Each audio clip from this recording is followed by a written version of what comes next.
Hello. If you are new to the area, the Monstropolis Chamber of Commerce would like to welcome you. While you're in town, be sure to... We interrupt this program for a special report. A child is on the loose in Monstropolis. A human child! If witnesses are to be believed, there has been a child security breach for the first time in monster history. We can neither confirm nor deny the presence of a human child here tonight. I tried to run from it, but it picked me up with its mind powers and shook me like a doll. It's true! I saw the whole thing! Happy birthday, Schmoopsy Poo! Oh, goodly bear!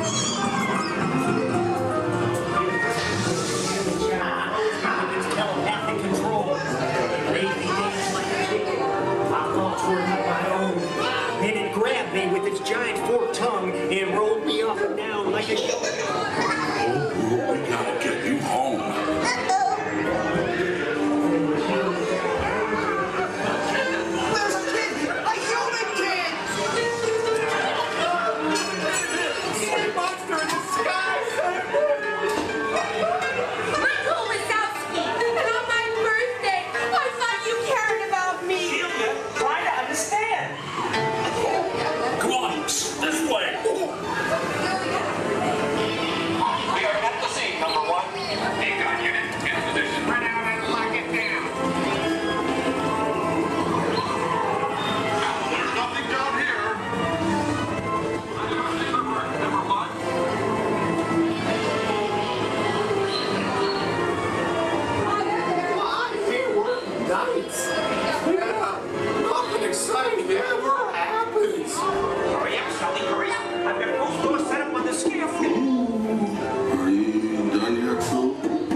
Race you to the scare floor.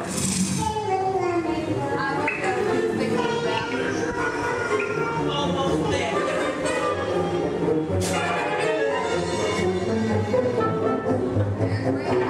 They'll never find her door now.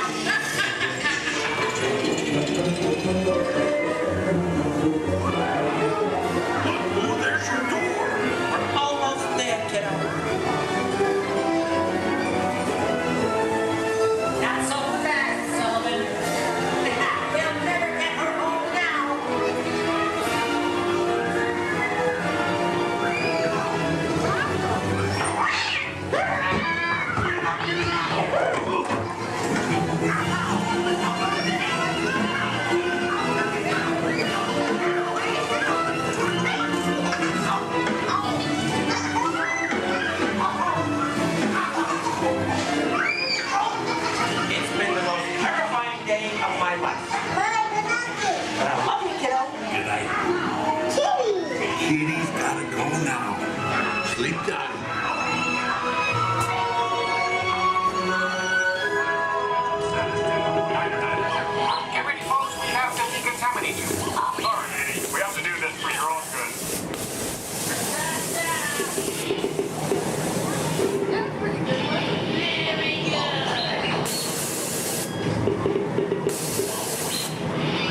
all them ears laying down there? The big drum. Some cute ones, too. Donut ears. I see Minnie Mouse ones. Donut ones.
getting them to leave is still a nightmare.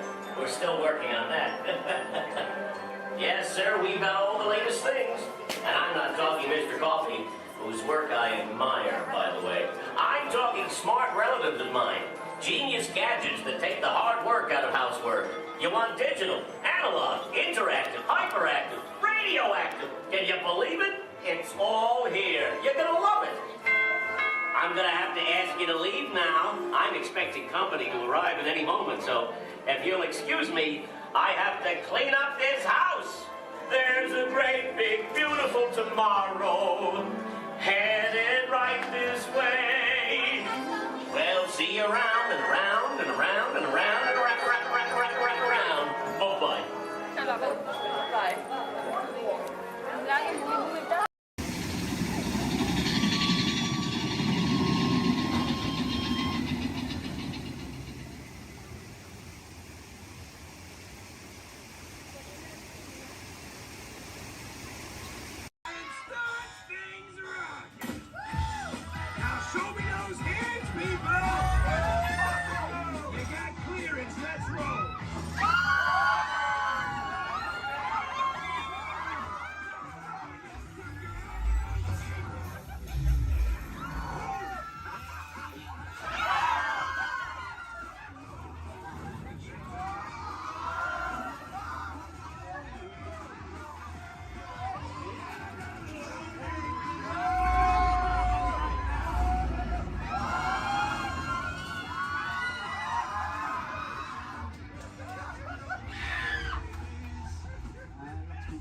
Intrusion alert, level 2. Intrusion. Disarmed. Sensor offline.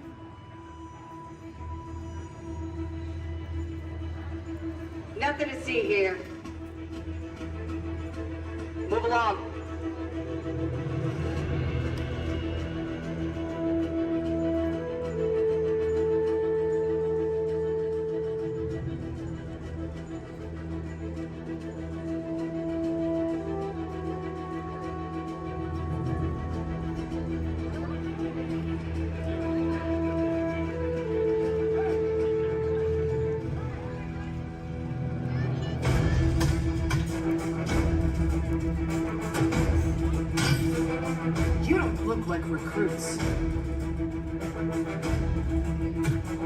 I've got this. Intrusion alarm level 2. All units alerted. My turn.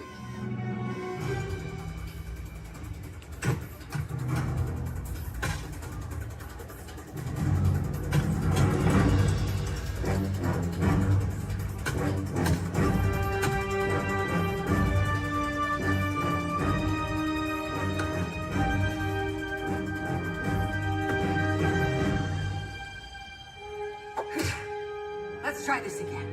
Who sent you? An old friend. System offline. Assets at risk. Reinitializing. Taskmaster. What do you want? HQ back online. Ms. Romanoff, the abandoned cargo has been secured safely inside the grid. It's in the jet. Let's go.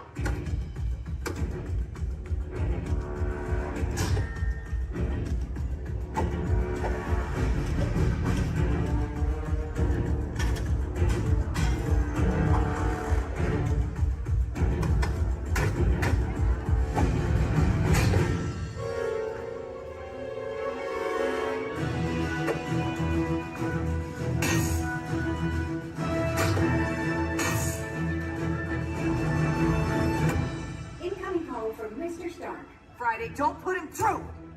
Yeah, she put me through. Hi, Nat. Everything okay? You need help? I don't need help! Yeah, I said help. Intruders, step aside. I won't ask a second time.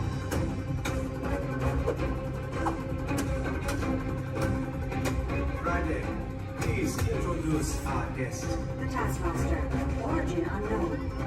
Be ready. Taskmaster has the ability to master and replicate your fighting skills. It's annoying. This is a fight you cannot win.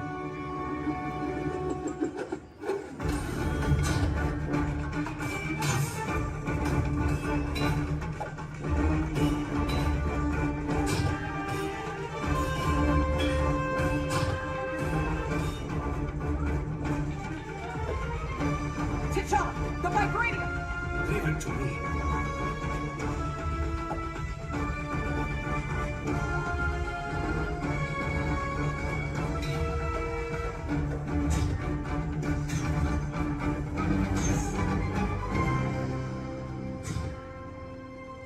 We got it. Let's go. Friday, seal off Bay 94. Yes, Ms. Romanoff. Bay 94 secure. This is not going to end well for you.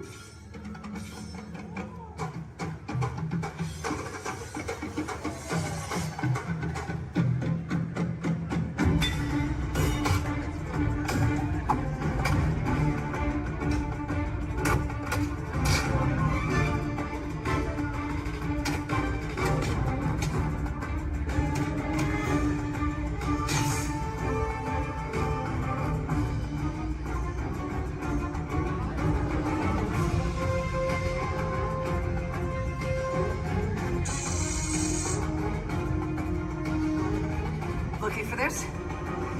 Not today. You know how this ends.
dreams we dream, the hopes inside us, ignite the path we take to guide us. And hand in hand, the future is unfurled from just what's left.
Epcot is, and will always be in a state of becoming. It will never cease to be a living blueprint of the future.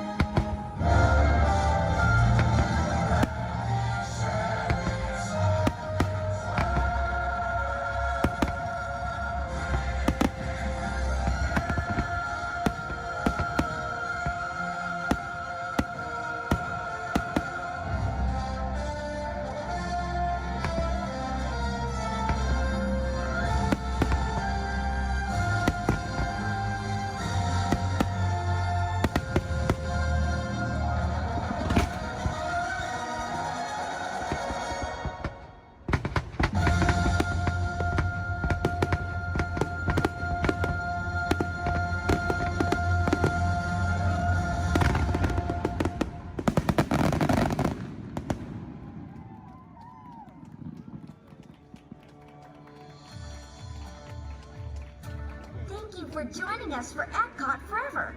As you take your next steps into the future, we hope you'll continue exploring, creating, and discovering wherever you go. Remember, it only takes one little spark of inspiration to unlock the possibilities of tomorrow. From all of us here at Epcot, we wish you a wonderful evening and a safe journey home. Thank you and good night.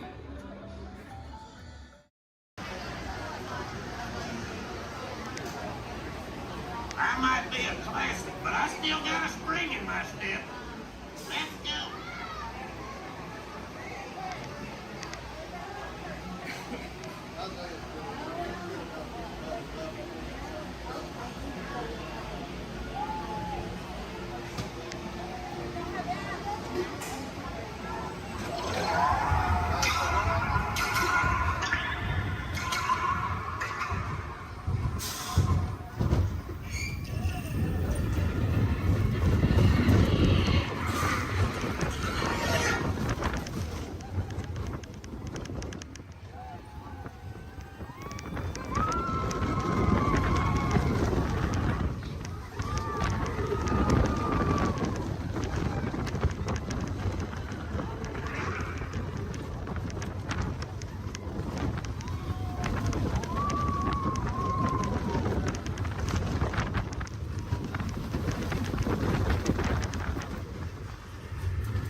Now, please stay seated till we come to a complete stop.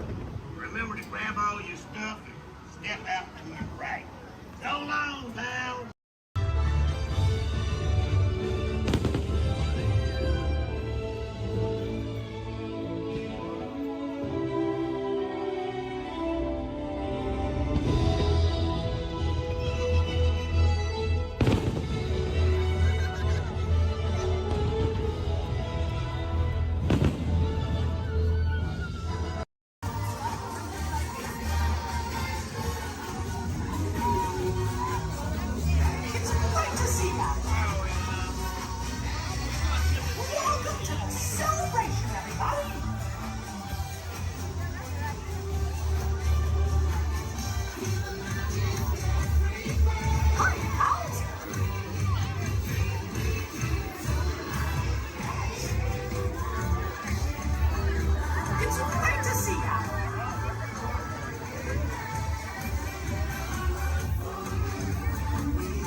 Hello. I'm Dr. Marsh, director of the Dino Institute, and I hope you enjoyed those quaint exhibits in the old wing. That's how dinosaurs have been presented to the public since the study of fossils began over 150 years ago. Today, that bare bones approach is about to become extinct. In a perfect blending of science and technology, the Dino Institute has created the Time Rover, an amazing vehicle that will literally transport you to the age of the dinosaurs. How? That's proprietary. But the result is a breathtaking journey through a prehistoric world where you will witness the most spectacular creatures to ever walk the earth. In a moment, you'll be going live to our control center for a comprehensive safety briefing, and then it's on to the tour that will convince you forever that the future is truly in the past.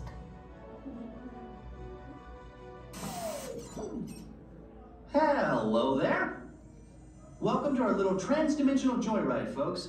I'm Dr. Seeker, your friendly controller, and a heck of a paleontologist, if I do say so myself. But let's not talk about me, let's talk about you, and how you can help me make history today with the Time Rover. It's like this. If I can bring you back from the Cretaceous period, it stands to reason that I can bring back a live dinosaur with you. And not just any dinosaur. Take a look at this guy. He's an iguanodon, and I'm certain that he is the key to understanding these magnificent creatures. I tagged him with a locator during an unauthorized field trip. Otherwise, I'd be traveling with you. Right now, our dino should be about here, at the very end of the Cretaceous period. That's where you're going today. I've arrived, it seems, just in time to correct a little misstatement. Dr. Marsh. That is impossibly close to the giant asteroid impact that destroyed most life forms on Earth. Our tours are designed to take you to the early Cretaceous period. And I can assure you that all time rovers have been securely locked on those coordinates. That's right. See? Securely locked. Access denied. Continue. Of course. We were just talking about seatbelts. Plug them in, use them. It can get kind of choppy out there, so keep your hands and arms inside the vehicle at all times. Flash photography? I wouldn't. It alters the homing signal, and that's not good. Oh, and one more thing. Those locked coordinates? We're in. Now, here's the drill. You follow the homing signal to the iguanodon. Then I'll enlarge the transport field, and boom, you're back with one additional passenger extra large. And don't worry about that asteroid. You'll be in and out of there before it even breaks the atmosphere. Trust me, what could go wrong? Hey, it's me again. Remember, only you guys are going on this special mission, so don't tell anyone, okay?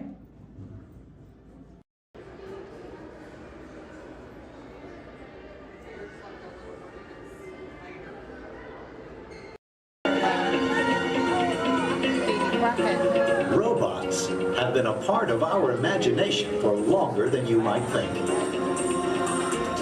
The idea dates back to ancient times, when Egyptians created talking statues to serve and protect people.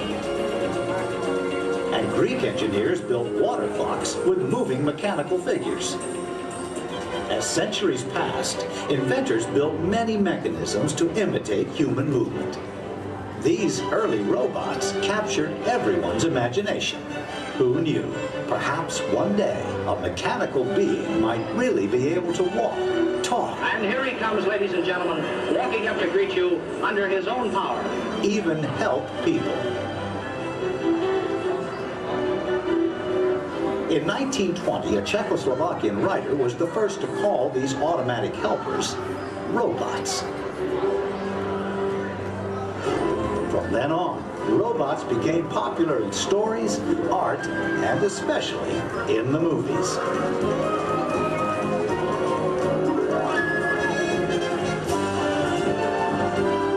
Movie robots often had fantastic abilities. And not all were helpful. Some were downright scary. Like most 20th century kids, Walt Disney grew up fascinated by robots. They quickly found their way into classic Disney cartoons.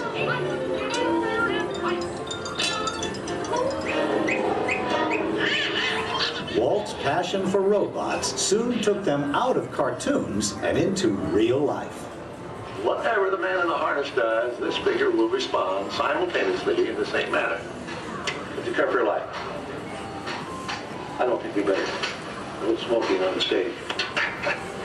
His magic kingdom became a welcome home for mechanical creatures of all kinds.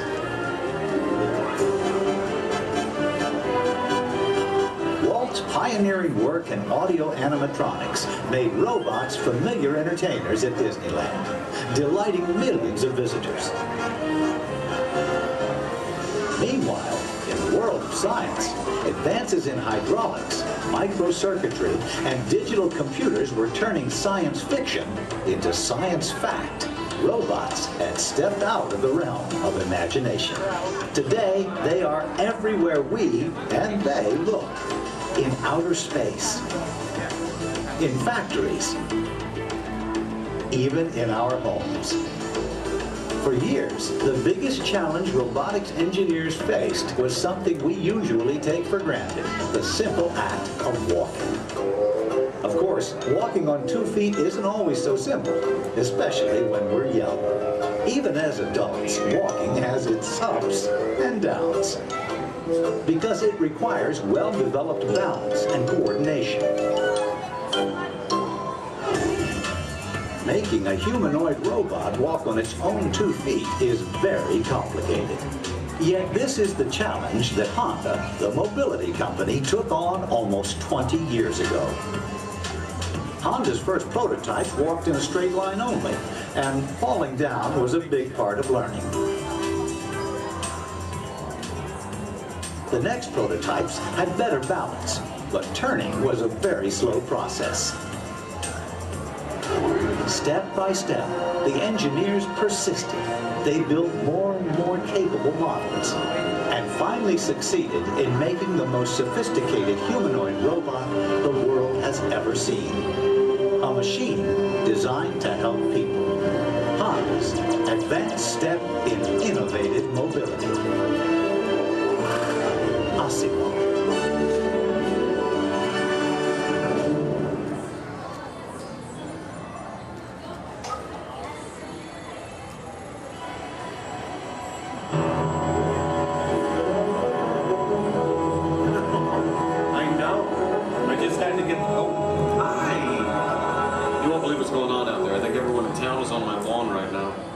Phil. No, you gotta stay out of the rose bushes, buddy. Okay. I'm sorry, I'm Kevin McGuire. Welcome to the McGuire household. You see, we've been chosen as the first family to test the Honda Osimo robot, and I just sent it out to go check on the mail.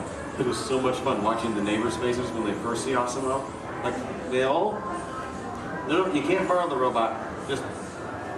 Okay. Now, if you're not familiar with Osimo, you're going to be amazed at the way it... You know what? You're just going to have to see it to believe it. Of course, when we first met Osimo a couple of weeks ago, we learned that its name stands for Advanced Step in Innovative Mobility. Oh, here it comes now. Everyone, say hello to Osimo.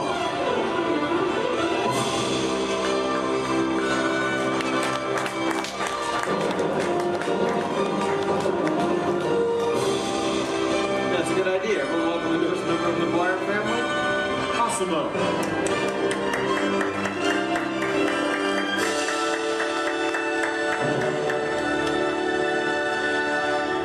Hello, everyone. Oh, Osimo. Did we have any mail? No, but your neighbor gave this to me. Ooh. I wonder if it's from Phil. Oh no, it's an invitation to Cassidy's birthday party. My kids will be very excited, Osimo. Thank you, that was great. Well, I'm an amazingly capable humanoid robot. Yes. How can I help you? Well, actually, my parents are coming over later because my wife and I... Oh my goodness, I completely forgot. I was supposed to call my wife as soon as you got here. I was just having so much fun with the neighbors, but... You know what? We should probably call her right now. Come on, I've got her on speed dial.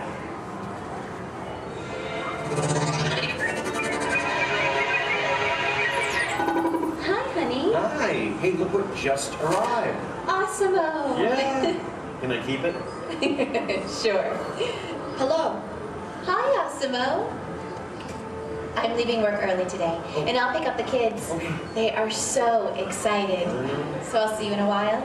Oh, and honey, don't forget we're going out tonight. So remind your parents that they're babysitting and order pizza. Oh, yeah. Thanks. See you. Bye, honey. Bye. Bye, Osimo. Goodbye. Well, Osimo, welcome to the family. Thank you. I just need to remember to order that pizza. What do you think, sausage or pepperoni? What am I talking about? Now, developing the world's most advanced humanoid robot didn't happen overnight.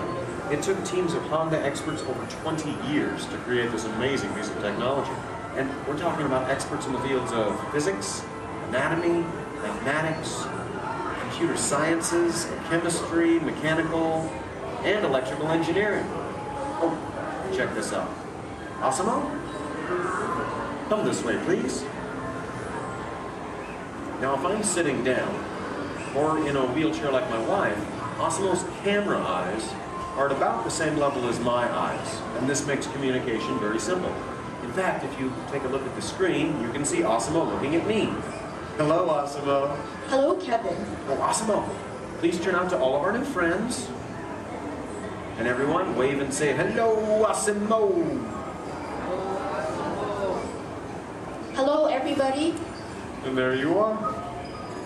Now, you might be wondering why Osimo isn't on wheels or treads or something like that. Well, Osimo is designed to help people. And to be a helper in our world, a world where we need to reach for things and pick things up, or to navigate along floors and sidewalks, even just climb a set of stairs. What better design than that of a humanoid robot? One that has 2 arms and 2 legs. And Osimo, how tall are you? I'm 4 feet and 3 inches tall.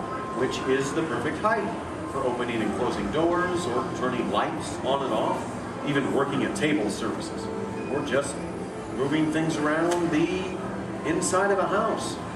And Osimo, how much do you weigh? I weigh 119 pounds. And I wonder what all that would be in metric. Carry the one. I'm 130 centimeters tall and weigh 54 kilograms. All right. Oh, and how fast can you walk? I can walk about 2 miles per hour. And in metric, that would be about... That would be about 3 kilometers per hour. Yeah, that's great, Osimo.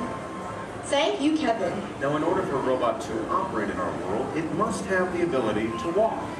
And walking can be very complicated. Follow me on this. You see, with each step that I take, my brain sends thousands of signals at lightning fast speed throughout my nervous system. Now these signals have to travel to the muscles, tendons, and ligaments in my legs, hips, arms, and shoulders, which all have to move in sync just for me to keep my balance. But the really amazing thing is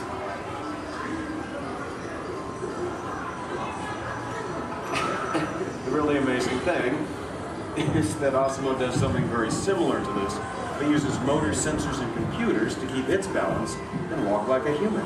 Now, Osmo can also sidestep in a straight line or on a curve.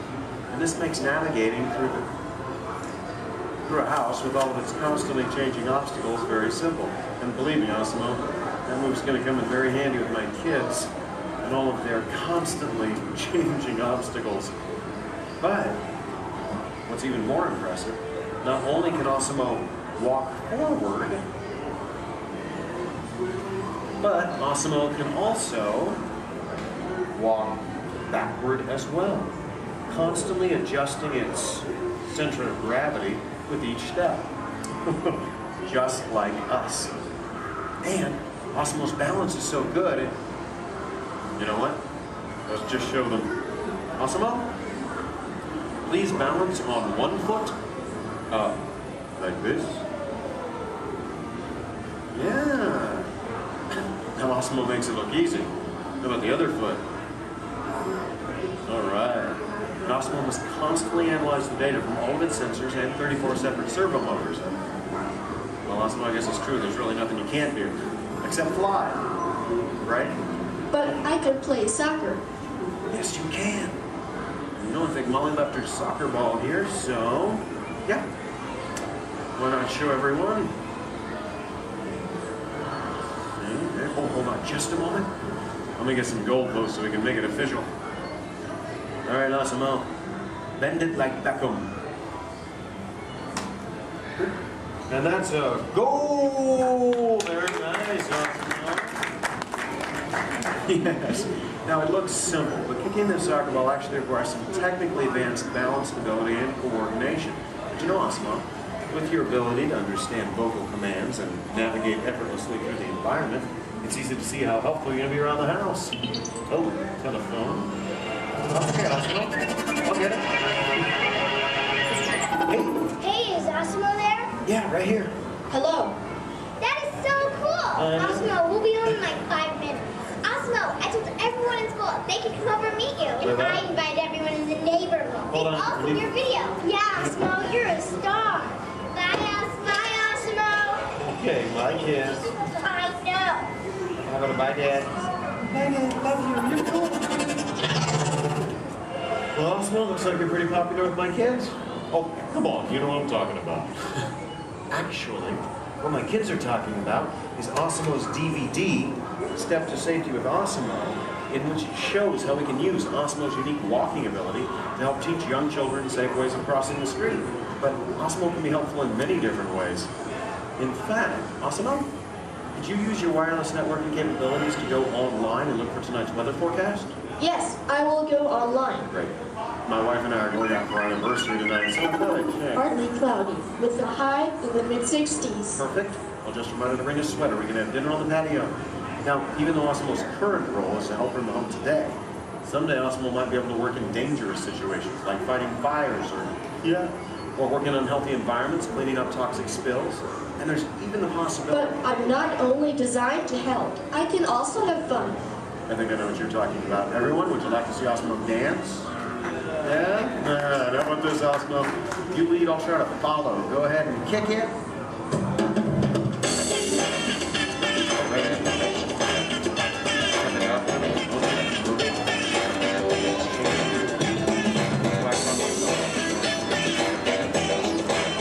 I have no real sense of rhythm. Maybe I don't have it.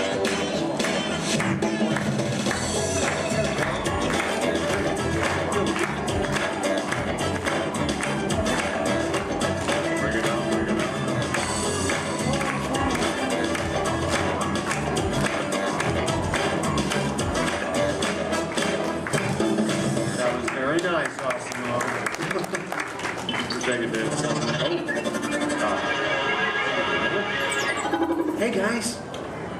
Dorothy? Hello? Oh, hi, dear. Hi, Mom. What are you doing? Trying to keep the rhythm. Tell him I'll be over in a while. Oh, your father says to tell you we'll be over in a while to watch the kids. Okay. Ask about the robot. Oh, did that cute little robot arrive? Yes, Mom. Osmo's right here. Oh, good. Well, we'll see you soon. Okay. Make sure our room is ready. Make sure our room is ready. Dad, I can hear you. We can all hear you. I can hear you, Earl. We're good. Okay, honey. Bye. Bye. How do I turn this thing off, Earl? Use the remote. Use the button on the right. My parents and technology don't always mesh well. There you go. Oh, you know, this is the first time in a long time my parents have actually volunteered to watch the kids. I wonder why. It's a mystery. Anyway, if you'll excuse me a moment, I need to go check on them. Second, Asamo, could you do me a favor? Yes, Kevin. Could you go upstairs and look into the room on the right to see if it's ready for my parents? Of course. Great. Now, what you're about to see is one of Osmo's most challenging maneuvers, made possible by combining all of its onboard technology. The ability to climb a set of stairs with balance and precision is a culmination of over 2 decades of research and development. Now, first, Osmo stops momentarily at the foot of the stairs and adjusts its position by reading a mark on the floor using the sensor in its torso. Oh, are you all ready, Osmo?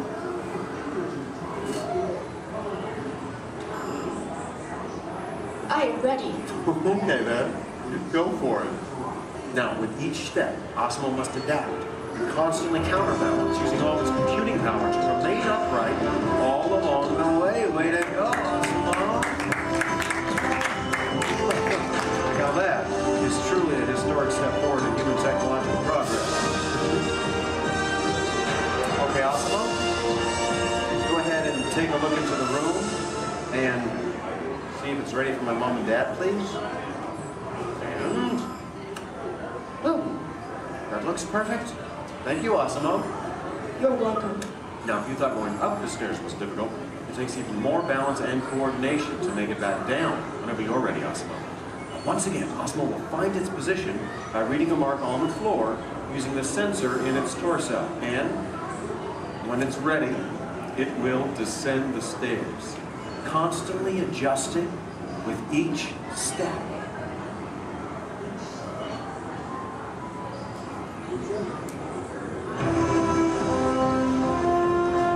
All the way down. That was amazing. Honestly, Osmo, I don't think there's anything that can top that. So, Excuse me. Oh, yes? I can even run. That's right, you can. And we have the room. Okay, well, you get ready. I'm going to tell them. Folks, you're in for a real treat. This is something that I've heard about, but have never seen in person. You see, Osmo can actually run. Yeah. Okay, oh, and it looks like Osmo's getting warmed up, which is something we all need to do before any physical activity. I mean, no one wants to get a cramp in a servo motor. Now, in order for Osmo to run, both of its feet must leave the ground at the same time, if only for a moment. And Osmo is the only life-size humanoid robot in the world that can accomplish this, moving at speeds of nearly 4 miles per hour, or in metric, 6 kilometers per hour. Okay, Osmo, you just let me know when you're all warmed up and ready.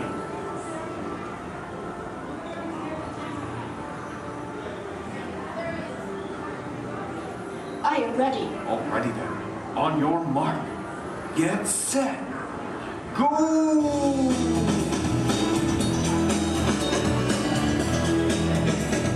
That was incredible.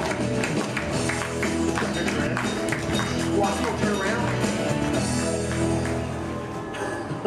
I want to show this to you in slow motion. Now, this is truly an amazing accomplishment. Osmo's airborne, meaning both of its feet leave the ground for about 0.08 seconds, running very similar to that of a human. Very impressive, Osmo. Thank you, Kevin. Now, if you'd like to learn more about Osmo, please visit the website, osmo.honda.com. As for you, I think it's time to get you ready to meet the rest of the family. So, why don't we say goodbye to all of our new friends? Excuse me. Yes? Please do not forget to order the pizza. Pizza for the That's right. Thank you, Asimo. You're welcome. You know what, Asimo? I think this is going to be the beginning of a beautiful friendship. All right. And the kids are home. I hope you're ready to meet them. But before we go, let's say goodbye to all of our new friends. Goodbye, everybody. And everyone, let's hear one more time for Asimo.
Remain seated until your rocket ship stops, and follow the arrows to the flight deck.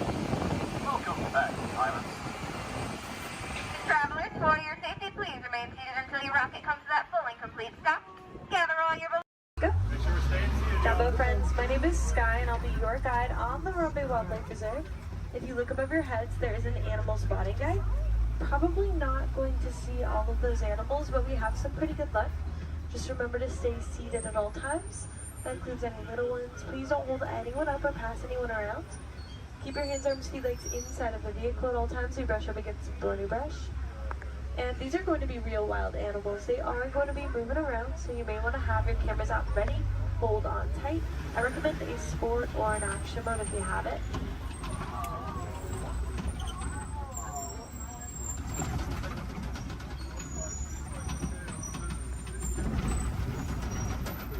We are in the Little Ituri Forest, home to some of Africa's most shy types of creatures. They're usually very good at hiding, and their markings will help them to blend in. Like that okapi up on the right. They have white stripes on their legs, kind of like zebra stripes. Okapis are actually the only known relative to the giraffe. They have a similar skeletal structure without the long neck and long legs. They were believed to be mythical creatures until 1901. People thought they were too good to be true, but they're true. I think they're pretty great. To the right of the bamboo on the hill in the sun, there's a yellowback duiker, dark brown animal. Duiker means diver in the Afrikaans language. They dive into the nearest bush when they get spooked. There are some saddle-billed storks a little further up to the right. They're walking up this hill. There's one on the top of the hill. Looks like they were collecting things to build a nest, but big black and white birds. Stand about 5 feet tall, have a 9-foot wingspan, and they're made for life.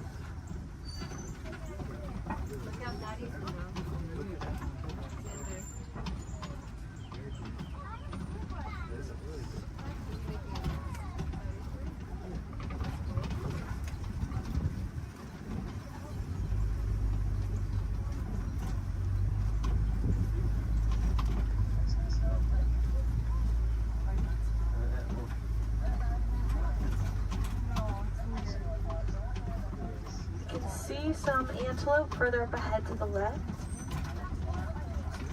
There's going to be some tan ones called greater kudu.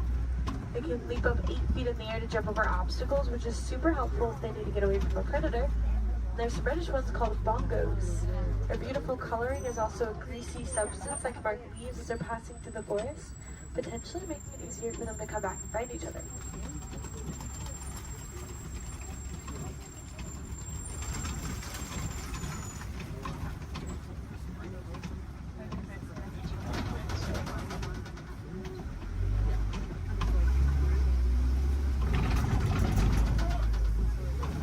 Let's make our way down to the Safi River next. That's home to some of Africa's more aquatic animals.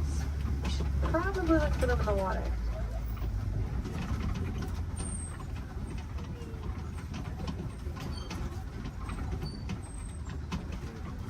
There are some big whitish gray birds on the land called pink-backed pelicans. Get a pink coloring on their backs during mating season to help them attract the mates. And there's also some Nile hippopotamus. For those who spend most of their time in the water, they can swim, but they often choose not to. Instead, they sink down to the bottom and tiptoe at the bottom of the water. And they'll often come out to find food or relax on a cool day.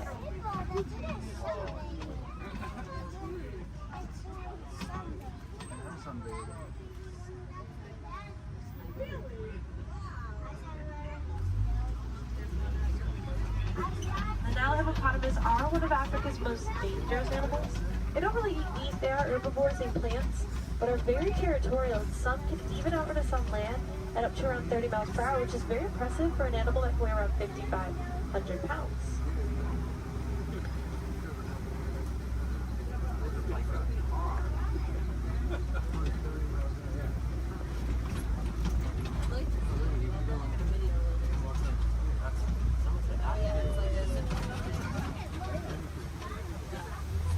Underneath this bridge, there are some Nile crocodiles. They're very still, you won't see them moving around a whole lot. They spend a lot of time conserving energy in between their meals, but they have quick reflexes and a bite force that can crush bones. Sometimes they actually have to be very gentle with their jaws, like when they help their eggs to hatch by rolling them in between their teeth.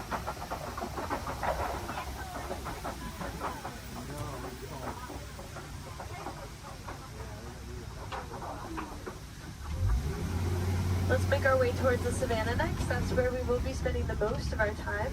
It's known to have vast open grasslands, and it's a really great place to find some more animals.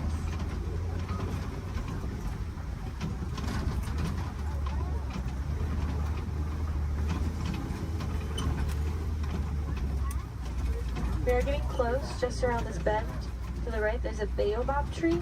It'll be the one that looks like it has been planted upside down. Some people like to call it the upside down tree, but it's also known as a tree of life.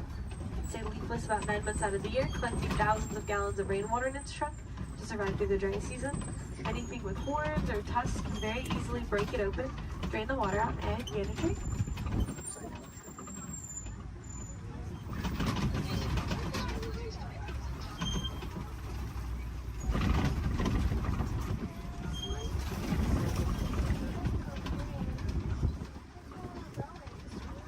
There's some wildebeests at the bottom to the right. Those are going to be the silverfish animals. They can migrate in large herds of up to 1.5 million of them and also run around 50 miles per hour. So they line up in rows, group up and face different directions to avoid running into each other if they have to run away from something.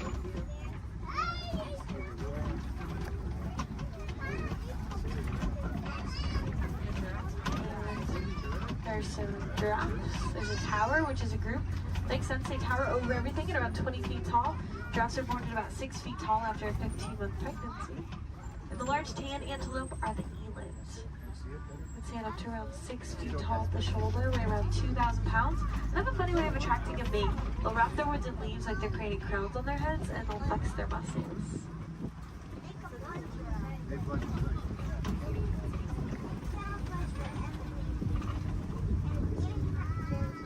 To the right of this den, on our left, there are some African painted dogs. They get their name from their beautiful markings that are as unique to them as our fingerprints are to us. They are not like your pups at home. The African painted dogs are the most successful hunters on the savannah. They hunt in packs and chase their prey to the point that it drops of exhaustion. So very dangerous, also very cute.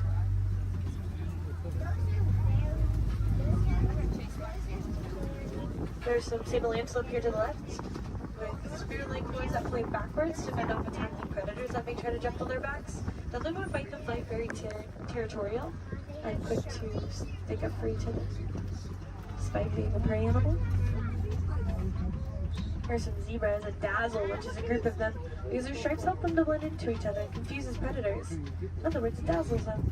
When they're born, their legs are the same length as the adults to help them blend in even more, keeping them protected from predators that may try to seek them out.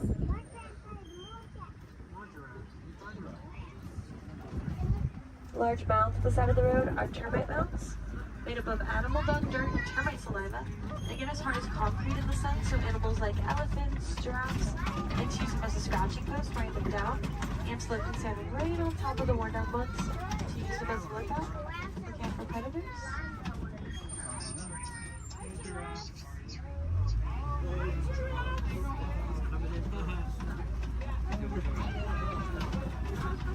We'll see that eland again up ahead and more giraffes throughout the savannah. So we keep on going. See some wildebeest not too far away from us.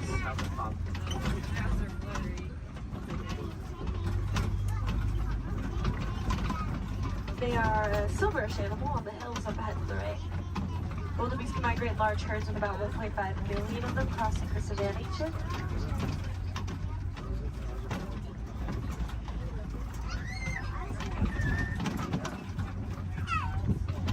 They also run around 50 miles per hour, so wildebeest face a pretty big challenge of trying to avoid running right into each other if they have to run away from something. So they often line up in rows, group up, and face different directions. Keep themselves from running into each other.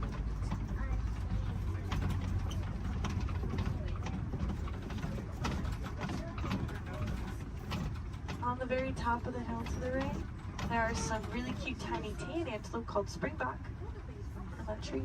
They can spring up 6 feet in the air, 13 feet across. It's called pronking.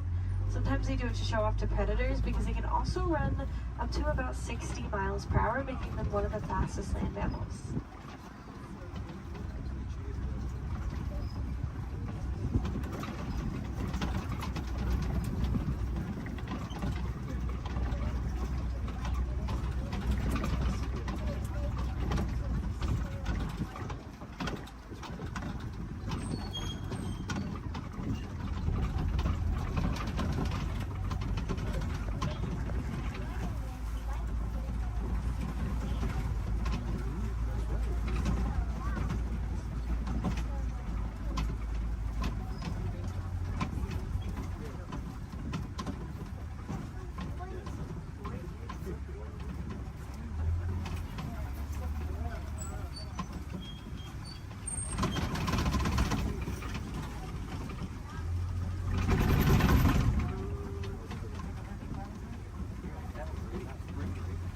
There are some mandrills at the very end here to the left. Largest of the monkeys, males get around 100 pounds. And they have a bright red and blue coloring on their face and rear end, just like Rafiki.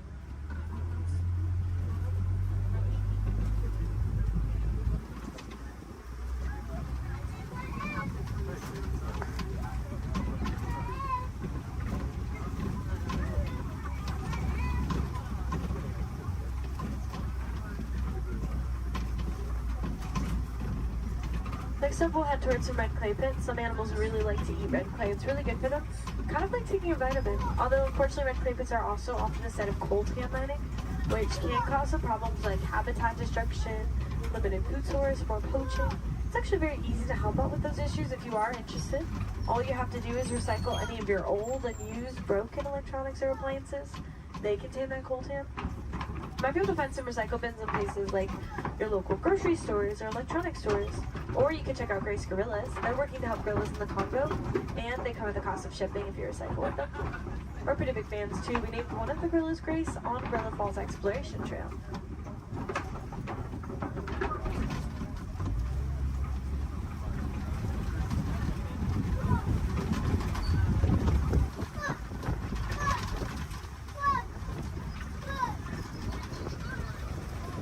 Looks like there are some tusk marks and footprints. Could be getting close to sport.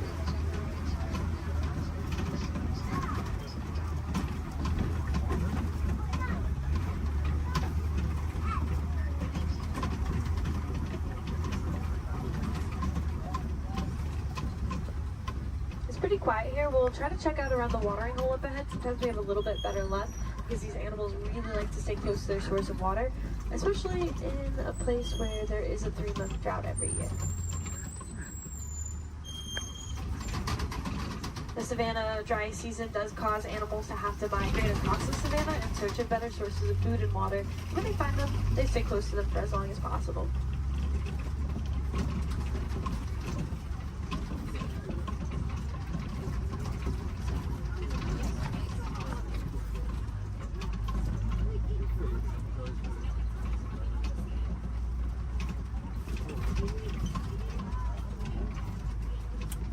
There's an African elephant up ahead to the left. Actually, two of them. This is a bachelor herd of males, and I can see that they're kind of pushing each other around a little bit. They can roughhouse a little bit.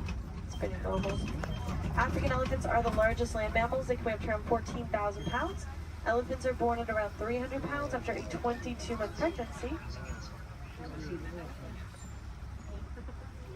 And they're a matriarchal society, so females are in charge. They actually kick these males out of the herds once they reach maturity of around 13 to 15 years old. Some males migrate alone, some band together to create their own herds called bachelor herds. Here's a flamboyance of greater flamingos here. These ones are a very light shade of pink, and it can take up to 2 years for them to get their coloring from beta-carotene found in the brine shrimp that they eat. There are a few different theories to why a flamingo might stand on one leg. It's mostly believed to help regulate body temperature, kind of like sticking one leg outside of the covers at night to cool yourself off. A flamingo might just put one leg up.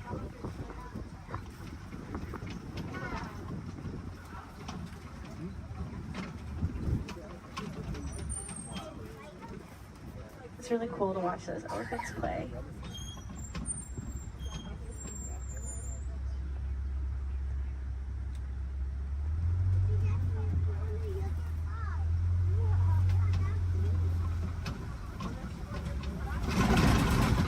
Looks like something may have been rolling in the mud at the head. Some animals like to use mud as a sunscreen, a bug repellent. It's also just good for their skin, especially these white rhinoceros. They do that.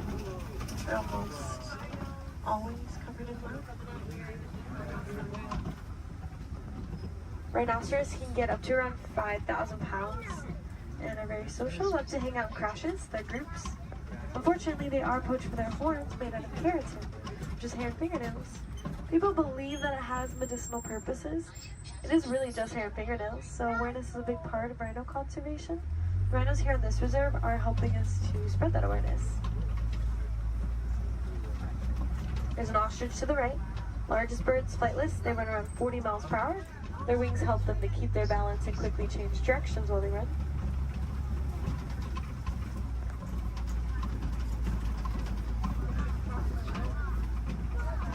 There are some cheetahs along the hills to the left. We should have a whole coalition of them, which is a group of them. Fastest land mammals, they have a top speed of up to 70 miles per hour, which we'll get to in just a couple of seconds. Cheetahs really only run for about 30 seconds at a time. Not long distance runners.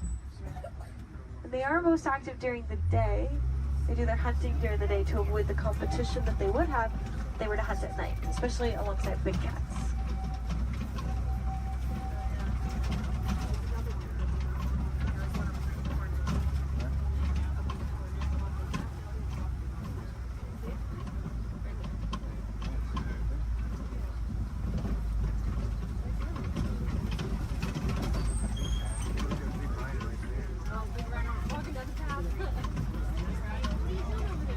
These large rocks are copies, halls put on the savannah.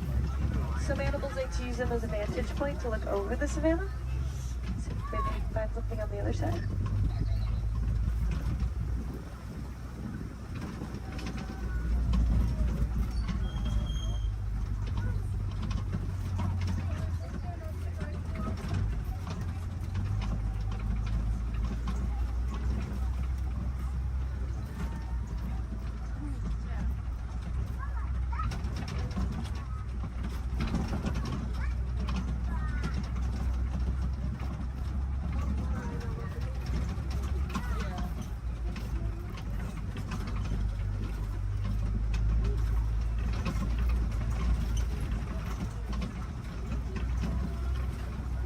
There's some lions here to the left.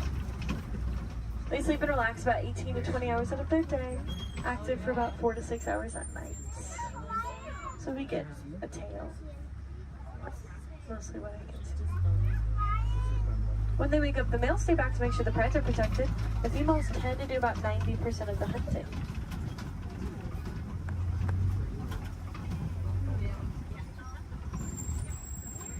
There's some warthogs in the back left. They just look like hairy rocks in the break of that bush.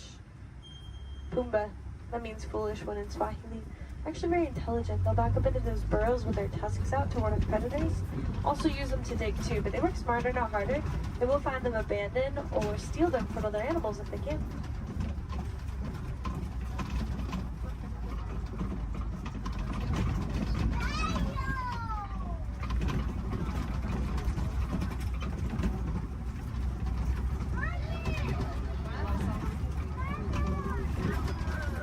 There are some ostrich eggs down this path river. Largest of the bird eggs, they get around 3 pounds each. One is the equivalent to 2 dozen chicken eggs, and they're very tough. Probably wouldn't crack if you were to sample one, but I don't think that ostrich we saw earlier would like that very much. And now we are heading into the final area of the resort. Mostly farmland. We'll see if we can find some farm animals before we head back to our warden's post.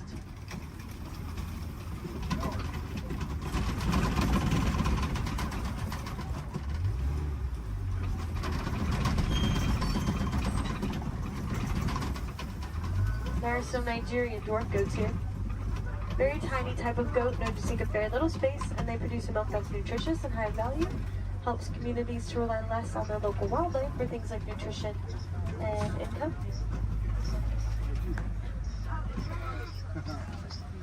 The yellow box and the yellow post here to the left is a beehive fence from our Elephants and Bees project, which is personally one of my favorite projects that we've ever worked on. Basically, elephants don't like bees. They can hear the buzzing over a mile away and stay away from it. So we've been helping to build beehive fences around crops for farmers in Kenya to keep elephants from eating and destroying crops. Then farmers won't have to resort to poaching them. It's also good for the bees, and farmers can sell the honey as an extra crop. So again, that is the Elephants and Bees project. It's about that time that we start to make our way back to the warden's post. Just make sure you have everything. Check those rows, gather up all of your trash. Please don't leave anything on the trucks. If any of you are wilderness explorers, you have been aboard the Symbol 1. That is SAM BA1 Symbol 1. Badges can be collected further down the path as you exit. And if you want to help out these amazing creatures, then I definitely recommend checking out the Disney Conservation Fund. You can learn more about the cool projects that we work on. You can donate to it if you'd like. Any amount Disney matches every cent. We'll give you a cool pin for it. You can also just reduce, reuse, recycle. Those are great ways to help. And if you learn any cool facts about animals or conservation anywhere around the park today, just share them with a friend. Awareness is always the first step, so by talking about the animals, you can help them out. Again, my name is Sky. I had a lot of fun out there. I hope you did too, and I hope you'll join us here again soon. No two safaris are ever the same. The animals will definitely make sure of that. But we aren't going to stop in this area right here. I'm actually going to take you back to the same warden's post I picked you up from. So we're just passing through, but it's not going to take us too long.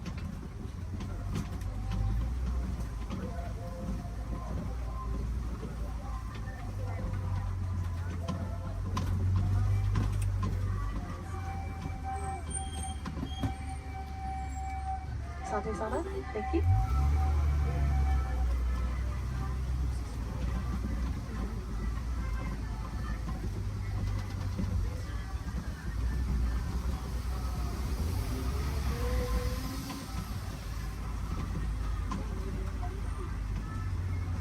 Again, just going to pass through here and keep on going.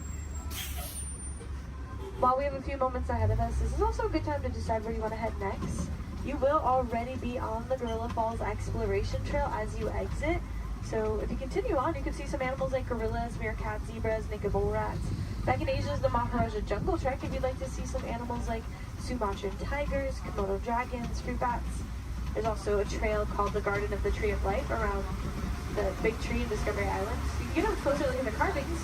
There's a lot of really cool picture opportunities over there and more animals along the trail as well. And of course, if you love those goats as much as I did, you probably want to pet one. There's a petting zoo at Rafiki's Planet Watch. Just take the Wildlife Express train and Harambe to get up there. Let's try to make this a little less awkward and hang out here while they load this truck ahead of us. In a moment, we will be passing by this guest who are probably a little confused right now to why you're on the truck and they're not. So personally, I like to wave to them, say Jumbo, get them excited for their adventure. You don't have to do that if you don't want to. You can completely ignore them. We'll never see them again anyways. You can awkwardly stare at them as we roll by. That's fine too. Or look at the beautiful plant life on our left. Totally up to you.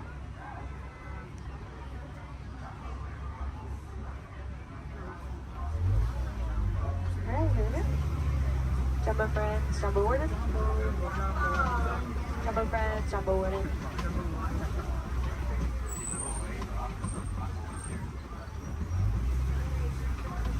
Here in Harambe we say Kwaheri, which means to go well. So Kwaheri, enjoy the rest of your day out there in the wilds. And go make a big difference out there, friends.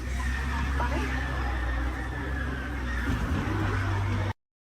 We recently learned that your Terran visionary, Walt Disney, had a similar goal in mind with his early concepts for the experimental prototype Community of Tomorrow.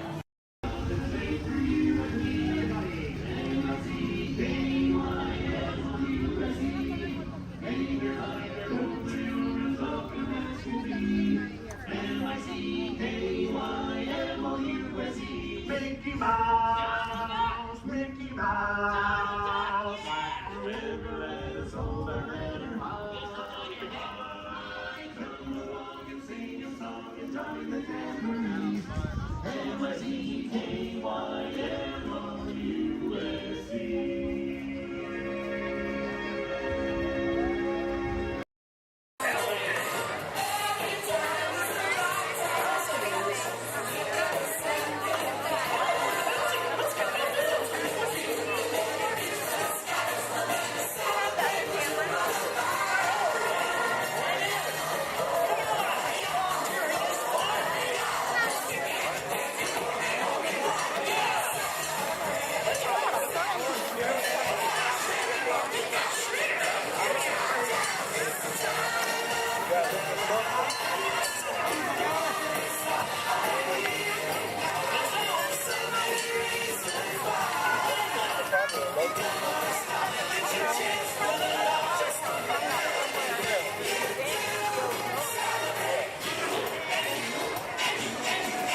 Neuropsychological phenomena and try to disregard them.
Users, prepare to be digitized into the world of Tron.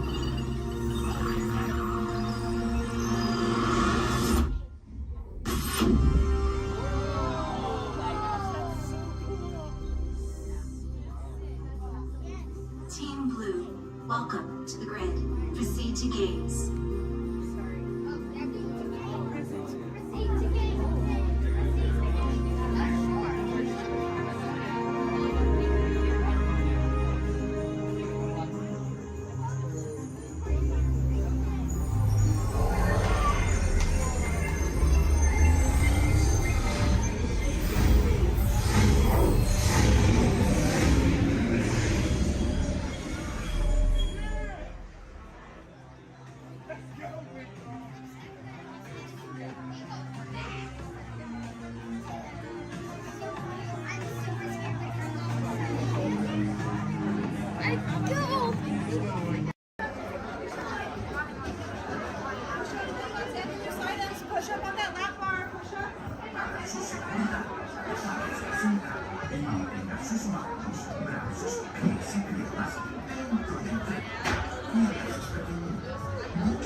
To those of you who have just joined us, welcome aboard the Disneyland monorail.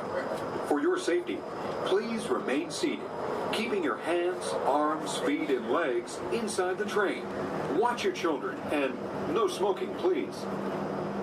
Bienvenidos a bordo.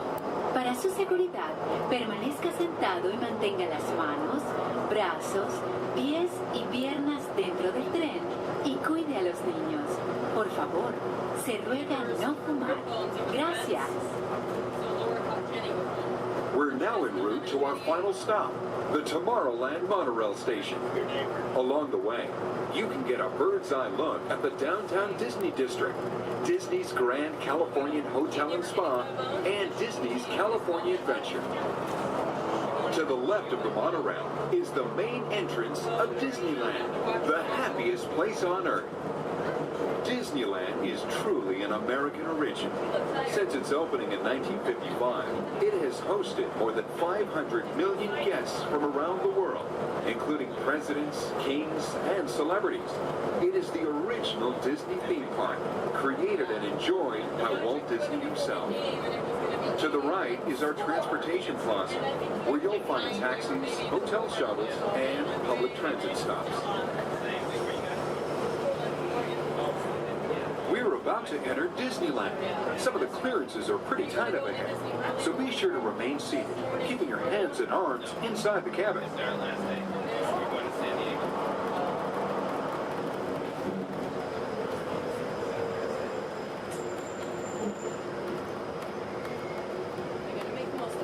This is Tomorrowland, a land inspired by science fact and fantasy. Directly below us is the Submarine Lagoon, where you can dive into an exciting underwater adventure aboard the Finding Nemo submarine voyage. Across the way are the icy peaks of Matterhorn Mountain, home of the world's most famous bobsled run. And beneath us are the roadways of the Utopia, where drivers of all ages can ride the road to tomorrow. As we cruise over Tomorrowland, our pilot would like to share a few program reminders. Alrighty folks, thanks for flying aboard Monorail Red, your highway in the sky. Just a few reminders. Disneyland will remain open today until 12 o'clock midnight. All passengers are required to be on board this monorail at approximately 12 o'clock midnight to catch that final flight. Walt's going to be having Celebrate a Street Party along Main Street at 6:30 p.m. today. Fantastic along the Rivers of America at 9:05 and 10:30 p.m. And then Magical, our fireworks spectacular, at approximately 9:30 p.m. So once again, for all passengers wishing to exit Disneyland via the monorail, please remember that the last flight will be at approximately 12 o'clock midnight. We thank you for flying aboard your highway in the sky and enjoy the rest of your stay here at Disneyland. Thank you.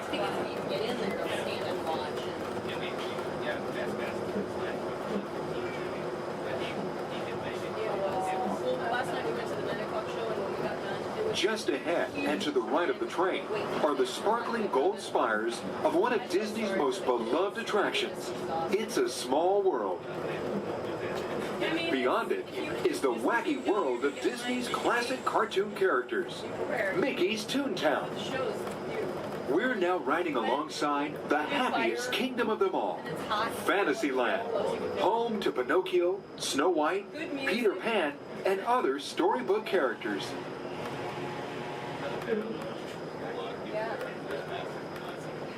Yeah, it's brand new. Supposedly it said it's we're gonna try it, but so many people interested in it, and it's so popular, I'm sure they'll be. We're now approaching the Tomorrowland monorail station, our final destination. Please remain seated until the monorail comes to a complete stop.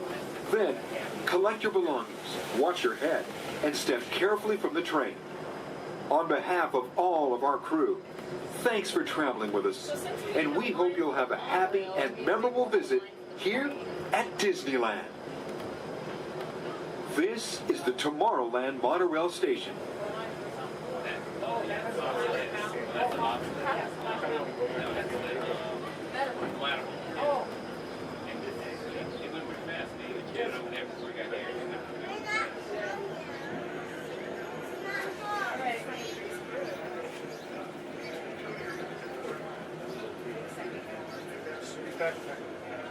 We did? Okay.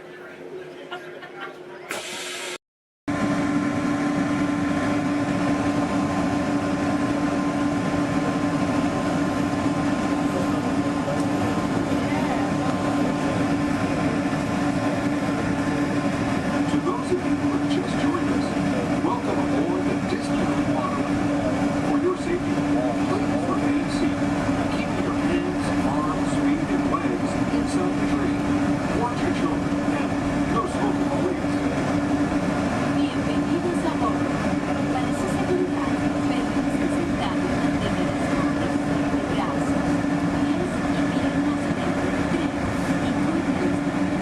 Por favor, se detengan un poco. Gracias. We're now en route to our final stop, the Tomorrowland monorail station. Along the way, you can get a bird's eye look at the downtown Disney district, Disney's Grand California Hotel Spa, and Disney's California Adventure. To the left of the monorail is the main entrance of Disneyland, the happiest place on earth. Disneyland is truly an American location. Since its opening in 1955, it has hosted more than 500 million guests around the world, including presidents, kings, and celebrities. It is the original Disney theme park, created and enjoyed by Walt Disney himself. To the right is our transportation plaza, where you'll find taxis, hotel shuttles, and public transit stops. We are about to enter Disneyland. Some of the places are fantastic, so be sure to remain seated and keep cigars inside the cabin.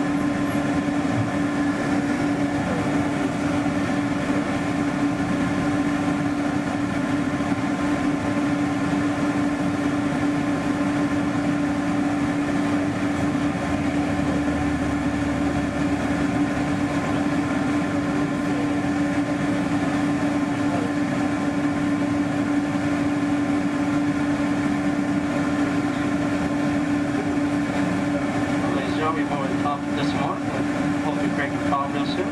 In time for city, please remain seated. Give you a hard thing, set trade all times.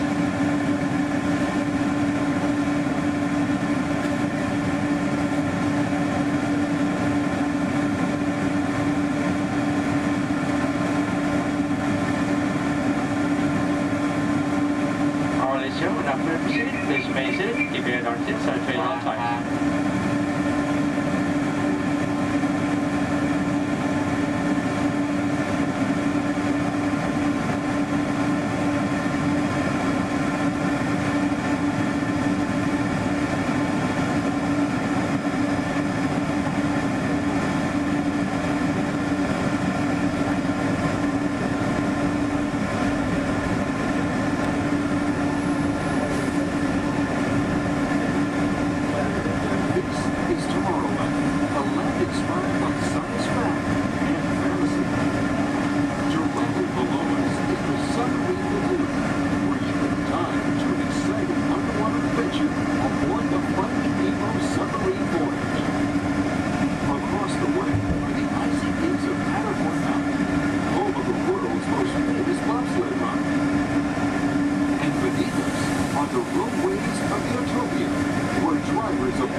Majestic, into the one of the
our trains.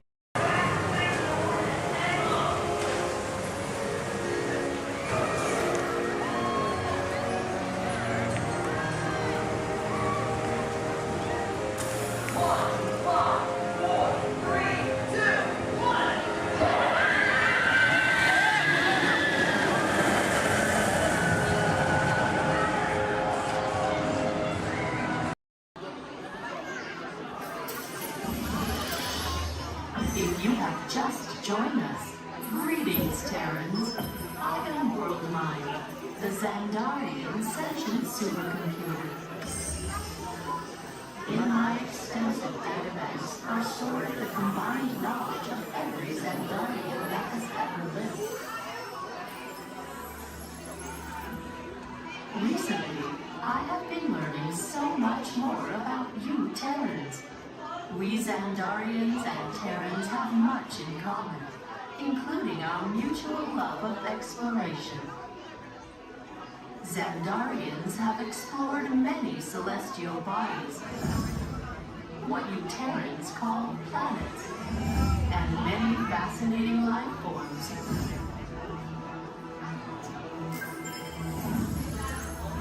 In the past, when you witnessed our homes, you referred to our ships as unidentified flying objects, or UFOs.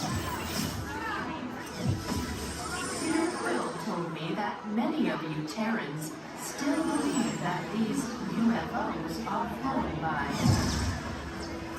little green dudes with big eyes and small mouths and antennas and whatnot. In your Terran year of 1977, your scientists launched spacecraft on an exploratory mission.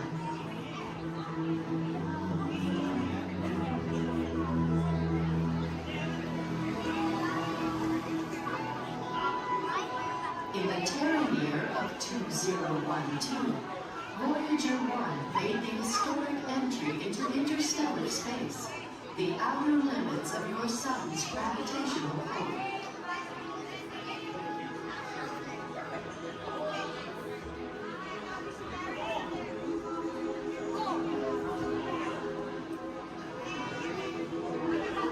Voyager 2 entered interstellar space 6 years later, and I detect that both are still sending you data about their surroundings.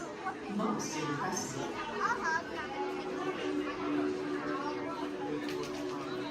What I find intriguing is that not only are your Voyagers receiving and sending data, they are also serving as ambassadors, carrying greetings from you Terrans to the universe.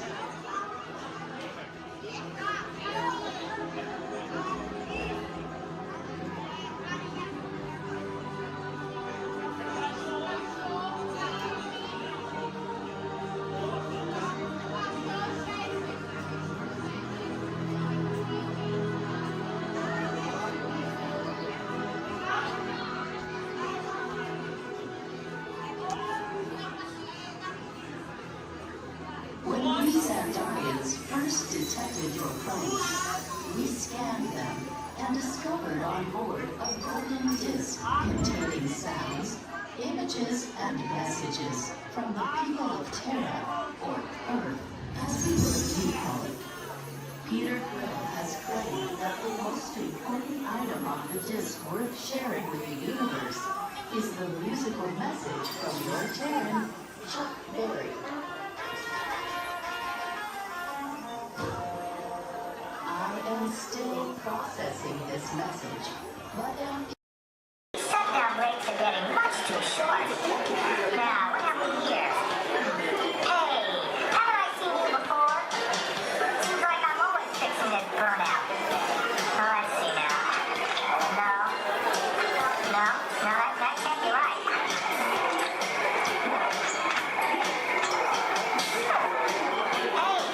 Excuse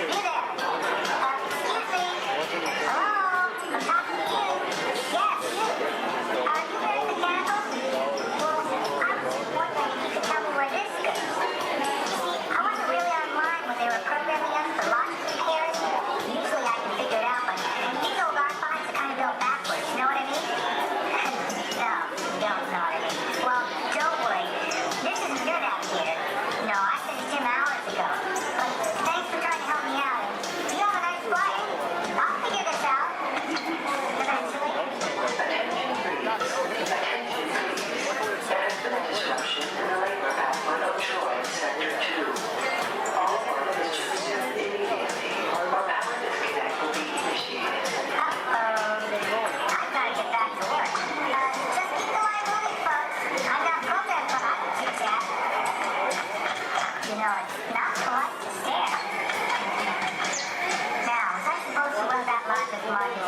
positive or negative to negative. No, a positive that was negative positive. Absolutely positive. Hey, what are y'all staring at? Oh, me. Well, you got cameras. Why don't you take a picture? It'll last longer. On top of your head, hats, ears, sunglasses. Go ahead and take those off. We want them flying off in a first order ship. Who knows what they would do with them, but they're not going to give them back. This is R5. This can help get you guys out of here. We're just waiting for a transmission from Finn. Okay. Good luck. Take this corridor to the turbo lift. Then head down to the escape pod base. Those droids are programmed to return you to Batu. Hurry and don't get caught. Lieutenant Beck will guide you. Recruits, for your safety, stay seated with seatbelts securely fastened. Keep hands, arms, feet, and legs inside the transport and supervise your children. Tell them it's a prisoner transfer. Did it work? Good. Now get a move on. There's a clear path to the turbo lift at the end of the hallway. Turn right. Probe droid. You're lucky it didn't spot you. Take those turbo lifts and stay out of trouble. Hey, you're not authorized. Wait, go to the prisoner.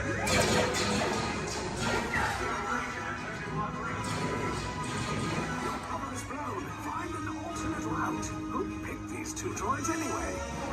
Detection approach. Users not seen on level T. Fire!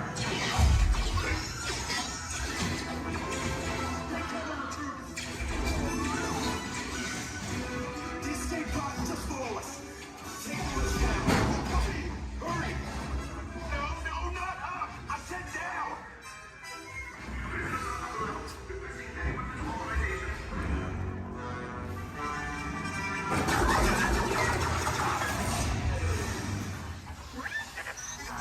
This does not look good. Try to find another way down to the escape pods. The Resistance will attempt to rescue the prisoners. They have neither the resources nor the courage to engage us. You underestimate their conviction. Raise the shields. Shields? I see no evidence. Now! Sound the alarm! All personnel to their stations! Sir, the prisoners have escaped. How brave, but ultimately hopeless. There's nowhere to run.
Came in a little off target. Ground crews will meet you outside the wreck. All right, nice job, recruits. Not what you signed on for, but hey, you're Resistance now. I think I have that authority. Right, Beck? Where's the lieutenant? I need eyes on Beck. I know, scout for his clock beacon. More escape pods down in Sector 4. Verification pending from Key Command personnel. Where's the lieutenant? I need eyes on that. Lieutenant back here. Back? You're right. I should hope so. Great job, recruits. Thanks to your heroism, the location of the resistance base is secure. Bravo! Yes, R5, you too.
Is the fattest one of all.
Affirmative.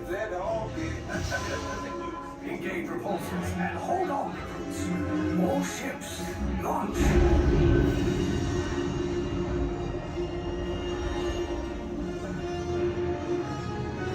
I am Lieutenant Beck. As you heard from Ray, I have been tasked with getting you to Bakara. Red 2, Blue 5, keep tight now. Let's get ready to make that jump to light speed on my mark. Black Leader, we're picking up an unusual signal. Are you spotting anything? Yeah, I see it. We'll check it out. BB-8, what do you got? There appear to be a number of small craft heading our way. Raise the shields. We got company. First order TIE fighters. Reroute! Reroute! Red 2, Blue 5, we got a clear path so transport can make a jump. They're all over us! I'm hit! We lost Red 2, more incoming. Blue 5 taking evasive action. Try to shake him, Blue! I'm trying. We lost Blue 5! I'm gonna try to draw them away! Copy that. Get us clear so we can make the jump. Be ready, you won't have much time. Where are all those TIE fighters coming from? Star Destroyers. Get out of there! We can't. We're caught in a tractor beam. It's pulling us in. I'll get some friends and make this a fair fight. Don't worry, I'll come back for you. Stay strong. Is there anything we can do, Nina? No, the tractor beam will be too strong. Cargo vessel TR-141, identify yourselves and prepare to be boarded. This is TR-141. We are a civilian vessel. By whose authority are we being detained? By the authority of the First Order resistance scum. Now bring down your shields and prepare to be boarded. They'll want the location of our secret base. Tell them nothing. The future of the resistance is at stake. I have a bad feeling about this. Stand back from those doors. I'm gonna let everybody else go out. The ship is now under the command of the First Order. You will disembark and proceed to the right for interrogation. You will exit last. Everyone else off. I was going to.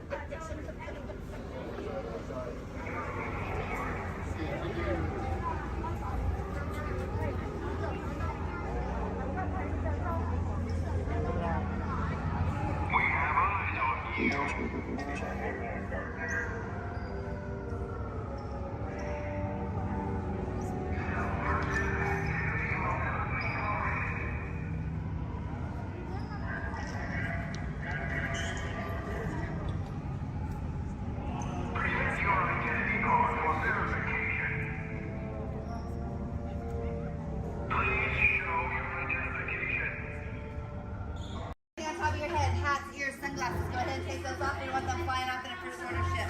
Who knows what they would do with them, but they're not going to give them back. This is our 5. We can help get you guys out of here. We're just waiting for a transmission from Finn. Okay. Good luck. Take this corridor to the turbo lift, then head down to the escape pod base. Those droids are programmed to return you to Batu. Hurry and don't get caught. Lieutenant Beck will guide you. Recruits, for your safety, stay seated with seatbelts securely fastened. Keep hands, arms, feet, and legs inside the transport and supervise your children. Tell them it's a prisoner transfer. Did it work? Good. Now get a move on. There's a clear path to the turbo lifts at the end of the hallway. Turn right. Probe droid. You're lucky it didn't spot you. Take those turbo lifts and stay out of trouble. Hey, you're not authorized. Wait, those are the prisoners.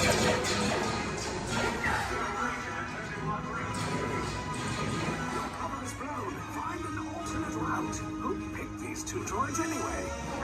Detention approach. Prisoners not seen on the Have it on! Fire!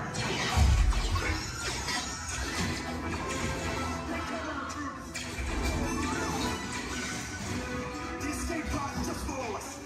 Take Hurry! No, not up! I said down!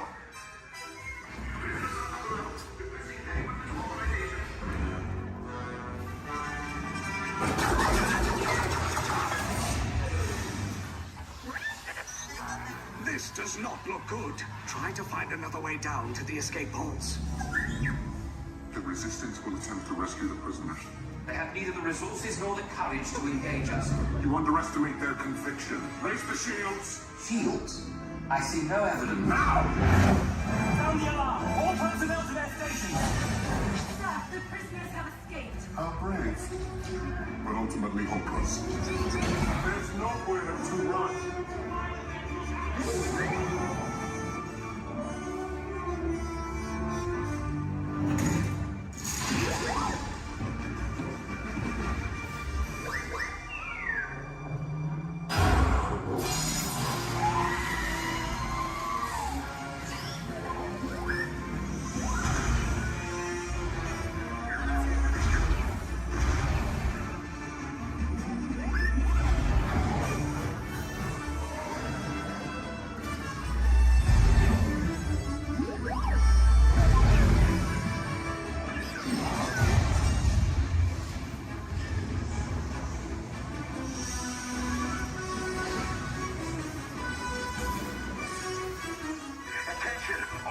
Personnel, abandoned ship. I repeat, abandoned ship.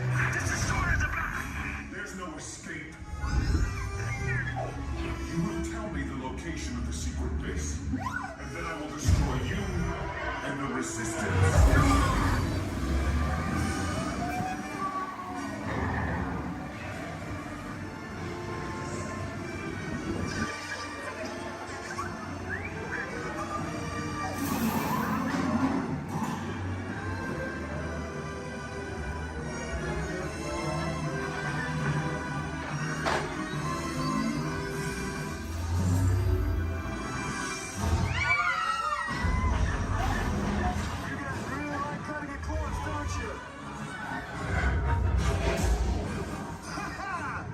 Okay, you're clear.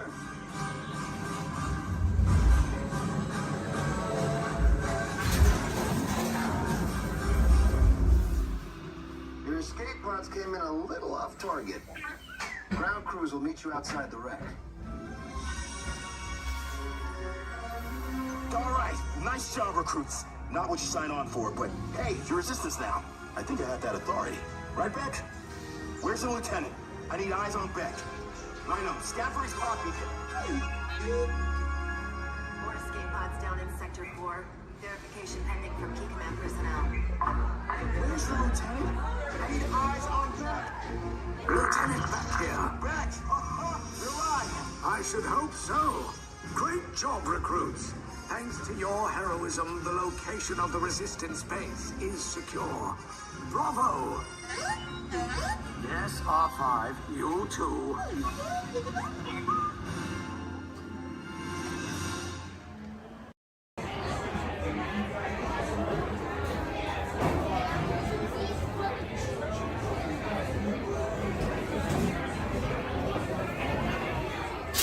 Your time has come. The master awaits. Yeah, I'm a little scared.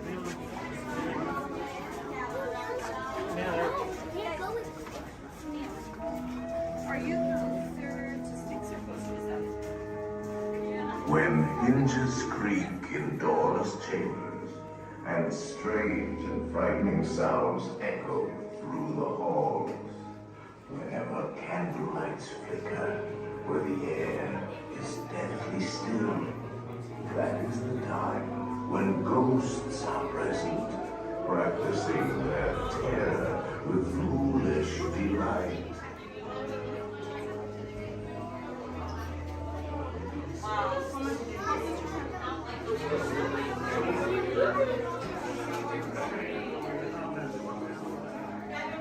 Proceed all the way to the chamber and all the way across the walls. Look alive, notes from strict deadline. Stroke like a hatchet and chop chop. Welcome, foolish mortals, to the haunted mansion. Your host, your ghost host. It was just spooky snooze, buddy. What can I say? Here where you see paintings of some of our guests as they appear in their corruptible, mortal state. Kindly step all the way in, please, and make room for everyone. There's no turning back now. Now everyone, gather your bodies away from the walls and into the dead center of the room. Your cadaverous pallor betrays an aura of foreboding, almost as though you sense a disquieting metamorphosis. Is this haunted room actually stretching? Or is it your imagination? And consider this dismaying observation. This chamber has no windows and no doors. Which offers you this chilling challenge to find a way out.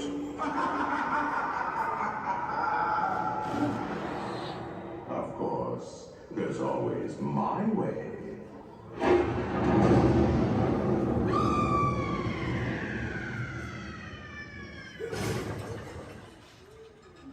Oh, I didn't mean to frighten you prematurely. The real chills come later. Now, as they say, look alive, and we'll continue on. And let's all stay together, please.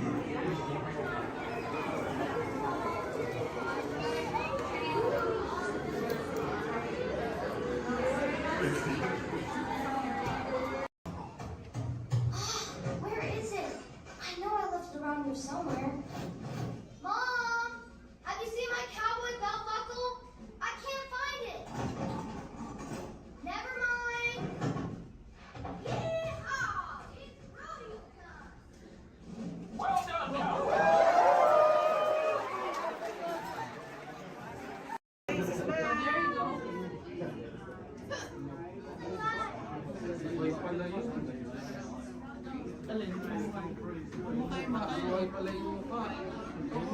As promised, your time has come. Please enter and gather on the dying fire. When hinges creak in doorless chambers, and strange and frightening sounds echo through the halls, whenever candlelights flicker, where the air is deadly still, that is the time when ghosts are present, practicing their terror with ghoulish delight.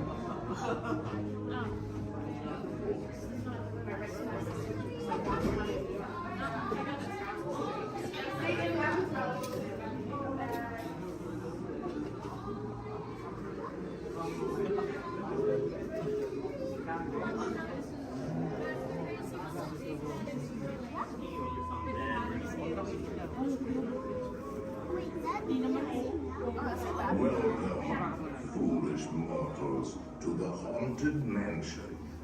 I am your host, your ghost host. Our tour begins here in this gallery. Here where you see paintings of some of our guests as they appeared in their corruptible, mortal state. Kindly step all the way in, please, and make room for everyone. There's no turning back now. At this time, I need everybody to drag their bodies away from the walls and gather in the dead center of the room. Your cadaverous pallor betrays an aura of foreboding, almost as though you sense a disquieting metamorphosis. Is this haunted room actually stretching? Or is it your imagination? And consider this dismaying observation. This chamber has no windows and no doors. Which offers you this chilling challenge to find a way out.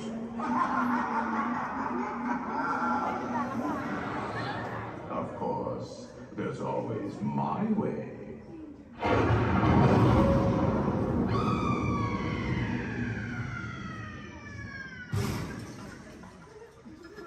Oh, I didn't mean to frighten you prematurely. The real chills come later. Now, as they say, look alive, and we'll continue on it too. And let's all stay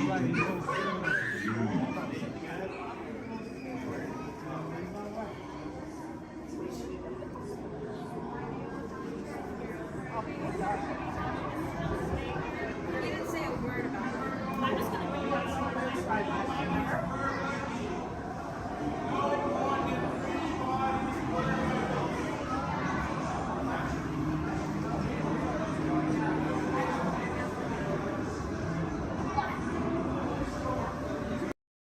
How y'all doing today?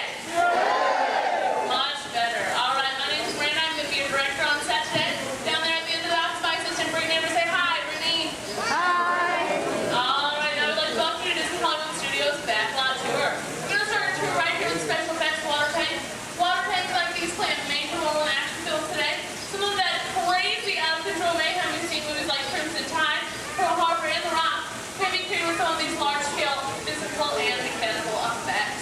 We're going to be shooting on an action sequence here today called Hardware Tap, using some of the very own special effects that directors like Michael Bay's and their films. If you're here to monitors, I'm just going to go ahead and set the scene for us. In this scene, the prologue is on a surveillance mission. Searching the skies for enemy aircraft, the crew is caught off guard with the real danger surfaces from beneath the sea. This is going to require a full range of physical effects, split-second timing, and careful direction.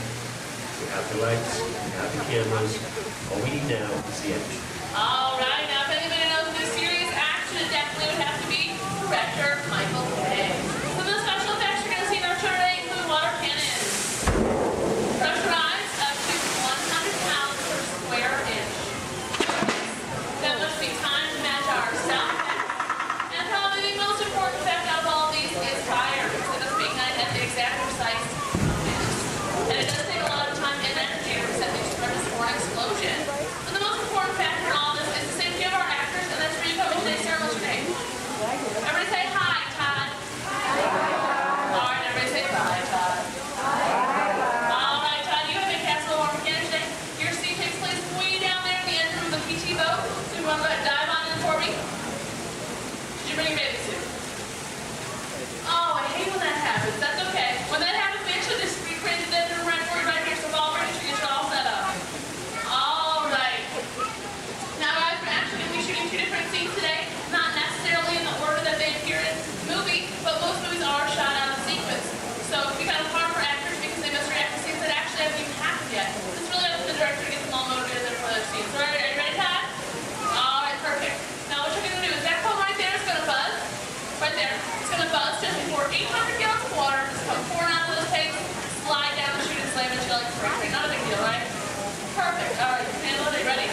Perfect. All right. The good thing is my 800 gallons. It's more like 1,000. And let's not let them know that because there's a fine line between motivation and fear. Are you ready? Perfect. And roll playback. And action. Go ahead and pick up that phone for me. Call your captain. Let him know you might be taking on just a little bit of water.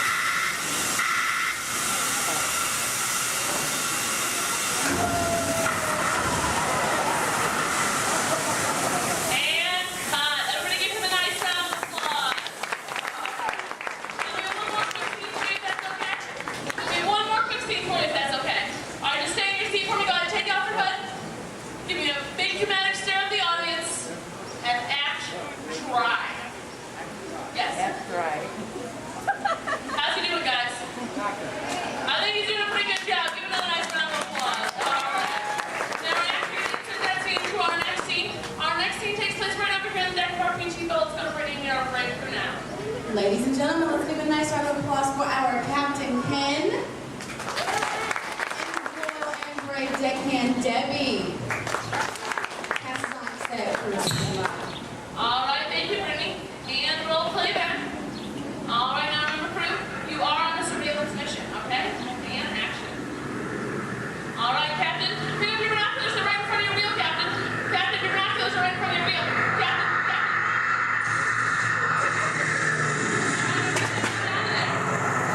All right, Captain, spin your mouth, hurry. He's coming back for another round. Get your boat out of there.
Myself and my assistant Brittany would like to thank you all for coming out to our chat. If you're waiting for any of our brave volunteers, just stay right where you are.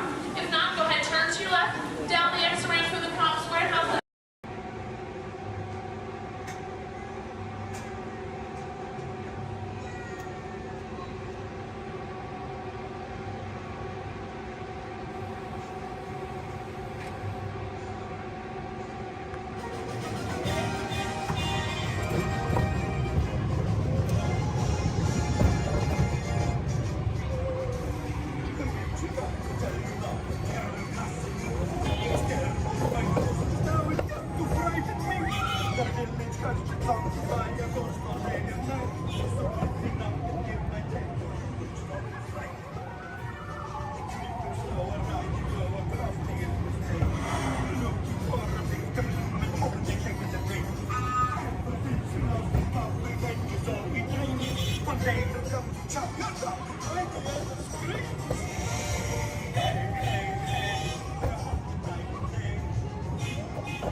Uh-oh.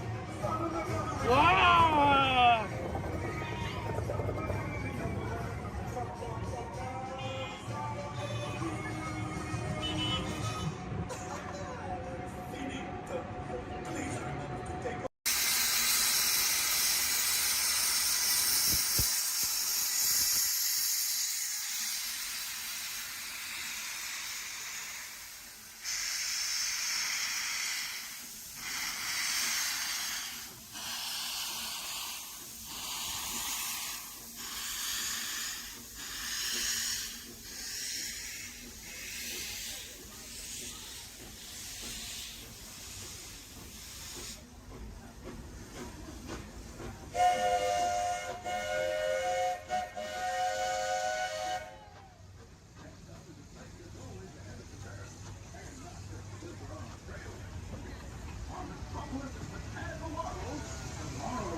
Welcome to the Avatar program. Soon, you're going to have a chance to undertake an amazing Navi rite of passage, flying on the back of this powerful animal called an Ikram, or as we call it, a Banshee. The way you're going to do this is by being matched to something called an avatar. And I'm here to help you guys get ready. But first, we have to scan you for Pandoran microparasites. Alright everyone, stay on your number and move your arms a bit. Okay, start scan. Oh, I'm ready. You've all got them. But don't worry, they're very common around these parts. Let's start the decon. Initiating GMR decon. Stay still over your number, you're not going to feel a thing. You're doing great. You're almost done here. They're all clear. Great. Now let's go over how all this works. Like I said before, you're going to be matched to these things called avatars, which look a lot like the Navi. They're created by blending human DNA and Navi DNA. Once we match you to an avatar, thanks to a special link chair, your mind will be able to control that avatar.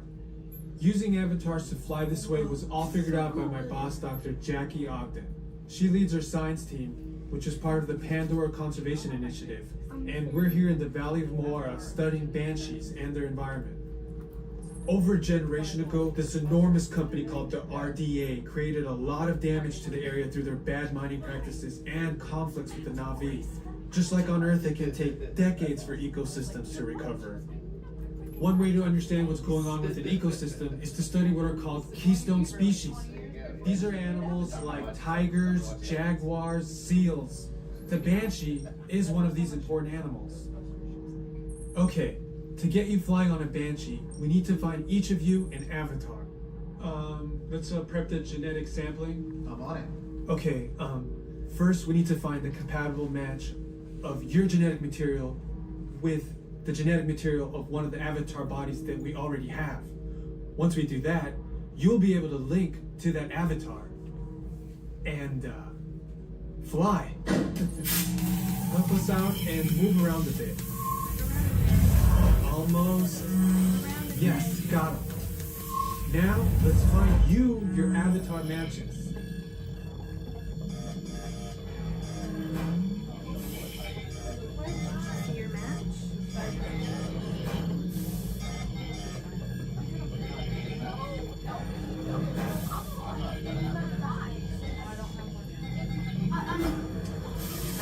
All right, you've all been matched with avatars. Looks like they're ready for you in the next room. When the door opens, please go inside, all the way in, and stand over the same number that you're standing over now. And I'll see you in there. I'll be for Oh boy! Oh, steady! Whoa! Hi, Musketeers! Well, here we go again, so hang on. Anything goes. You ready? And let the show begin! Here's my pal Walt to tell you how the magic is made. There's a lot of satisfaction in developing ideas into reality. When we consider a new project, we really study it. Not just the surface idea, but everything about it. And when we go into that new project, we believe in it all the way.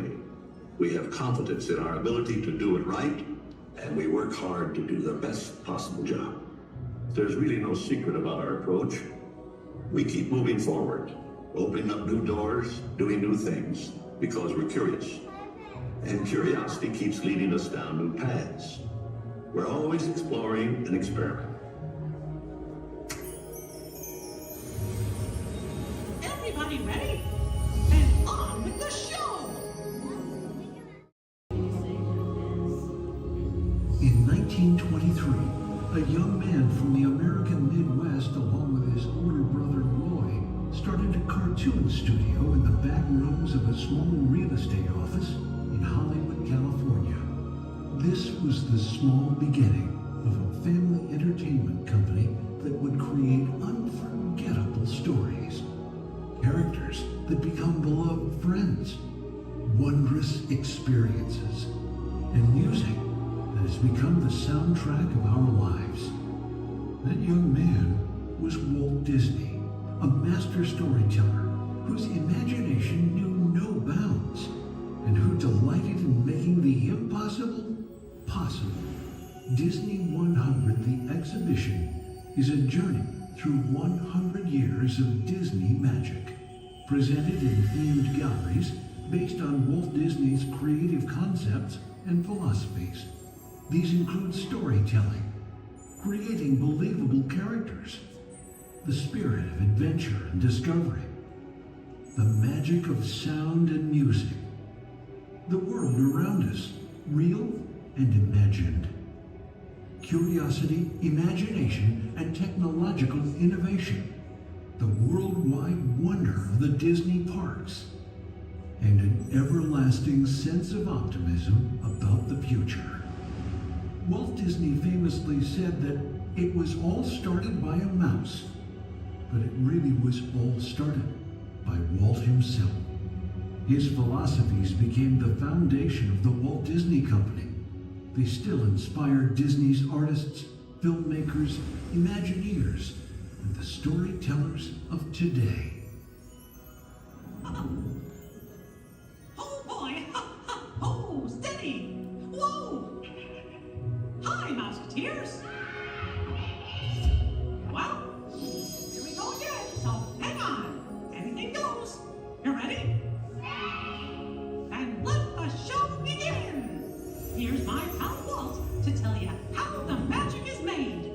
There's a lot of satisfaction in developing ideas into reality when we consider a new project we really studied. Not just the surface idea, but everything about it. And when we go into that new project, we believe in it all the way. We have confidence in our ability to do it right, and we work hard to do the best possible job. There's really no secret about our approach. We keep moving forward, opening up new doors, doing new things, because we're curious. And curiosity keeps leading us down new paths. We're always exploring and experimenting.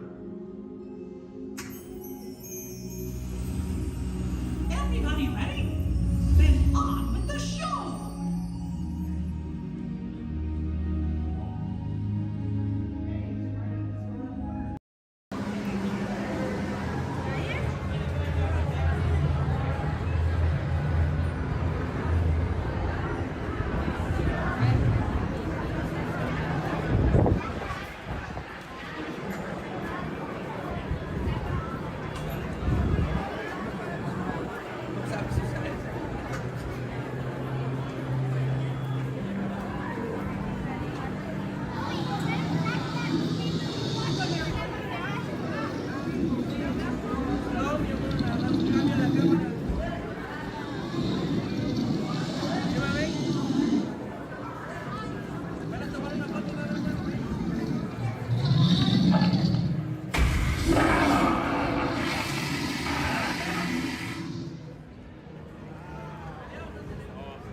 Spot, so let me ask, how's everyone doing today? Sweet, welcome everyone to the Aquatorium and welcome to Turtle Talk. My name's John, I'll be your host. You're all here to have a conversation with the coolest sea turtle in the entire ocean. Do you know his name? That's right, it's Crush, so let me show you how it's gonna work. Right here is our window to the Pacific. It allows us to see all of the undersea life that swim by. Up there in the corner is our hydrophone that allows us to communicate with all the undersea life. So it's going to be very conversational, meaning Crush will talk to you, you'll be able to talk to Crush, he's got questions for you, and hopefully you all have some questions for him. You can ask him anything you want. You can ask him what he likes to eat, what he does in his free time, what's the meaning of life, anything like that, he'll be happy to try to answer. If you do need to leave at any time, it's okay. Just use the doors on the opposite side of where you entered or right back here. Back there's my pal Brian. Everyone say hi, Brian! Hi! Brian will be back there to assist you if you should need any assistance during the show. I'm going to lower the lights and lower the music here so we can see and hear just a little better. My friends the Moonfish are going to be coming out here and showing you some rules. First rule inside, please no eating during the show. And no drinking. No smoking. And the last one, take all the pictures and video you like, just please no flash photography or video lighting. Round of applause for the Moonfish! Excellent. All right, Crush is up there surfing. He said when you're ready, just call him down. So on the count of 3, yell, hey Crush. Ready, 1, 2, 3!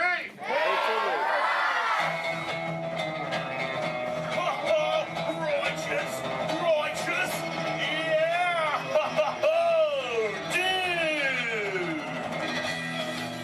Scope out that double spinner intro by the turtle, dude. Yeah. Chaw. Whoa, dude, check out all the humans in the human tank. Hello, human dudes. Oh, whatever, hey, dudes. Oh, dude, there's even little grommet dudes, sub level. Hello, little dudes. Focus, little dudes. Awesome. Dude, it's John. What's going on, dude? Hey, dude. Hey, do you think you can help me talk to a grommet right over here?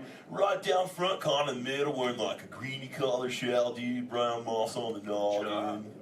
Hey, what's your name, dude? Rudy. Nice to meet you, Rockin' Rudy, dude. Hey, do you know how to talk like a turtle? No. Oh, no worries. I'll teach you. Can you say totally? No, I can't. Okay, then. Let's go over here, John, dude. Yeah, let's talk to the dudette right here in the pinky shell, dude. Let's see if she can say totally. Hey, what's your name, dude? Gabby. Nice to meet you, Groovy Gabby, dude. So can you say totally? Totally. Whoa, you're good. Okay, now can you say sweet? Sweet. Okay, put both those words together, Groovy Gabby, and say totally sweet. Totally sweet. Whoa, dude, human dude, put your fins together for Groovy Gabby for totally talking turtle, dude. Dude, you're like bilingual. Hey, so like, where do you come from, Gabby, dude? Where do you live? Canada. Ooh, dude, you come from Canada, dude. That's excellent. I have no idea where that is. So how's the surf in the Canada, dude? Why are we whispering? Well, no worries, dude. Hey, so like, who brought you here on this fine day from the Canada, dude? Who'd you come with? With my family? Oh, excellent, dude. You brought the whole familia. Wouldn't it be cool if I talked to, like, your parental units? Totally say, cha. Chaw. Awesome. Okay, let's find out where they are. Parental units of Groovy Gabby, where are you at? Raise your fin. I want to talk to you. Over here, dude. Oh, dude, excellent, dude. They're, like, way over there. They're, like, taking a mini vacay from the little one over there, dude. Hey, what's your name, dude? Walt. Nice to meet you. What relationship are you to the Groovy Gabby, dude? Father. Oh, you're the Papa Bear. Excellent. Hey, so how many little ones do you have? 2. Oh, you're just getting started. Excellent. Dude, the Crush Man's got 65. You should totally try that. Well, hey, I was wondering, do little ones ask you a lot of questions? Oh, yeah. Do you always have the answers right? Never. Oh, dude, I'm totally the same way, dude. My youngest son, Squirt, dude, he asks me questions all the time, and I'm like, I do not know. In fact, human dudes, that's totally why I'm here today, to answer all those questions Squirt has about you human dudes. So if you can help me, and so I can take it back to him, totally say cha. Oh, dude, you so totally rock! Dude! Whoa, dude, we got some advanced turtle talkers out there. Excellent. For the rest of you dudes, whenever a green sea turtle says you so totally rock, you reply by saying, dude, really loud. So, you so totally rock. Dude! Excellent, now you're all talking turtle. Let's move on to Squirt's first question. Numero uno. Squirt saw you human dudes at the beach the other day, and he wanted to know what you dudes do when you go to the beach. So shout it out, human dudes. What do you do when you go to the beach? Dude, kill the motor, dude. I heard some surfers, swimming, tanning. One little dude over here was like, boogie board. That was awesome. Well, let's see you swimmers out there. Raise your fin if you know how to swim. Oh, not many adults know how to swim. Okay, this is muy importante, human dudes. Raise your fin if you've ever swam or swummed or swam it in your entire life, dude. Oh, that's more like it. Hey, John, dude, let's go to this side of the tank in the first row, fourth noggin. That dudette looks like a most excellent swimmer. Hey, dudette, what's your name? Me? Sandra. Nice to meet you, Surfing Sandra, dude. You should have seen your face when I first called on you. You were like... It was totally awesome. Oh, go ahead, Sandra, dude, what's up? Are there any sea creatures you're actually afraid of? Oh, dude. Those tiger sharks got some serious thrill issues. They're real jerks. Dude, but, you know, I'm a pretty fast swimmer, so I can get away from them pretty good, dude. But, you know, I do have two very good friends, Chum and Bruce, or an anchor, too, don't forget about him. Well, Bruce and them started this 12-step program called Fish Your Friends, Not Food. Oh, you know it, dude. You took it, too. That's excellent. It's spreading onto the land. Very cool. Well, hey, I was wondering, dude, do you ever go swimming? Do you like to go fast or slow? I like to float on my back. Oh, dude. I like your style, Sandra, dude. There you go. It's kind of like sit back and close your lids and be like, dude. I'm Sandra. I hope there's no tiger sharks around. Dude, that's excellent. But you know what? I am a green sea turtle, and because of those tiger sharks and my love for the thrill of speed, I totally love to go fast. Hey, human dudes, you want to see how fast I can swim? Totally say y'all. Excellent. I'm going to go get my motor running, and human dudes, I need you to time me. So start counting when I say go, and count nice and loud so I can hear you. Okay, dudes? Ready, set, go. 1, 2. Back, dudes. Dude, I just swam all the way around the world. I did, dude. Right through Canada.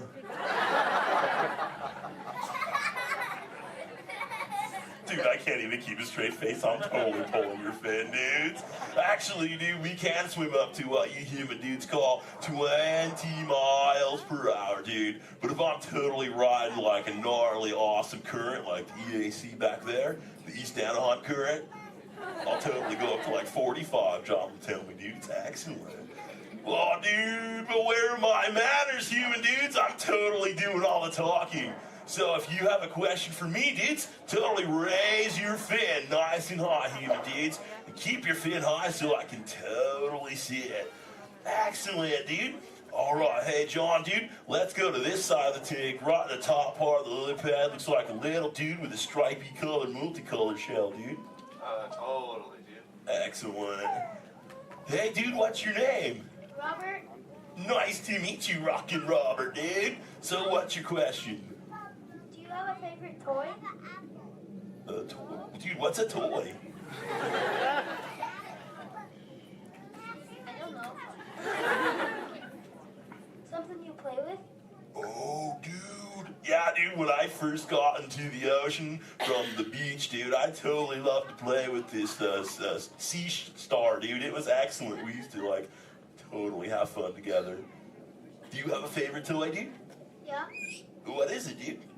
A stuffed animal?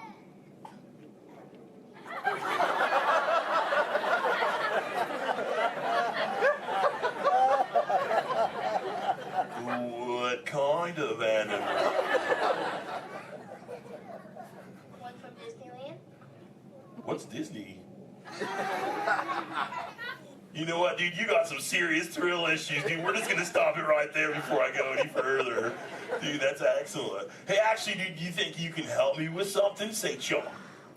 Chomp. Okay, the other day I found this thing. I don't know what it is. It's hoping you can tell me, dude. What is this, dude? A Buzz Lightyear toy. Oh, dude, so this is a toy, dude? Excellent, dude. So, like, what does he do? He flies. No way. Let's see if I can make him fly. Dude, that was awesome! Dude, the other day when I found this little mini man, he started talking to me, dude. He was like, I don't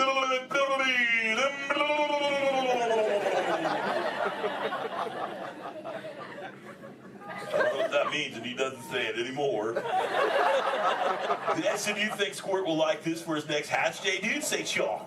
Chaw. Excellent, I'll totally give it to him. And thanks for your help, dude. You so totally rock. Dude. Does anyone else have a question for the Crush Man? Raise your fin, dude. Oh, dude, let's just go right to the other side, right down front. Looks like a little dudette in a white shell right here, dude. Totally. Hey, what's your name, dude? Mallory. Nice to meet you, Mallory, dude. So what would you like to know? Well, if I could breathe into water, would you let me ride on your back? Dude, totally, dude. That'd be the most excellent ride ever, dude. I've always wanted to know what it's like to ride on my shell. Because I'm always riding in my shell. Dude, I bet so too. Well, if you ever learn the superpower of breathing under the water, dude, totally find me in the Pacific Ocean. I'll be waiting. I'll try. Excellent, dude. You're awesome. Hey, it was totally nice meeting you, dude. And for the rest of you humans, this has been excellent. I've learned so much. But I gotta give all this Mondo knowledge back to Squirt. But before I leave you, let me give you some of my ancient turtle wisdom. Remember, human dudes, in the big ocean of life, Never make an enemy out of a sea anemone. A sea anemone.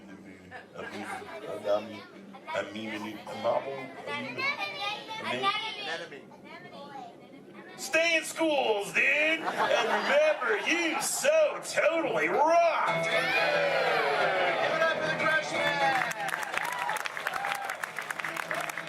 Alright, give the games about your exit ready. Escape, the doors in the back.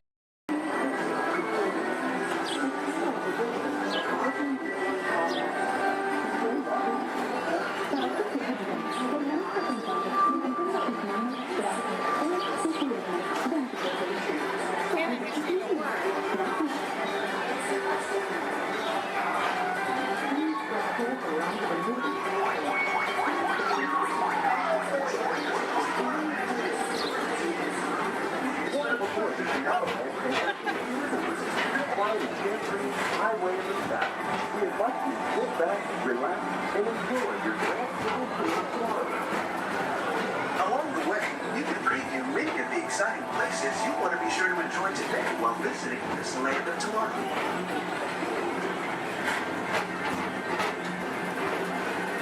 The People Mover is the perfect vehicle for people watching, so keep your eyes peeled. You never know who you might see.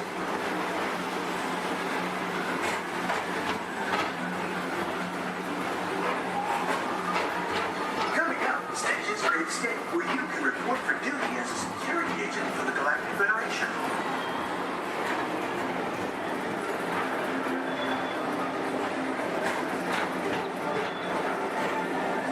The mission is to keep Experiment 626, the biggest little mischief maker in the galaxy, under control.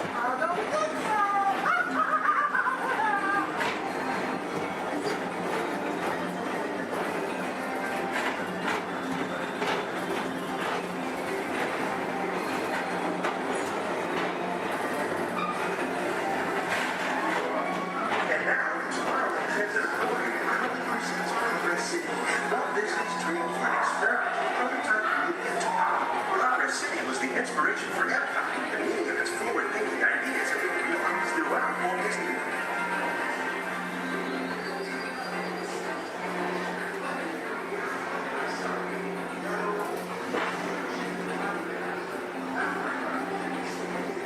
If your future includes shopping, then you'll want to visit Mickey Star Traders, where you'll find the greatest goods from around the galaxy. That's right. It's out of this world.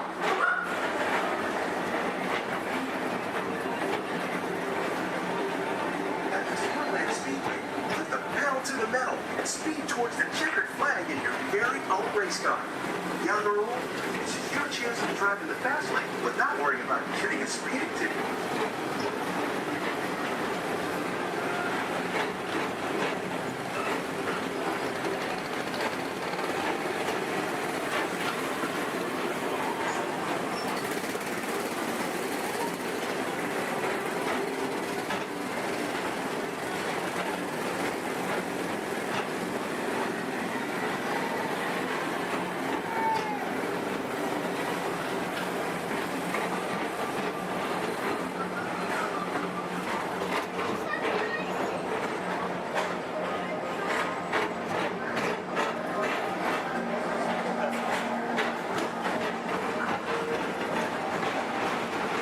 When that reaches one of the real wonders of our world, Space Mountain, blast off on a high-speed outer space adventure and complete in the cosmos.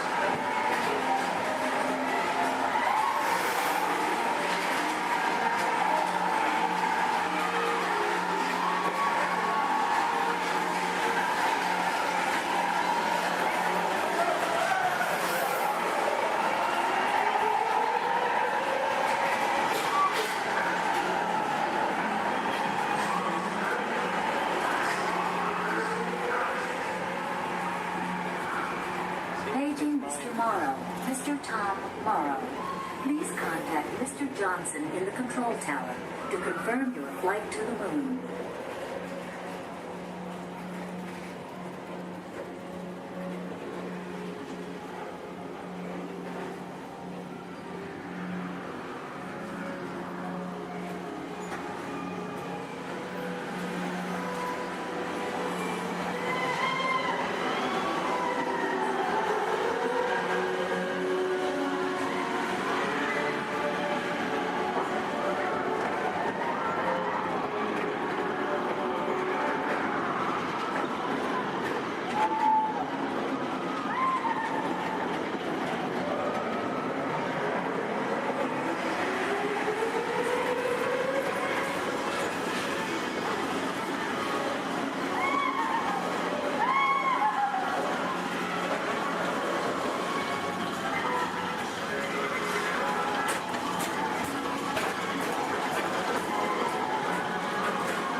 launching Walt Disney's Carousel of Progress.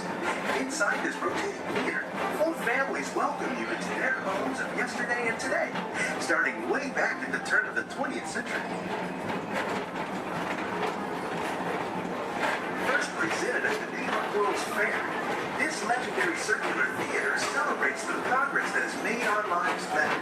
It's a perfect reminder that there's always a great, big, beautiful tomorrow shining at the end of every day.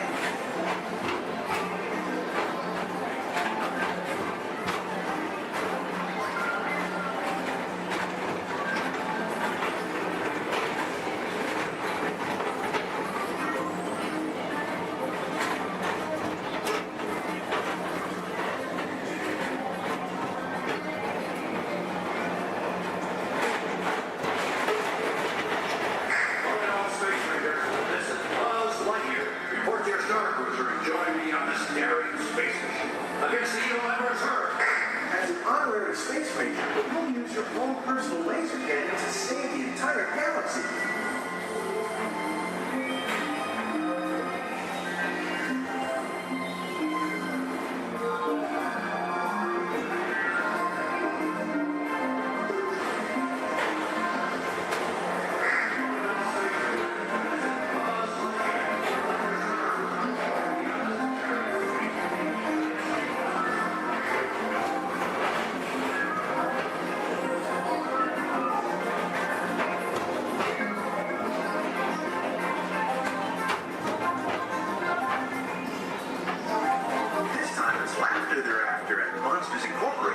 So drop in and join Mike Wazowski and all his pals at Monsters Incorporated Laugh Floor. Share the fun.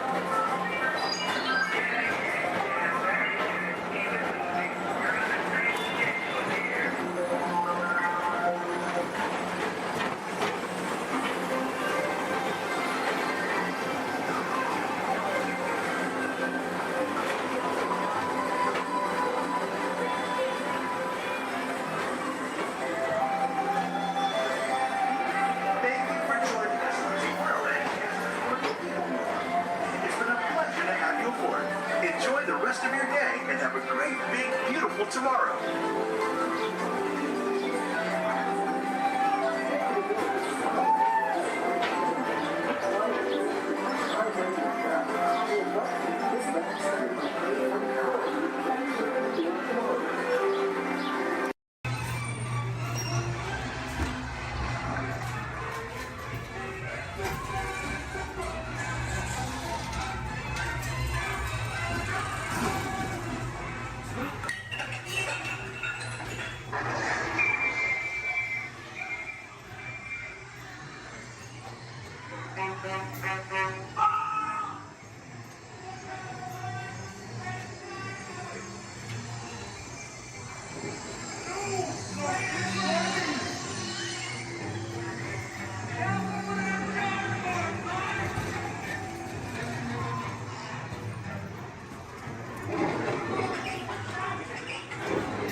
Is everyone assembled?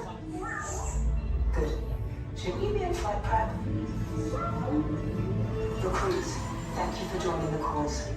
A covert resistance team led by my friend Finn has infiltrated a First Order Star Destroyer that is now headed to this system.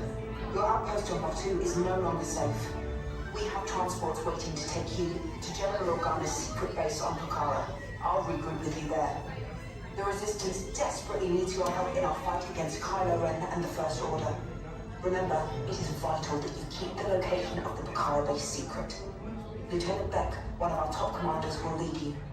Affirmative. Transport is ready. 9 and I shall personally see them delivered. Thank you, Lieutenant. Welcome to the cause. May the Force be with us. Commander Poltam and a squadron of X-Wings shall escort us to the rendezvous point on Pucara. Roger, this is Black Leader. I hear you're a fine-looking group of recruits. Well, no time to waste. Let's get you on your way to the General. Stand clear. Deck doors opening now. Hurry, all recruits to transport. No need for safety gear, it'll be a smooth ride. Ground crews, deck is in motion. Recruits crossing to transport. Initiate pre-flight sequence on Deck 3 for Pucara.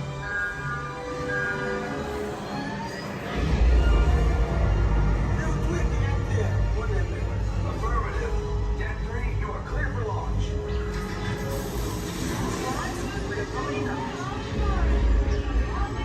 Pucara personnel, this is your final call on board. Transform away from the blast doors, all the way forward.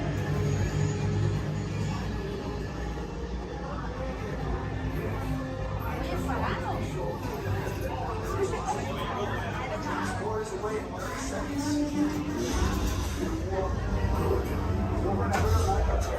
Yes, check the hyperdrive also. Transport takeoff in 20 seconds. Good. Airspeed sensor. Thank you, 9 Black Leader, are you and your team ready? Affirmative. Engines are hot. Red 2, blue flag reporting. Red 2, check. Blue 5 standing by. Engage propulsors and hold on, recruits. More ships. Launch.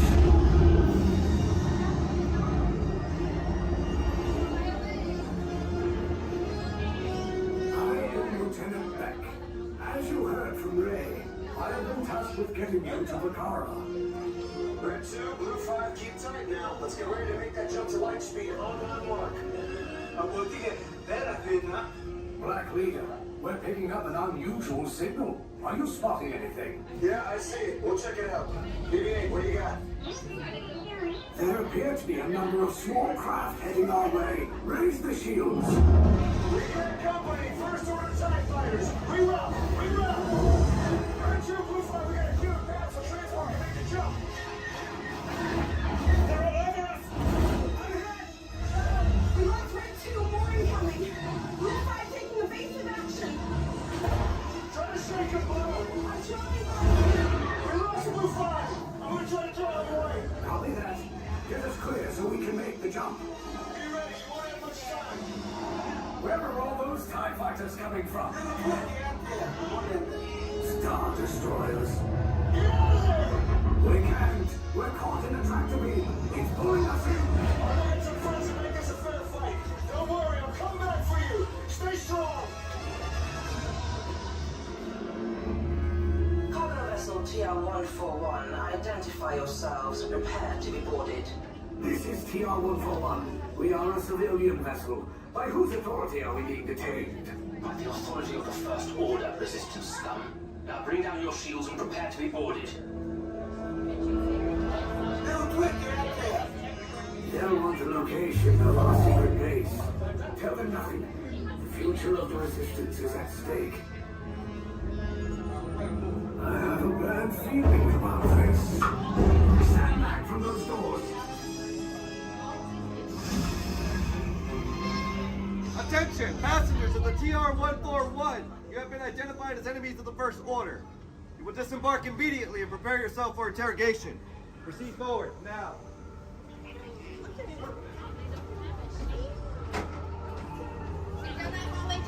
for interrogation. Keep your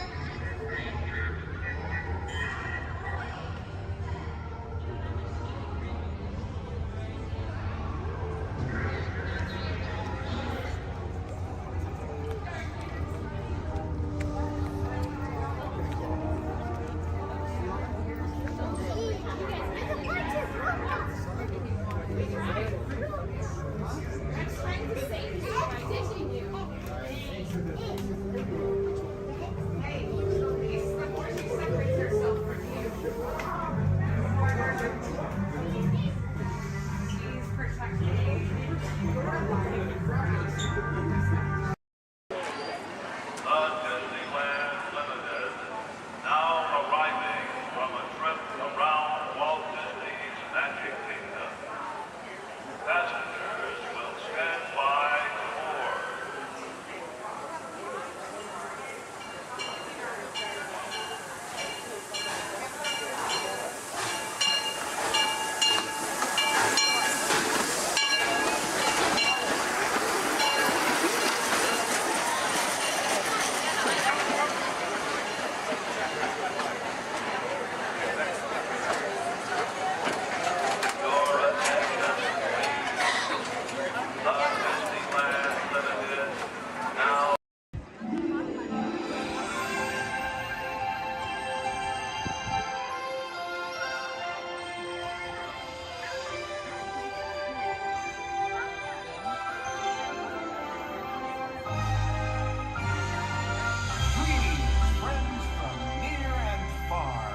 Welcome to the magical Friendship Fair.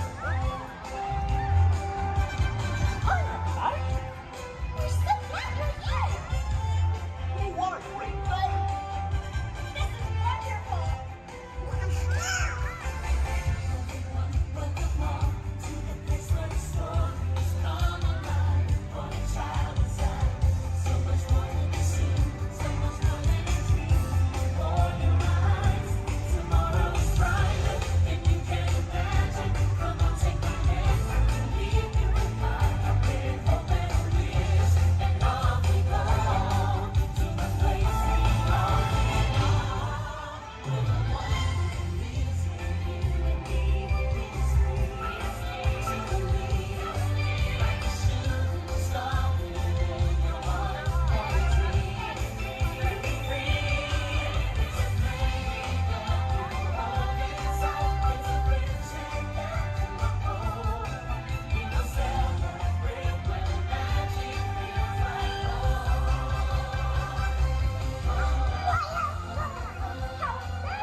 Hello, Aqua Adventurers.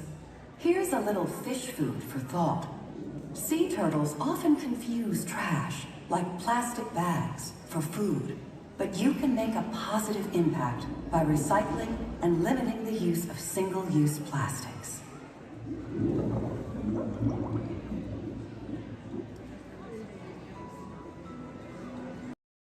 Journey into the movies is the perfect job for me because I love movies. So is everybody ready? Great, because it's showtime. Ready when you are, CB.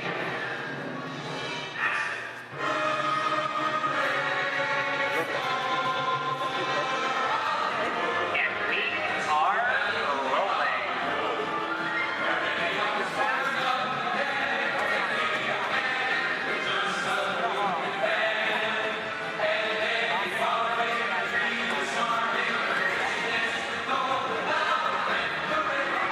Hello everyone and welcome to the Great Movie Ride. Once again, my name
Oscar-winning film from 1964, Mary Poppins, starring Julie Andrews and Dick Van Dyke. Julie Andrews won an Oscar for her portrayal of the nanny who was practically perfect in every way.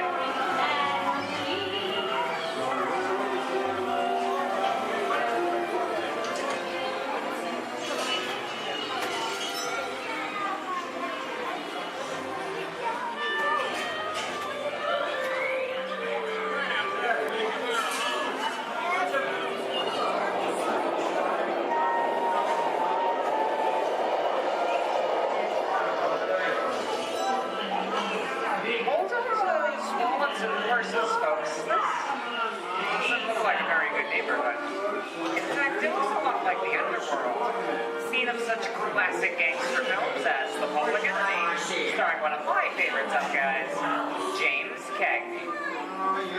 Even though Cagney is best known as one of the movie's greatest gangsters, he won his only Oscar for his role as the song and dance man George M. Cohan in Yankee Doodle Dandy. I'm telling you, very nice time.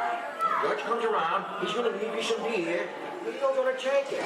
And you're going to kick in with the dog. And if you don't, somebody's going to drop by here and kick your teeth out one at a time. You know what I mean? Somebody's coming. Get down. Oh, dear, is it them? Yeah, just a bunch of rubber-necked tourists. Sorry for the delay, folks. I don't want to run a red light, even if it is just a movie. You talking to me? You talking to me?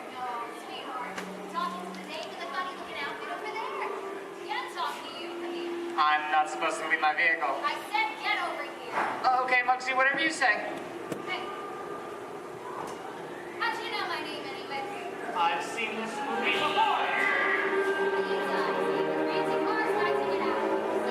You're making a big mistake here, Mugsy. I can't just walk out in the middle of a movie. I'll go for some more.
What are you looking at? Let everybody mind your P's and Q's, maybe you won't get hurt. Ah, must be the west side of town. And now, the Old West, and two of Hollywood's legendary stars, Clint Eastwood and John Wayne.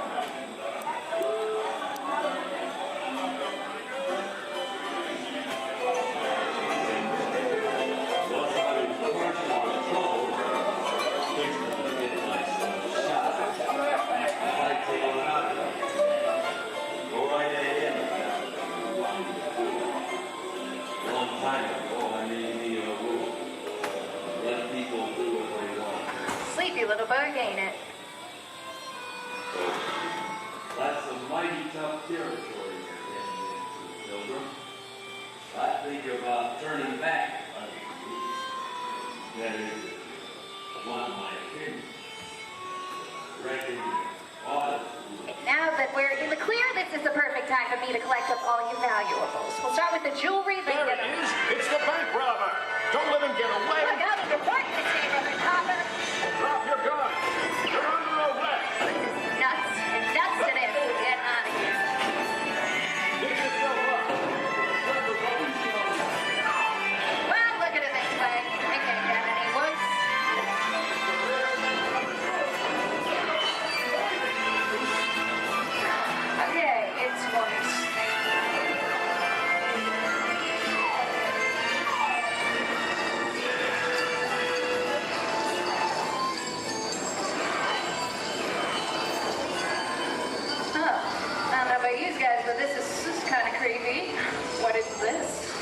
This is Alien.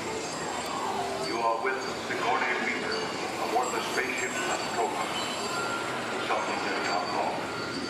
One by one, the crew has vanished.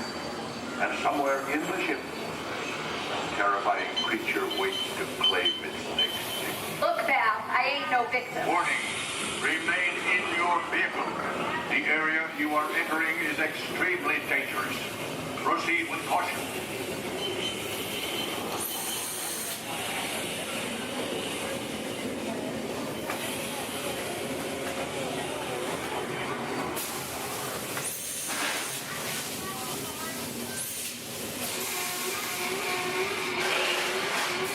The emergency disruptor system is now active. Ship will detonate in T-minus 10. Operators will override. Look out!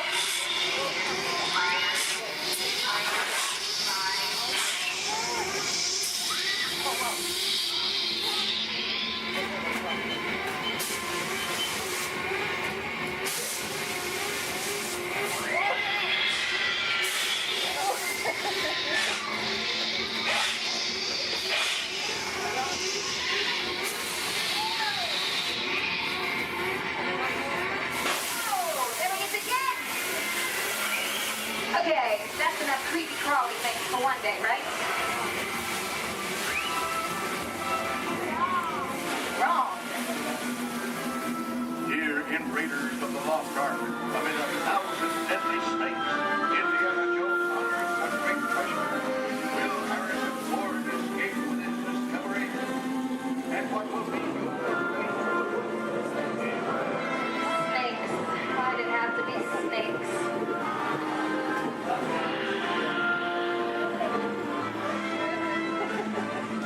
dust of 3,000 years lies undisturbed in this ancient burial chamber.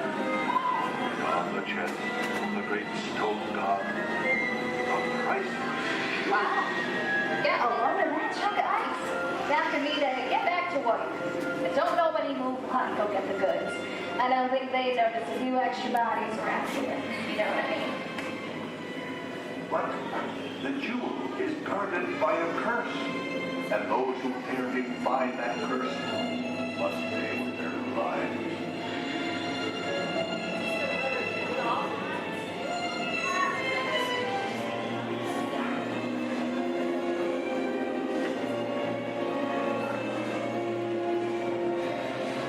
Halt, unbeliever.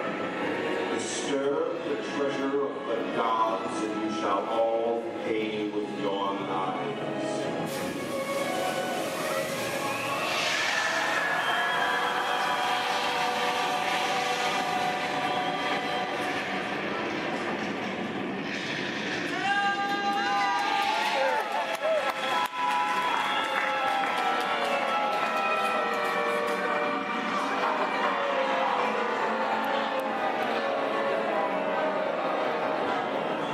Yeah, just going for popcorn. That just goes to show you anything can happen in the movies. Let's get on with the show. I see dead people. The horror movie is my all-time favorite genre. Some of the best horror films were produced back in the 1930s and 40s, but monsters, mutants, and maniacs are still audience favorites and continue to haunt us today. Hollywood has produced dozens of other movies over the years, beginning with a silent version back in 1912. We are now entering the jungle home of one of the most beloved characters of all time. No, it's not George the Jungle, actually it's Tarzan. Presented by Johnny Weissmuller. There we have Maureen O'Sullivan as Jane and the lovely and talented Cheetah as herself.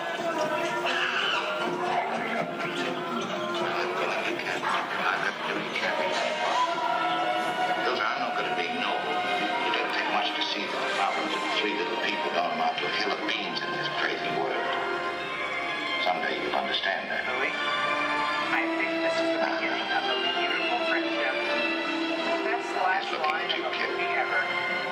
Humphrey Bogart, your favorite person, fantastic romance.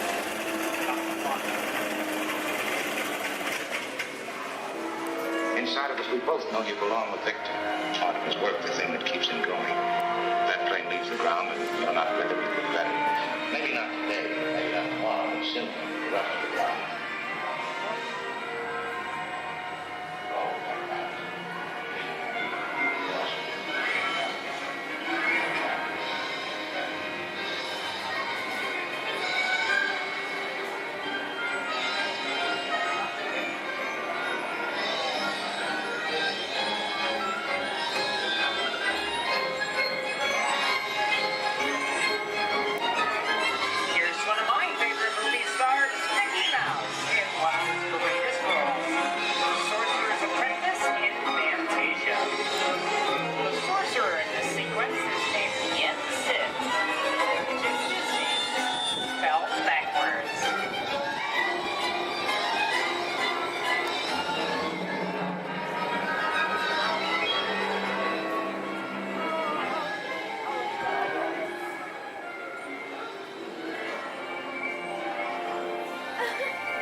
Well, my little pretty, I can cause accidents too. Oh, rubbish. You have no power here. Be gone before somebody drops a house on you, too. Very well. I'll bide my time. But just try to stay out of my way. Just try. I'll get you, my pretty, and your little dog, too. I wonder how we get out of here. What do you folks think? Which way do we go? Follow the yellow brick road. Follow the yellow brick road. Why didn't I think of it? Sing along, folks. You know the words.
Oh boy! Oh, steady! Whoa! Hi, Mouseketeers! Wow! Oh yeah, so hang on! Anything goes! You ready? And let the show begin! Here's my pal Walt to tell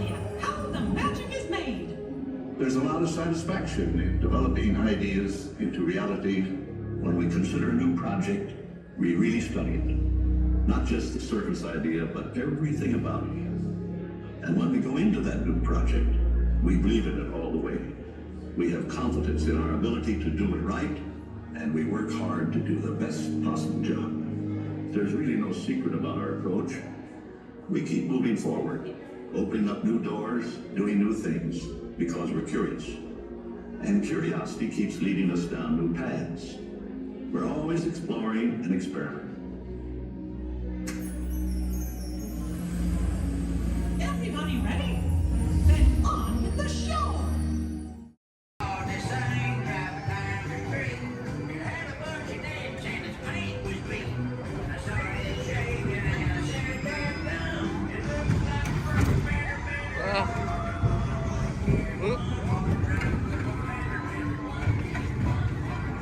Wait, what?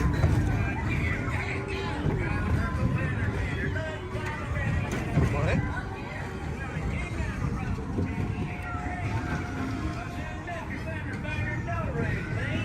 I heard him say the voice of the railroad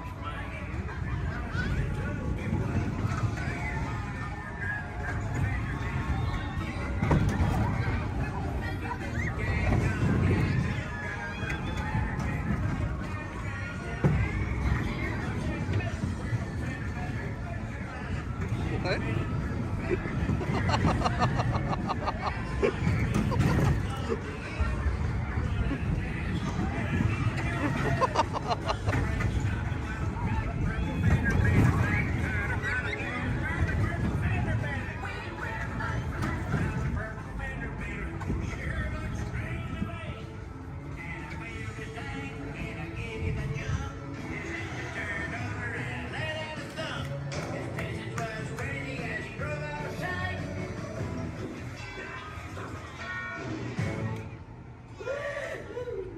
Can you believe that?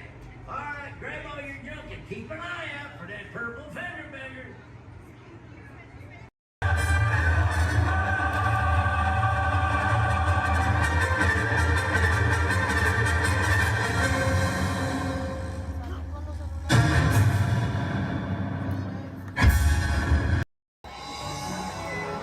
Oh gosh, it's great to have so many friends here. Now we can all dance together.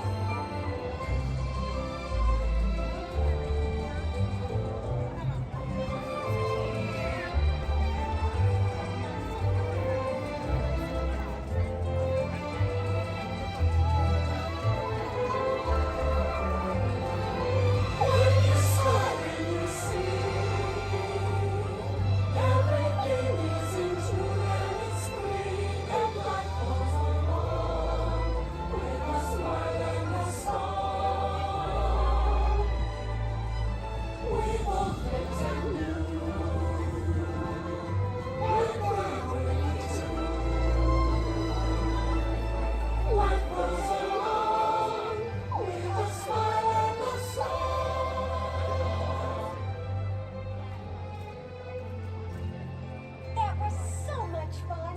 Yeah. Thank you for the dance. Oh, Nikki, this really has been the best day ever. Discovering new dreams. That's an adventure for sure. Uh-huh. Trying something new. And having a swinging good time. You bet. Finding the confidence to be true to yourself. That's right. Here's to all of us, old friends and new. Warm hugs for everyone. Oh, this is what I love about the friendship fair. Wherever you are and wherever you're from, we're so glad you're here. The best is yet to come. Today we make history with our friends, family. We've just begun.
surveillance range of the train's motion.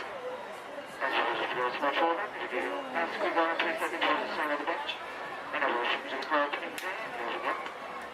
Our board.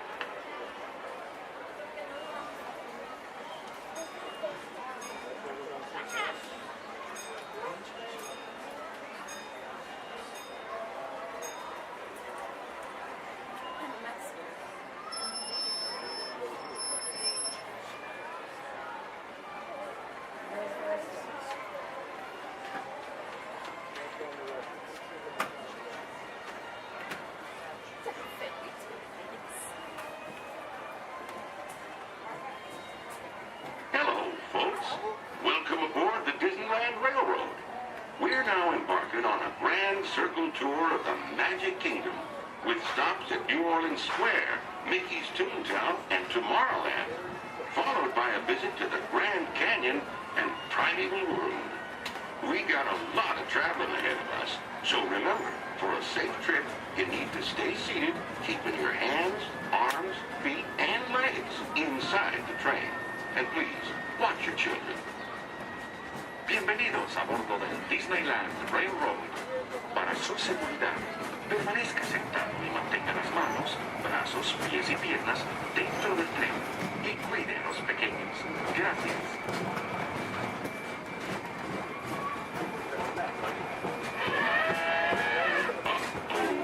Did you folks hear that? Sounds to me like we've reached the wilds of Adventureland, where you just might run into a lot of savage critters out there, including lions and tigers and tiki birds. Everybody best be on the lookout. You never know just what may show up. We're approaching our first stop, New Orleans Square Station. This station serves Frontierland, New Orleans Square, and Critter Country. If you'll be leaving us here, please remain seated till the train comes to a complete stop. Then watch your step while getting on. Have a good time at the Frontier here. Those of you continue on with us, we'll resume our journey in just a moment. This is New Orleans Square.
Empire, yay!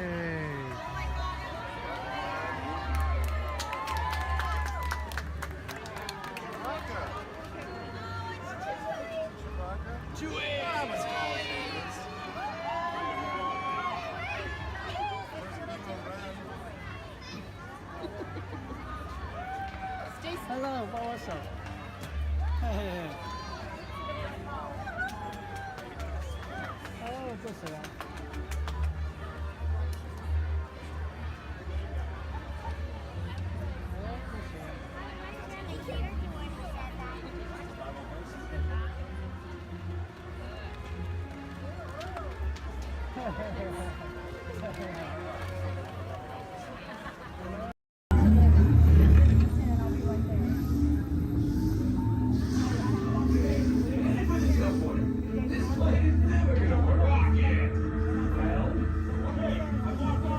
We'll be right behind you. Nothing to worry. worry about. Unless we cannot stop this unusually large man, then you're likely doomed. Good luck. You're gonna need it.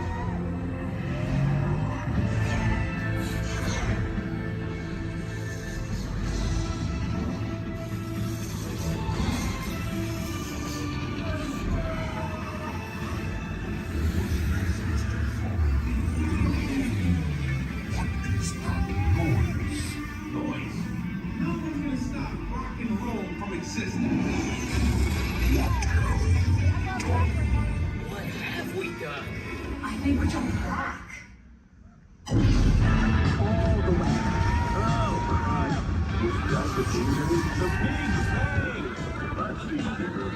gotta get that generator. It's the only way back.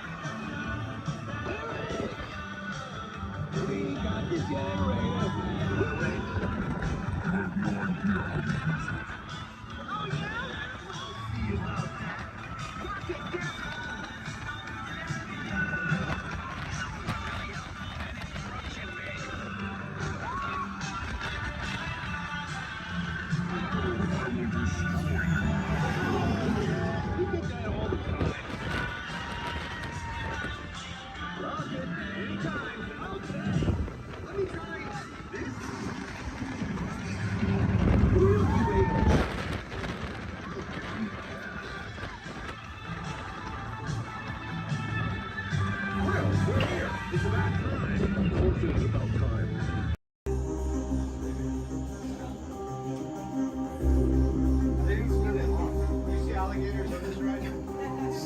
Yeah, space alligators. Also known as alligators.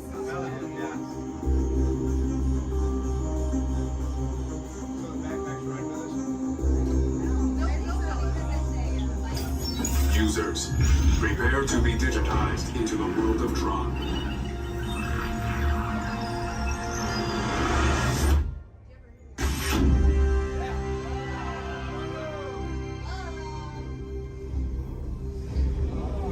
Team Blue, welcome to the grid. Proceed to gates.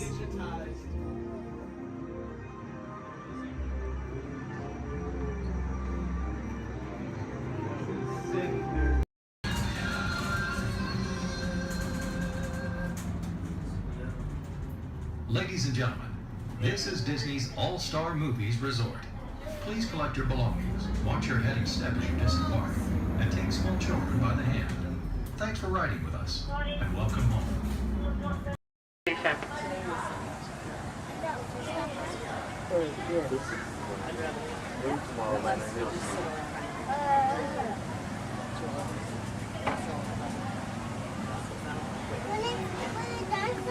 Maybe we're two rides after that.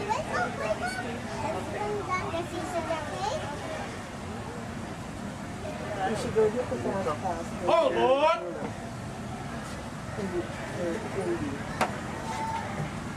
Because they're all right there.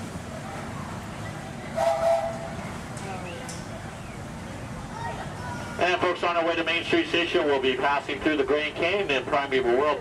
This is a perfect opportunity to take out your cameras and snap a few pictures. However, as a courtesy to those around you, we ask you please turn off the flash photography and video lighting on your cameras. Once again, no flash photography or video lighting inside the tunnel.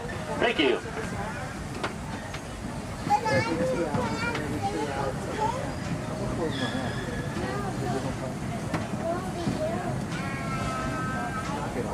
To those joining us, welcome aboard. The next leg of our journey will take us along the rim of the Grand Canyon.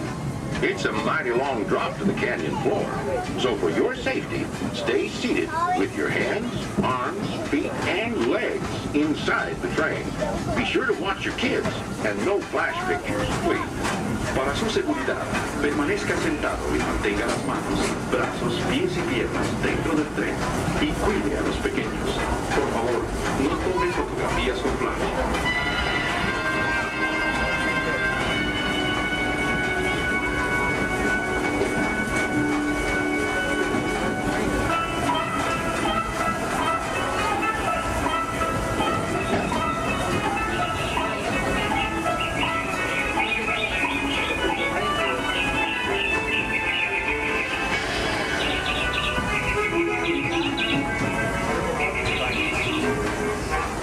we need everybody to please remain seated at all times. Thank you.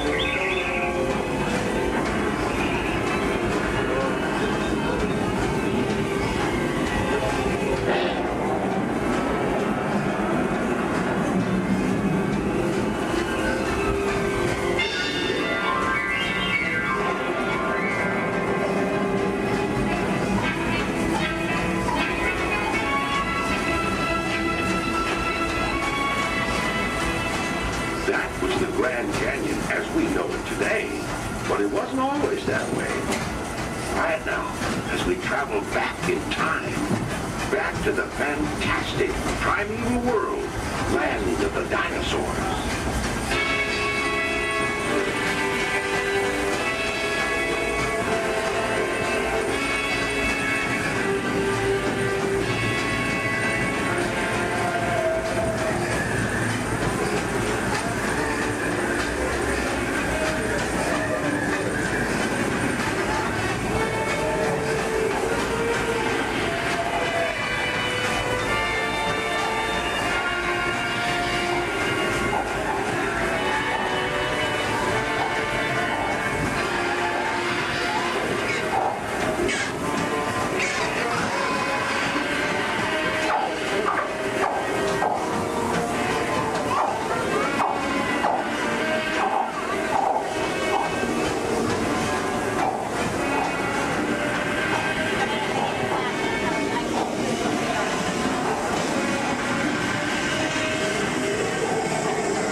Steaming back to our own time and to Main Street Station, gateway to Disneyland. If you'll be leaving us here, stay in your seat till we come to a full stop.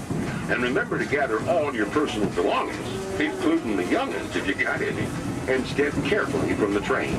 I'd especially like to thank those of you who've been with me for the Grand Circle Tour of Disneyland. We surely hope you enjoyed your travels with us and that you'll come back and see us again real soon. For those of you traveling on, we'll be on our way again in just a few minutes. This is Main Street Station, Main Street, USA.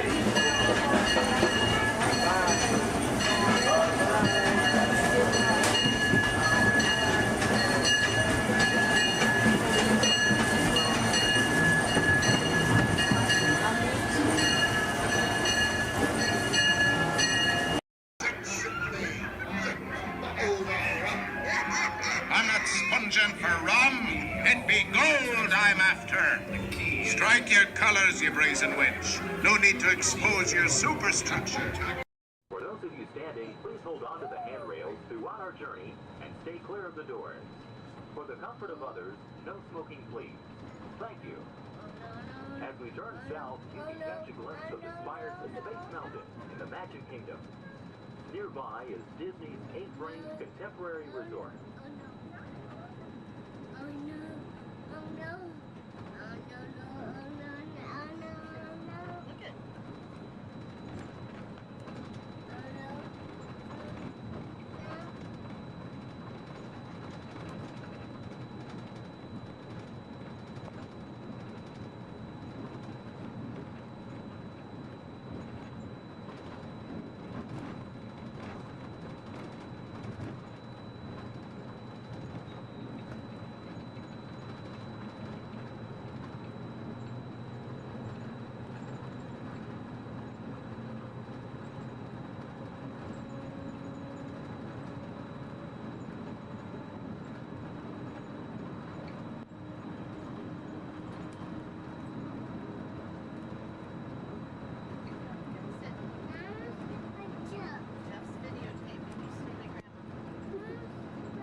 your group is together, now is a great opportunity to pick a time and place to meet and become separated in the park. If you should need any assistance, please go to Guest Relations, located in Interventions East. Guest Relations can also assist you in making dining arrangements, provide special tours of Epcot, or make other suggestions for planning your visit to Walt Disney World.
Traveling to Epcot, where nations celebrate human achievement and potential. Its 300 acres are divided into two worlds, Future World and World Showcase. Future World offers fascinating explorations into realms of energy, transportation, and imagination. You'll also find adventures in communications, sea exploration, food production, and other vital topics. World Showcase is a community of nations, highlighting the accomplishments and cultures of people around the world. On the banks of the 40-acre World Showcase Lagoon are Mexico, Norway, China, Germany, Italy, the American Adventure, Japan, Morocco, France, United Kingdom, and Canada.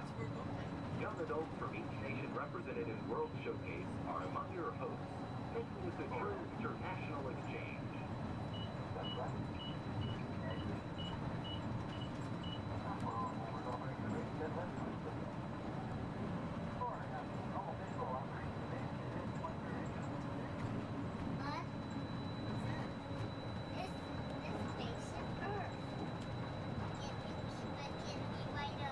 Beyond the trees ahead and to the right-hand side of our forward motion is Spaceship Earth. This 18-story geosphere marks the entrance to Epcot. Inside Spaceship Earth, time machine vehicles take you through the evolution of human communication, from a distant yesterday to the dawn of tomorrow.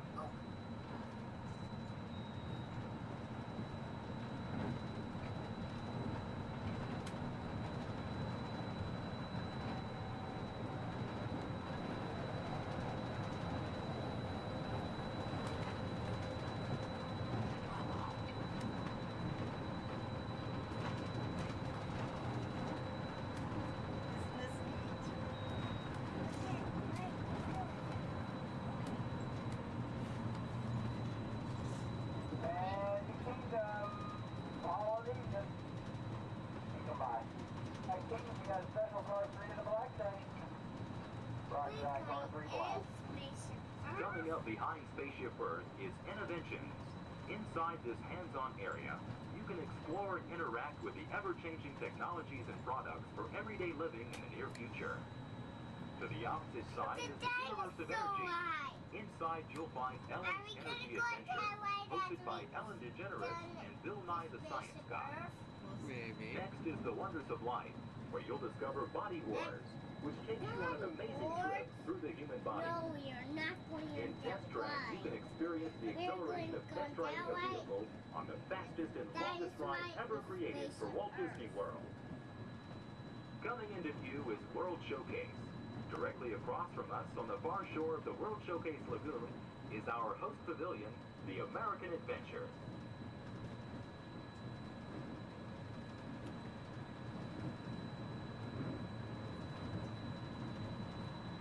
I'm still thirsty. Well, I'm sure we can find something for you to drink.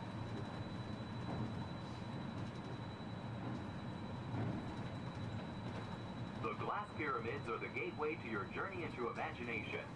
Inside, you can find the 3D adventure, Honey, I Shrunk the Audience. Join Professor Wayne Solinsky as he receives the Adventure of the Year award for his incredible shrinking machine. Next is the land, where you'll discover creative partnerships between people and the land around the world. In the living seas, you can descend via hydrolator to Seabase Alpha and navigate the largest, most spectacular coral reef environment ever created by humankind. Ladies and gentlemen, we are approaching the Epcot monorail station. Smoking is not permitted at Epcot except in designated areas. Please consult your guide map or ask a cast member for the location of designated smoking areas. Please hold on to the handrails and stay clear of the doors until the monorail stops completely and the doors open. On behalf of the cast of the Walt Disney World Resort, we'd like to welcome you to Epcot. And ladies and gentlemen, this is the Epcot monorail station. If I can please have everybody's attention. Once again, I do need everyone's attention. As you're walking up the platform this morning to the Transportation and Ticket Center, you might have noticed our signs, and if you did not, that is why I'm here. Epcot will be closing this evening promptly at 4 o'clock. Once again, Epcot, the entire park, will be closing this evening at 4 o'clock. Monorail transportation will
Along the way, you can preview many of the exciting places you want to be sure to enjoy today while visiting Disneyland of tomorrow.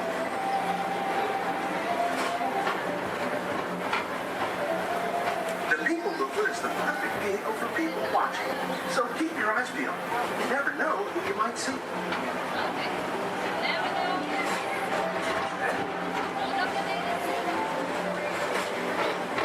Coming up, Stitch's Great Escape, where you can report your duty as a security agent to the Galactic Federation.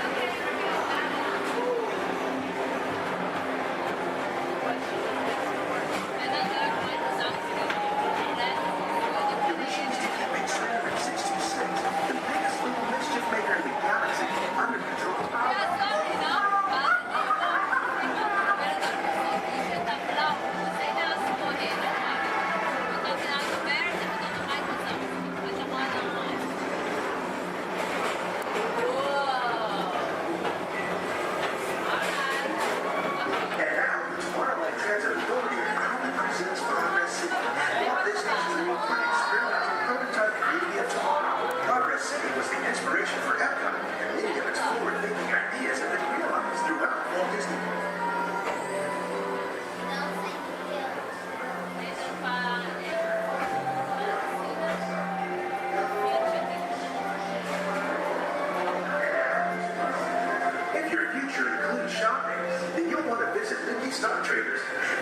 find the greatest goods from around the galaxy.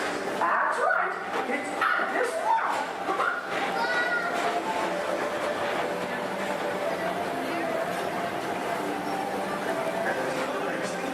Put the pedal to the metal and speed towards the checkered flag in your very own race car. Young or old, this is your chance to drive in the fast lane without worrying about getting a speeding ticket.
Paging Mr. Morrow, Mr. Tom Morrow. Please contact Mr. Johnson in the control tower to confirm your flight to the moon.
Mountain while you're here for an adventure that's out of this world.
Walt Disney's Carousel Progress. Inside this rotating theater, 4 families welcome you into their homes of yesterday and today, starting way back at the turn of the 20th century. First presented at the New York World's Fair, this legendary circular theater celebrates the progress that has made our lives better. It's a perfect reminder that there's always a great, big, beautiful tomorrow shining at the end of every day.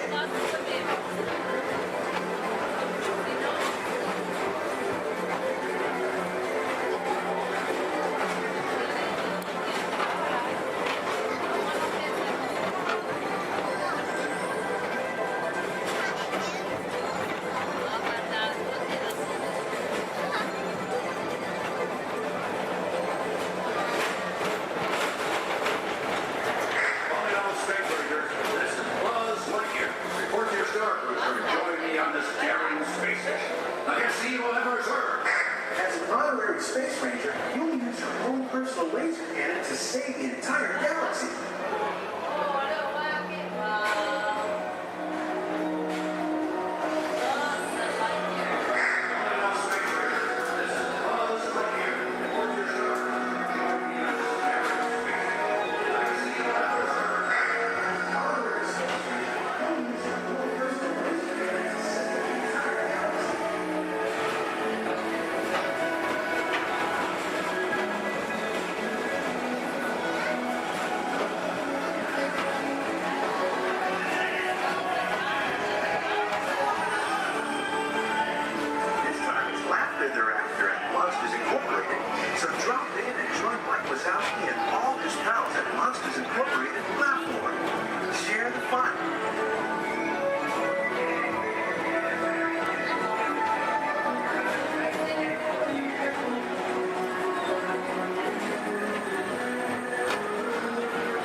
Enjoy the rest of your day and have a great, big, beautiful tomorrow.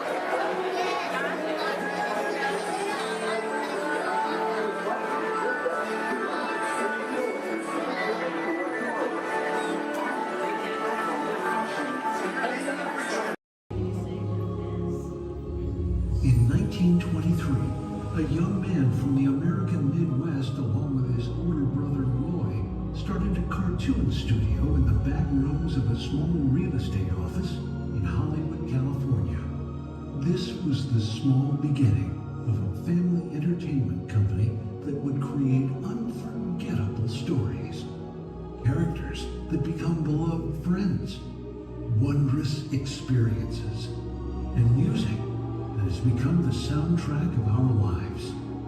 That young man was Walt Disney, a master storyteller whose imagination knew no bounds and who delighted in making the impossible possible. Disney 100, the exhibition, is a journey through 100 years of Disney magic, presented in themed galleries based on Walt Disney's creative concepts and philosophies.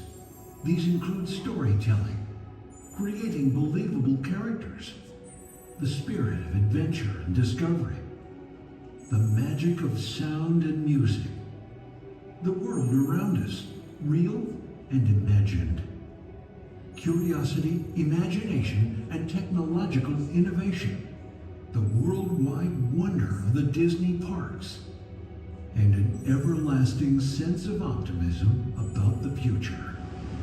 Walt Disney famously said that it was all started by a mouse, but it really was all started by Walt himself. His philosophies became the foundation of the Walt Disney Company. They still inspire Disney's artists, filmmakers, Imagineers, and the storytellers of today. Oh boy! Oh, steady! Whoa! Hi, Musketeers! Well, here we go again, so hang on. Anything goes. You ready? And let the show begin! Here's my pal Walt to tell you how the magic is made. There's a lot of satisfaction in developing ideas into reality when we consider a new project we really studied. Not just the surface idea, but everything about it. And when we go into that new project, we believe in it all the way. We have confidence in our ability to do it right, and we work hard to do the best possible job. There's really no secret about our approach. We keep moving forward, opening up new doors, doing new things, because we're curious. And curiosity keeps leading us down new paths. We're always exploring and experimenting. Everybody ready? Then on with the show!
We're gonna do it. Everyone, both fins up, go.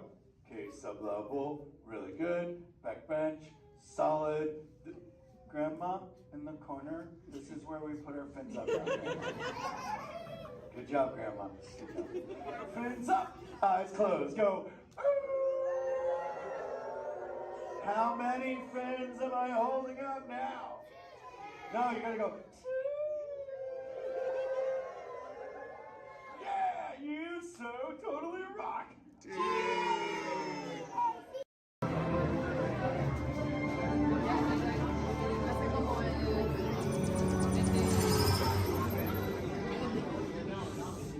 Greetings, Terrans. I am Nova Prime Irani Rayan, Commander of the Nova Corps. On behalf of all Xandarians, I hope you have enjoyed exploring the wonders of Xandar. As you have seen, your world and ours were born of the same moment, one which you refer to as the Big Bang. As such, we are all galactic neighbors in a vast universe which we and countless others share. For you to travel to Xandar would take 2.5 million years, assuming you had a ship that could fly at the speed of light. So we decided to come to you. But even we could not have reached you so easily were it not for the Cosmic Generator, an advanced piece of Xandarian technology that creates jump points, artificial tunnels that act as shortcuts, linking distant points in space. It is our desire to share this wondrous technology with your people so that together we might explore new worlds and create a brighter tomorrow. And now, as the culmination of the wonders of Xandar, you will be teleported to a Nova ship above your planet for a demonstration of the Cosmic Generator. I trust you will find it an unforgettable experience.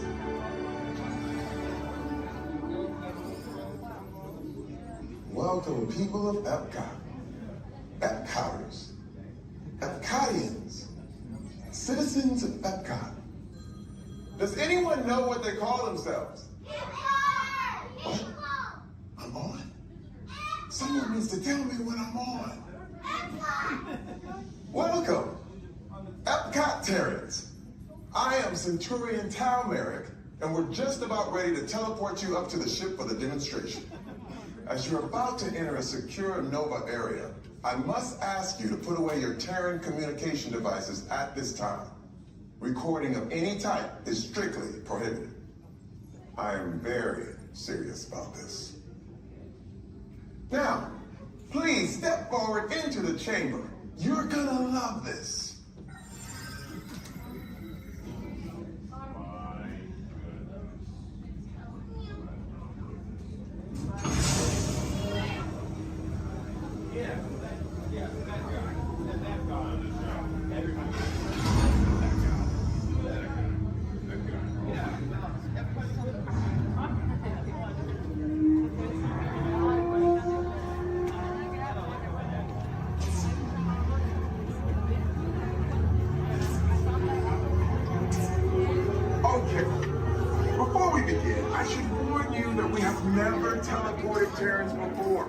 But since your molecular structure is very similar to Xandarians, it should work. It'll work. So long as you are standing inside the lighted ring. You do not want to know what happened last time someone did not stand where I told them to, okay? Please make sure you're all the way inside that lighted ring on the floor. We must teleport you till you're all the way inside that lighted ring.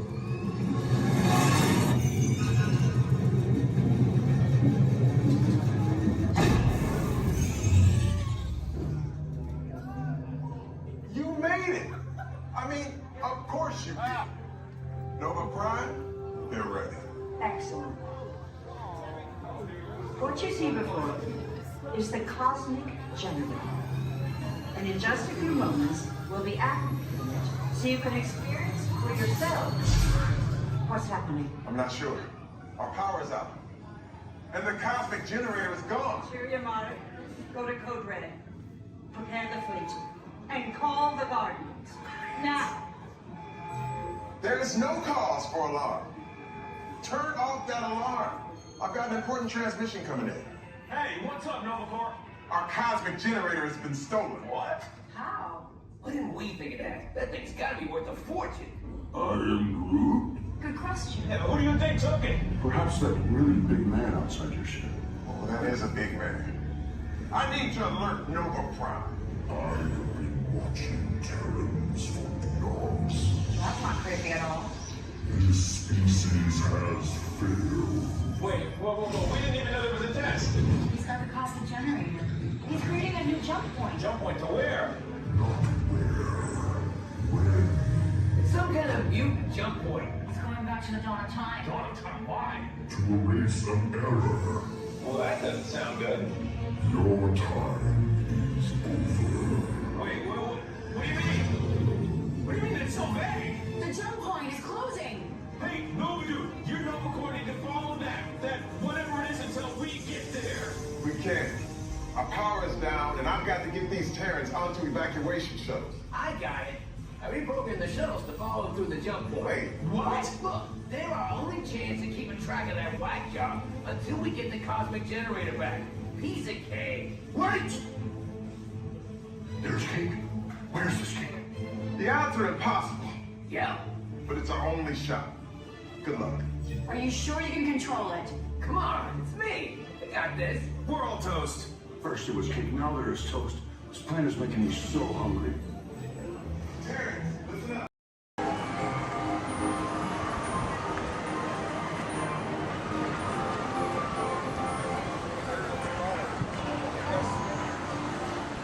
Rest all the hey, rest them all up.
thank you. Another word that we say here on the reserve is Twin Day, and Twin Day means let's go. Jumbo everyone, my name is Selena. I'm going to be your safari guide here today. Before we get out on the reserve, I do have a few safety reminders. Please make sure that we keep our hands, arms, feet, and legs inside the vehicle at all times so that we remain fully seated throughout our entire journey today. Now, if you take a look above your head, we have an animal spotting guide. You can use that guide to help me spot some animals out here on the reserve. I can't promise that we're going to see all of them, but I usually have some pretty good luck. Now, we're going to be heading into the Little Ituri Forest here first. And this area is home to animals that tend to be shy. They like to use camouflage to blend in with their environments, but we're going to see what we can find today. And already see, looks like we're going to see that saddle-billed stork. They're high up on that left-hand side of the road there.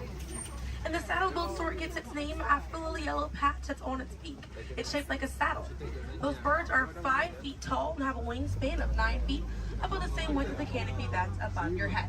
Now on that right-hand side there, we have the okapi. And the okapi have stripes on their legs that make them look like they're related to the zebra, but they're not. They're actually related to the giraffe. They have long, prehensile tongues that they use to grab vegetation. Their tongues are so long, they touch their eyeballs and clean their ears. As we're looping around here, you can see we have some greater kudu way up there, as well as the bongo. Now, the bongos are going to have that deep, almost penny-colored coat to them, with those antlers over there, and then the greater kudu, the tan-colored coat right there. Now, the bongos are known as the ghosts of the forest because of how rare they are to spot in the wild. And their antlers, they angle backwards, and that's to help them get through thick vegetation and underbrush very quickly. Now, the greater kudu that we see right there, the greater kudu are one of the tallest antelopes in Africa, or the second tallest antelope here on the reserve. They stand at 55 inches tall at their shoulder, and they can leap about 8 feet forward. Now, coming up here on the left-hand side, we're going to see the black rhino.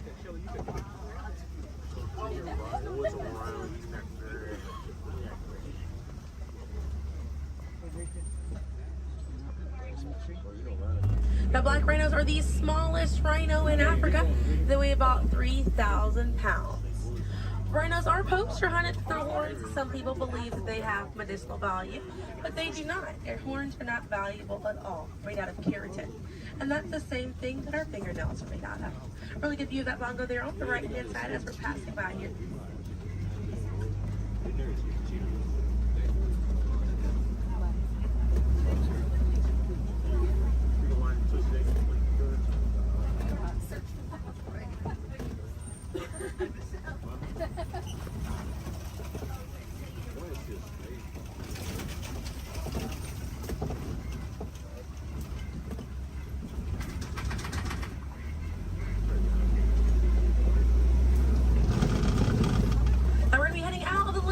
Forest, but we're going to be on our way to the Safi River, and animals in this area like to hang out in and around the water.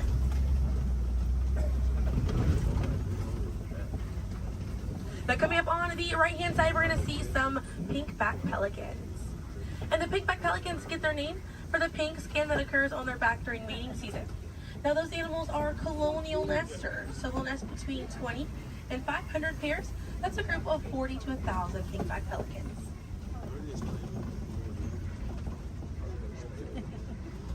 A view of the Savi River coming up on the left, and we have some Nile hippopotamuses. Now, a group of hippos is called a bloat, and they spend most of their time submerged in that water to avoid overheating, but they will come out to graze. And they can stay submerged in that water up to 8 minutes at a time. And instead of swimming through the water, hippos will actually walk or run along the bottom of the riverbank, helps them glide through that water right there.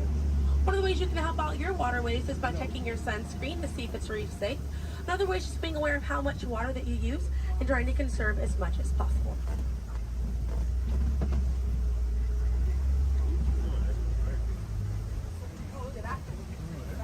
Another one there, taking a nap on that left-hand side.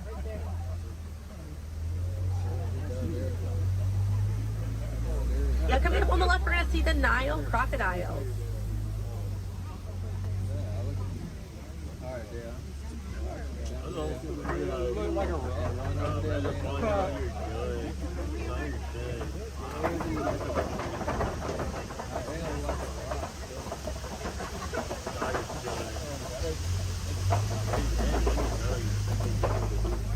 Now, the Nile crocodiles can eat half their body weight in one sitting, and they can go months without eating if food is scarce. Now, mother and father crocodiles are great parents, and they'll gently roll their eggs in their mouth. It softens up their shell, and it makes it easier for their babies to hatch. But we're going to be heading into the savannah now, and the savannah hosts millions of migrating animals every year. And it's home to Africa's most well-known animals, such as zebras and giraffes. I'm hoping that we'll be able to spot some today, but as we're getting out here, we have a pretty good chance to identify some animals with that animal spotting guide. We have lots of wide open spaces. Already see, looks like you can see the elands are out there. Wondering what other animals. I'm hoping it'll be a pretty busy day out there.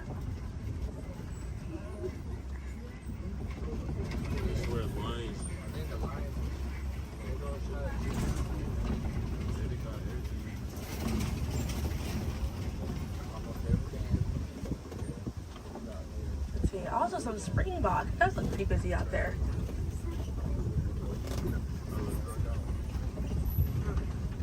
So we're still looking around here. Keep an eye on the right. We're going to be past this kind of rocky area. It's a herd of wildebeest way back there in that pathway.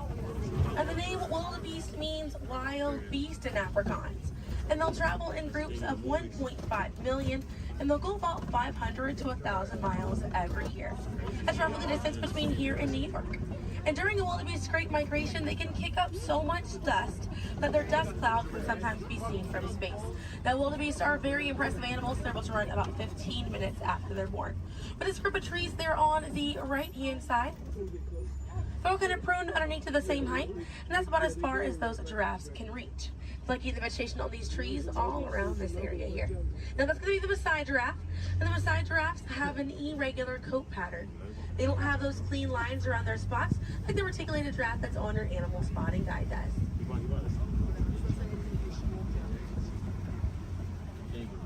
Now on the left-hand side, we do have the African painted dogs. There might be a little bit more people once we're a little bit further up here. Now, African painted dogs get their name after their fur pattern. It kind of looks like they have paint on them. It's unique to each animal, and that's how they identify each other. African painted dogs are Africa's most successful hunters. They have a catch rate of 90%. Now, right here on the left-hand side, we're going to have a really good view of the Ankole cattle. We're going to sneak on by here. The Ankole cattle are the only domestic cattle breed that we have here on the reserve. They're in the bovine family, same family as buffalo and bison. And their horns right there, they grow about 3 to 4 feet in length, and they're filled with a honeycomb-like structure. It allows for blood circulation, and it helps keep them cool on hot days. Now, further back, that's a sable antelope in that back left corner. And the sable antelope are very special because of the symbol of the Harambe Wildlife Reserve, because of how courageous they are. So in a choice between fight or flight, the sable antelope will choose to fight, just so we should fight to protect these animals and the environment that they live in. And their antlers are angled backwards to deter animals like lions from jumping on their backs. And we have a really good view there of that Maasai giraffe. We're gonna have another pretty good view there on the right up ahead too. Maasai giraffes stand about 18 to 20 feet tall when they're adults. And when they're born around 6 feet tall.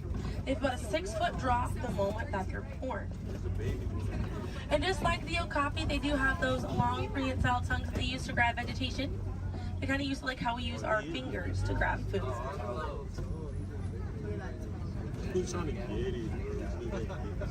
Really good view of them right there. They're actually the same number of neck bones or vertebrae in their neck as we do in ours. Theirs is just bigger.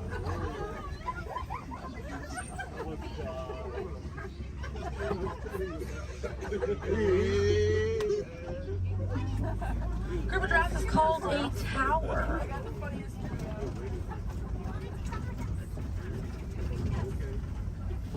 Now we're going to see on the left-hand side we have the elands. Now the elands are right next to the springbok. The elands are the tallest antelope on the reserve. They stand at 6 feet tall at their shoulder. One of my favorite eland facts is they'll make a flower crown with their antlers to impress the females during mating season. Now it's not a perfect flower crown. They'll kind of root up at plants and bushes, but it's the thought that counts. Another eland right there, a couple of elands right there. And then we have the springbok, and the springbok are the smallest antelope on the reserve. They're able to jump 6 feet straight up into the air repeatedly and about 13 feet forward. And they're a symbol of a lot of sports teams over in South Africa. Now those elands right there, they can weigh up to 2,000 pounds.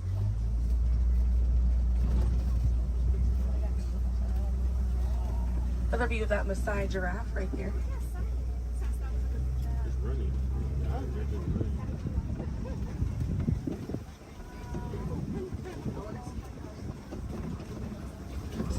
we have waiting around the corner for us, another Maasai giraffe there. But a bit big, these giraffes.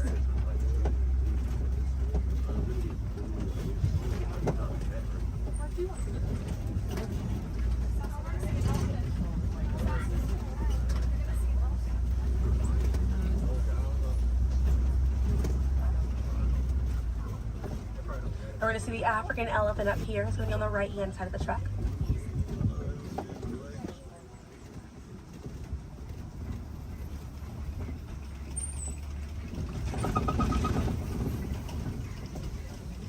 Really good view of that African elephant there on the right-hand side.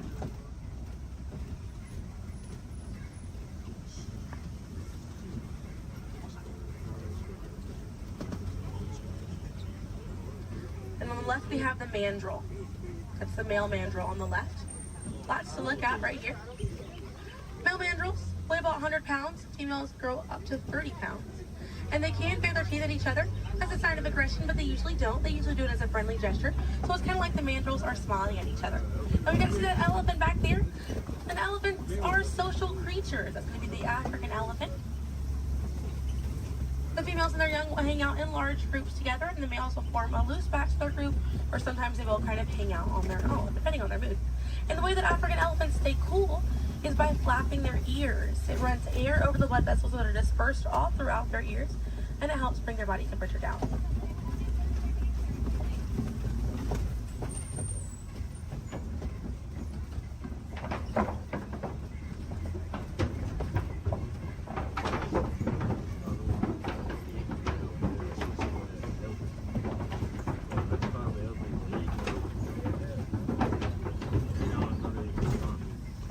We're going to be looping around this area here. We have lots of red clay on this right-hand side.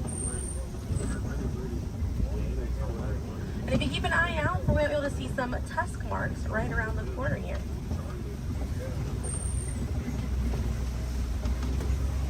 So those tusk marks on the right were caused by African elephants. And they'll scrape up against that clay and they'll eat it. More elephants there on the left-hand side. And they eat it because it contains the minerals that they need, sort of like how we take vitamins.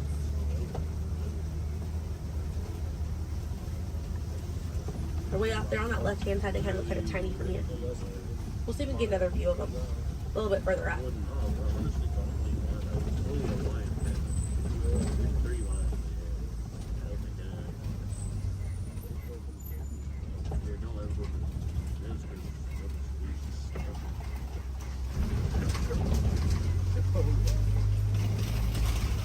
So on the right-hand side, we're going to pass by a couple of trees. There's one on the left by those elephants as well. And these trees are baobab trees. And baobab trees survive by storing water in their trunk, and they stay leafless about 9 months out of the year. Now, baobab trees have a few different nicknames. One is the upside down tree, and the other one you might be familiar with is the tree of life.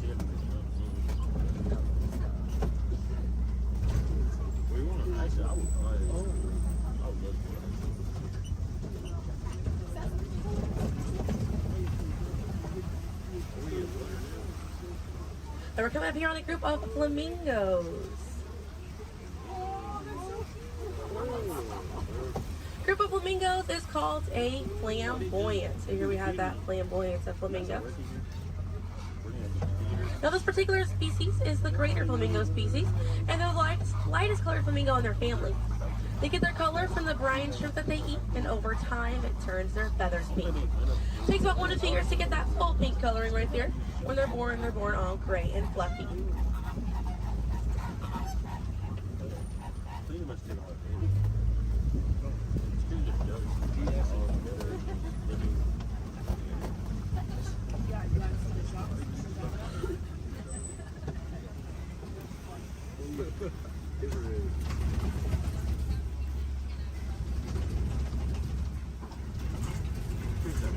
We have some white rhinos right around the corner here. So they're going to be hanging out by a mud wallow on this left-hand side, and they'll use this mud wallow to cool off it. And they'll coat their skin in the mud to act as a natural sun protectant, sort of like how we use sunscreen. Now elephants do something very similar, and they'll fling dirt and mud on their backs as well. Just how important it is to protect ourselves outside in these environments by wearing hats, sunglasses, sunscreen, very, very important, as well as staying hydrated. Now that white rhino right there, they weigh about 4,000 to 5,000 pounds. Group of rhinos is called a crash, and they can run at 35 miles an hour. Now on the right hand side, those are some ostriches way back there. Ostriches are the largest bird. They have wings, but they do not fly. They use those wings for balance and to help them change direction. Comes in handy because ostriches can hit speeds up to 40 miles an hour.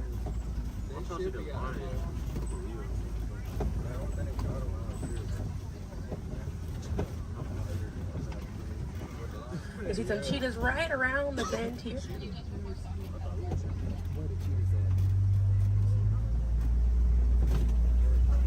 Really good view of that cheetah there on the left.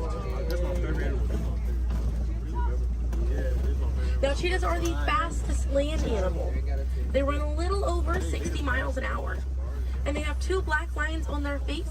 Those black lines are called tear marks. And they help reflect the sun. Benefits cheetahs because cheetahs are daytime hunters. Now cheetahs do not roar. Instead of roaring, they'll meow and they'll purr. And their claws are not retractable, so they're out all the time. Now we're coming up here on some Kopi rocks. And Kopi rocks are rocks that jut out from the savannah. And a lot of times animals like lions will use these Kopi rocks as a vantage point to kind of scope out their territory and their prey. Really beautiful view of that male lion right there. Now at full volume, their roar can be heard up to 5 miles away. And they can sleep about 16 to 20 hours a day. Really impressive view of them posing right there. Now, female lions will do most of the hunting for the group, and the male lions will stay back and kind of guard the territory and guard their cubs. And the Swahili word for lion you're probably already familiar with. The way that you say lion in Swahili is simba. And we're going to see some more ostriches. We have some white rhinos over here too, and the lioness is there on the left. Looks like she's posing for us as well. Really cute view of that white rhino as well on the left here. Or excuse me, yeah, right hand side. That's all they have. I think that's what they have like wild dogs, so they can't even get. They really try. Not really. I can see some warthogs right around the corner because it wouldn't be a safari without them. Few of them over here. Warthogs are in the same family as domestic pigs. They're really intelligent animals and are the largest burrowing animal as well. And oftentimes they'll reuse burrows made by other animals and they'll back themselves into it with their tusks spacing out for protection. They're pretty fast. They can also run at 35 miles an hour. They're kind of rooting up over there. And they also have a mud hole that they use to cool off and to coat their skin in it to get some relief from bugs and insects. Also have a really good view of these white rhinos again on that right hand side. Now the white tail difference between a white rhino and a black rhino because they're both the same color. So the shape of their mouth. White rhinos have a wide mouth and black rhinos have a V-shaped or pointed mouth. Original word for white rhino was vite. Vite means wide in Afrikaans, but over time it was misheard and mispronounced and it turns into the white rhino. Another view of those warthogs as we're passing by on the left-hand side. But on the right, we're going to see some ostrich eggs in that tall, grassy area. And each one of those eggs right there weigh 3 pounds, and it's the equivalent of 2 dozen chicken eggs. Now those shells are so strong that the average man can stand on them and they will not break.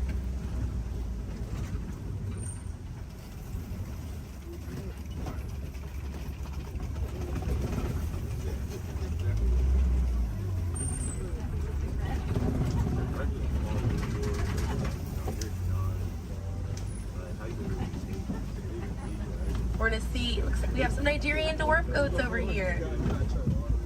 And these goats are used for their dairy products, such as milk and cheese.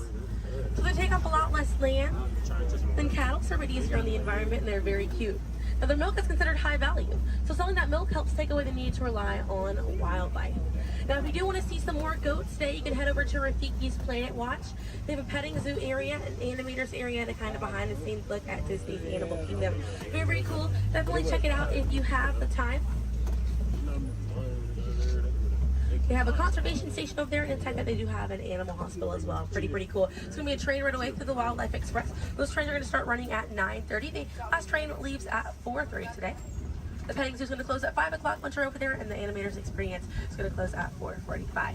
But we got to see a lot of really cool animals today. If you'd like to learn some more information, you can check out DisneyAnimals.com, or National Geographic is a really good resource. Some ways to help out these animals at home include volunteering at your local nature center, or a conservation organization, or even joining a local beach or river cleanup. Some more simple ways to help out at home include turning off the water while you brush your teeth, or using reusable water bottles instead of disposable ones. Now, those small changes really add up to make a big difference. And on behalf of Kilimanjaro Safaris, my name is Selena. I'm from Pensacola, Florida, and it was an honor to be your safari guide here today. I hope that you were able to see the importance of these animals and the environment that they live in. Now, here in the reserve, we don't like to say goodbye because goodbyes are far too sad and far too final. So I will leave you with the Swahili word, kwaherini. And kwaherini means to go well, with the intentions of seeing each other again one day. So kwaherini, my friends. Another word that we say here on the reserve is asante sana. And again, that means thank you. So thank you for joining me here at Kilimanjaro Safaris. I'll be dropping you off right around the bend here, right where I picked you up, so we still have a bit more of a journey together.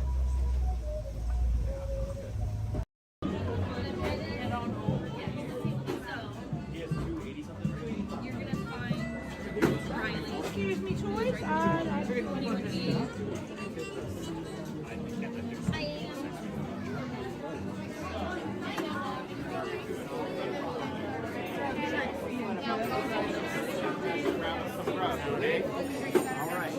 Alright, but I promise you.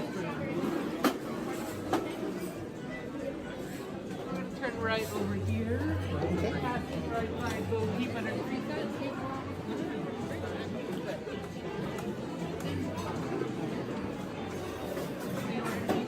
Right back there.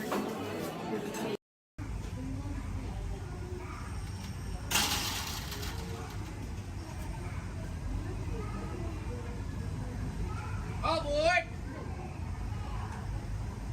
For those of you just joining us, welcome aboard Excursion 3 on the Disneyland Railroad. For your safety, please remain seated at all times, keeping your hands, arms, feet, and legs inside the train. Please supervise all children, making sure they are seated away from the train openings, either fully on a lap or on a bench. Our next stop will be Main Street, but before that, we will travel into the tunnel ahead and journey through the Grand Canyon and Primeval World. While you are more than welcome to take as many photos and videos as you'd like, we do ask that you please turn off all flash photography, video lighting, lighted toys, and accessories, including any lightsabers, light up ears, bubble box buildings, and many more.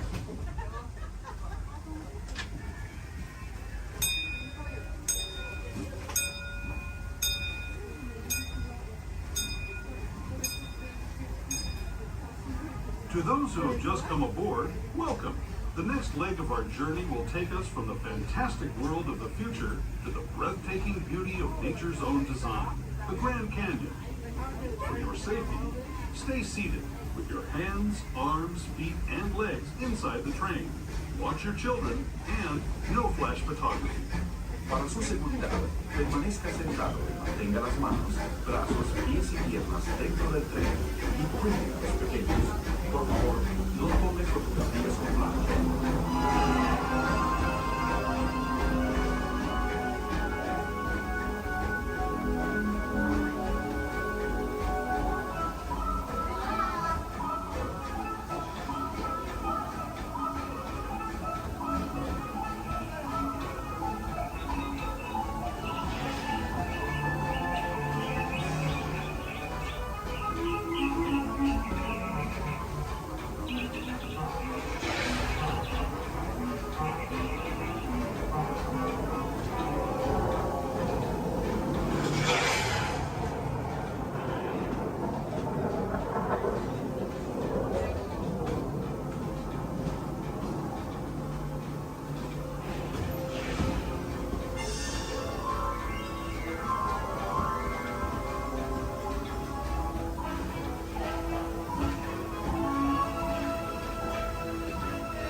That was the Grand Canyon as we know it today.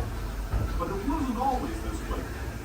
Now, let's travel back in time, way back in time, to the past of the Primeval World, land of the dinosaurs.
Gateway to Disneyland. If you're leaving us here, stay in your seat until we come to a full stop. Remember to gather all your personal belongings and step carefully from the train. I'd especially like to thank those of you who've been with me. As you make your way back to Main Street Station, remain fully seated until the train has come to a full and complete stop. As a reminder, Main Street Station has stairs. There are no ramps or elevators, so if you got late on the option to stay in the wheelchair, only this lady reads the very bottom of the exit stand. This will be your stop for the National Disney District Park exit and of course Main Street.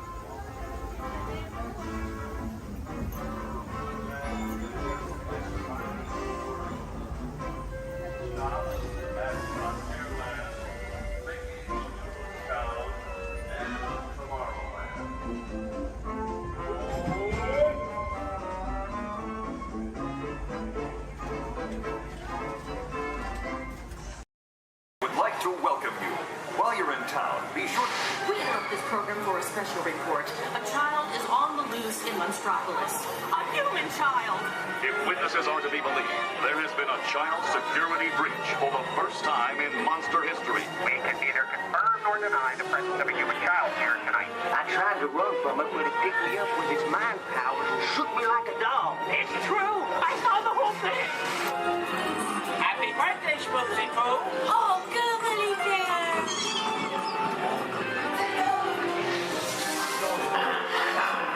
And it grabbed me with its giant fork tongue and rolled me up and down like a yo-yo. It was horrible. I was minding my own business. We gotta get you home.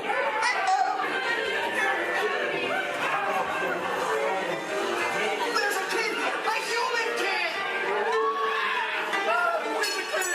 Sweet monster in the sky! Save me!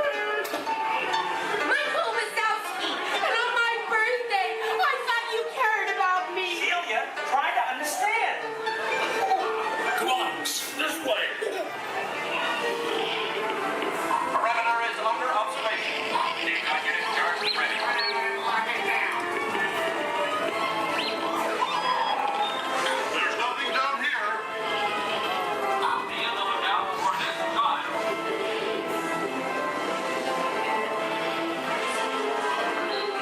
Hey, working nights! Yeah, nothing exciting ever happens! Hurry up, Sully, hurry up. I've got Boo's door set up on the scare floor. Are you done here, Boo? Race you to the scare floor.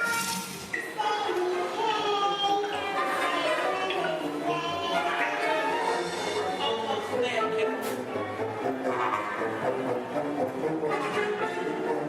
They'll never find her door now.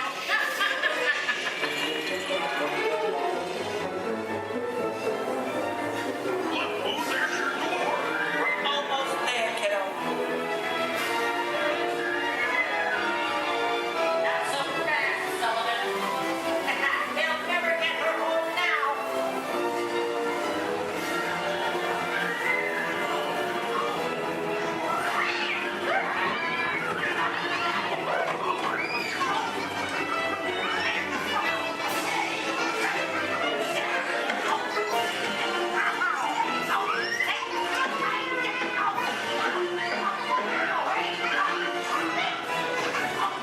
It's been the most terrifying day of my life.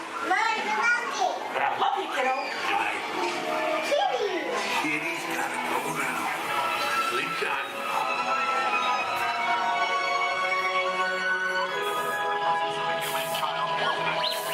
We responded to a 2319 in progress and reported to the scene where we immediately secured the area.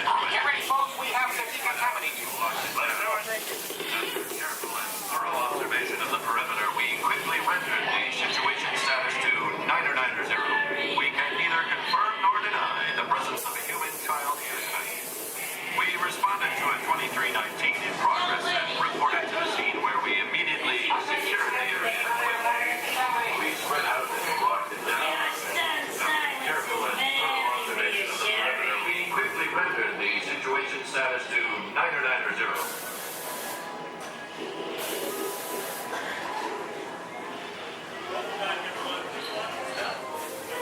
Come back and see me sometime.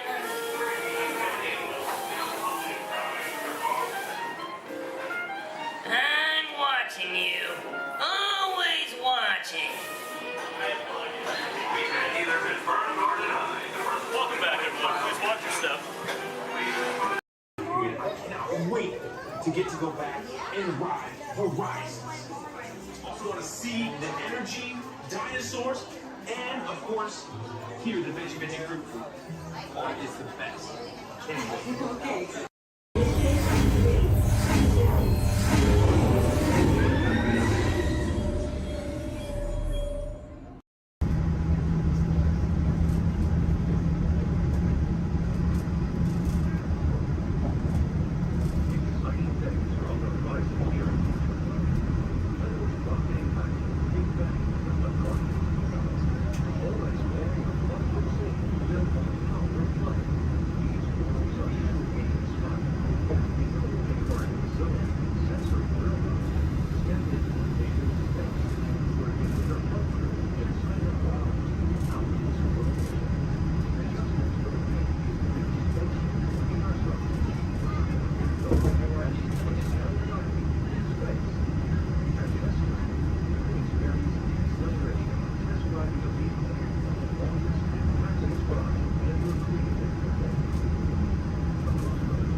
Le chef Rami is waiting for you. This way. Qu'attendez-vous?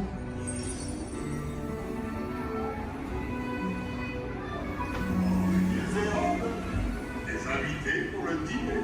Yes, put here. Vous n'aurez pas idée à Cocovan? Non. A simple omelet? Too simple.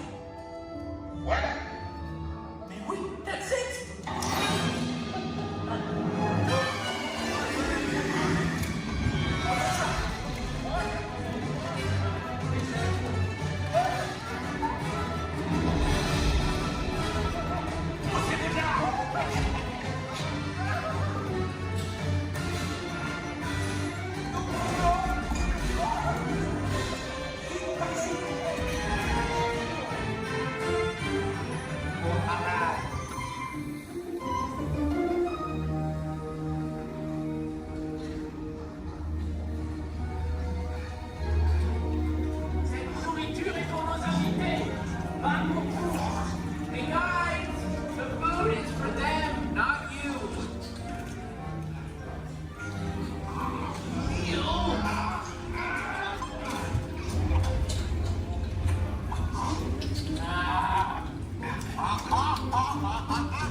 What are you doing?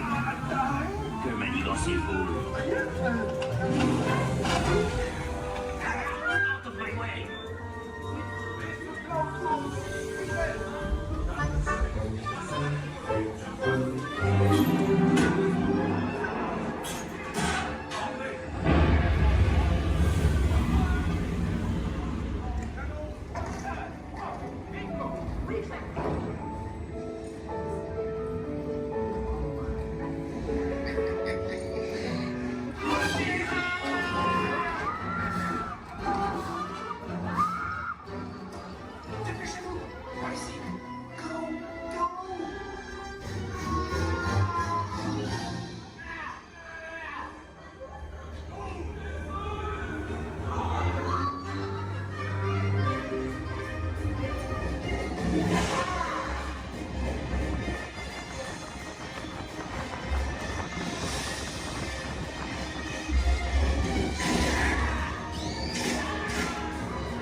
one.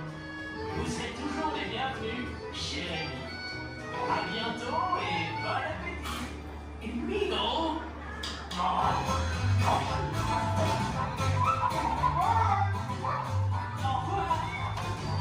And for you, fancy swear, you are always welcome at Bistro Chez Rémi. Au revoir.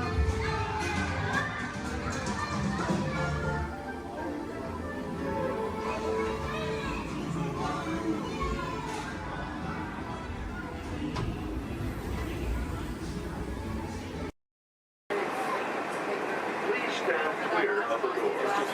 Or manténganse alejado de las puertas.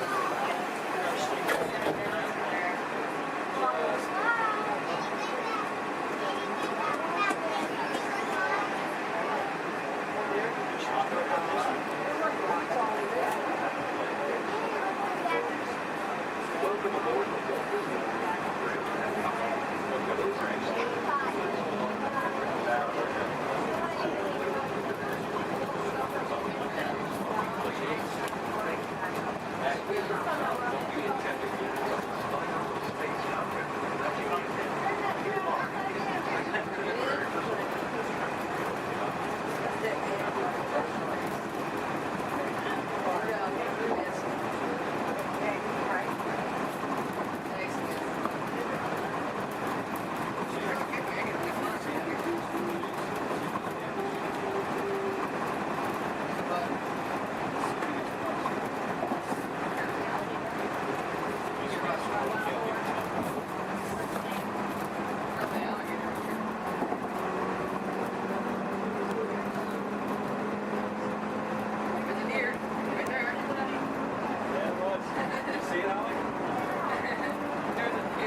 Welcome to Turtle Talk. My name's Andrew. Before we get started, there are a few things that I would like to go over with everyone. Now, here at Sea Base, there is absolutely no eating, no drinking, no smoking or vaping, and no flash photography. Thanks, guys.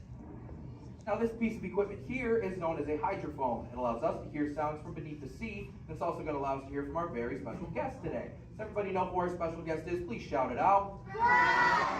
Crush is coming to talk to us to learn more about the human world, and we're going to get the chance to ask him a couple questions about the turtle world. So, little ones, be thinking of questions that you may get to ask Crush, okay? Now, it does seem like Crush is off surfing at the moment. In order to call him out, we need to yell, "Hey, Crush!" on the count of 3, all right? 1, 2, 3. Hey, Crush!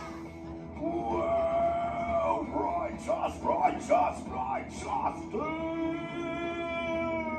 Well, awesome! Check it out, man! Hey, dude, look! Double barrel, 360, totally tubular. Whoa, look at the humans in the human tank! Hello, humans! Righteous, man! Oh, dude, speaking of most righteous, look at this, bro. Hatchlings, grommets, offspring, totally chillin' sublevel. Look at this, right next to you, you got a little dudette, blue shell, brown noggin, goggles, and extra ears. Yeah, right there on the coral. Hey, bud, what's your name down there, dudette? Bella. Hey, what's up, bud? Are you having a good day, man? Yeah. Awesome. Can you talk like a turtle? No. Oh, I got your back. That's really easy. Just say, Awesome. Awesome. Nailed it. Try this one. Say totally. Put them together. Say totally awesome.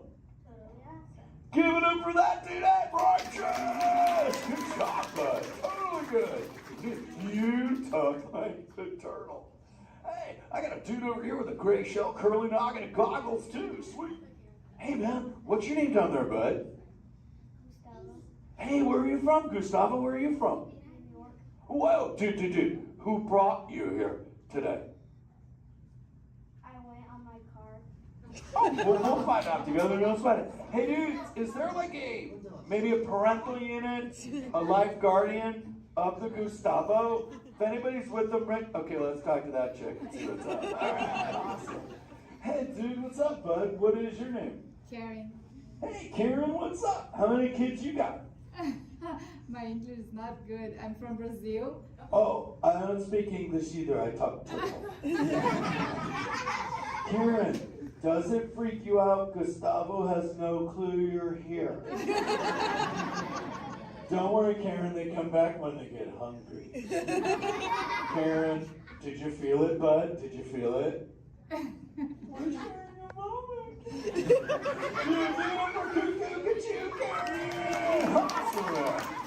Dude, my son Squirt, he's like this. He goes, Dad, what's up with all the humans? And I go, dude, I do not know. Human dudes, I need human help. Can all of you help out and answer Squirt's questions? If you want to help, say, Chaw!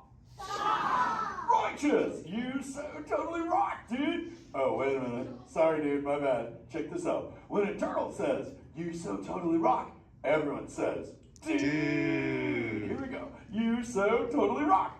Dude! You so totally rock! Dude! Now all of you totally talk turtle. So, on to Squirt's question. Numero uno. He goes, Dad, if humans go to a beach, what do? I said, bro, I do not know. Humans, do you go to the beach? Yes. Awesomeness. Okay, answer it for the Squirt dude. What does a human do at a beach? Shout it out. Swim. No way. Who likes to swim? Wave some fin if you love to swim, man. Oh, man, I got wavers. Look, even on the bench. What's up, wavers? Nice. Dude, want to see me swim? Say go crush. Go crush. Let's rock. Everyone yell. Rip it. Rip it. Roll it. Roll it. Punch it. Punch it. Rip it.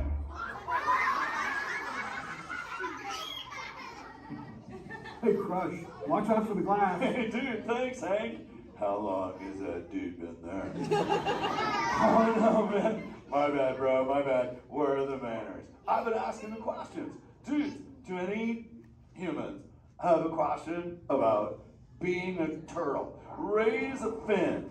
Hi, if you have a question about turtles. Cool. Got a chick over here, aisle style, red shell, brown knock, hanging loose. Hello, bud. What's your name? Hey, bud. What's your question? What turtles eat?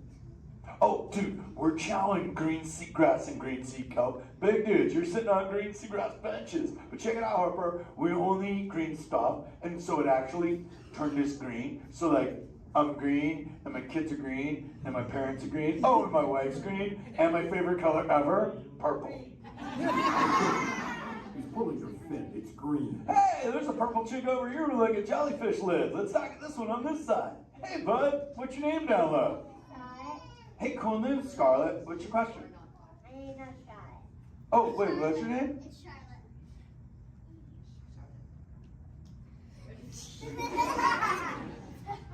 You don't have to tell me. Okay, what's your question, little bud? My name's not bad. Okay. Hey, let's head over here. We got a little friend on this side. Looks like a light blue shell, brown noggin. Let's talk to this bud. Hey, what's your name, dude? My name's Marley. Hey, Marley, what's up? What's your question? What's your favorite food? Oh, dude, besides eating green seagrass and green sea kelp, we totally chow on the jellies. Yeah, they're like so tasty. Hey, wait, Marley, do you eat food and sleep and stuff? Yeah. Do you know how to swim? Yeah. you're a turtle. Because all we do every day is eat, sleep, and surf. Hey, we got a bud by the bench. He's got a red-shelled curly noggin. Let's talk to that guy. Sweet. Hey, big man. What's your name, dude? Ezekiel. Hey, Ezekiel. What's your question, friend? How does turtles breathe? Okay, here's the deal. We have to go up every 15 minutes, bud, because I'm like you. I breathe oxygen. But here's the deal. We have to go up every 15. But when I sleep, Ezekiel, we can go in this little cave right there. See the green shelf sticking out over there? We got to tuck under, and we can sleep 5 hours straight and absorb oxygen out of water when we're underwater. Who else has a question? This is kind of cool. Oh, whoa, dude, check it out. We got a little friend chilling on this side by the bench. Looks like a grayish blue shell, brown rock sitting on her own flips. Dude, what's your name over there, bud? Abby. Hey, Abs, what's your question, Abby? How many babies can a turtle have? Well, mommy turtles, man, they go to a beach, but it's the same beach every time. And they drop off like 90 to 100 eggs. But here's the cool part. When the sand is really warm, Abby, everybody is a dudette. And when it's cold, they're all dudes. So we say, dudes are cool and chicks are hot. This is awesome, humans. Hey, the Jelly Man. I was talking about you, buddy. Oh, Crush. Hey, man. I'm trying to get away from a turtle pile. Marlon, turtle piles are a celebration. Everyone yell, turtle pile!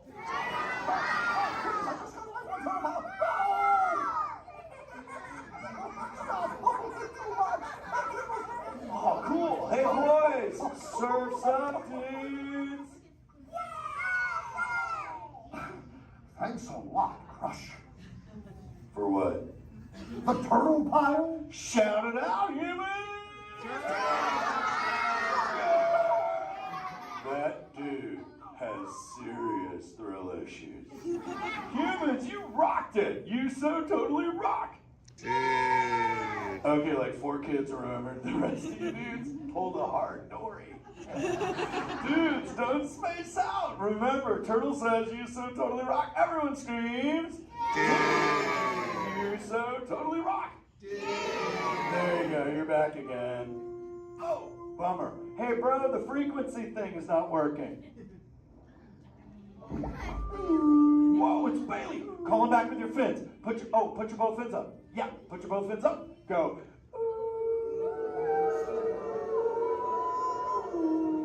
Crush! Hey! Bailey, look at my friends, they're humans. Oh my goodness, funny looking humans, huh? Hey dude, stop. That's not cool, those are my friends that can hear you. No, they can't. Watch this. Hi, humans.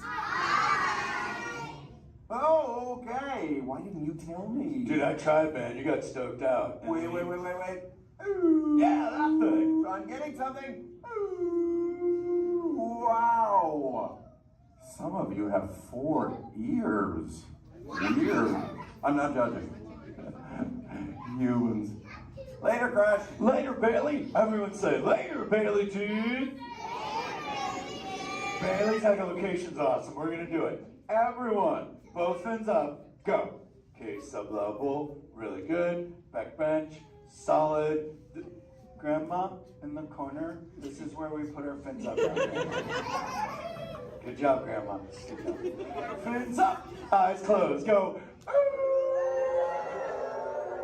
How many fins am I holding up now? No, you gotta go. Yeah, you so totally rock. Squirt, come here. Squirt, look at this. Squirt, I just taught humans your ultimate favorite. Sweet. Dude, go for it. They'll blast you. You so totally rock. Yeah.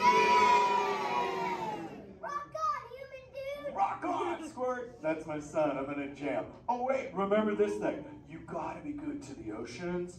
And the oceans will be good to you. And slap the fins together for my man, Andrew. Rockin' the mic, man. Oh, righteous. Little dude.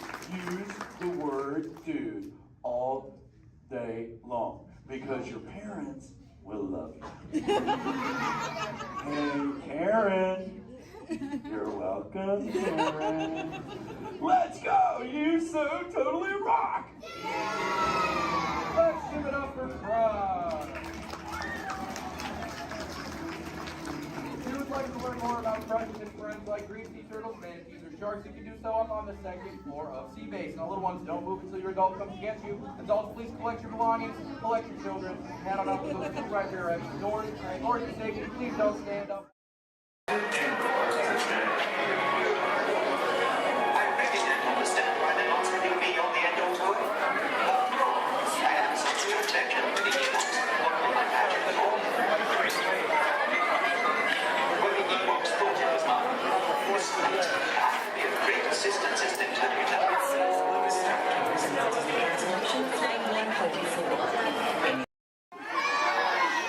That's right, let me show you how it's going to work. Behind me is our window to the Pacific. It allows us to see all of the undersea life that swim by. Up there in the corner is our hydrophone. That allows us to communicate with all the undersea life. So it's going to be very conversational, meaning Crush will talk to you. You'll be able to talk to Crush. He's got questions for you, and hopefully you all have some questions for him. You can ask him anything you want. You can ask him what he likes to eat, what he does in his free time, what's the meaning of life, anything like that. He'll be happy to try to answer. If you do need to leave at any time during the show, it's okay. Just use the doors on the opposite side of where you enter, back there. Again, if you need to exit during the show, use those doors back there. Back there is my pal Rachel. Everyone say, hey, Rachel! Hey, Rachel! She'll be back there to assist you if you should need any assistance during the show. I'm going to turn down the lights and the music now so we can see and hear just a little better. We do have some last-minute rules and regulations to go over, but my friends the Moonfish have volunteered to show you the rules visually. So, hey, Moonfish, come on out. All right, first rule inside, please no eating during the show. And no drinking, no smoking. And the last one, take all the pictures and video you like, just please no flash photography or video lighting. Round of applause for the Moonfish! All right, Crush is up there serving. He said when you're ready, just call him down. So, on the count of 3, yell, hey Crush. Ready, 1, 2, 3! Hey Crush!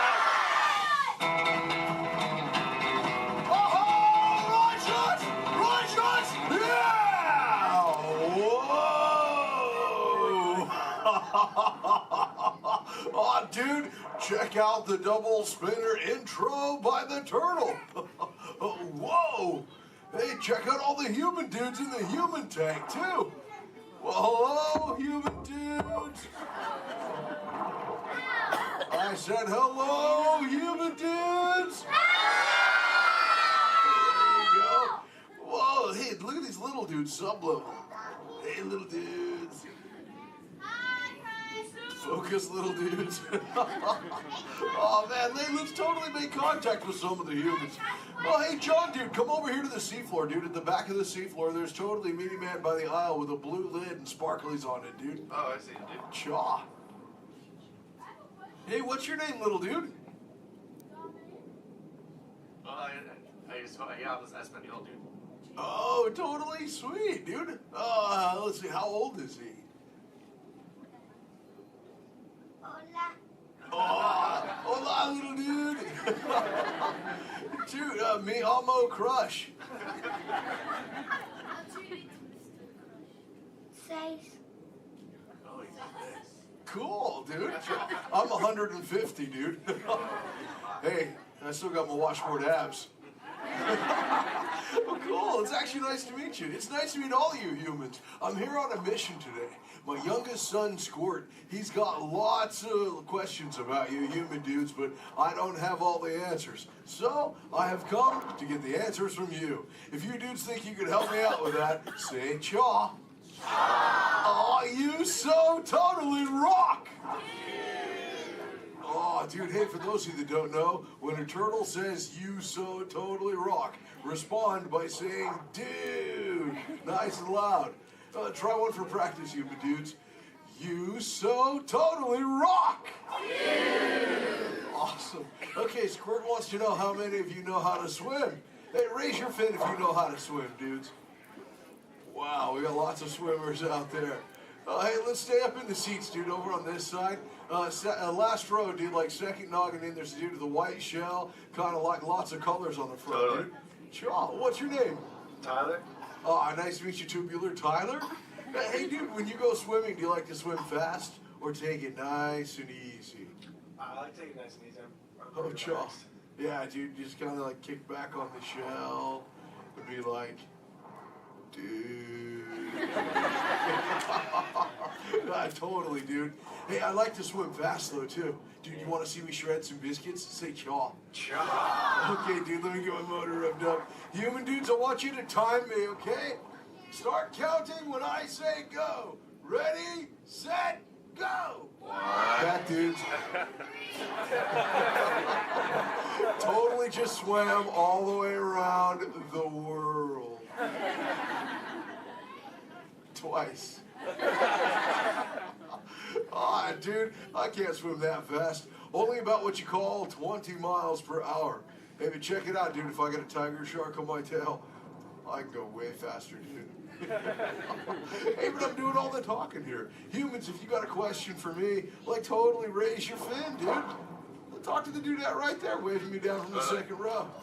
Hey, what's your name, dudette? Morgan. Oh, cool. It's Mondo Morgan. What's your question? Do you know any twins? Turtles? Oh, I know. Yeah, dude, I got lots of twins of my own, dude.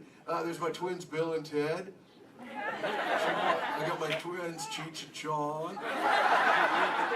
I got my triplets, Mary, Kate, and Ashley. It's really cool. What about you? Do you have lots of twins, too? Yeah, well, I'm a twin. Oh, you're totally a twin. Wait, that dude in front of you looks just like you. Is that your twin? Yeah. I would hope so. I mean, odd coincidence. That's cool. Where are you dudes from? Castro Valley. Oh, where's that? By the Bay Area. Oh, okay. That's cool. That's cool area up there, dude. Way too many sharks, though. That's totally sweet. Well, thanks for your question. Who else has a question, dude? Let's see. Let's go. Hey, back to the seafloor. Let's go right over here, John, dude. There's totally a mini man up front. He's got a blue shell. He's kind of near the outside, dude. Blue short sleevey shell. Hey, little dude, what's your name? Dominic, Nice to meet you, Deep Sea Dominic. What's your question, dude? have you ever been married or divorced?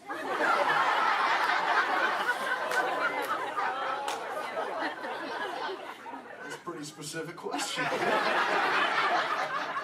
Actually, dude, most turtles, dude, we don't stay with the same dudette like our entire lives, but I have actually found one that's kept me around forever, dude. Her name is Shelly. She is my turtle dove, dude. We've been together for 130 years, dude. But it's still so awesome, it only feels like the first 75. It's really cool. Hey, can I tell Shelly you said hi? Can I tell her you said hi? Hi. Oh, dude, she'll totally love to hear about you, dude. Let's see, who else has a question? Let's see. Let's go. Hey, John, dude, jump across the aisle. Up here near the front, there's totally a mini man. He's getting his fin waved by another dudette. Hey, little dude, what's your name? Braden. Oh, cool, dude. What's your question, Boogie Braden? How many kids do you have? Yeah, I got 65, dude. Sean, like I said, I already told you about my twins, dude. Like Squirt, he's my youngest. And then there's Sheldon, Shelby, Michelle, Herschel, Rochelle, Trishelle, Shell, Lola Ding Dong. Let's see, I got my teenagers, Leonardo, Donatello, Raphael, Michelangelo, Zach, Kelly, Slater, Screech, Jesse, Lisa, Chris Jr. Let's see, there's John, Paul, George, and Ringo. John's going through a really weird phase right now, though, dude. He thinks he's a walrus. Let's see, there's Michael, Janet, Tito, Jermaine, LaToya, Randy, Marlon, Chris Jr., Chris Jr., Chris Jr., Chris Jr., Chris... Well, there's lots of Chris Jr.'s, dude. All the way up to my oldest son. His name is Keanu. Keanu's not very bright, but we still love him anyway. My What's that? sister's name is Trishelle too. Oh, Trishelle, dude, that's a totally sweet name. She must be part turtle.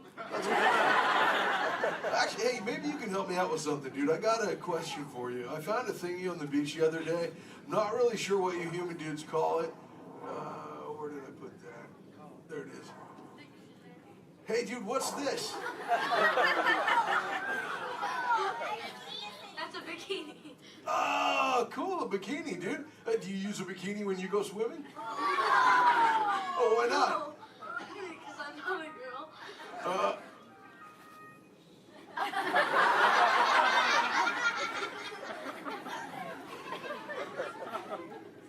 This is for chicks, dude?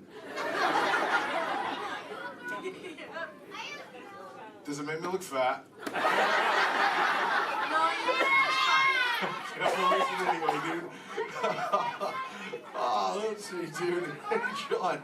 Up in the seats, dude, over on the other side. First row on the outside, second noggin over. That dude with like the specs on the noggin, she had her fin raised too.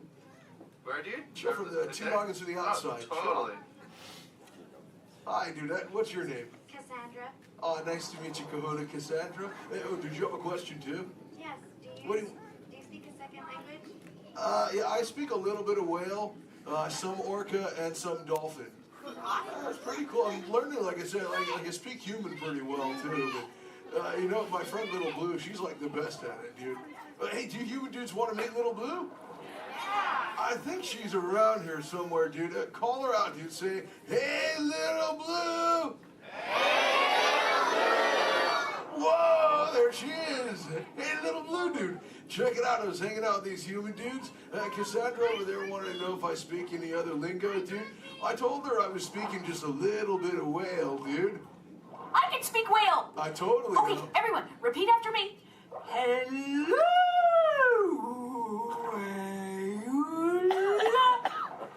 Okay, try that one all together, human dudes. Go.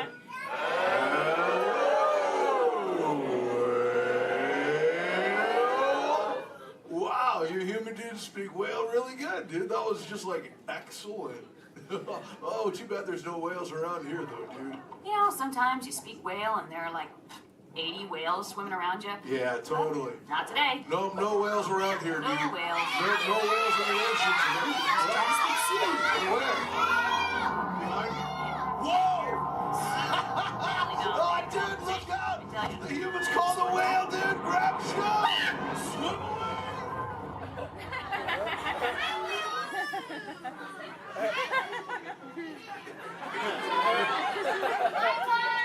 Dude, Little Blue, you're totally a squishy fishy.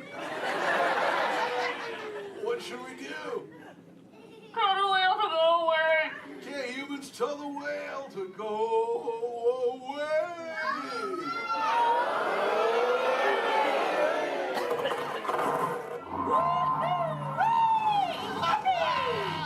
That's excellent. Oh, see you later, Little Blue. Hey, humans, put your fins together for saving Little Blue. You so totally rock. Awesome. Thank you so much, human dudes, for sharing with me. I can't wait to get home and share all this knowledge with Squirt. Hey, but before I go, human dudes, remember this. We all share the same ocean, humans and turtles alike. So treat everyone you meet like an oyster, dude, because you never really know when you just might find a pearl, dude. That was like a warm and fuzzy moment, wasn't it?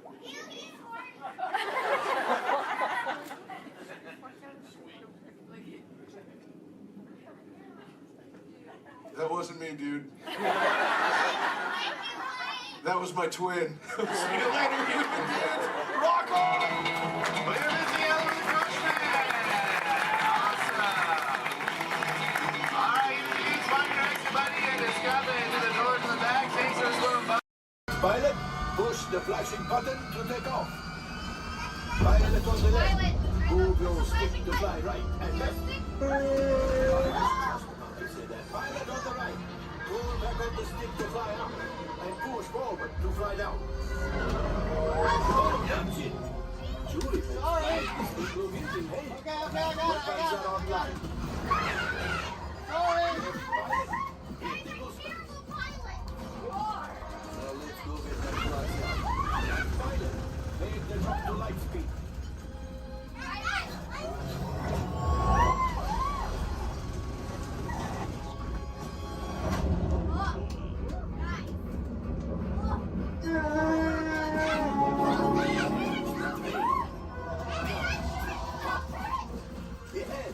Yes, keep shooting. They've locked onto us. Take evasive action.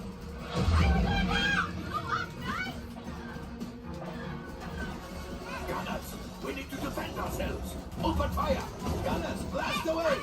Blast. Ah, there it is. After that blade.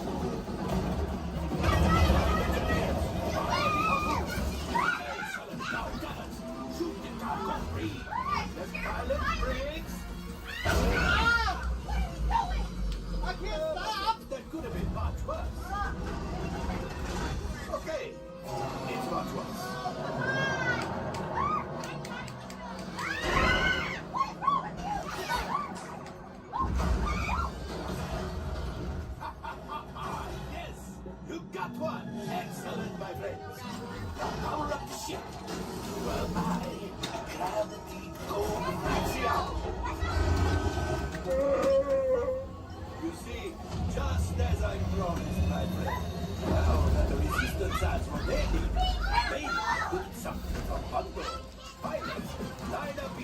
train so we get our food that last time. Come on, shoot the train. Engineers, reel us closer. Go sprinting, keep shooting. Jump, my friends. Yes. We got the workshop. I will grab it. You keep after the train.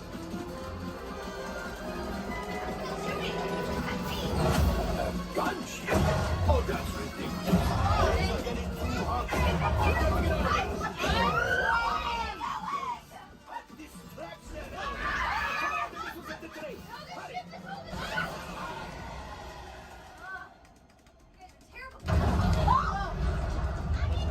Coming down.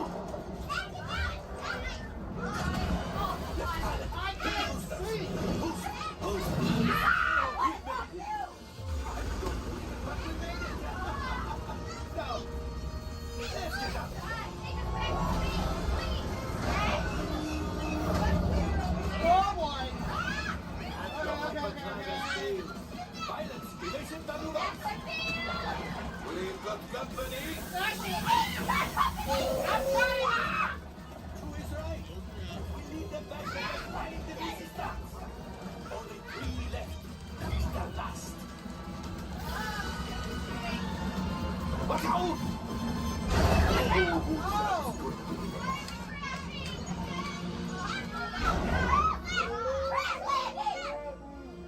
Yes, Chewie will pilot us.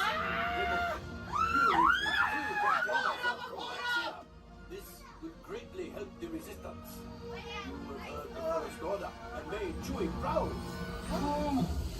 Now, after my modest profit, your cut minus what you owe me for damaging the Falcon. Good, not bad. You are 35%. This thing doesn't work well. Awful. Fired. That's not too bad. R5, damage report. I'm driving next Engine time. failure. All right. Hyperdrive leak. That is not too good. Multiple hull ruptures. Well, it could be worse. Life support failure. Okay, that's something. Yeah, I'm just going to cut you off there. It might be faster if you list the parts that are not damaged. You know, the ones that help us to breathe. All right, my friends. You brought the Falcon back in one piece, and I guess that is something. Not a lot, but something. Welcome back to Batu. The eye chart to test your vision. Now, all together, if you would please read line 3. With F-I-G-N-E-N-T, you can see things differently. Sure, you can see with your eyes, but imagine what you could see if you used your imagination. Follow the bouncing figment. One spark of light can light your fancy. Your mind sees more than what your eyes see. Your sense of sight can make your fancy fly. There's more to sight than meets the eye.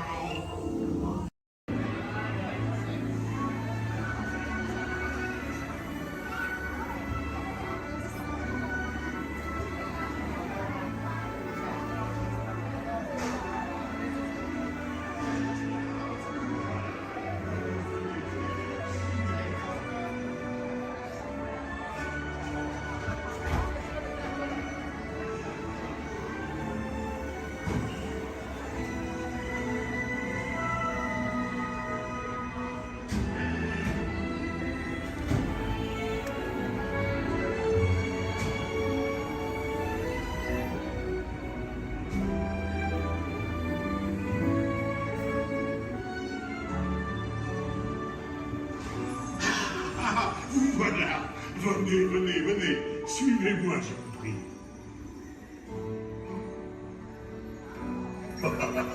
Chef Remy is waiting for you. This way.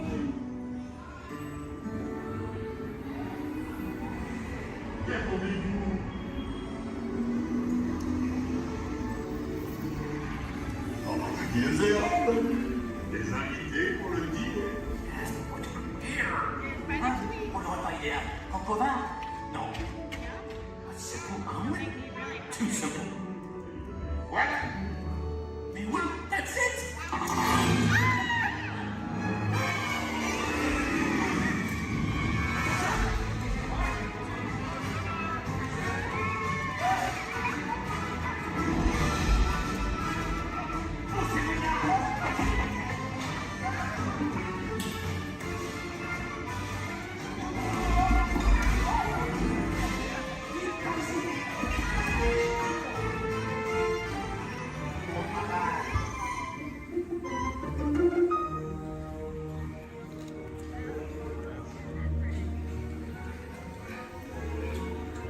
Cette nourriture est pour nos invités, not pour vous.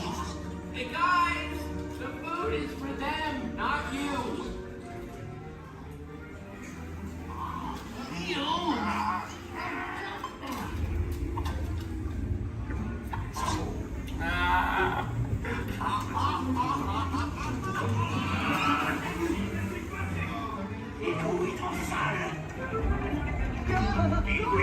What are you doing? Que manigancez-vous? Out of my way!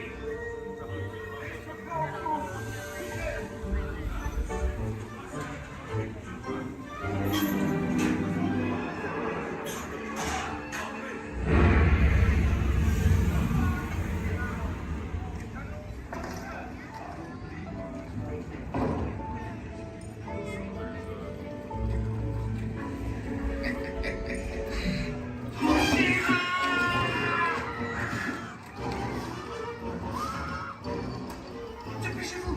Par ici! Go! Go!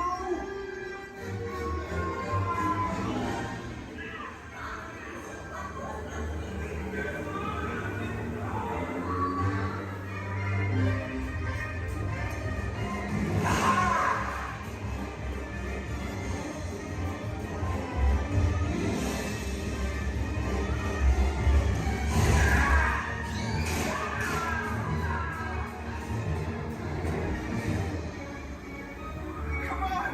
Rimmy's kitchen's just around the corner! Oui, oui! On est presque arrivé à la cuisine de Rémi!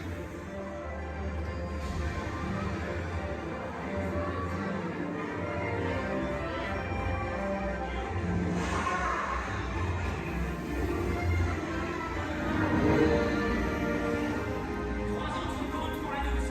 Une à trois, une bleue et une saignante. Il va aussi me falloir rapidement 4 ratatouilles pour la table.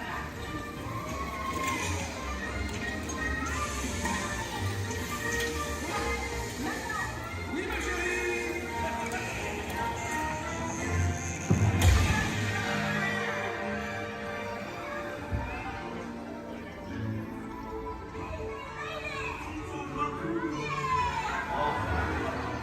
Hey, thanks for coming, everyone. Vous serez toujours les bienvenus chez Rémi. À bientôt et bon appétit. Et Mino. Au revoir.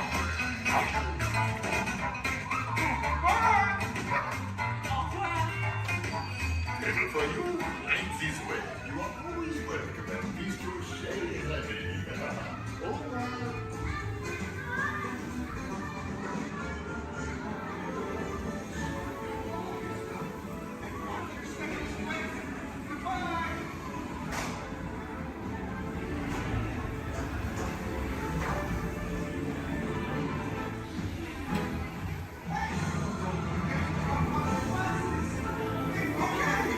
Be sure to grab all your stuff and watch your step as you exit. Goodbye. Please keep all hands, arms, feet, legs inside the boat and watch your children, or the crocodiles will. So who came to see some danger today? All right, we got some takers. It's right there, big white letters. Good thing I can read. You might have missed all signs of danger. Oh, look at this to the right. You'll see our first sighting of wildlife here in the jungle.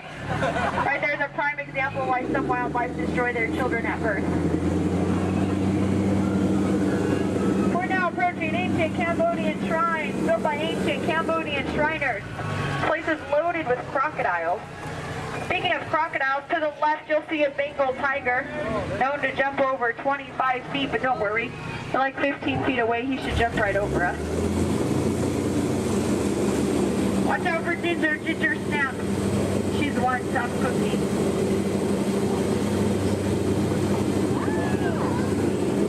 We are now entering the sacred bathing pool of the Indian elephant. Oh, looks like they all came out to play. You know, they say an elephant never forgets. I'd have to agree. Somehow they never forget to be here when my boat comes by. Feel free to take pictures. Looks like they all have their trunks on. Oh, there's Bertha. She's been in that shower so long you can tell by all her wrinkles. Oh, look at Squirt. Hi, Squirt. Uh-oh. That's why we call him Squirt. Here we go. Oh, no, get down, get down. I'm not kidding, I'm not kidding, I'm not kidding. I'm just kidding. Little dry humor. Oh, that looks dangerous. Let's get closer.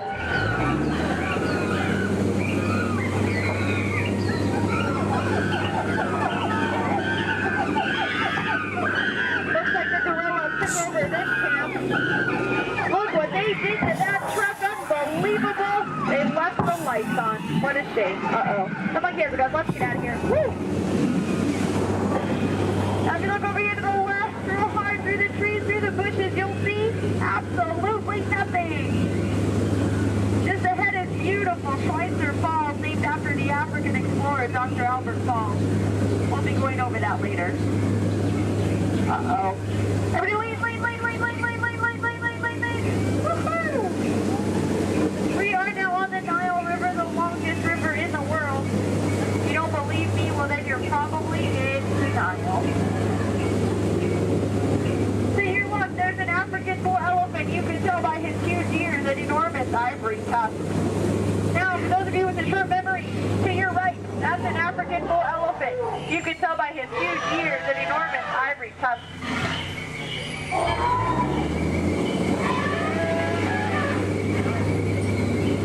We are now in the African belt where the hand of man has never set foot.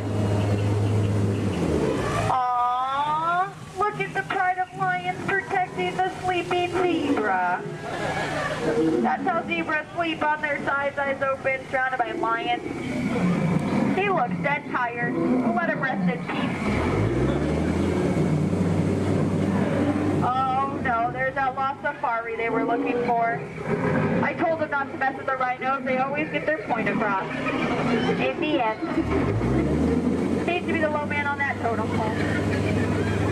And now we're off to the infamous pool of the hippopotami. These creatures could easily upset our boat.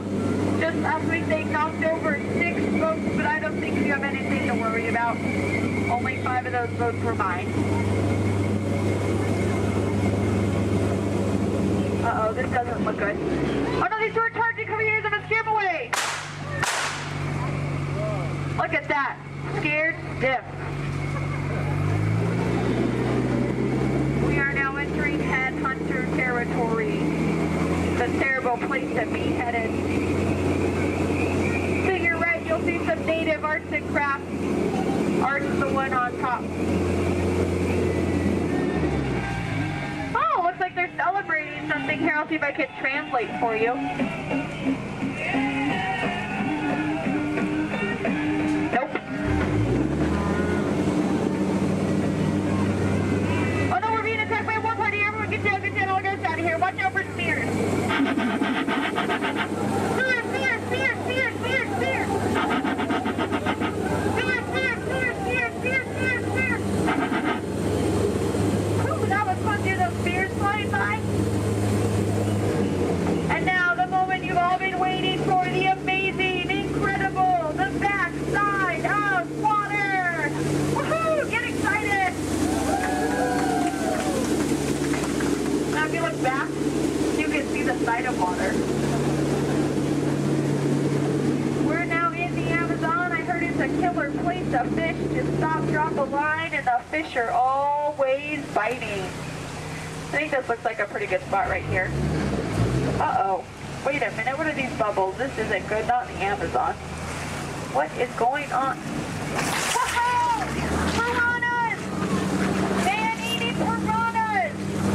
Ladies, children, you're safe. These are man-eating piranhas. Now these fish are on a strict diet.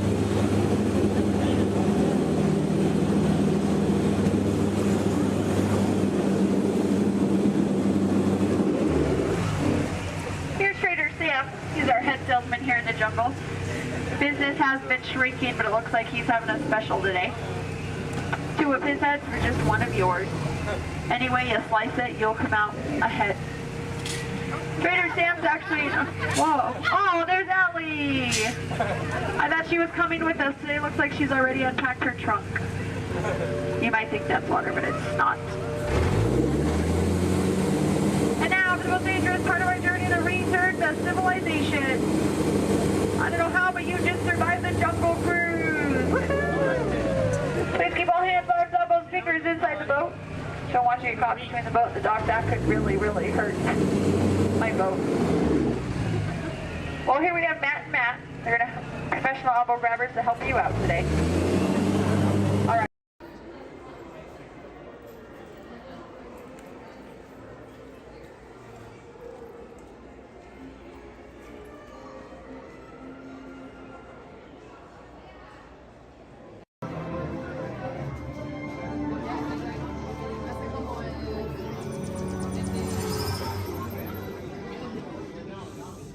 Greetings, Terrans.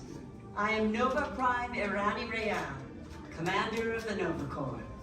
On behalf of all Xandarians, I hope you have enjoyed exploring the wonders of Xandar. As you have seen, your world and ours were born of the same moment, one which you refer to as the Big Bang. As such, we are all galactic neighbors in a vast universe which we and countless others share. For you to travel to Xandar would take 2.5 million years, assuming you had a ship that could fly at the speed of light. So we decided to come to you. But even we could not have reached you so easily were it not for the Cosmic Generator, an advanced piece of Xandarian technology that creates jump points, artificial tunnels that act as shortcuts, linking distant points in space.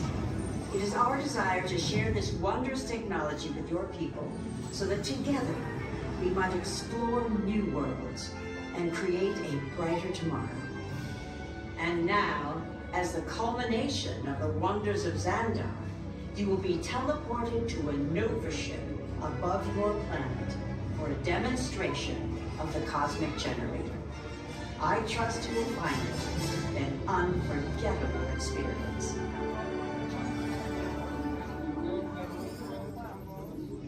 Welcome, people of Epcot, Epcoters, Epcotians, citizens of Epcot. Does anyone know what they call themselves? What? I'm on? Someone needs to tell me when I'm on. Welcome, Epcot-tarians. I am Centurion Tal Merrick, and we're just about ready to teleport you up to the ship for the demonstration. As you're about to enter a secure Nova area, I must ask you to put away your Terran communication devices at this time. Recording of any type is strictly prohibited. I am very serious about this. Now, please step forward into the chamber.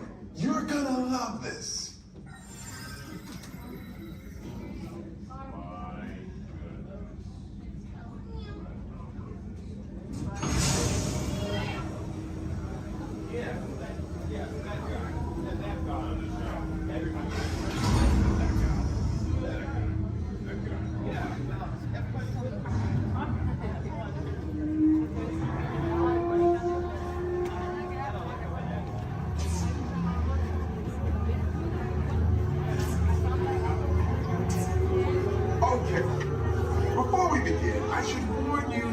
Never teleported Terrans before, but since your molecular structure is very similar to Xandarian's, it should work.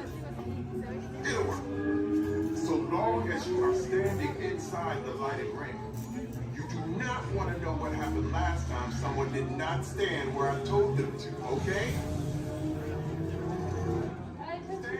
Please make sure you're all the way inside that lighted ring on the floor. Do not teleport you till you're all the way inside that lighted ring.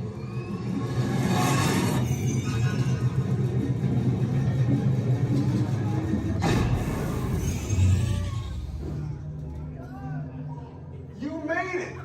I mean, of course you did. Nova Prime, they're ready. Excellent. What you see before you is the cosmic generator. And in just a few moments, we'll be activating it so you can experience for yourselves what's happening. I'm not sure. Our power's out. And the cosmic generator is gone. Cheerio, Monarch. Go to Code Red. Prepare the fleet. And call the Guardians. Now. There is no cause for alarm. Turn off that alarm. I've got an important transmission coming in. Hey, what's up, Nova Corps? Our cosmic generator has been stolen. What? How? Why didn't we think of that? That thing's gotta be worth a fortune. I am Groot. Good question. Yeah, but who do you think took it? Perhaps that really big man outside your ship. Oh, that is a big man. I need to alert Nova Prime. I have been watching Terrans for dogs. That's not creepy at all. This species has failed. Wait, whoa. We didn't even know there was a test. He's got the cosmic generator. He's creating a new jump point. Jump point to where? Not where. When. It's some kind of mutant jump point. He's going back to the dawn of time. Dawn of time, why? To erase an error. Well, that doesn't sound good. Your time is over. Wait, what do you mean? What do you mean it's so vague? The jump point is closing. Hey, Nova Dude, you're Nova Corps need to follow that whatever it is until we get there. We can't. Our power is down, and I've got to get these Terrans onto evacuation shuttles. I got it.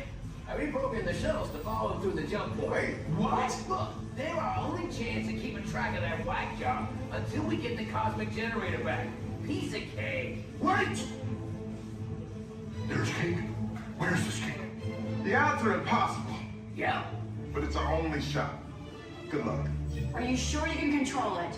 Come on, it's me. I got this. We're all toast. First it was cake, now there is toast. This plan is making me so hungry. Terrans, listen up.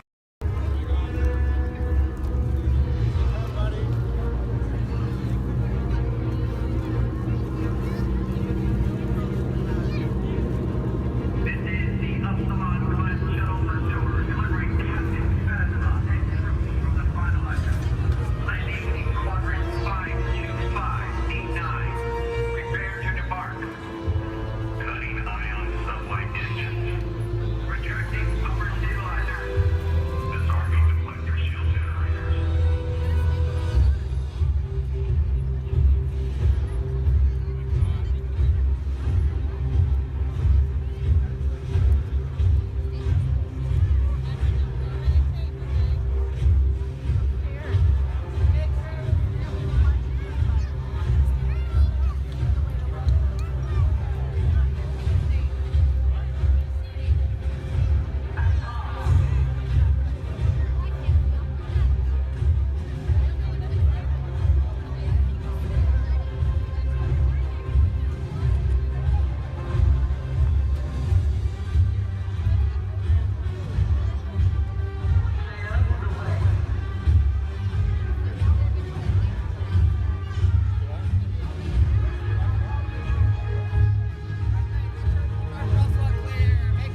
authority of General Hux.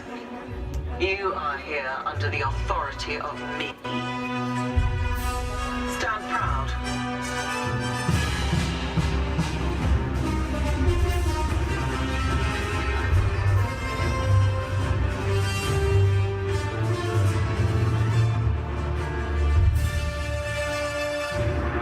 Troops in this division are held to the highest standard.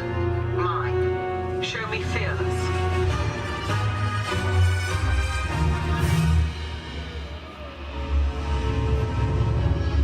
Under my command, you will be proud to wear the armor of a stormtrooper. You will learn discipline, loyalty, and what it means to be a stormtrooper. Battle starts.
Started off. Please welcome the Clayton family! And we're going to get everybody in the mood by showing you a few gags from some soon-to-be classic action movies. So, cue Clayton family. Nice! Action! Perfect.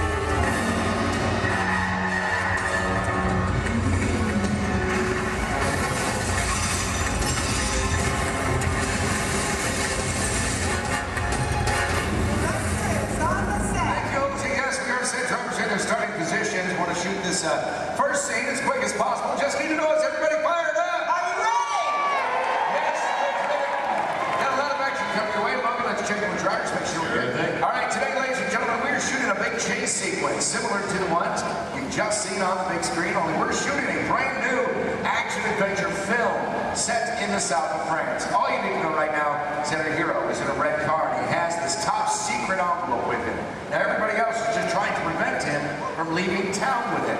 That's the scenario. Look, drivers ready? Good to go. All right, let's go ahead and slate it, please. Rolling, ballet train, sequence 7A, take one more. All right, drivers ready on my countdown. In 3, 2, 1, action!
Member of the creative team, our lead stunt coordinator, Logan Newell. Hey, good afternoon, everybody!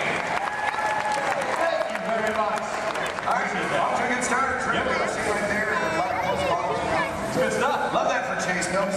Tell our guests what you do for us. Yes, good thing, Don. Folks, basically my job out here is to choreograph some of this action, bring these scenes together. Well, there's stunt team, our director here, but biggest responsibility is safety. Absolutely. We talk safety every single day here with these extreme stunts. It's our number one priority. But it's critical. The drivers make it look easy on here. There's a lot of planning in everything we do. In fact, I better get on. And your playback's ready. Great, let's do video assist number one. Video assist is coming up. You're going to see some black and white images up here on the screen. This just helps us preview what we've shot before the film gets developed. And it's called video assist. We have cameras all over the set.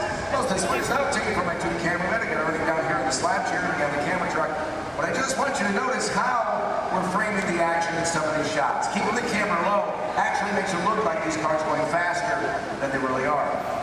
And the short distance already getting upwards of 50 to 70 miles per hour at times, but keeping that camera low really keeps it exciting for a chase film. In fact, it's a technique used in almost every car chase you've seen on film. Oh, it's just great footage. Let's just get right to the height of the chase. Rams, Lloyd, all of it. Turn to the left.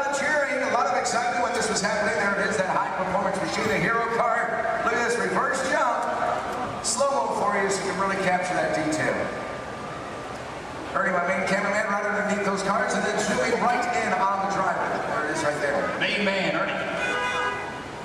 Here's a look from inside one of the vehicles, give you a perspective of what the drivers are looking at. I do want to talk about the hero cars, so let's bring up camera 4 and let's freeze that jump, okay? All right, Lloyd, I'm going to need you to roll into camera 4. Yeah, they're straight on. And then freeze it at the top of the jump. Nice work. There you go. Cha-ching. Right there. There you go. All right, this is a very special car for us. Yeah, sure is. Ladies and gentlemen, this hero car out here was designed and built specifically for our film. It is built with 4 forward gears, but unlike the cars we drive every day, it also has 4 gears in reverse. Now, obviously, we can go a lot faster that way going backwards. Something else a little bit different than the vehicle is where we put the motor. It's not in the front or in the back. It's actually mounted right behind the driver. And the reason we do this, it balances out the car, gives it better overall stability, and of course, maneuverability on all these tight turns out here. That's right. And speaking of time, it's not really a luxury ride for the drivers. They are programmed today's vehicle. Don, we're still setting up here. Let's just bring out the hero truck. You know, let's do that. Let's introduce it tomorrow. All right, let's do it. Here to set. Thank you.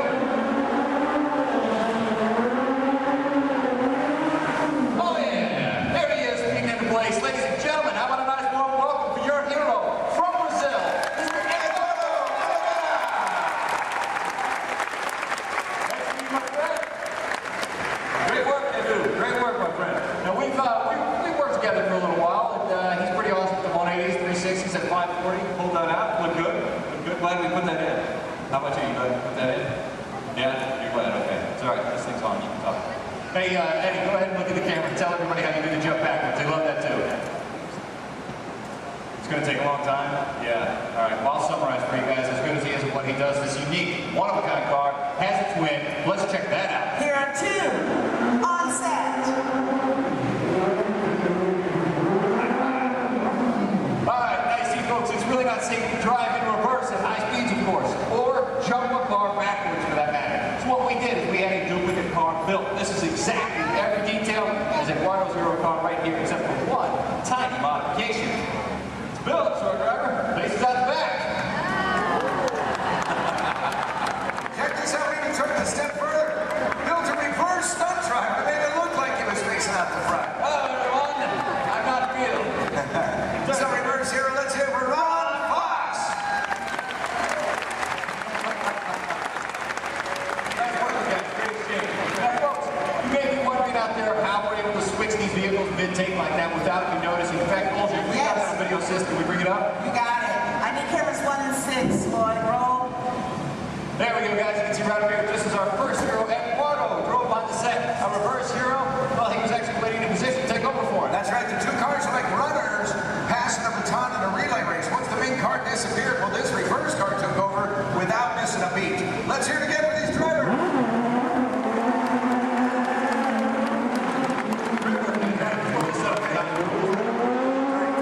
Coming up, we're going to put you in charge right now. All right, ladies and gentlemen, I have a very special treat for you. We've prepared a tribute to Disney's original action movie star. He's made a lot of films for the studio.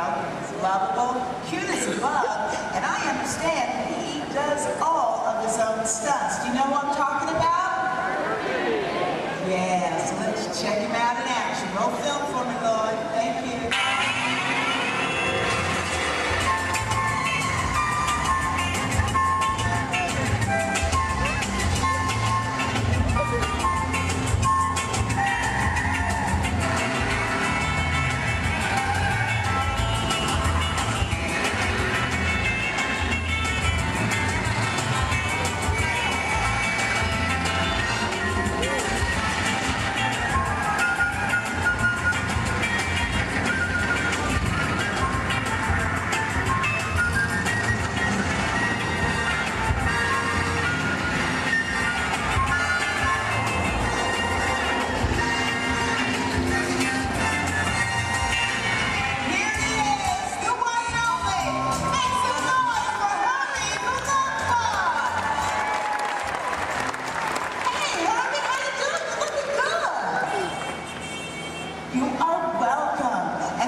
stunts, the romance, and hey, you're leading ladies. What's it like working with them, huh?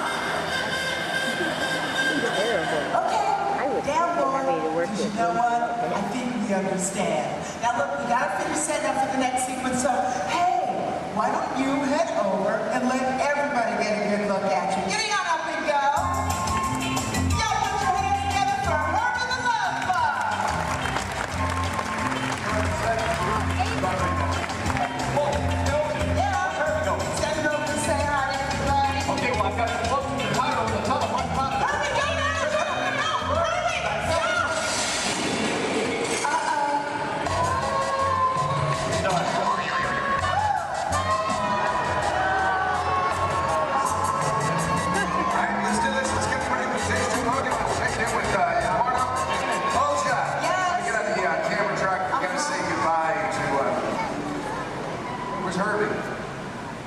like to split?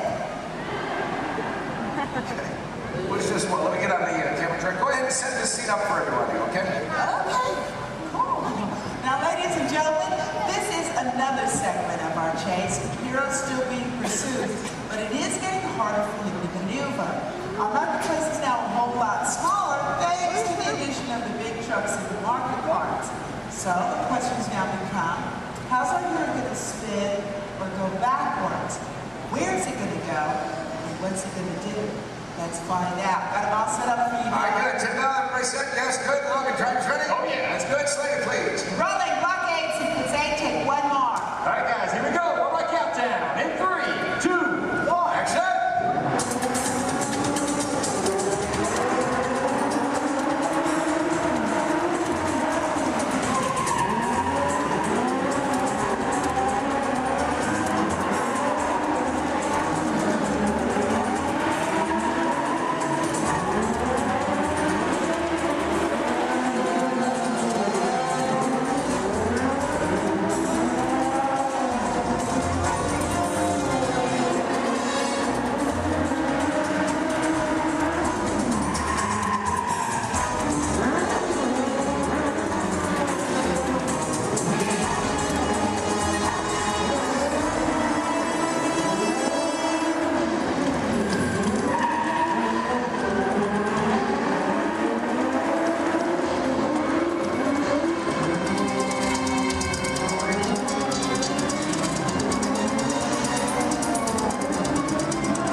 Well, it's a full-size remote control vehicle. That's right, you drive it with this remote here in my hands, guys. Let's take a look inside. I'll show you the hardware on this vehicle. The hardware, I should say. There you go. Now take a look at the steering wheel. I'll give you guys a quick demonstration. If I want to turn this vehicle to the left, all I do is press this lever here to the left like this, then to the right. There you go. Right in the center. Oh, that's a fun little toy. Now, guys, this is just like any other remote control car that you find in a store, except it's a little bit bigger, obviously. It is custom built, bumper to bumper, all of our safety features inside. The great advantage of having a remote car out here on set is that we can operate safely from a distance, especially when this even requires explosion. Pyrotechnics, we've got to keep everybody away, of course. So there you go. All right, beautiful. Have you ever driven a remote control car before? Yeah. Just keep in mind that this is a $100,000 vehicle. Now, James, is going to be really easy. As a matter of fact, Logan's already shown you how to steer. But for this particular sequence, dude, you have so got to concentrate on directional. Now, make it go forward. You can push his knob straight away from you. For reverse, pull it straight down towards yourself. Does that make sense? Cool. We're going to practice. I'm going to help you out this time. You go ahead, put your fingers there. Now, you're going to push it away from you. Slow and easy, James. Nicely done. Watch your car. Now, to make your stop is even easier. All you got to do is pull it. Let go. See that? Comes to a stop. Now, put your fingers back in place and pull it down towards yourself. Again, with the slow and easy. Now, Donna steers back to what we in the business call one. That's the starting position for anybody in a seat, whether that's even a movie, TV show, commercial, or even a music video. Let her go, make her stop. Beautiful. Now, James, I need you to be very, very careful with that car. Is that over there? Dude, that's your entire college career, man. Roll fast. Let's go faster, okay? Take this, move it all the way up. Ready? Go ahead. Action, straight. Punch it. Nice, James. Reverse, pull Okay, let go. Pull it down. Pull it down and hold it. Next one is red. Forward. Take it forward. All right, she's on track. Stop. Hey.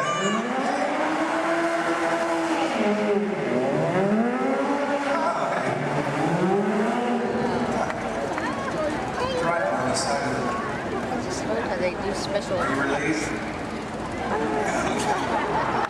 We're just having fun here, but there's a part of the movie we use a remote car. That's how we do it. This is our remote car driver, Corey.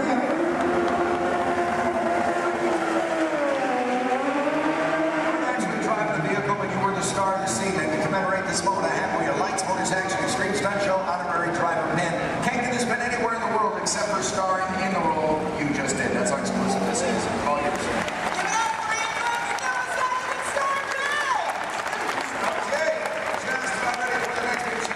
Now we're shooting this, as we often do in movies, out of sequence. We have a lot of complex stunts coming up for you in this chase. In fact, I highly recommend you have your camera standing by. You're going to see some incredible stunts in this one. One by my stunt coordinator, Logan. There he is. Where's my fan? They're all out here. 5,000 from Logan. All right, that was almost good there, Don. Thanks. Guys, right up here, we got a great team coming your way. Full of more action, I promise you that. Working in the stunt business, guys, it's a lot of fun. A lot of responsibility, too, but for me, every day changes. One day I might double for our hero. Next thing you know, shooting at him, it just all depends on what our director needs.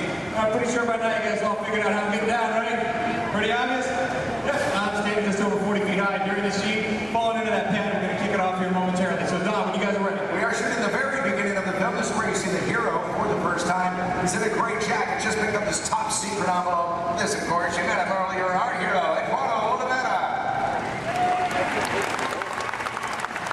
And he's done a lot of stunt driving for the film already, but for this scene, he's playing the role of stunt double. Then we'll bring out a moto, so you're going to see a motorcycle chase. Ready to go? All right, let's go. Hold your slater, please. Rolling, motorcycle chase. Sequence 3, take one more. On the countdown, in 3, 2, 1, action!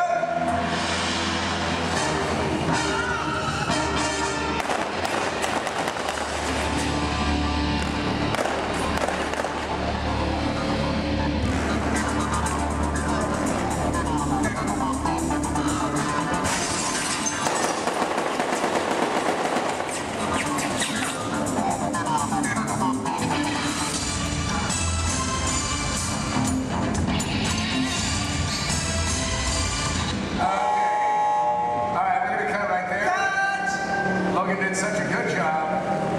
I think you wrote down. That's not what we want, Logan.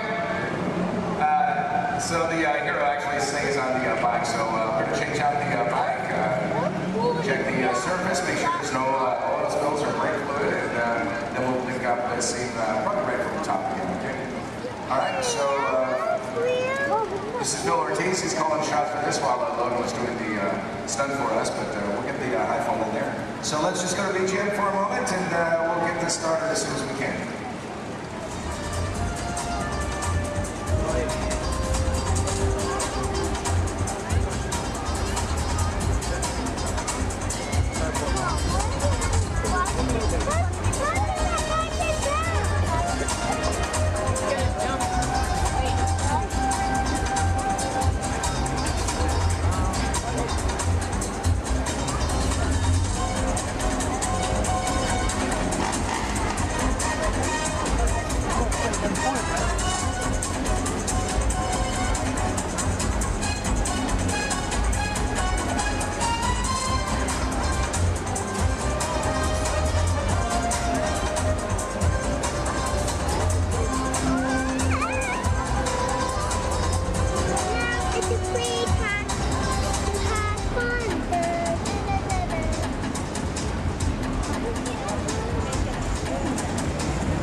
stunt, just a weird break. That's what gets the bike to slide out from under him. The stunt in itself can't get injured on this. Glides right through that dredge, just touches the fire. That's all we need. He's already off the flames right when he's at his feet. 1 second that took. Yeah, it didn't take long. Yeah. There you go. Good shot. It's nice right there. A lot of this one's going to end up in the fire. Right there in the background. That's Love it, the hero. Background there.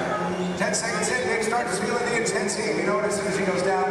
Our crew right there to put him out. Absolutely. Then we'll wait for his thumbs up. Make sure he's not feeling any hot spots over any part of his body. Which we get right there. Yeah. For stunts like this, we use as many different cameras and angles as possible. Well, folks, we have to. It's a big stunt. A lot of safety. We need it in one take. That's right. Elaborate stunt. A lot of prep time involved. That's exactly right. A good half an hour of preparation just for Dave, our bird guy alone, folks. He is wearing 5 different layers. Now, the first layer that we put on him is a dry layer of Nomex. That's your fire retardant material. Then we throw on some pads, of course, for the impact of that fall. Another layer of Nomex. There it is. And the fourth is a specially designed suit that saturated cool gel. That acts as a thermal barrier between Dave and those flames. The last is his moto driving suit. And what we do with that is paint it with a flammable gel. Now, ladies and gentlemen, it is the flammable gel that you notice burning and not Dave's moto driving suit itself. Now, one came to amazing things with digital effects, but nothing beats capturing fire stunts live. Yeah, that's where I like it. That's right. Good. Hey, you know what? This is what I want to do. I know we're set up for the final race. Let's get a pursuit route to camera out. Let's go inside and show our guests how much we modify these vehicles. I got you what you need. Let's do it. Guys, let's get V2 out to camera out. V2 set, camera out. V2 is on set.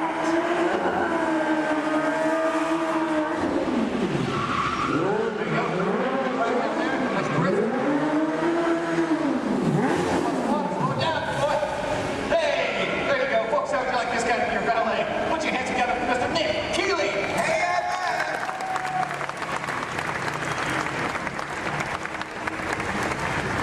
because the set is village in the south of France, that means we have to make everything match, and that would include the cars. These are local courses. We had them shipped directly to us from Europe, and then we literally gutted them out. We modified them to suit every need that we have. Yeah, absolutely. Which basically included losing a lot of weight on these cars. We wanted to make them lighter. We rebuilt these cars from the ground up. Let me show you how we reinforced that interior. We did it by installing this rally car crash cage that is fused throughout the entire vehicle there. We also took out the motors that these cars came with. We replaced them, of course. Right behind the driver, folks, that's a 1300cc motorcycle engine. These cars are balanced out and modified. They're designed specifically for these stunts. Ernie, let's go on the side here a quick second. Now, executing these maneuvers, pulling off these stunts where our cars do, it requires a lot of complex timing, using your clutch, your gas, and your emergency brake. These cars here, that e-brake releases the moment our driver lets it go. The cars we drive every day, it locks in position until we release it manually ourselves. These guys are pulling off all these maneuvers and they have to keep going. So that's why we release. Something else a bit different, the gear shift. Second, third, fourth gear just requires a little push forward. It's called the bump shift in our business. If you want reverse, you just turn the handle on top and you've got 4 gears of reverse at your command, just like that. And we are ready. Final shot. Thanks a lot, Nick. All right, let's do it.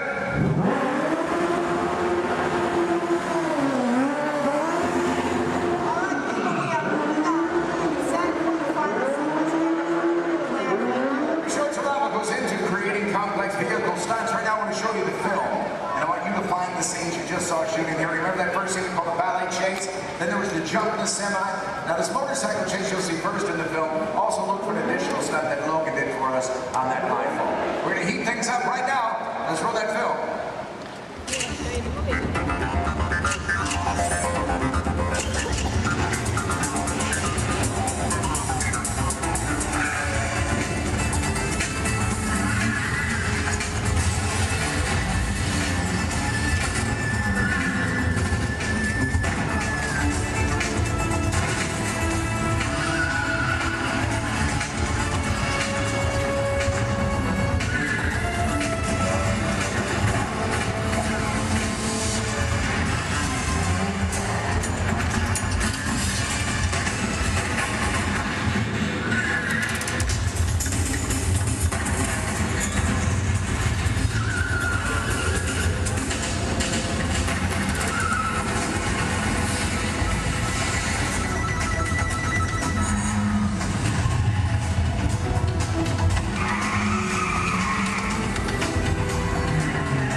or as we locals call it, Space Mountain, our high-speed rocket point to distant deep space destinations.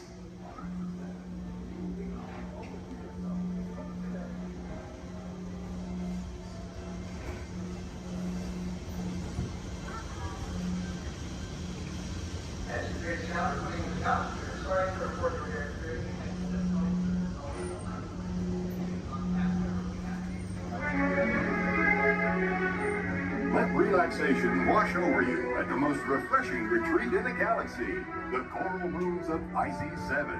You H2O it to yourself. Book today.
My name is Becky Klein, and I'm the director of the Walt Disney Archives.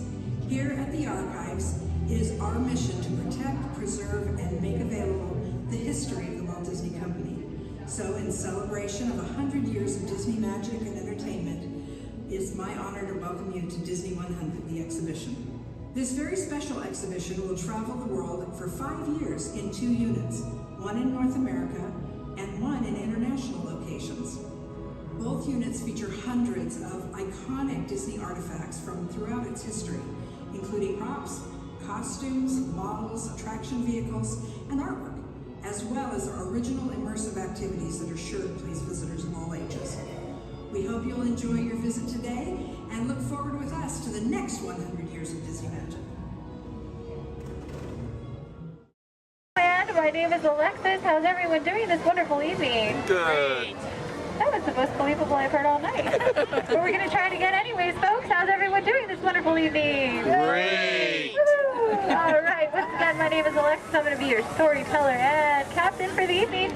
Just as a friendly reminder, please keep your hands, arms, and fingers inside the boat because Monstro does not like finger food. Oh, my folks, it looks like we are being swallowed by Monstro the whale. This is the very same whale that swallowed Pinocchio. But not to worry, folks, because Pinocchio was a smart little puppet. He lit a fire in here that made Monstro sneeze, and Monstro sneezed so hard that he blew his tail right off. Now, Monstro's not half as scary as he used to be. Haha. Around the bench to your left, you'll find the cave of the big bad wolf. And across the way, the homes of the 3 little pigs, the one made of straw, the one made of sticks, and the one made of 100% wolf-proof brick. Just beyond this bridge to your left, you'll find the village of Alice in Wonderland. Alice's home is the one in the corner with the thatched roof, and if you follow the small cobblestone walkway, you'll find the home of the White Rabbit. This is where Alice fell down and began her adventures in Wonderland. To the right, in the center of the canal, you'll find London Park, made famous by the film Peter Pan. This is where Wendy, Donna, and Michael, with a hum of Tinkerbell and a few happy thoughts, followed Peter Pan all the way to Neverland, where you never have to grow up. Straight ahead, you'll find the city of Agrabah, city of mystery and enchantment. The busy marketplace below is where Aladdin and Jasmine first met, and Aladdin, being that prince of thieves that he is, he not only stole bread that day, he stole Princess Jasmine's heart. Aww. And it's underneath these rose-covered arches where Aladdin and Jasmine took their first magic carpet ride into a whole new world.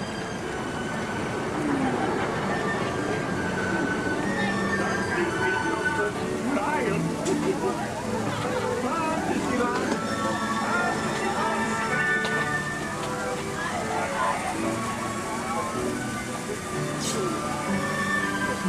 folks, please be careful and please do not touch anything because we are entering the Cave of Wonders.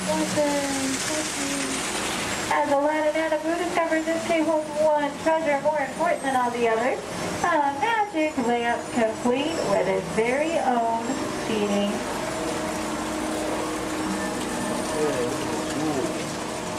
To the right, you'll find the home of Snow White and the Seven Dwarfs.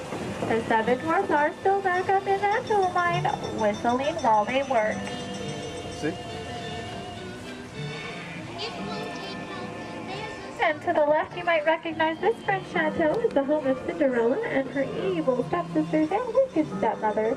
But not to worry, folks, because Cinderella now lives in that pink castle high atop the hill, where her and Prince Charming have lived. Does everyone know the rest of the sentence?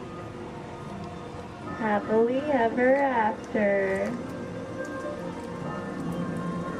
To the right, folks, in case you are like Dory from Finding Nemo with a short-term memory, you'll find the city of Agrabah, city of mystery and enchantment.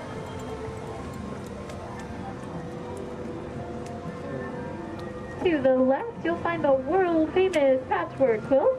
This patchwork quilt is comprised completely out of desert flowers, and it, along with every other plant and tree here in Storybook Land, are 100% real. They have just been miniaturized by a process known only by Tinkerbell and a few of our Disneyland gardeners.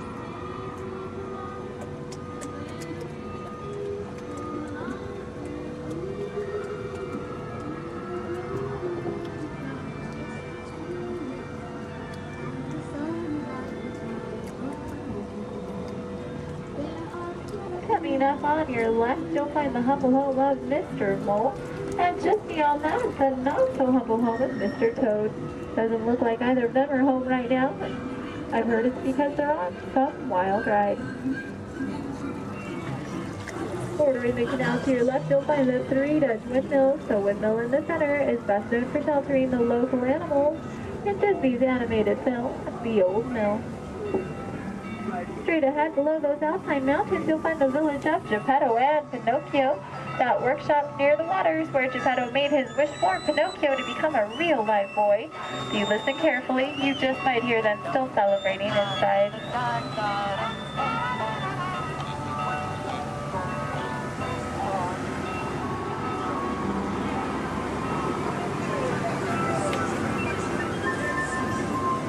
Coming up on your right, you'll see the ship of Prince Eric.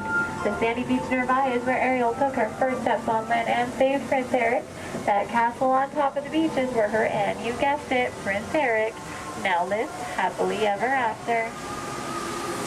And it is behind this waterfall that you'll find the Kingdom of Kingdom. This is where Ariel grew up and is still the home of her bunch of Oxford scholars. Folks, it looks like our journey is coming to an end. For those of you closest to the dock, please remain seated with your hands, arms, and fingers inside the boat. Thank you for joining us here in Storybook Land. We hope you have enjoyed your... You are the passengers of the most uncommon elevator about to ascend into your very own episode of the Twilight Zone.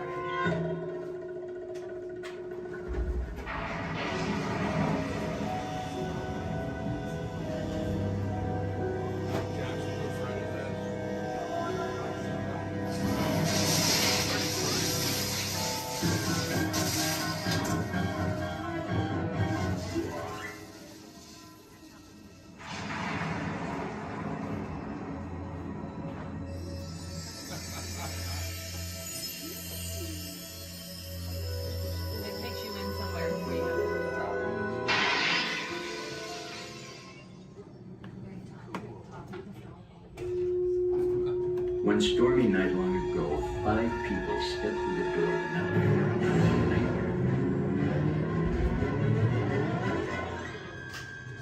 That door is opening once again. This time.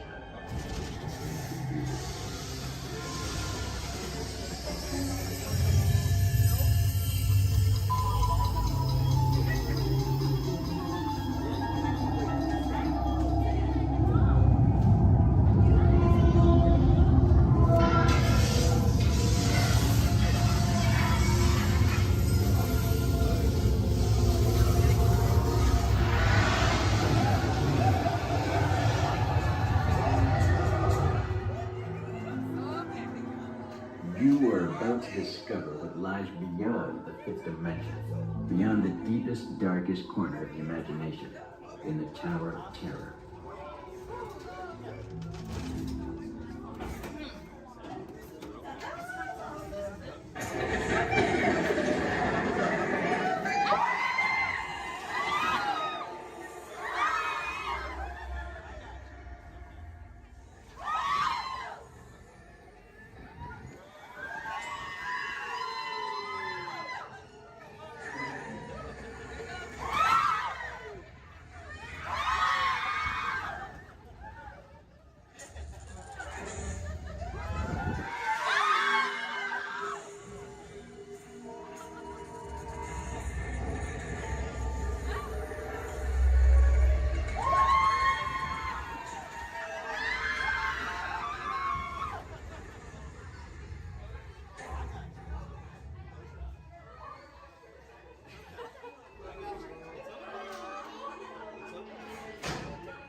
A warm welcome back to those of you who made it, and a friendly word of warning. Something you won't find in any guidebook. The next time you check into a deserted hotel on the dark side of Hollywood, make sure you know just what kind of vacancy you're filling, or you may find yourself a permanent resident of the Twilight Zone.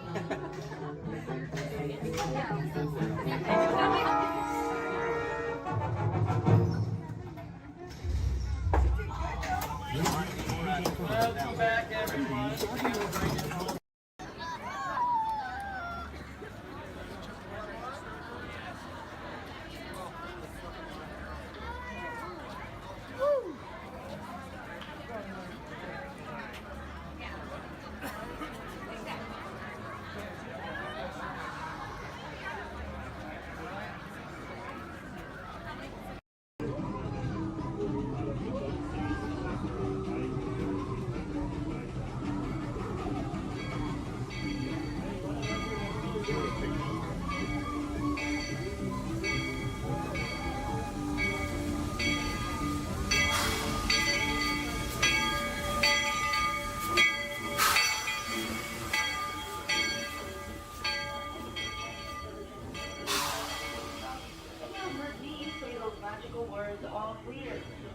Wait, just kidding. No, we have to stay here for a little longer. If you look up ahead, you're going to see a dock on your left. You're going to see another dock on your right there. We like to call those a ferry dock. I know, exciting. Now, if you look a little further, you're going to see some skips up there in khaki. We like to call those a ferry door. I know, it's great stuff, guys. It's great stuff. Right now, you know what we...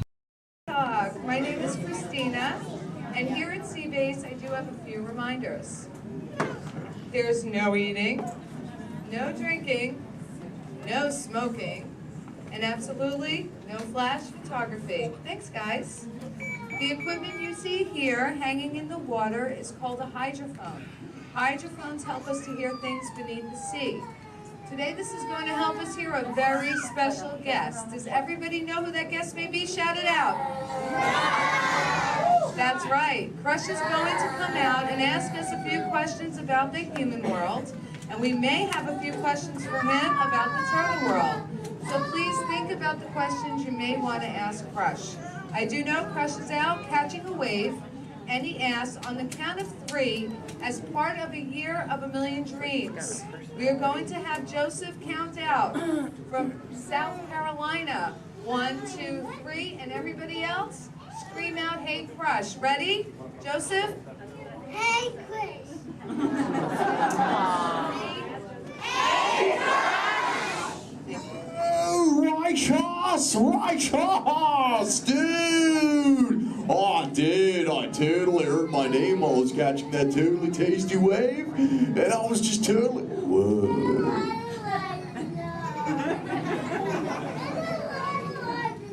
Check out all of you human dudes in the human tank. Hello, dudes! Oh, they live. Hey, dudes! little grommet sub-level. Awesome. You know, where there's little dudes and dudettes, I bet there's some fellow moms and pops. Let's hear from all the moms and pops. Yeah. Awesome. Let's meet some humans up close. Hey, there's a dude here with a light lid and a gray shell. Hey, dude. What's your name, mini-man? Mitchell. Mitchell. Mighty Mitchell, dude. Where are you from, dude? Kansas. Whoa. Never heard of it. That's cool, though, Mitchell. Do you think any of your friends back home knew you would be talking to a turtle? Not really, no. Yeah. Well, dude, if you told me earlier I'd be talking to a human, I'd have been like, no way. Hey, Mitchell, dude, it's really nice to meet you. I'll just assume the feeling is mutual, dude. Totally, dude. Hey, there's more humans on this side. There's someone with a blue lid and an orange shell, I think, right in the front here. What's your name, dude? Michaela. Mini Michaela, who brought you here today? Your mom. Where's the mom to Michaela, dude? Oh, way in the back. Sorry to get stuck with the cheap seat. Standing room only, dude. Sorry. Hi, name's Crush. What's your name? Shelly. Shelly. Oh, that's the name of my wife. Shelly. Yes. That's your little offspring, Michaela. Do you have multiple offspring? Yes, I have 3. Awesome, dude. Do they ever ask you questions? Yes, I do. They never stop, do they? No. I bet some days you're like, am I right, dudette? You are very right. Sure. You know what, Shelly? What? From one parent to another, we just shared a moment. Totally did do that, y'all. Because my offspring Squirt, he always asks me questions about all of you humans. So if you dudes can answer some of his questions, everybody here really loud say Cha! Cha! Awesome, dudes. Now, dudes, before we can answer any of his questions, we gotta make sure we're all on the same page, lingo-wise. Do you dudes know what the most important word, dude, in the turtle language is, dudes?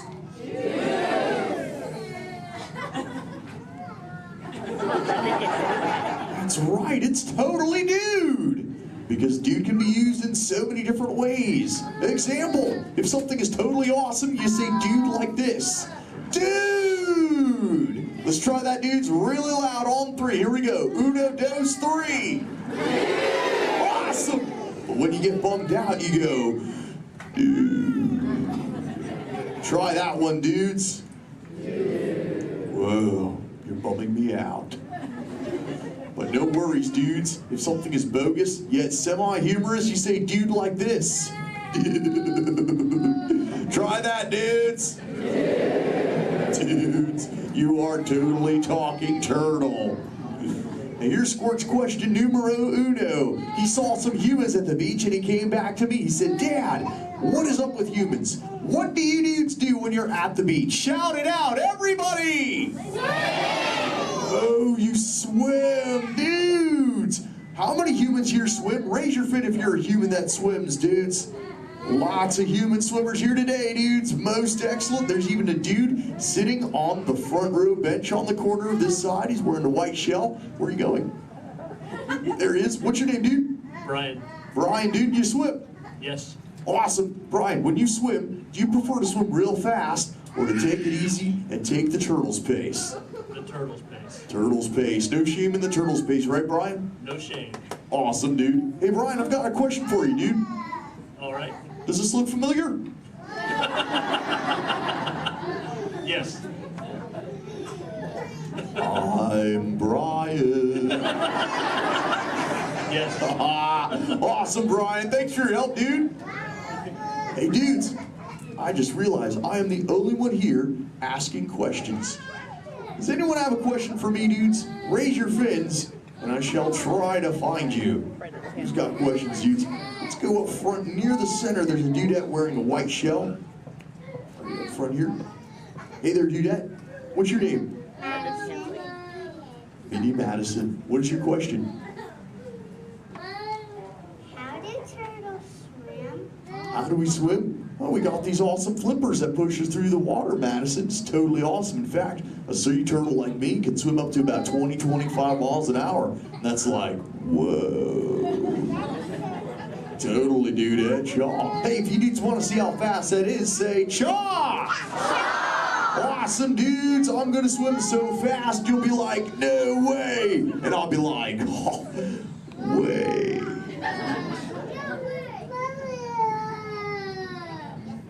Dudes, I'm building up the speed now. Here we go, dudes. Check it out. Right. Dude. Whoa, dudes, that was bogus. Yet semi-humorous. What do we say, dudes? Totally. But you know what, dudes? I've got other questions. Who else wants to ask me a question, dudes?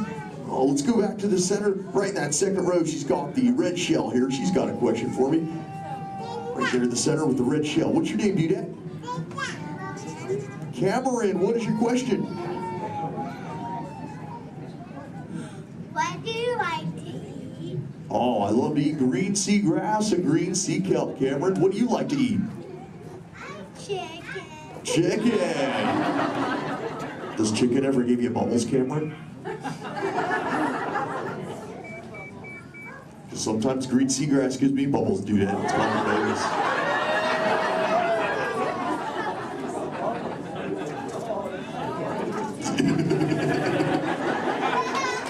Sorry about that, dudes. Who else has a question for me? Whoa. Let's go over towards this side near the center. He's got the dark shell in that second row. Really dark shell in the second row, sub-level. What's your name, dude? Cameron. Another Cameron? Interesting. Guess they're running out of names in the human world. Well, Cameron, dude, what is your question? What is it like in the water? Oh, wet. Cameron, have you ever, what? How do you ever feel in it? How do I, wet. Well, have you ever been in the water, dude? Yeah. How do you feel in it? Good. Good. Oh, awesome. Well, oh, and wet. Well, that makes sense. Cameron, dude, what do you wear in the water? What you're wearing now? No, I wear a swimsuit. Oh, a swimsuit, Cameron, dude. Check it out, dude. Sport said this is called a swimsuit right here. Check it out, dude. This is what Cameron wears. Awesome, dude. That's what you wear, right, Cam? No, it's a boy wear. It's what? It's a boy wear. This isn't for boys?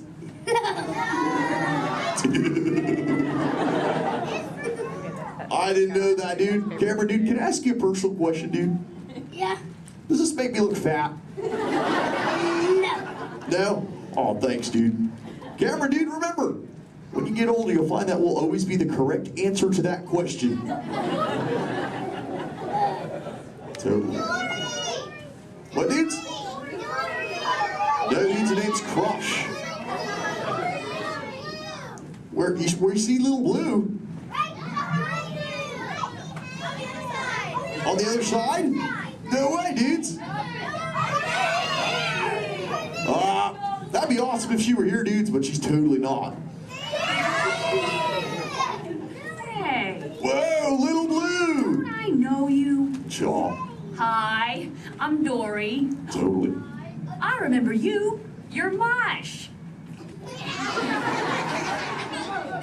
Little Blue, the name's Crush. But what brings you here on this fine day? What brings me here? Shaw. My fin, silly. Watch. Woo, ha, chee, ha, woo. Ow, ow, yeah. Ow, ow, ow. Wow, that really clocked me there. Am I bleeding? Little Blue, I hope not, but... Look. It's a people tank. Hi. Hola. Ooh, bonjour. Welcome. Ni hao. Ohio. Hi. You're like a little linguist, Little Blue. You know, I just taught these human dudes how to talk turtle. It'd be so awesome if someone could teach us all how to speak whale. I can speak whale. Awesome. Okay, everyone, repeat after me. Hello.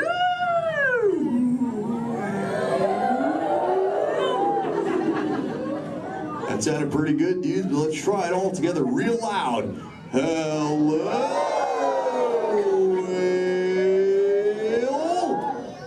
Awesome. You know, sometimes you speak whale and there are like 80 whales swimming around you. Not today. What do you mean, dude? No whale. Where?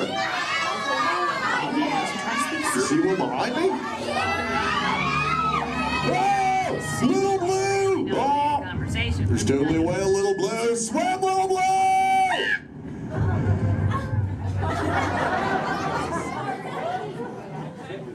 Tell the whale to go away. Help her out, dudes, and say, go away, whale.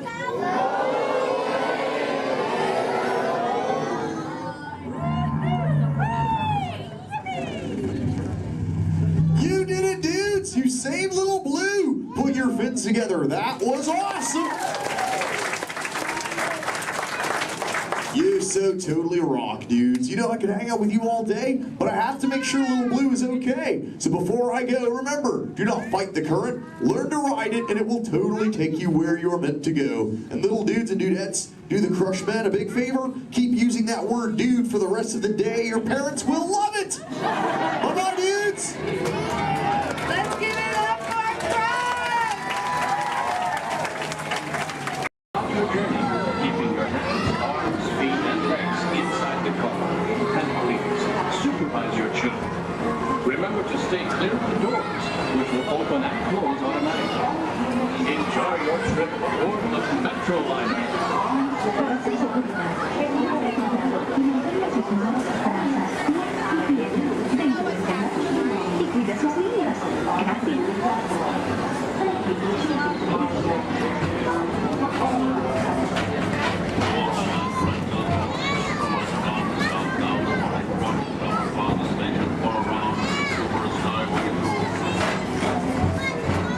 Welcome aboard, ETA travelers. We hope you enjoy Tomorrowland Transit Authority's Super Skyway.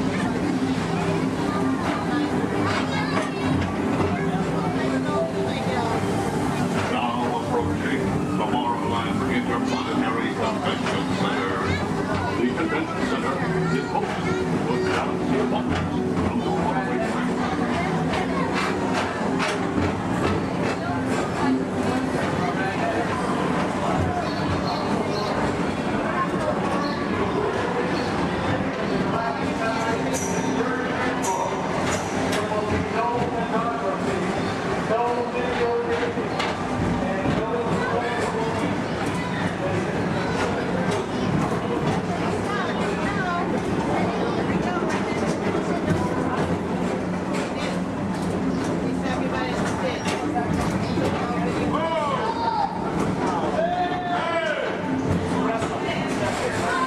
The Tomorrowland Retro Historical Society presents Walt Disney's 20th century vision for the future. This model city dared to dream the perfect community in which to work, live, and play.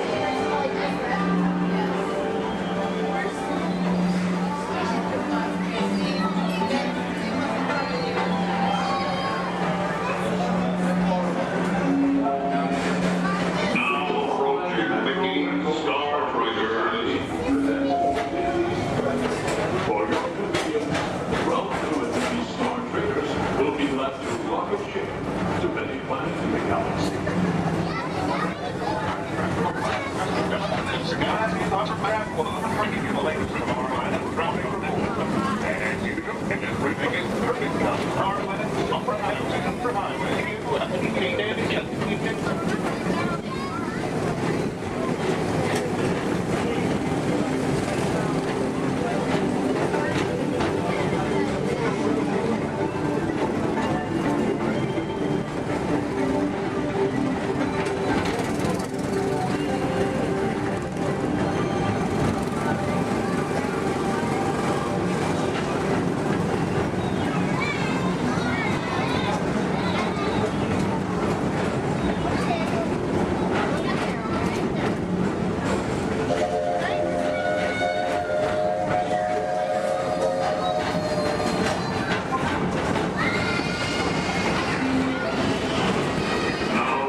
transportation service provided by the Tomorrowland Transit Authority.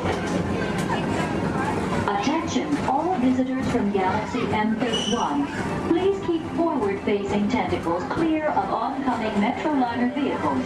Thank you.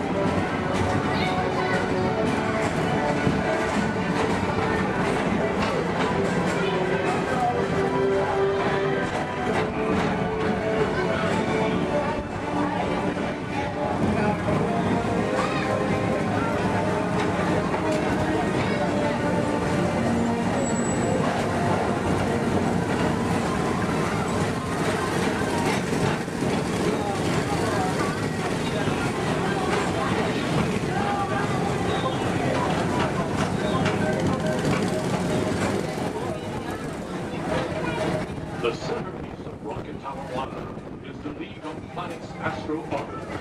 This symbol of universal harmony and culture provides all beings with an exhilarating spin around the planets.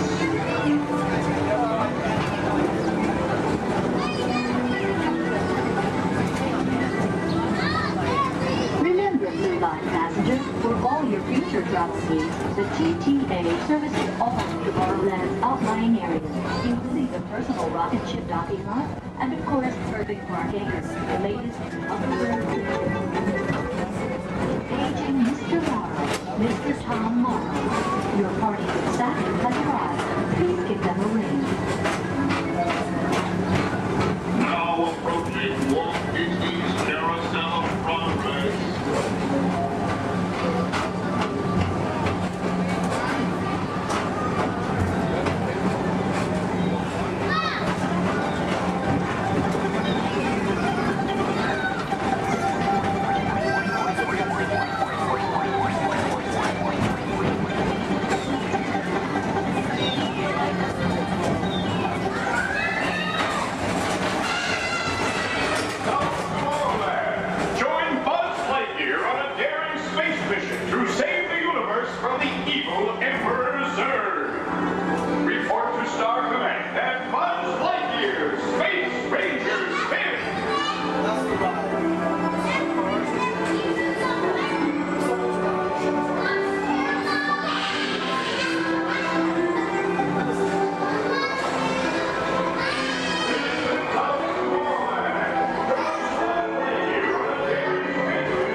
At the heart of Tomorrowland. Come now, rejoin us and believe in the promise of tomorrow.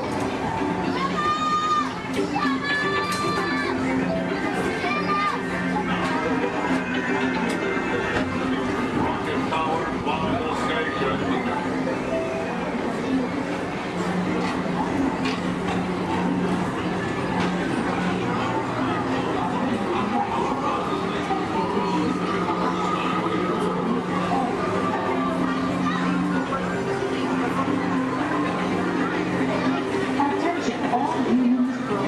Intergalactic beings. Please keep your arms, legs, and other appendages away from the doors. The doors open automatically. When they do, please collect your belongings and step carefully onto the moving platform. Thank you for choosing Tomorrowland Transit Authority for all your travel needs.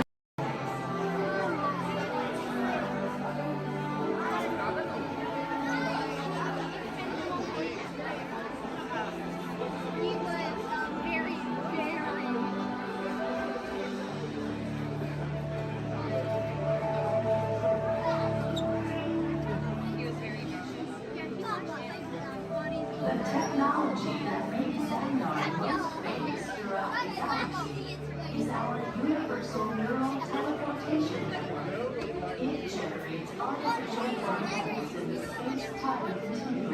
which we call jump points.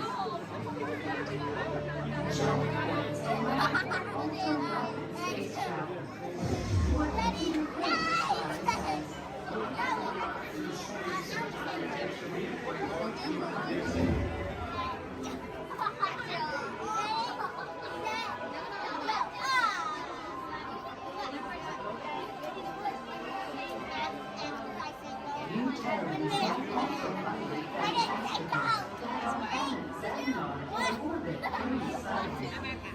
Did you know that your scientists discovered a planet with 3 suns in your own galaxy? Your scientists named this planet HD 13199AD, which Peter Glick said is a terrible name for a planet. He said that Terry should have called it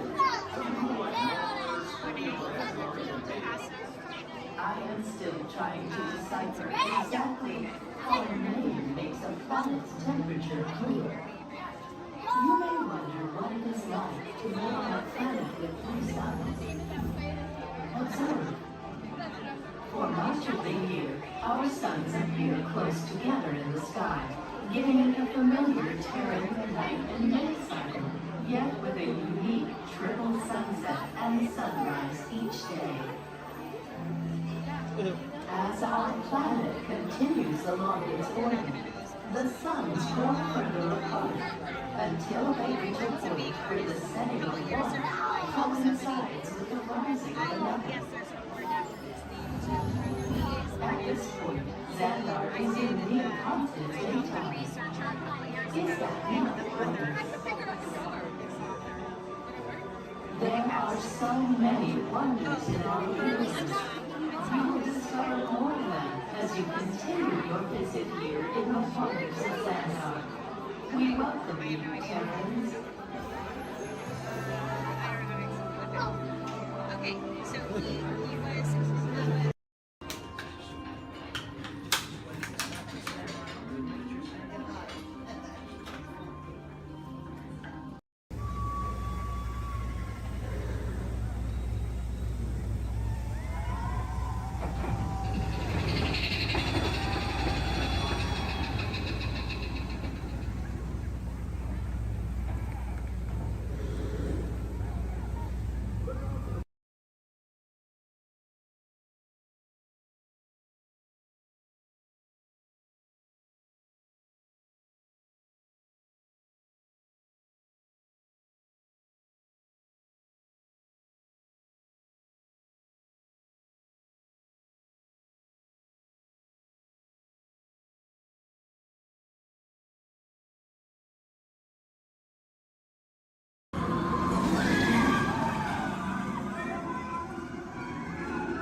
aboard the Disneyland monorail. For your safety, please remain seated, keeping your hands, arms, feet, and legs inside the train. Watch your children, and no smoking, please.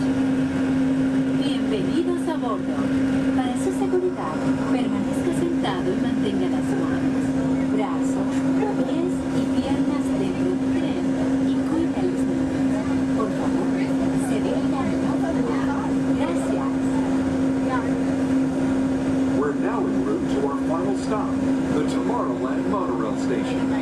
Along the way, you can get a bird's eye look at the downtown Disney district, Disney's Grand Californian Hotel and Spa, and Disney's California Adventure.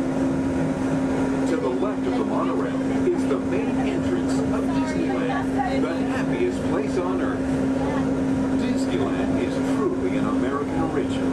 Since its opening in 1955, it has hosted more than 500 million guests from around the world, including presidents, kings, and celebrities. It is the original Disney theme park, created and enjoyed by Walt Disney himself.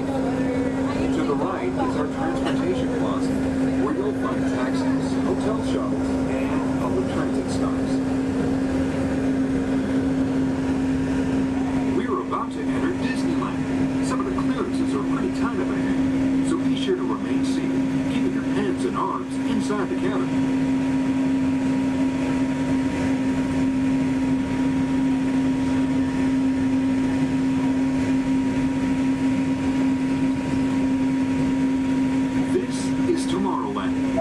Inspired by science fact and fantasy.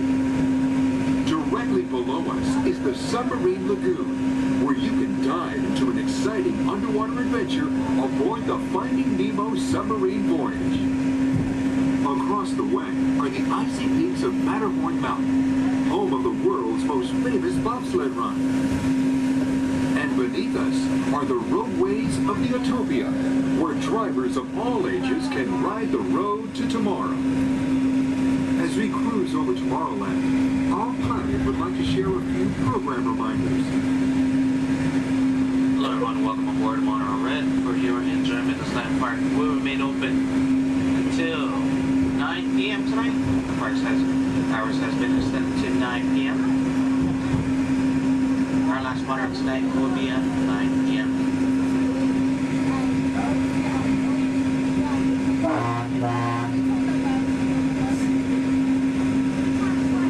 Later today we have Celebrate H Street Party stepping off at 5:30, coming from Main Street, USA, back up to It's a Small World. And later tonight we have Halloween screens at 8 p.m. in front of Sleeping Beauty Castle. Hope you enjoy the rest of your stay here at Disneyland Resort. Thanks for flying with us on and drive this guy.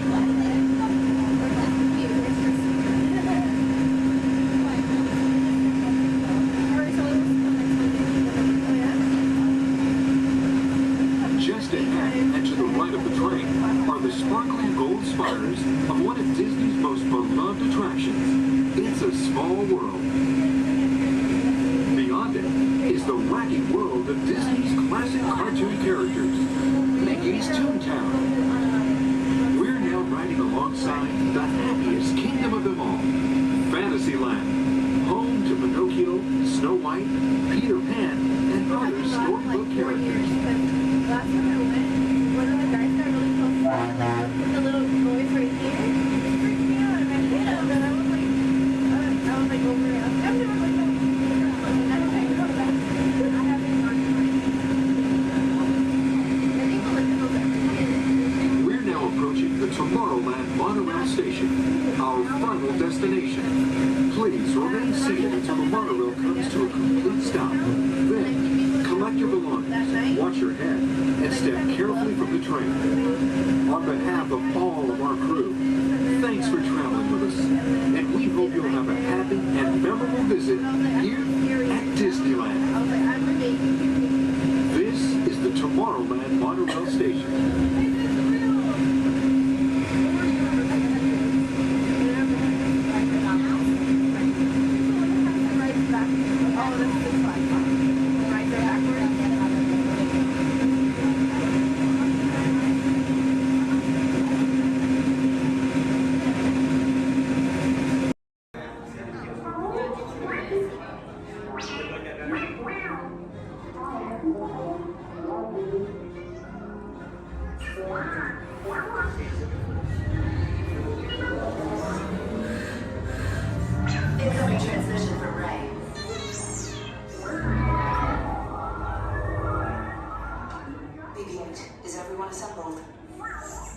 Good.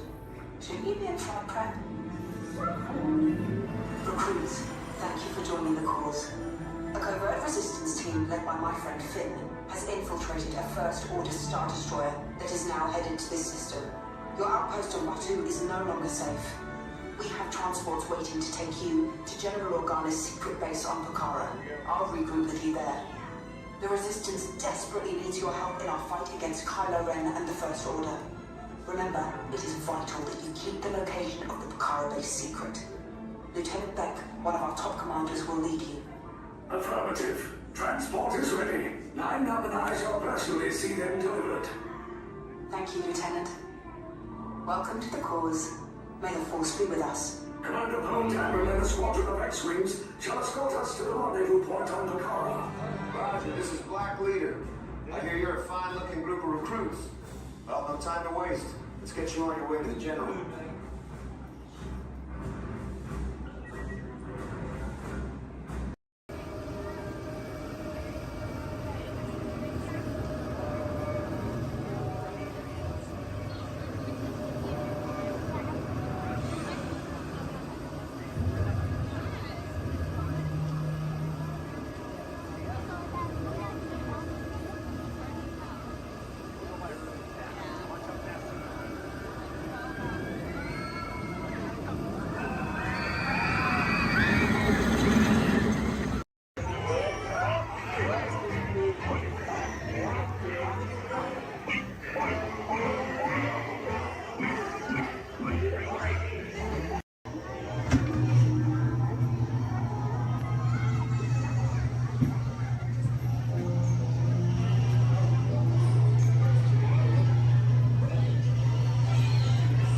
Adventures in Wonderland began when I followed the white rabbit down the rabbit trail.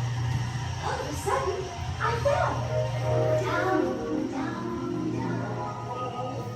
Looking for the white rabbit? Wow! See for yourself. Mr. Rabbit, wait! Please! He went this way. No, that way.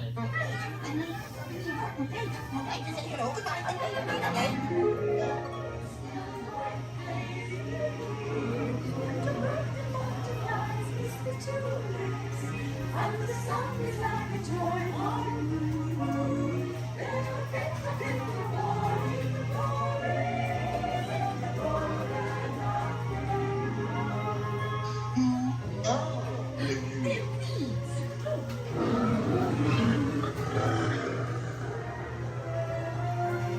Now this is curious.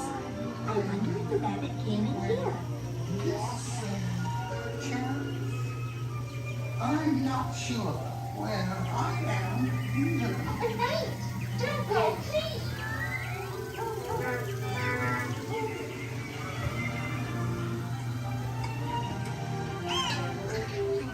Try this way.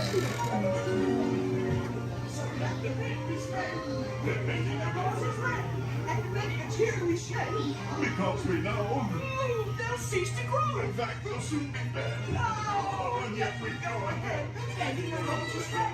You can't provide us Royal Majesty, the Queen of Hearts, and the King. Shall we play croquet? Rule 42, the Queen will always win.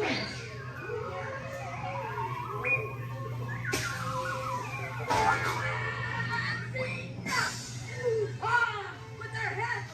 Oh, their heads!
Wowee!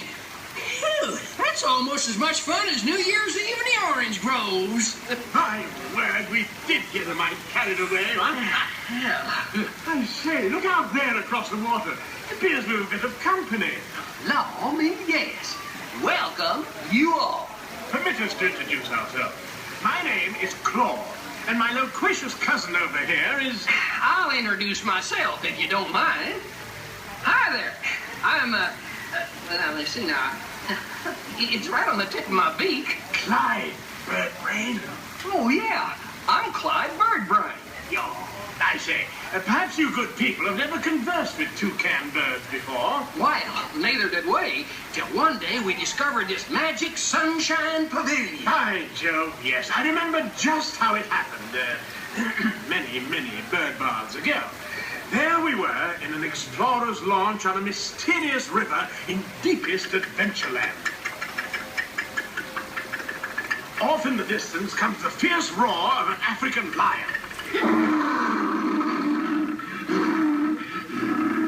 And as we round a bend in the river, a huge bull elephant bellows forth in protest of our intrusion. Suddenly, the treetops explode in a frenzy of outraged birds. Oh, come, you can jolly well do better than that. I can jolly well do one at a time.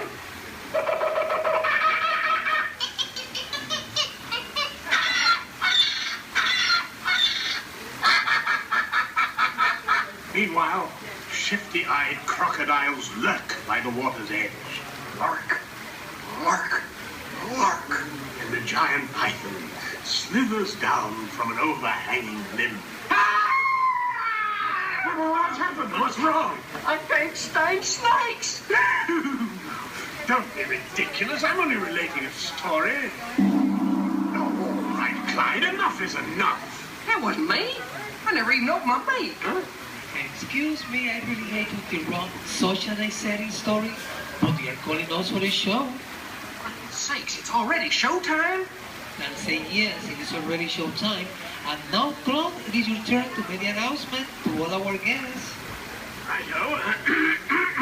Ladies and gentlemen, boys and girls, gather up all your cameras, purses, and other articles, and now turn to your left towards the tall doors. When the drums begin, they'll open magically to lead you right into the Sunshine Pavilion. Is everybody ready? Follow me, please.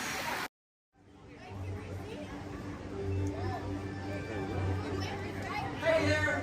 Good to see ya! This is sure fun to climb the stairs. Don't forget to tag me on your video. # Amazing Spider-Man.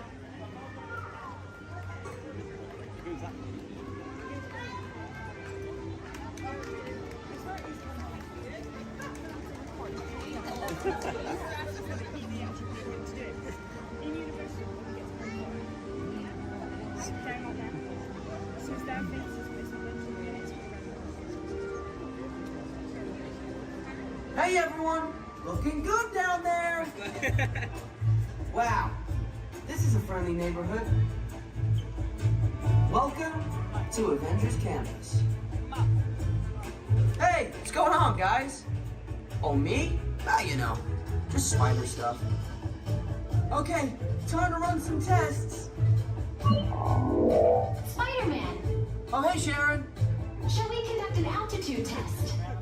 Yeah, I guess I should do some work. Always good to have the data. On my way. Just need to find a clear path for something to swing from. Oh yeah, it's go time. Field testing, here I come.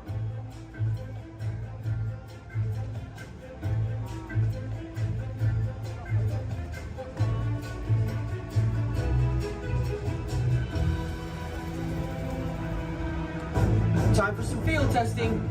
Here goes something.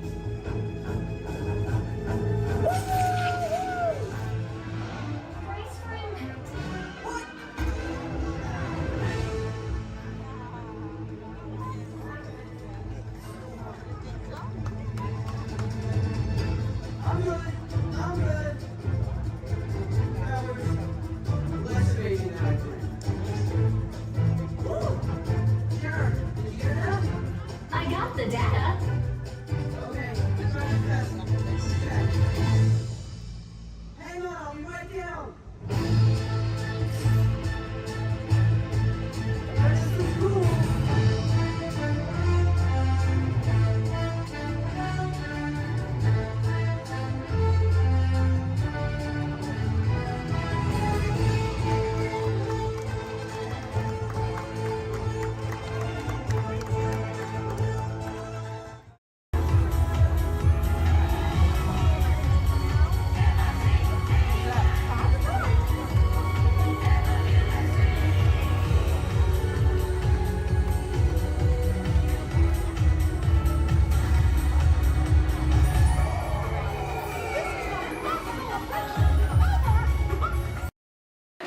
Remain seated with your hands, arms, feet, and legs inside the vehicle and supervise children. Thank you. La estación de control de cinturones de seguridad está a la vuelta de la esquina. Por su seguridad, mantenga sus manos, brazos, pies y piernas dentro del vehículo y cuida a los niños. Vehicle 3 is clear for hill climb. Okay, here we go.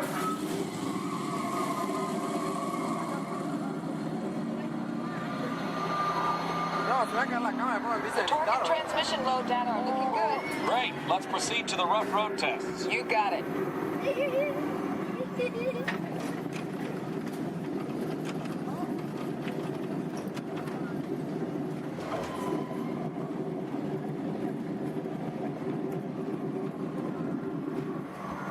Okay, I'm going to take you right up to the cones, hit the brakes, and see if I can steer you through. Hold on.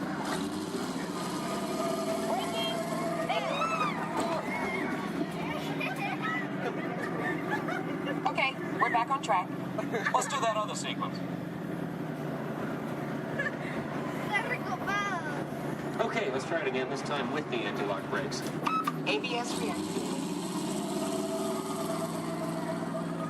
Braking! All right, that's the way it ought to be. You see how ABS lets you keep control of the vehicle while braking?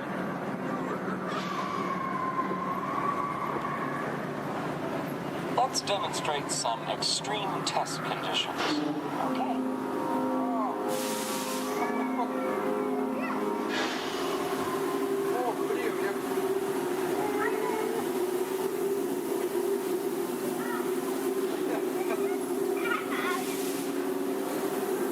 Did you remember to turn off those robots?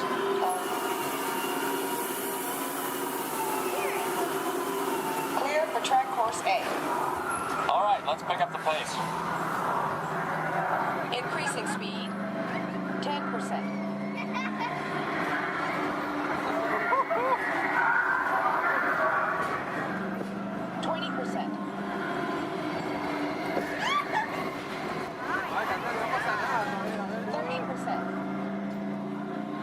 Are you seeing an increase in lateral forces? Sure am.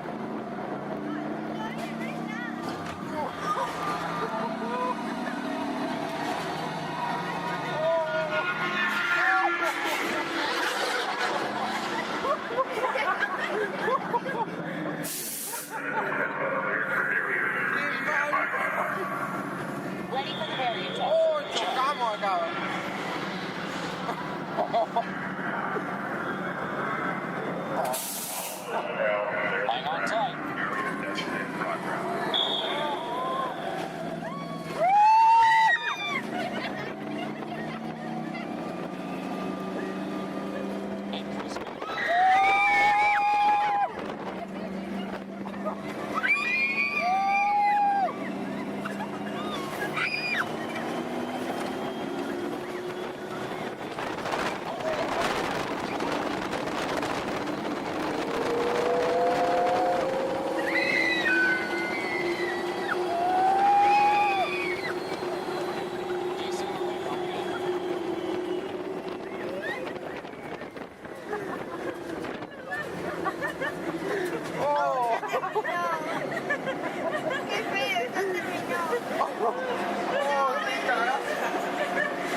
última.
Sealed genetic matching room.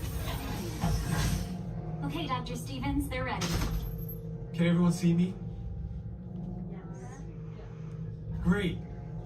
Welcome to the Avatar program.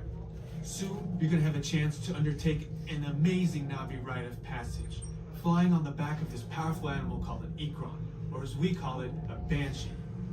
The way you're going to do this is by being matched to something called an avatar. And I'm here to help you guys get ready. But first, we have to scan you for Pandoran microparasites. All right, everyone, stay on your number and move your arms a bit. Whoa. Okay, start scan.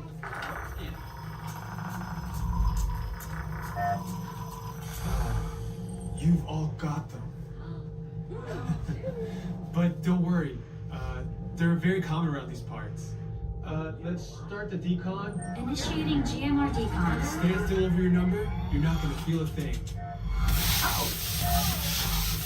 You're doing great.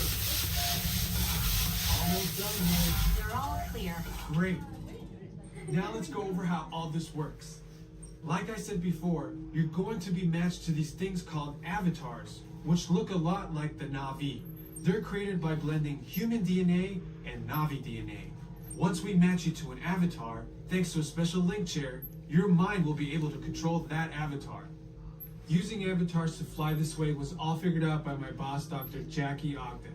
She leads our science team, which is part of the Pandora Conservation Initiative, and we're here in the Valley of Moara studying banshees and their environment. Over a generation ago, this enormous company called the RDA created a lot of damage to the area through their bad mining practices and conflicts with the Na'vi. Just like on Earth, it can take decades for ecosystems to recover. Okay, to get you flying on a Banshee, we need to find each of you an avatar. Let's prep the genetic sampling. I'm on it. Okay, first we need to find the compatible match of your genetic material with the genetic material of one of the avatar bodies that we already have. Once we do that, you'll be able to link to that avatar and fly. Help us out and move around a bit. Almost. Yes, got him. Now, let's find you your avatar matches.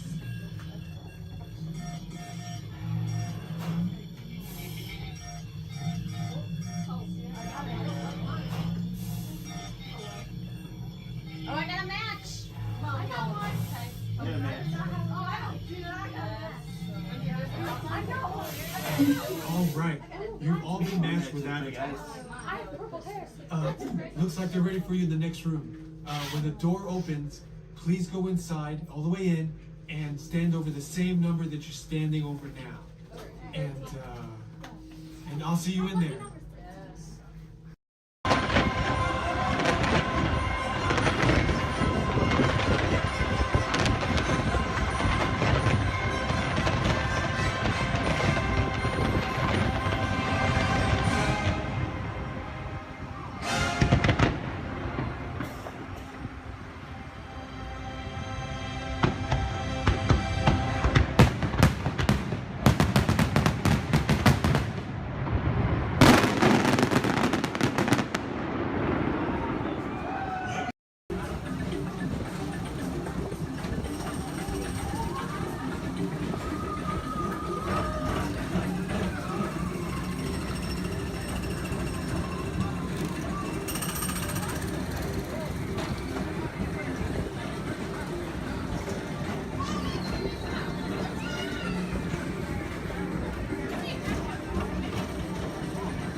This is Disney's Port Orleans French Quarter Resort. Please collect your belongings, watch your head and step as you disembark, and take small children by the hand. Thanks for riding with us, and welcome home. You look up above your heads, you'll see an animal identification guide. It's going to help you spot some of the different species we may see on our safari. We won't see all of them, but we usually have pretty good luck. Thank you, we have the off-clear twin day. That means let's go. Job over. My name is Derek. I'll be your driver today through the Harambe Wildlife Reserve. Is everyone having a good day so far? Yes. Great, that's good to hear. Hopefully it gets even better from here. If you have any loose articles like phones or cameras, make sure you hold on to them. If you drop them, I can't stop and get them. Also, if you have a camera, I recommend keeping it out and ready. We can't stop for all the animals we see, and if we do stop for them, they don't always stop for us. It's the best way of getting a clear picture of them. During our entire journey, I do ask everyone, please remain seated at all times. Keep your arms and hands inside the vehicle. This includes children. They can sit on your lap, but they can't stand out or anywhere else, just for everyone's safety. Our first stop here today will be the Little Ituri Forest. It's home to some very shy animals. I like to use the vegetation around them as kind of a natural camouflage. When I see animals, I'll point them out and talk about them. If you see any, there's a spotting guide up above you. I'll help you identify what you're looking at. We won't see everything up there, but hopefully we can see most of them. We're going to start off strong out to the right-hand side. There's some animals up on the hill there with striped legs. They kind of look like zebra, but they're not related to zebra at all. Actually, the only living, no relative of giraffe. They're called okapi. They're extremely shy, recluse animals. They're so shy they weren't even discovered by Westerners until 1901. Just like giraffe, a really long time to not reach their food.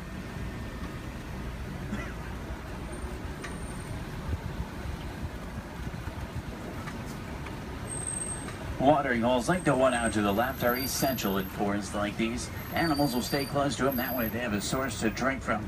If you look straight across the water up on the ledge up there, you'll see a black rhino. Actually really rare to see. They weigh about 3,000 pounds, charge about 35 miles an hour. They're virtually indestructible animals except in the hands of humans. Due to poaching, there's less than 5,000 of them left. They're poached for their horns, which don't have typical bony cores. They're made of the same material as their hair and nails. That's all they're poached for. The bird out to the right is called a saddle-billed stork. They get their name from the saddle shape on their bill. They stand about 5 feet tall, have a wingspan of about 9 feet. They're very unique birds that travel in pairs of male and female together, pretty much just the two of them their entire life. Females have yellow eyes, males have brown.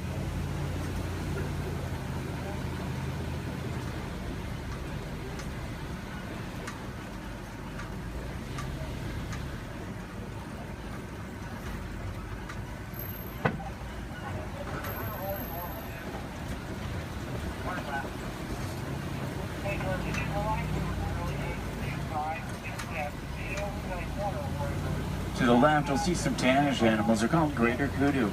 The second largest antelope in Africa. Males have horns, females don't. They're shy nocturnal animals. Next to them are bongo. They're known as the ghosts of the forest because they're so shy and timid. Males and females have very uniquely shaped horns that help them run through the brush without getting tangled. There's even some babies back there. Along the edge of the Ituri forest runs the Safe River. Sometimes we'll spawn hippos there. Do we have any hippo fans?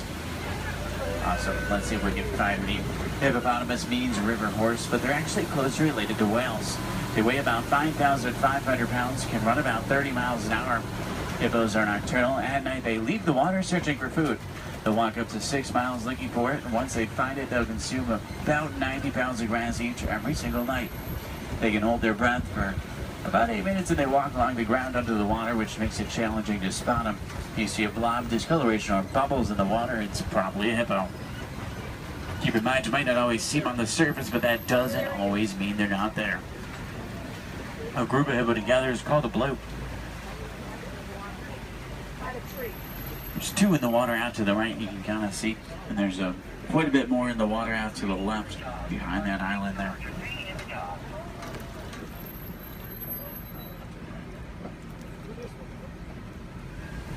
On that middle island are pink-backed pelican. They get their name because they turn a pinkish color during mating season. They nest up in trees. Hippos may seem cute, but they're actually one of the most dangerous animals we'll see all day. They're extremely territorial. If you get too close to a hippo or get in the water without realizing they're there, they become very, very aggressive. You don't want to mess with them.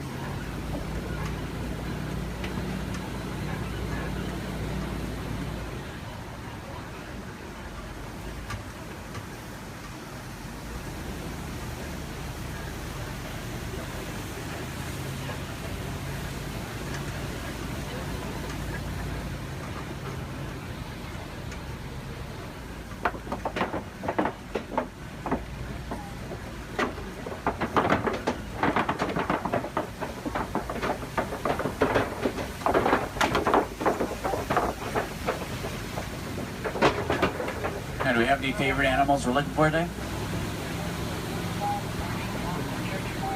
Giraffe fans? Maybe a few. There's babies out in the reserve. What about elephants?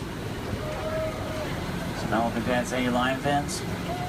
Lions are my favorite. Don't tell the other animals, though they get kind of jealous. I'm sure we're looking for some more. Let's head over to the savannah. It's an entirely different ecosystem. A great place to start looking for some of our favorites.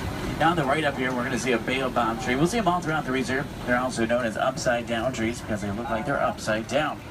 They do really well in droughts. They store water in their trunks and go about 9 months of the year without leaves, which helps to conserve water. Because of this, they can live to be thousands of years old.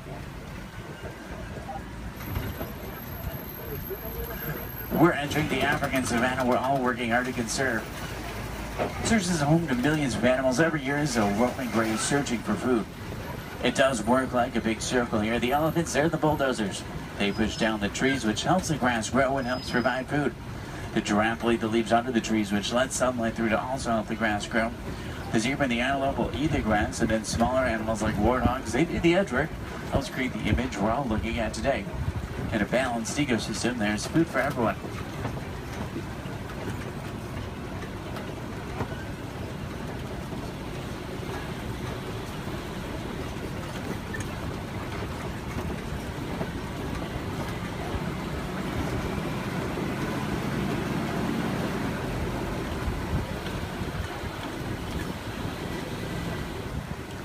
You look under the big tree out to the left, kind of in the grass there, you'll see painted dogs. They're also known as wild dogs. They're not your typical dog, though. They're actually the most successful hunters in Africa.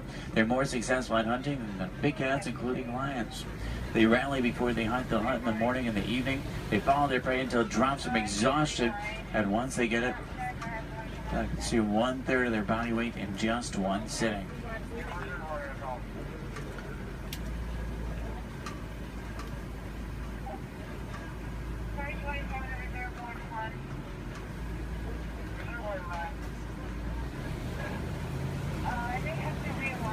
On the left, you'll see Patterson Zealand lying down by the trees back there. They're actually the largest antelope in Africa. They'll stand about 5 feet tall. Their shoulder height can weigh up to about 2,000 pounds.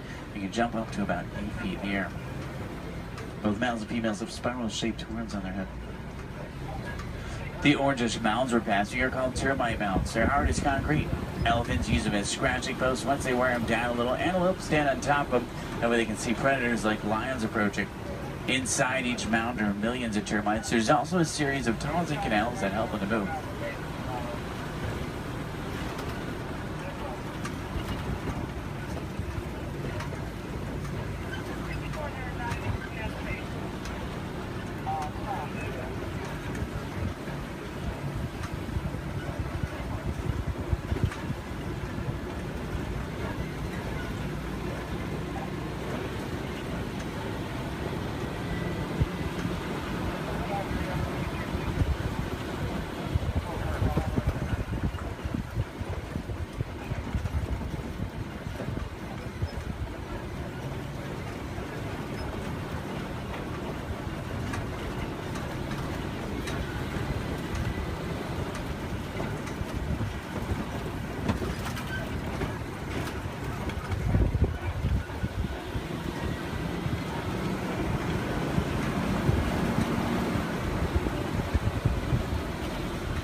See some Maasai giraffe up ahead. We're going to see them out to the left.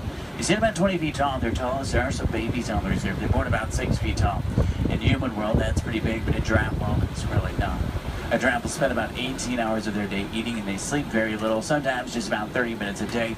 They do sleep. They typically will sleep standing up. They don't really like to lie down. They're too vulnerable to their predators.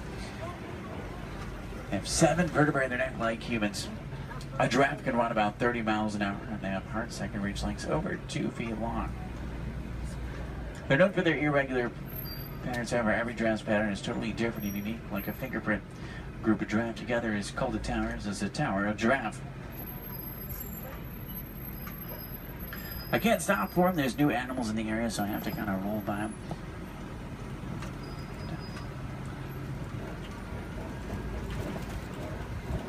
I see a lot of downed trees up here as well. That's normally a pretty good sign. There's elephants nearby. Elephants are extremely social creatures as well. Except for adult males, adult males tend to be very solitary. They really like to be alone or with only other males. They weigh about 12,000 pounds. Adult females weigh about 8,000, and each elephant consumes up to 300 pounds of food every single day. When you think about their eating, it's mostly grass and leaves, so that's pretty impressive. Start heading towards elephant country. I know the road that will take us there. It's a short drive. We should be there pretty quickly. Maybe we can see one along the way. Left and up, you'll see some mandrills. They're the largest, most colorful monkey in Africa. Males weigh about 100 pounds. Females weigh about 30. Males will be much larger, much more colorful. The leader of the group of monkeys, which is called a troop. To the right-hand side is an African elephant. That's a male. He's alone and larger, which is what gives it away. Try to get a better view of him. Uh-oh, the road I was gonna take is closed. I know a different way. There's an old rickety bridge. I haven't been there in a while. What do you say? Should we go for it?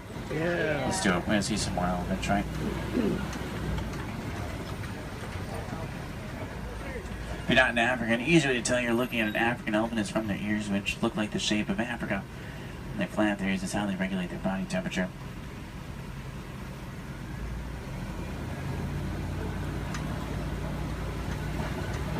Trying to find some more. I just hope they worked on this bridge. Last time it was pretty bumpy. Almost. Everyone made it. It's a little worse than I remember. The good news is there's still a few parts of it connected. Is anyone on board Scared of Heights? If you are, just close your eyes like me. Steady. Oh, they tried to fix it. I see a new patch of duct tape. That stuff really can't fix anything.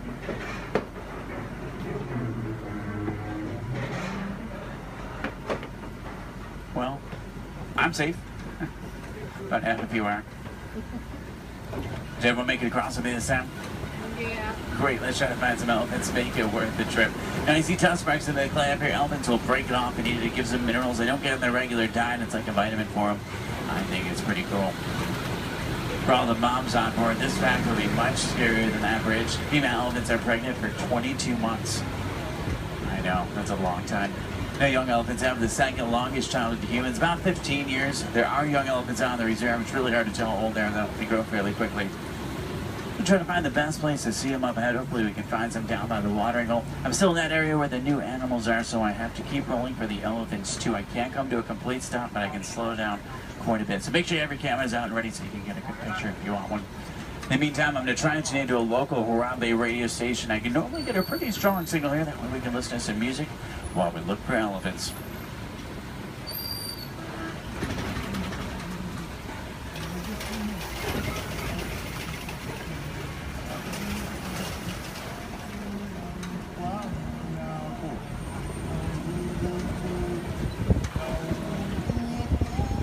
I think most of the herd is down by the watering hole, which is great news for us. Normally that's a pretty cool view. If you see any elephants throwing dirt on their back or rolling in dirt, they can actually get sunburned, and they'll use dirt like a sunblock. Both male and female African elephants have ivory tusks, which I want their boats for.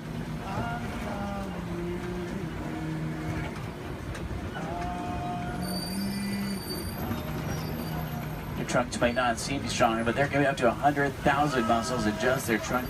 It's actually really powerful.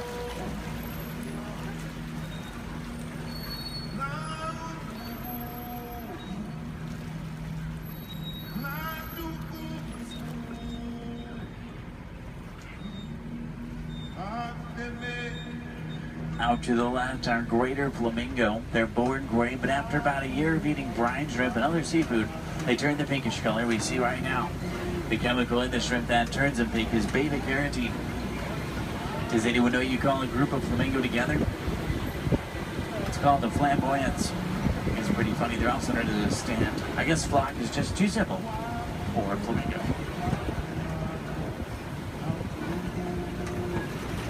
Now, I see white rhino markings up ahead here. White rhinos are bigger than black rhino. They weigh about 5,000 pounds compared to 3,000.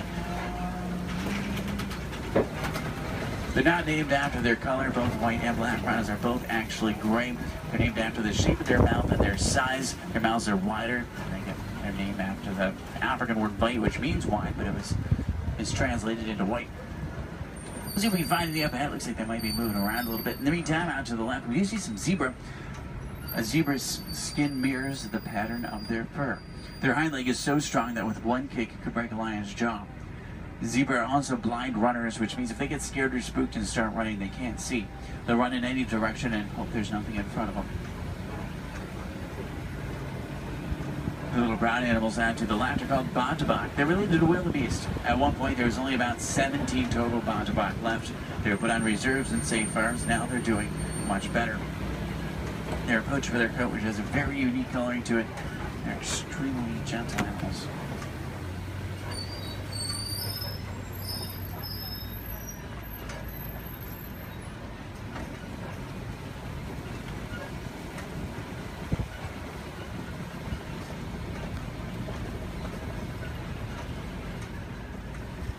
See some spots on the side of the hill here. If you look out to the left and backwards, you might be able to see them. It's kind of a tough angle. There's some up ahead as well. These are a little bit easier to see.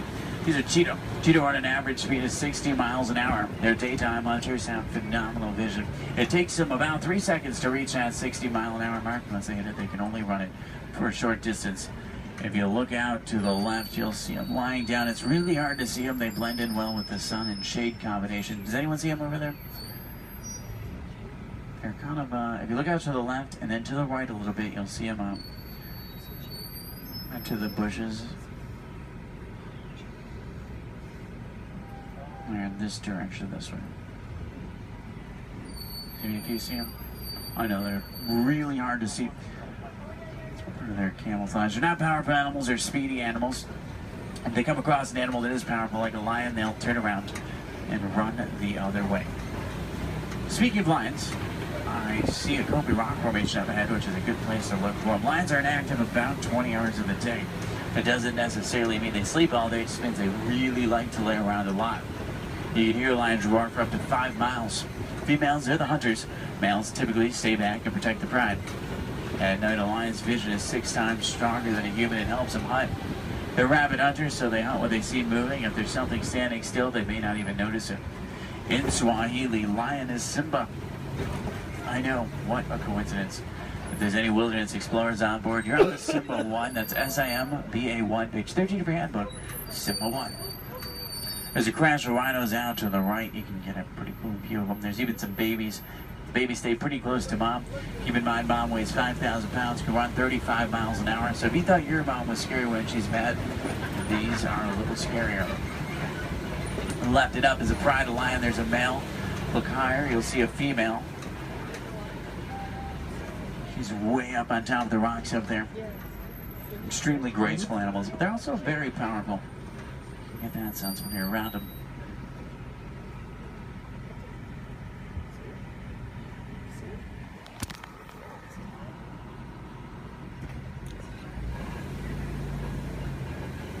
I see some burrows up ahead. Warthogs live in burrows that they typically take over other animals and make their own. Sleep with their tusks out to protect themselves. The males do actually have warts in the side of their head, so it's not as literal as it sounds. They may seem harmless, but they can run 35 miles an hour, and their tusks are razor sharp, so you don't want to get in their way. On the left and down again up here, we're going to see some ostrich eggs in the dirt. Ostrich eggs are the largest eggs in the world. Each one will weigh around 3 pounds. You can stand on one of them and it wouldn't even crack.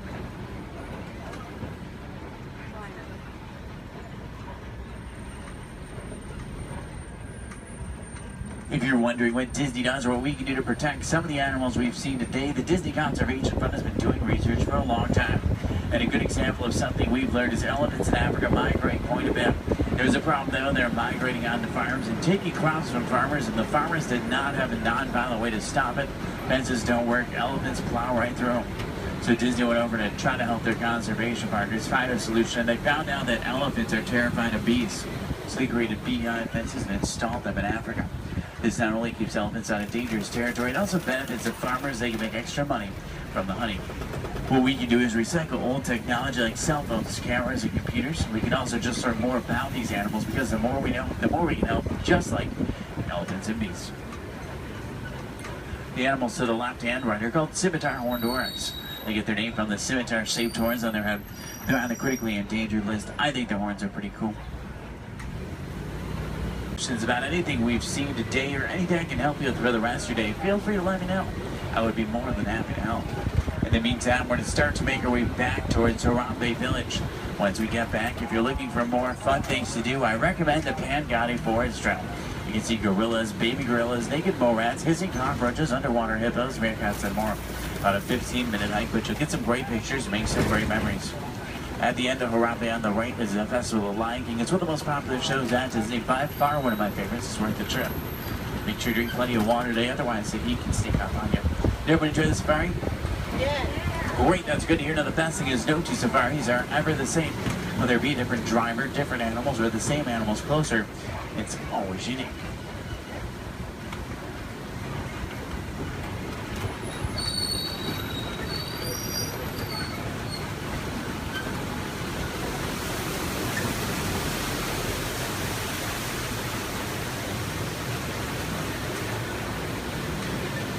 Here we say Asante Sana, say thank you so Asante Sana for joining me today. It's been a pleasure having you. If you enjoyed it, my name is Derek. If you didn't, names really aren't that important. Hopefully you did. I think we saw some pretty cool animals. Hopefully we got to see some of their favorites. If you're looking for tigers today, check out Asia. Sometimes we'll spot them on the Maharaja Trail. If you're looking for crocodiles, head over to Dinoland. You may be able to spot them there. The American crocodile. Sometimes you'll see them there.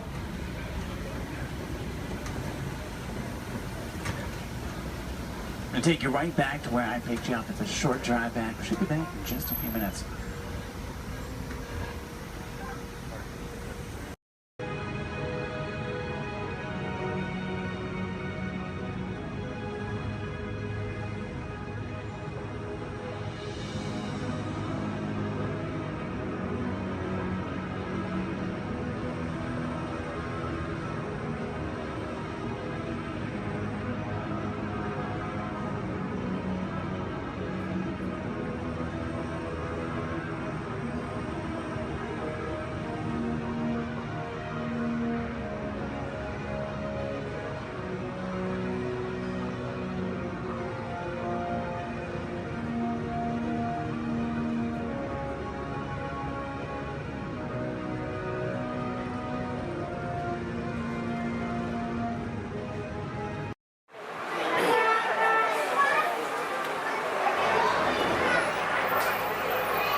everyone. My name's Don, and welcome aboard.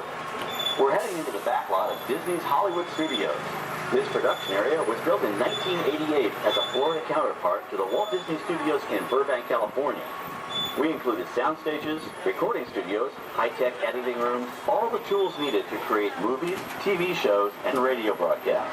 We've even got our very own water tower, too. It's up ahead on the left side of our shuttle. We call it the Earful Tower. It's inspired by the water tower Walt Disney had built for his Burbank studio in 1939. Our Florida tower stands a lucky 13 stories high, and we added our own creative touch, a giant set of Mickey Mouse ears. If you wanted to wear those ears, you'd have to have a hat size of 342 3/8. Up ahead, after the next bend in the road, you'll have a perfect opportunity to take a picture of this famous icon. In the world of entertainment, every project starts with a screenplay and a lot of creative ideas.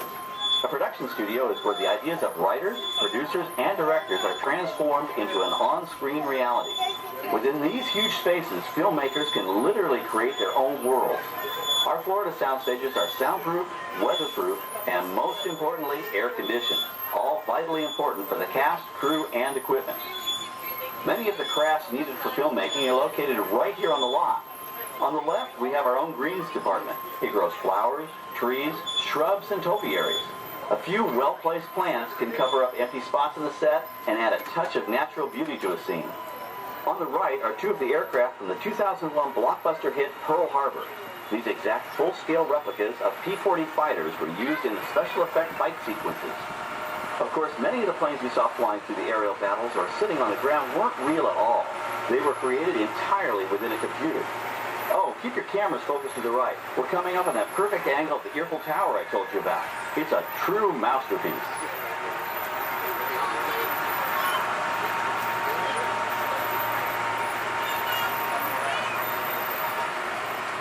We're entering one of our most glamorous and colorful departments, creative costuming. Every star has to have just the right wardrobe, and it all begins here with a designer's sketch. Our team of designers, seamstresses, and tailors can turn 1.5 million yards of fabric into over 25,000 costumes every year. Many of these costumes will become part of the shows and attractions of the Walt Disney World Resort. In fact, here in Florida, we have the largest working wardrobe department in the world. Why, Mickey Mouse alone has over 175 different outfits to choose from, while Minnie Mouse keeps more than 200 unique costumes in her wardrobe. On the left are costumes worn by the stars in recent studio productions. You'll probably recognize some of those costumes from the big screen. Every story needs a setting, and our design staff can create just about any place a script calls for, from an urban city street to a remote desert canyon. On the left is our scenic shop where large-scale sets and props are built. Our team of set designers, carpenters, artists, and engineers has created caves and caverns, game show sets, even replicas of the U.S. Supreme Court and NASA's Mission Control, all on our sound stages. The shop also provides sets and props for our shows and parades here at Walt Disney World. The same skill and craftsmanship that goes into a movie set can also be used to create magic for our parks. Either way, it's all about making dreams come true.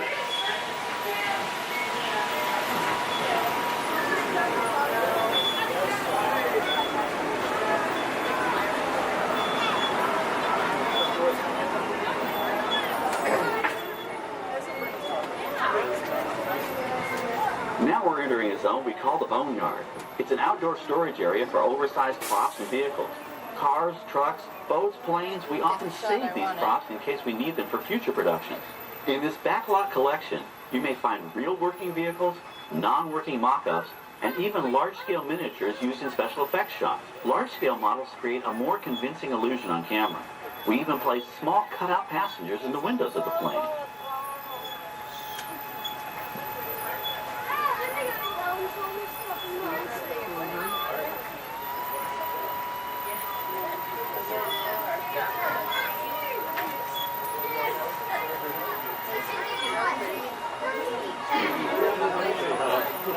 We're now passing by the sets for our Lights, Motors, Action Extreme Stunt Show. On the left, you may catch a glimpse of the Mediterranean fishing village that sets the stage for this thrilling attraction.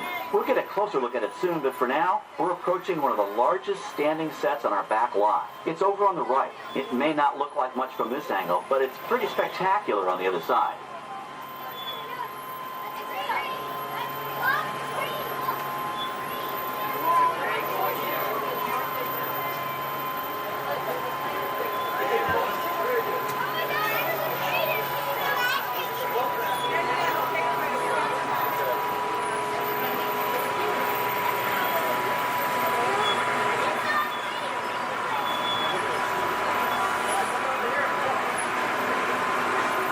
This is great, folks. The production crew has just given us clearance to enter the set.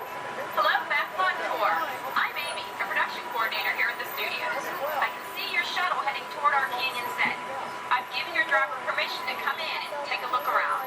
I'm up here with our effects crew, and we're getting ready to shoot a test sequence.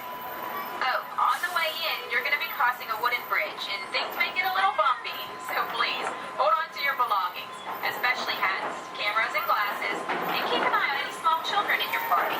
And of course, please remain seated at all times. Welcome to the set. As you can see, we brought the bare, dry deserts of Southern California to green, typically humid Central Florida. This set is based on real locations that our production designer took pictures of. Our set crew spent about 6 months building the canyon, but we've used it for a number of TV shows and specials over the years. For our upcoming production, the script called for a tanker truck. We found this one in our boneyard, but it was too big to drive into place. So we picked it up with a crane and set it down here. We're up on the overhead platforms, and I see our director has arrived. As soon as the rain effect is ready, we'll begin the sequence. This set and shower is really just a special effect. We've rigged up a series of water nozzles just above your trim. The water sprays in a crisscross pattern to create a sense of depth. But this storm only covers the first few feet.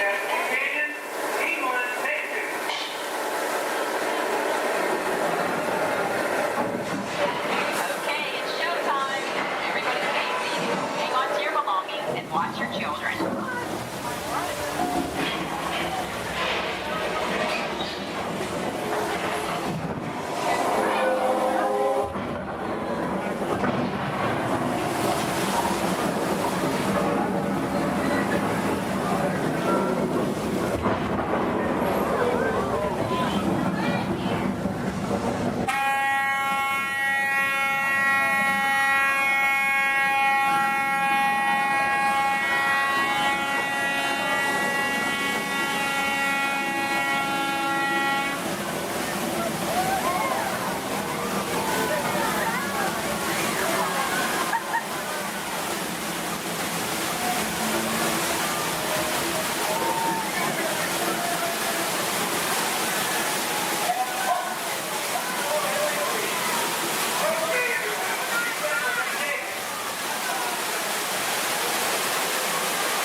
Now, let's go behind the scenes and find out how the spectacular sequence was created.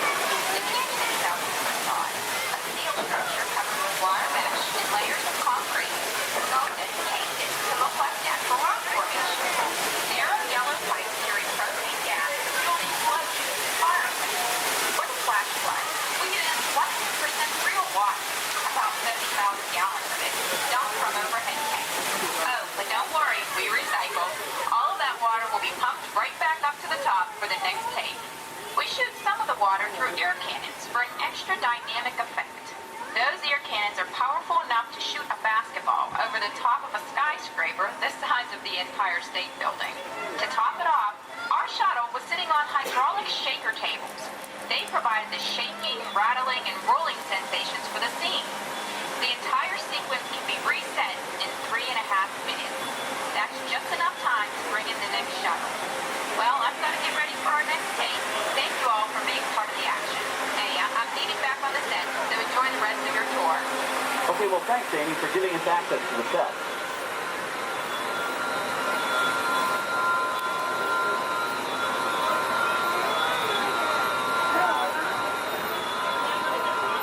On the right, we have an authentic piece of Disney history. That Gulfstream 1 was known at airports across the country as November 234 Mickey Mouse, but we just call it the Mouse. In 1964, Walt Disney and his hand-picked team used this plane to scout locations for what he called the Florida Project.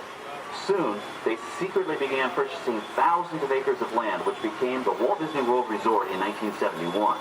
During the creation of the resort and later Epcot, the Mouse shuttled studio executives and Imagineers between Burbank and Orlando, making it the most used executive aircraft in the country. Appropriately, the Mouse retired here in 1992. As Walt used to say, it was all started by a mouse. In this case, the 234 Mickey Mouse. On our right, we once again sweep past the magnificent Mediterranean village of our lights, motors, action extreme stunt show. This high-octane attraction is based on the hit show from the Walt Disney Studios Park in France. In this action-packed production, you'll feel like you're right there on the set during the filming of a spy thriller, complete with custom-built cars, motorcycles, even jet skis. You'll experience the split-second timing, coordinated driving, and fiery special effects that make action movies a real blast.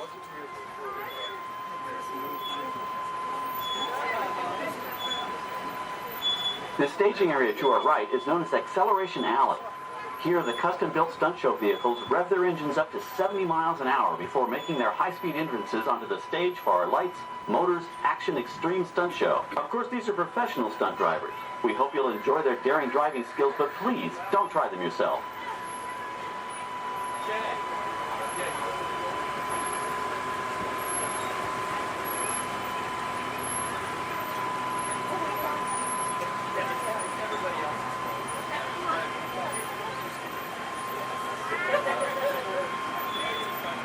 On the left, we've reached our second boneyard with more historic props and vehicles.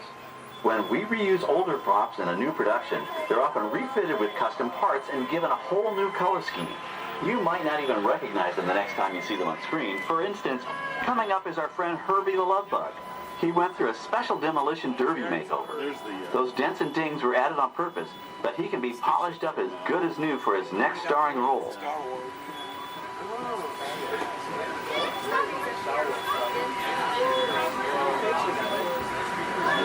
On our right, we now have a very different view of the fishing village set. From this point of view, you can see that there is no inside to the buildings. They are just false fronts or facades. In the movie business, set builders only create what the camera has to see. It's an old movie trick dating all the way back to the silent era. To add to the sense of realism and avoid the cost of set building, many of today's television shows and movies film on location in cities and towns across the U.S. But out in the real world, you've got to contend with noise, traffic, crowds, and various visual elements that may or may not belong in your film. Here on the backlot, we can avoid these problems because we created our very own flexible urban environment. Our Streets of America facades can stand in for a small town or a giant metropolis. As we come around the last corner on our route, you'll see the skyline of New York City in the distance. It's really a series of painted flats, expertly designed to fool the eye and the camera. We can dress and decorate these streets to look like any city we want, from Chicago to San Francisco. Depending on the choice of vehicles, props, and costumes, we can even turn back the clock and set our story in a different time. And what's more, these sets are built with Florida weather in mind. They're made to withstand 100-mile-an-hour winds. You're welcome to visit our Streets of America anytime during your visit today and get an up-close look at the skills of our set designers and builders. We've just about reached the end of our tour. Our final stop is the American Film Institute Showcase, where you can see the actual costumes and movie props used in some of Hollywood's most famous films. There are some pretty amazing items in there, so feel free to take all the time you like. Please stay seated until our tram comes to a complete stop and check around you for any personal items that may have fallen during our trip. Well, as they say in Hollywood, that's a wrap. Thanks for joining our backlot tour, and we hope you'll come back to visit us again soon. Alright, we're going to stop up here in just a moment. I'll open these doors. And when I exit out through those blue automatic doors into the AFI Showcase tour.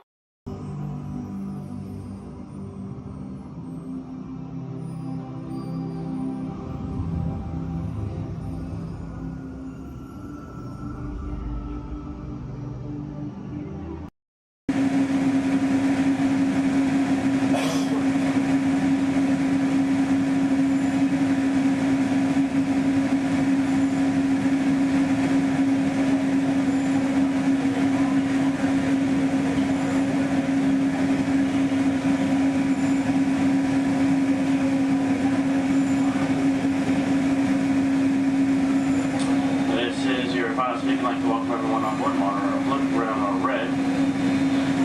In just a few moments, we'll be departing the Tomorrowland Monorail Station. Our first stop will be the downtown Disney Monorail Station, located by the Disneyland Resort Hotels. And the next downtown Disney Shopping and Dining District.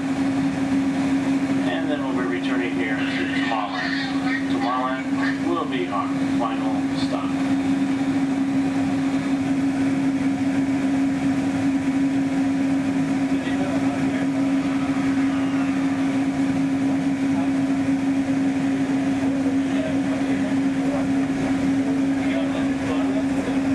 Hello, everyone. Welcome aboard the Disneyland Monorail. We are now beginning a 2.5-mile journey to downtown Disney Station and back. For a safe trip, remain seated, keeping your hands, arms, feet, and legs inside the cabin. Be sure to watch your children, and no smoking, please. Bienvenidos. Para su seguridad, permanezca sentado y mantenga las manos, brazos, pies y piernas dentro del tren y cuide a los niños. Por favor, se ruega no fumar. You're riding aboard the Mark 7 monorail, the latest generation of Disneyland monorails. When Walt Disney introduced this attraction in 1959, it was the first daily operating monorail system in the Western Hemisphere. Just ahead is Disney's California Adventure, where you can live the ultimate California dream through attractions and live shows that are as diverse as the Golden State itself. The Towering Hotel is home to the Twilight Zone Tower of Terror, where you can literally take a thrilling drop into Hollywood history. The bear-shaped rock formation is part of the Grizzly Peak Recreation Area, a haven for outdoor adventures. Beyond it, you'll find the high-energy fun of Paradise Pier. Coming into view on the left are the villas at Disney's Grand California Hotel and Spa. It's the first Disney Vacation Club resort on the West Coast and shares the same arts and crafts style as the famous hotel, which we are now entering.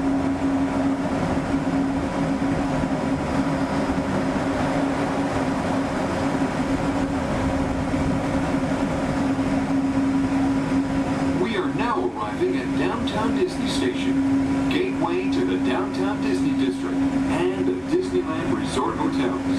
If you will be leaving us here and returning later today, please hold on to your park ticket and have your hands stamped as you leave the station. You may reboard the monorail for a return trip to Tomorrowland up until 1/2 hour prior to Disneyland closing. Please remain seated until the monorail comes to a complete stop and the doors have opened. Then, gather your belongings, lower your head, watch your step, and exit to the left of the monorail. Thanks for traveling with us today, and we hope you enjoy your visit to the Disneyland Resort. For those of you continuing with us, I'm your skipper Vaughn for the next 7 days and 2 nights out here in the jungle. But before we go any further to increase our chances of fun and survival, please keep all hands, arms, legs, and feet inside the water at all times, and please remain seated. Oh, and watch your children. Because if you don't, the crocodiles will. Yeah, they have an excellent daycare. So now we start our adventure off in the Amazon River. It's the home of some of the most beautiful butterflies. Did you guys know that their wingspan can grow from 12 inches to a whopping 1 foot? Yeah, we call them the rulers of the jungle. True monarchs for you. And now we come upon Inspiration Falls. We call this Inspiration Falls because the longer you stare at it, the more it inspires you to go. Like deeper and deeper into the jungle that is. Can everyone say ooh? Everyone say well, that sounds like inspiration means that we're going to keep on traveling. Well, we're not just crossing different rivers, we're actually crossing into another continent. We're now on the Congo River in the deepest, darkest part of Central Africa. Ooh. I didn't think so. Now, if you guys have not seen it before, there's a Jungle Book. You might get it because it's like the book in the jungle. Never mind. So now up ahead, we have a baby welcoming party just for you guys. Everything's in full swing. Everyone should hear, as you tell from the music, that no one is here. I cannot see anyone. Could there Okay. Don't worry. My pet python is here, but don't look him in the eye. He can develop quite a crush on you. The relationship can be a little restricting, but we're not going to get wrapped up in that, okay? We're going to stop at my base camp just to grab a couple of things we need for this journey that would happen. Oh, great. They do this all the time. They throw all my stuff everywhere. They break my dishes, and now they even flip my Jeep. I really wish they would have flipped my house. I would get a better return on it. Well, anyway, we're in the Nile River. The Nile River goes on for Niles and Niles. You make a left, it goes on for a couple more Niles. But if you don't believe me, then you must be into... No. Disbelief or disagreement. Come on, guys. Anyway, this is the African elephant. One way you can tell it's an African elephant is because of its big floppy ears. So you guys get the second way you can tell they're African elephants.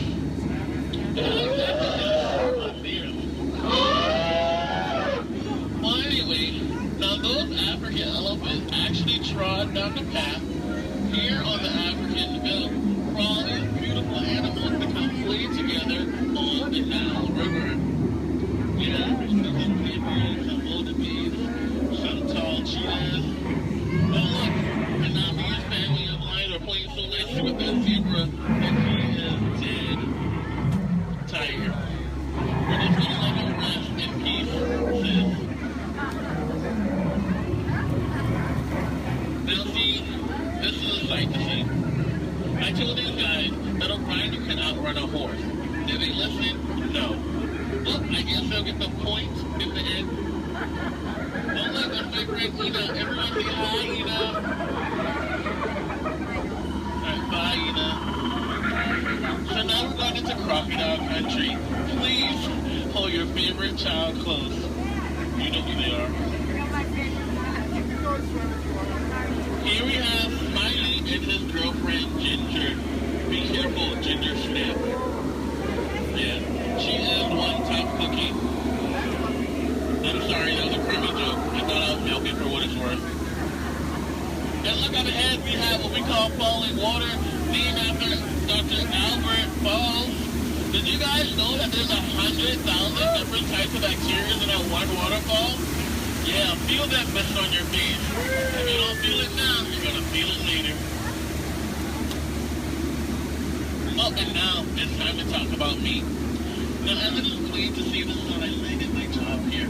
I actually took a crash course. My career never took off the way I thought it would. Ever since then, I was playing it. But that'll the tail of that story. Thank you guys for listening.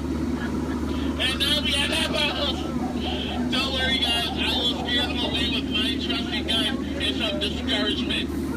Down apple, bad apple. What would your mother think? Thank you. Yay, I'll see you later. So now we are headed to Headhunter territory. This is a terrible place to be headed. Yeah. Now up ahead, this is my last group. They're a bunch of boneheads. The guy in the front, that is art, and that's a sculpture. Now these guys are dancing in a circle only for one reason. They forgot how to dance. And they're attacking. Everyone, get down! Use your children as shield. I mean, shield your children. Shield your children. They're the future. Yeah, ricochet, ricochet. Ricochet. If you guys get hit with a spear, please take it out and throw it back. We cannot take any souvenirs with us. And now this is awkward. We're going behind a waterfall. Please, nobody move, okay? I don't want to get my hair wet.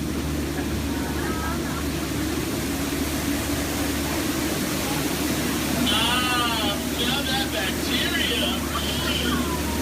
That is actually the backside of water, also known as O2H. So now we're on the heart of Cambodia, on the Mekong River. Apparently, there was an earthquake, because now this temple looks a little... They do have their trunks on. And a lot of you guys may think that's water coming out of their nose. Well, it's not. And this guy here, he got some big practical joke. Sometimes he sprays your boat. So I think we're going to miss him this time. So if we go back really, really fast, we can miss him. maybe not. You might want to duck, duck, duck, duck, duck, duck. Goose is a very fun game to play. I'm actually a 2-time world champion of Duck Duck Goose. Ooh, so now this is my favorite part of the cruise. I want to point out some of my favorite plants.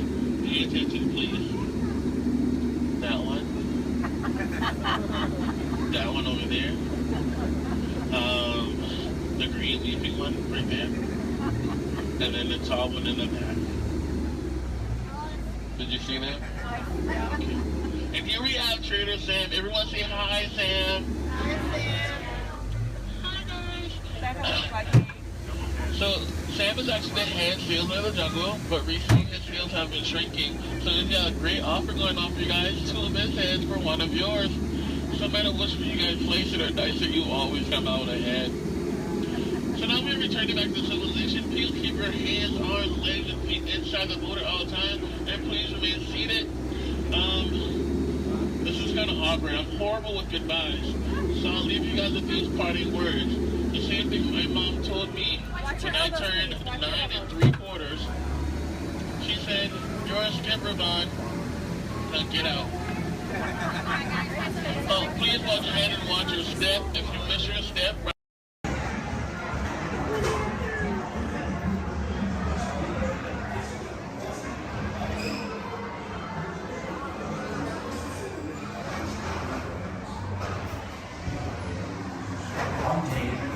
Really good. The East Wind traded.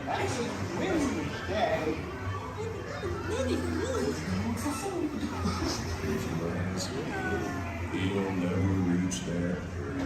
Mommy! Oh dear! Can anyone talk to them,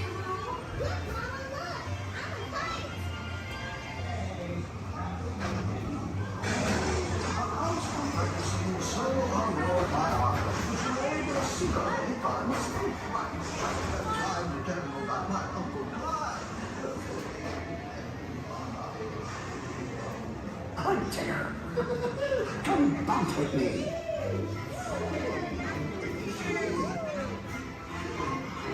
Music makes you feel just great, doesn't it?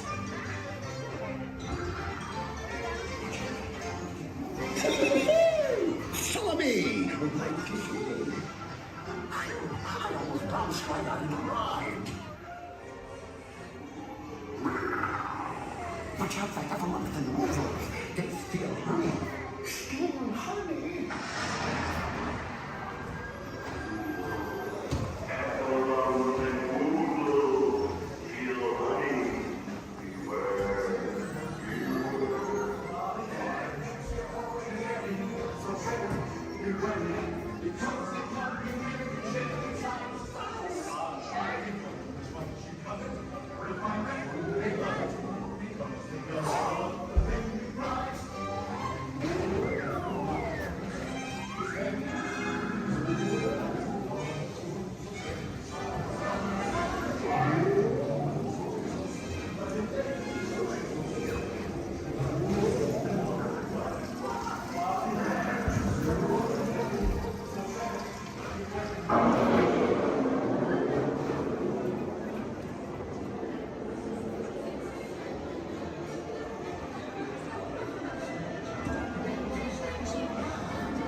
Gathered together to say,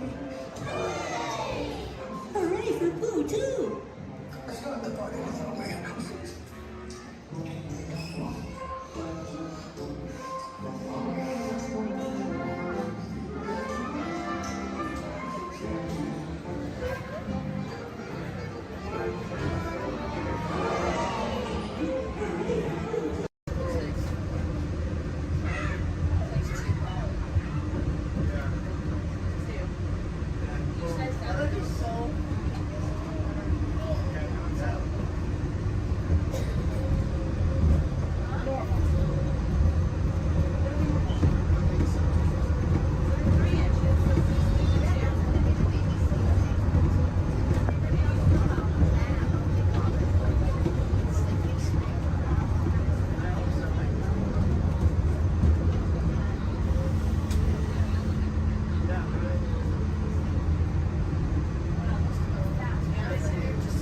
glad to have you with us.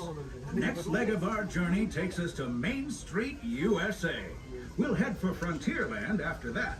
Stay seated and keep your hands and arms, feet and legs inside the train at all times. Oh, and please keep an eye on your children. Para su seguridad, permanezca sentado y mantenga las manos, brazos, pies y piernas dentro del tren y cuide a los pequeños. Gracias. Next up is a place that's always ahead of the curve, and not just because we're on the straightaway. Our metropolis of mechanical marvels, Tomorrowland.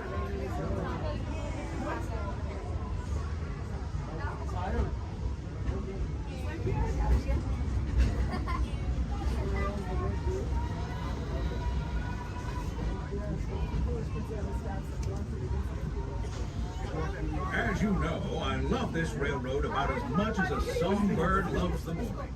But I'm still awed by the rockets and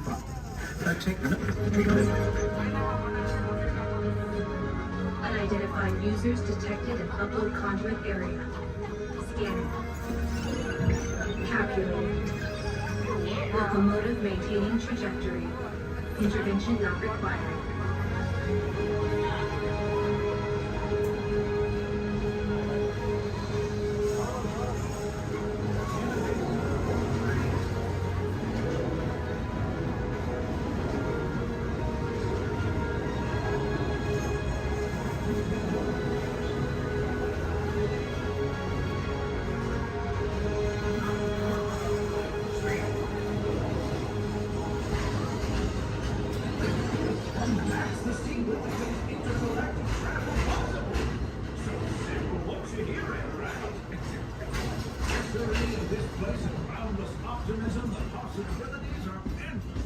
You might say the sky's the limit, but even that is no obstacle in Tomorrowland.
Trip around the Magic Kingdom is almost complete. I can't thank you enough for spending part of your day with me, and I hope you've enjoyed your journey as much as I've appreciated being a part of it. We're now approaching our most charming destination, Main Street, USA, a place where the only thing sweeter than the townsfolk is the treats. After our stop, we'll be heading for Frontierland, followed by a visit to Fantasyland. Now, stay seated until our train comes to a complete stop. Then pick up your belongings and carefully disembark. If you have strollers to unfold, please take them all the way beyond the platform so new passengers can safely hop aboard. It'd be mighty kind of. And while we're being neighborly, what say we give our fellow travelers a friendly wave hello? This is Main Street Station. Welcome to Main Street, USA. As we come into Main Street Station, please remain seated until I give the all clear. Please remain seated.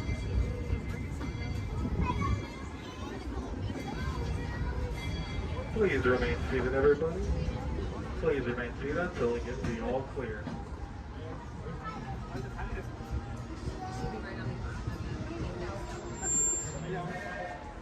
You are now all clear to enter Main Street Station. Engineers, automatic repair engaged.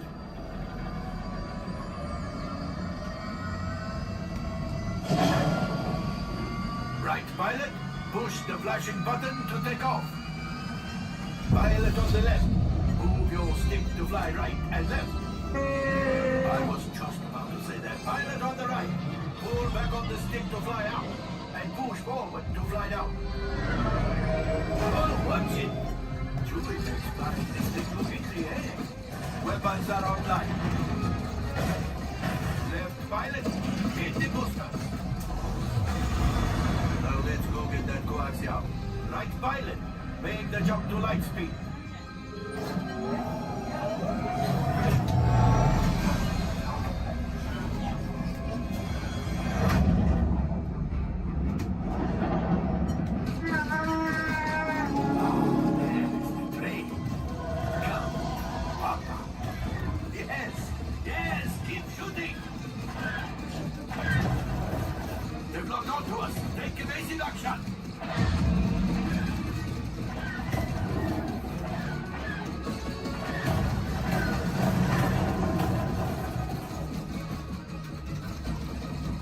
There it is! After that train!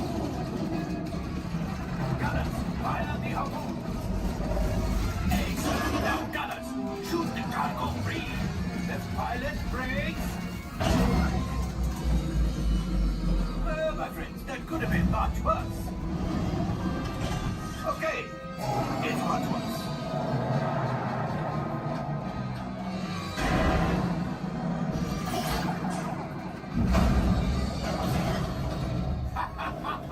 Yes, you got one. Excellent, my friends. Now power up the ship. Well, I grabbed the old axiom. You see, just as I promised, my friend, now that the resistance has already, maybe a little something for Hondo. Pilots, line up behind the train so we can harpoon that last car. Gunners, fire the harpoon. Gunners, shoot the train. The cargo is breaking free. Keep shooting. Good job, my friends. Yes, yes, yes. We got the coaxium. I will grab it. You keep up to the train.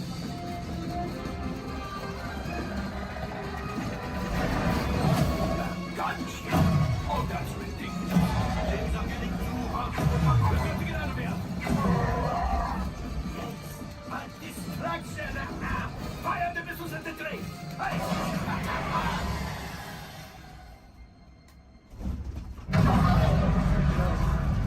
Watch out. The Star Destroyer is collapsing. Left pilot, hit the boosters. Boost, boost. We made it. I don't believe it, but we made it. Now, let's get out.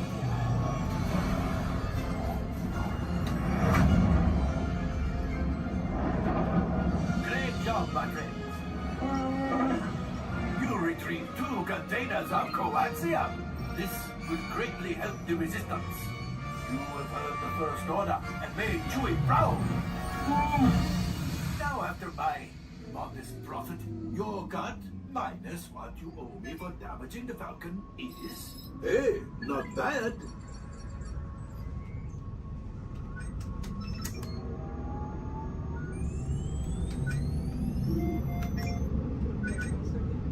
R5, damage report. Engine failure. All right.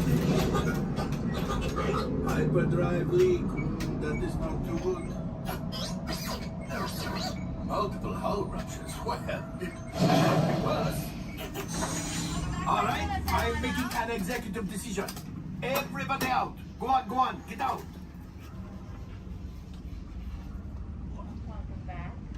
All available techs, we have a Corellian freighter that needs immediate transport back to the maintenance bay. This thing has seen better days. Better fix all that before the Wookiee sees it.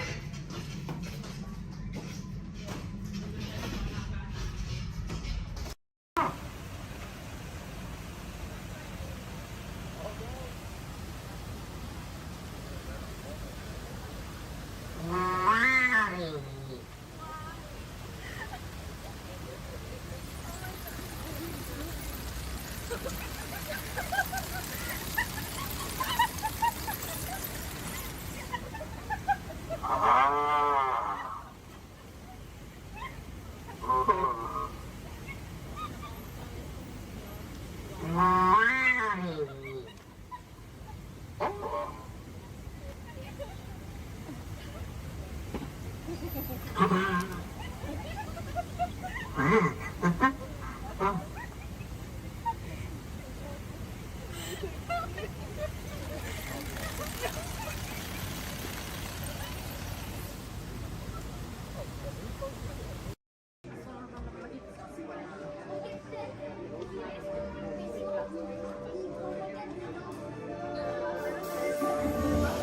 see we have new visitors. Welcome, Terrans, to the wonders of Xandar. I am World Mind, sentient supercomputer of Xandar.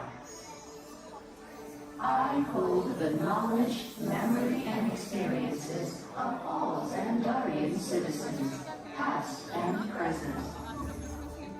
This gives me extensive knowledge, yet I am constantly learning, and I am now learning about you and your planet, Terra.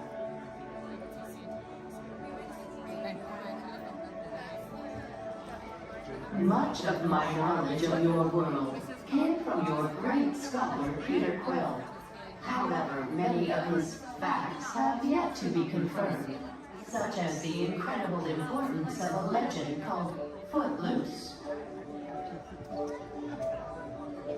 Through my fellow Xandarians working here at the wonders of Xandar, I am discovering more about you Terrans. Such as your fascination with eating the turkey leg. Why only the leg? What about the rest of this creature? We are eager to learn the answers to these questions and so much more about your world. In return, we Xandarians hope to share with you more about ours. Although Xandar is 2.537 million light years away from your planet Terra, our worlds are actually quite similar and began at precisely the same moment. We refer to this as time zero, before the existence of anything. Our worlds were born of a single point of matter and energy that blasted outward in what you Terrans refer to as the Big Bang. And from nothing came the beginning of everything.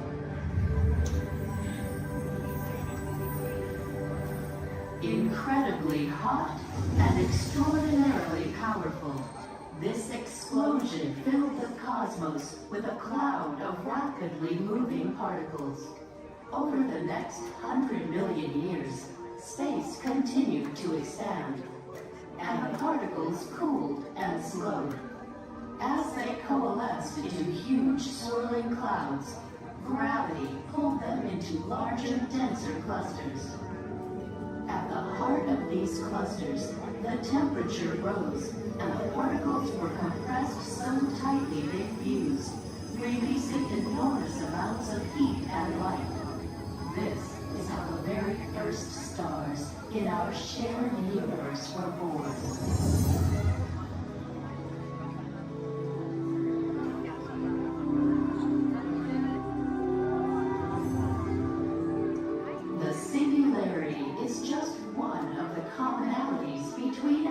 Two worlds that we will explore today. Welcome, Terrans, to the wonders of Xandar.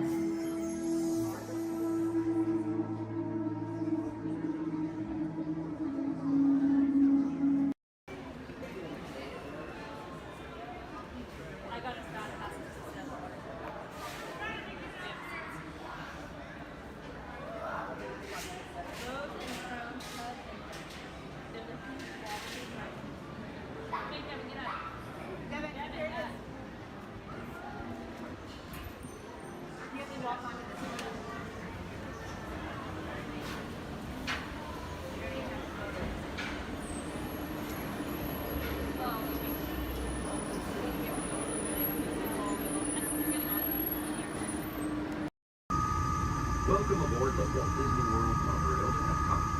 For those of you staying, please hold on to the handrails throughout our journey and stay clear of the door. For the comfort of others, no smoking, please. Thank you. As we turn south, you can catch a glimpse of the spires of Space Mountain in the Magic Kingdom. Nearby is Disney's contemporary resort.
that these restaurants are the fastest ride ever created for Walt Disney.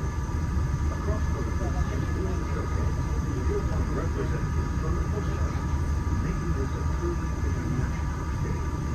Some exciting new adventures from around the world are coming to France, Canada, China, and the United Kingdom.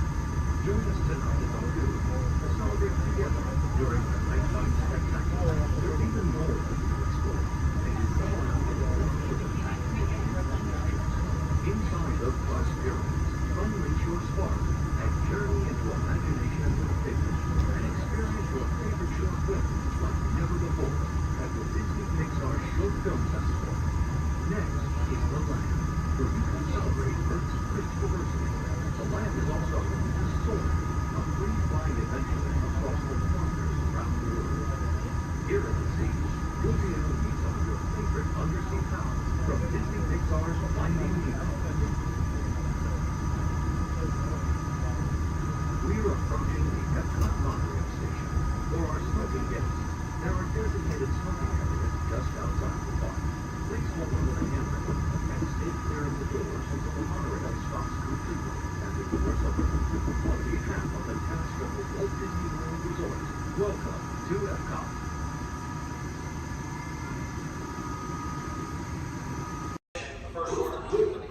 The first order, excellent. We're not authorized to pick up the cargo. We're picking up the cargo, good, good. They've accused us of stealing. Well, see, now you're breaking up. I cannot hear you. What? Don't you dare. I don't. Oh, unfortunately, you don't know the government. What a conversation anyway. Aha! Another group of flight candidates. Welcome, my friends. Welcome, welcome. What a fine-looking group of flight professionals. You remind me of me. But without the bounty on your heads. Recognize a few of you. You've flown for me before. I can't believe you made it back. And it's good you made it back. Good for you. We'll talk later. I have to do everything around him.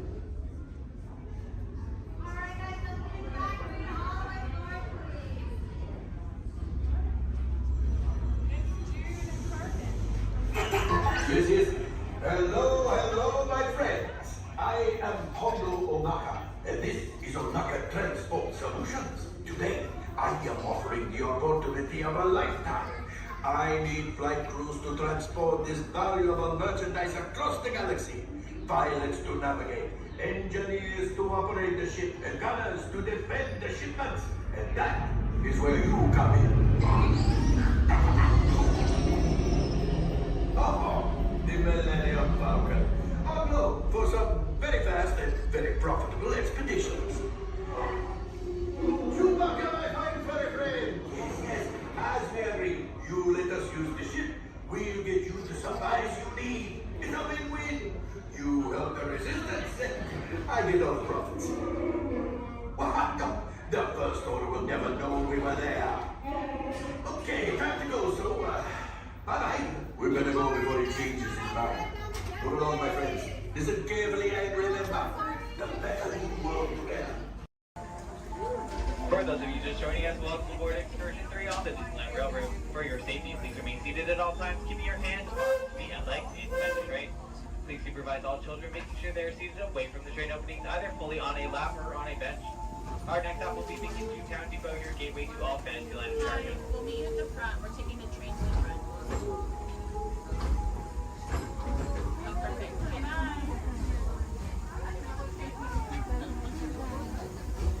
To those just joining us, welcome aboard the Disneyland Railroad. To ensure a safe ride, stay seated with your hands, arms, feet, and legs inside the train. And please watch your kids. Para su seguridad, permanezca sentado y mantenga las manos, brazos, pies y piernas dentro del tren y fuera de ellos. We're now entering Splash Mountain, rumored to be the location of a one and only rabbit place. If you look real hard, you just might find it. It's where the critters are celebrating a zippity-doo-dah day.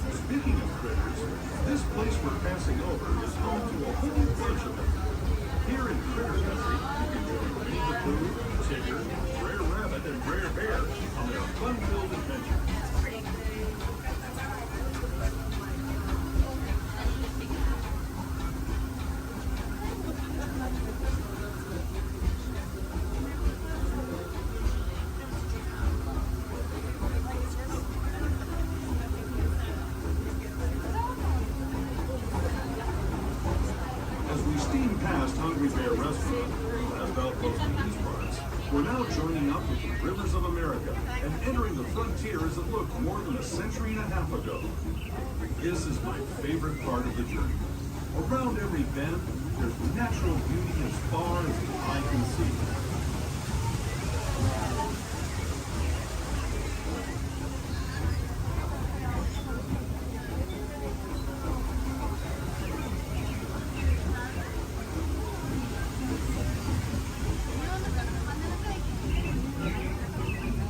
There is the revered Indian shaman, sharing his stories with those in the great river valley below.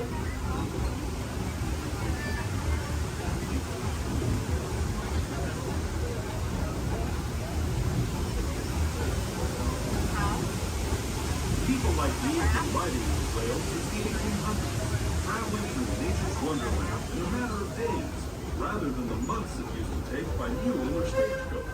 Steam power not only fueled these iron horses, but the dreams of a whole new generation as it moved west into this great frontier. Of course, some of those dreams, and the stories that went with them, were pretty darn wild and downright unbelievable, like on Big Thunder Mountain, where I hear that mysterious spirits have grabbed hold of those mining trains and turned them into the wildest ride in the wilderness.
Also the gateway to Fantasyland, where you'll find many of your favorite Disney animated characters and As we make our way to Mickey's Toontown Depot, we do ask that you please remain fully seated until the train has come to vehicle and complete stop. Some of your top are all Fantasyland attractions, including Into Small World, Alice in Wonderland, Peter Pan's Flight, and our other favorite little train, Casey Jr. Once again, please remain fully seated until we have come to a full and complete stop. Depot, Mickey's Toontown.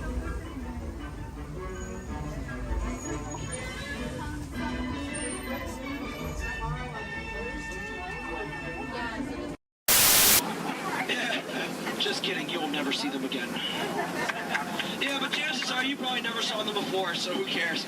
Ladies and gentlemen, welcome aboard the world-famous Jungle Cruise, world-famous for being world-famous. My name is David, and I'll be your skipper, your tour guide, your social director, your dance instructor, and if you don't laugh at my jokes, your swimming instructor. For the next 2 weeks.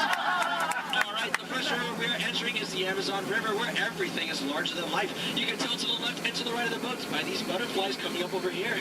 Now, these butterflies, just to let you know, have a wingspan ranging between a mild and tiny 12 inches to a whopping and amazing 1 foot. And over here to the right is Inspiration Falls. Now, people usually ask me in unison, why do you call it Inspiration Falls? How odd of you guys to ask. Well, the longer you stare at it,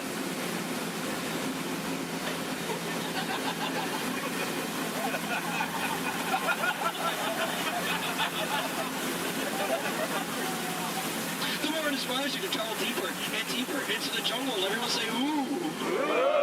Everyone say, ah. That is an inspiration that I don't know what is. So let's keep going. We are now entering the Congo River. Well, we have a very special treat for you guys. A special welcoming party set up for you by the Pygmies. Ladies and gentlemen, here they are. The Pygmies!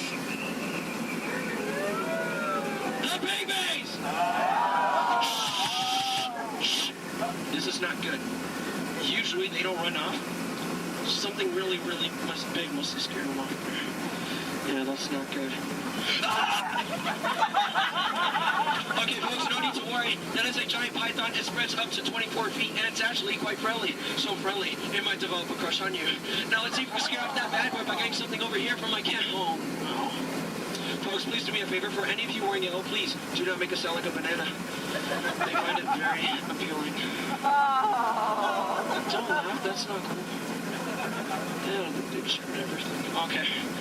All right, folks, we are now entering the Nile River, where it goes on for Niles and Niles and Niles and Niles and Niles and Niles and Niles. And if you don't believe me, well, you're in the Nile. Disbelief, but nice try though.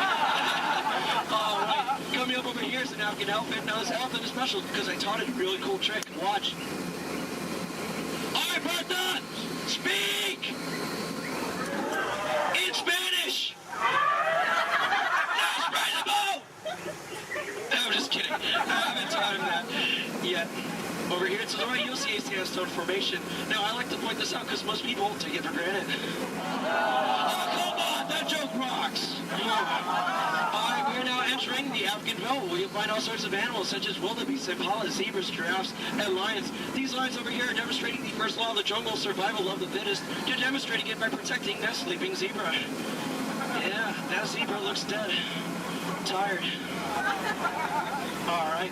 And folks, it's a very special treat. The second law of the jungle, survival of the fastest, just up ahead. You know, I told these guys over here on the pole, you know, African rhinos, they're just as fast as horses, but they didn't believe me, and it looks like now they're about to get the point. In the end. Oh, dear. That is my heart in the morning. All right, we are now entering crocodile country, where danger lurks in every corner. So please do me a favor. If you have any family members that you want to get rid of, now's the time to do it. All right, over here to the right, on the left-hand side, you'll see Old Smiley. Now, Old Smiley's 75 years old, and he loves to take free handouts. Now, crocodiles are some of the dangers we have here in the jungle. We also have monsoons, whirlpools, hurricanes, rapids, and waterfall, that's right. Ah! Okay, let's see if we can make this really tight turn over here, folks.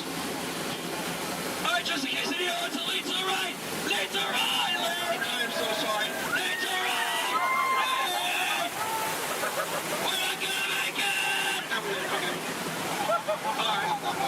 All right, folks, thank you very much. Just to let you know, that was Schweitzer Falls, named after the world-renowned professor, Dr. Albert Falls. Now, people usually ask me, you know, David, how did you land your job here at the Jungle Cruise? Well, it's plain to see. I took a crash course, but now I'm just winging it. Yeah. Don't laugh. This is the story of my life. Yeah.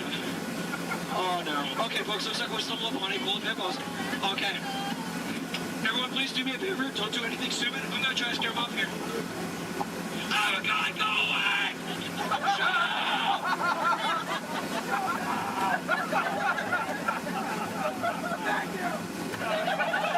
Alright. Oh, no. Oh, no, folks. Looks like we're now heading into headhunter territory. This is not a good place to be headed. You can ask my last crew over there. Yeah, they were just yelling the entire time. Oh, dear. All right, from my years of experience, I know when the natives are dancing like that means they're going to attack the boat. Usually they attack this side, so there's nothing to worry about if you're on this side of the boat. So, you know, keep your eyes peeled and see if we can avoid the attack here. Establish your attack! Don't worry about looking stupid, because I'm doing that for you.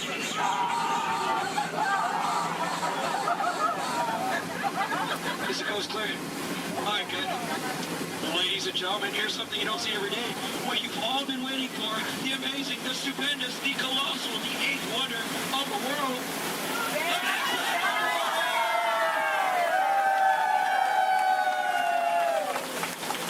I love you guys. I'm just fun. Thank you. All right, we are now entering the Mekong River, deep in the heart of Cambodia, where the Khmer Empire used to rule for over 7 centuries, and they used to build temples just like this one. Although I clearly remember the entrance being right here. Okay, I don't like the look of this at all. All right, this path could lead to danger. It could lead to treasure. It could lead to doom. Should we go in? Yeah! Really? Oh, no? Well, I agree with you, but it looks like we don't have a choice, so keep your eyes open, because I'm going to keep mine closed.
Looks like we made it. Is there anybody missing? Please raise your hand if you're lost. Oh, cool, me too. Looks like we're on the same boat. Get it? Because we're... Never mind. Okay, folks, looks like we stumbled upon a sacred Indian Delta bathing pool. It's right to take pictures because it looks like they have their trunks on. You know, people usually wonder, is that water coming out of their nose? Well, it's not. It's not. Hey guys, look, on a beautiful night we have a full moon. All right. Wait, what's he doing? What's he doing? No, bad boy, no! He's gonna try to squirt the boat, so everyone on this side of the boat, get ready to duck. Ah! Dude, that was close. Hey, boat friend, everyone on this side of the boat, duck! I'm just kidding, that's an elephant. All right, ladies and gentlemen, listen up. We're now entering the educational part of the tour, where I love to point out my favorite plant life. Ready? Listen up. Ready?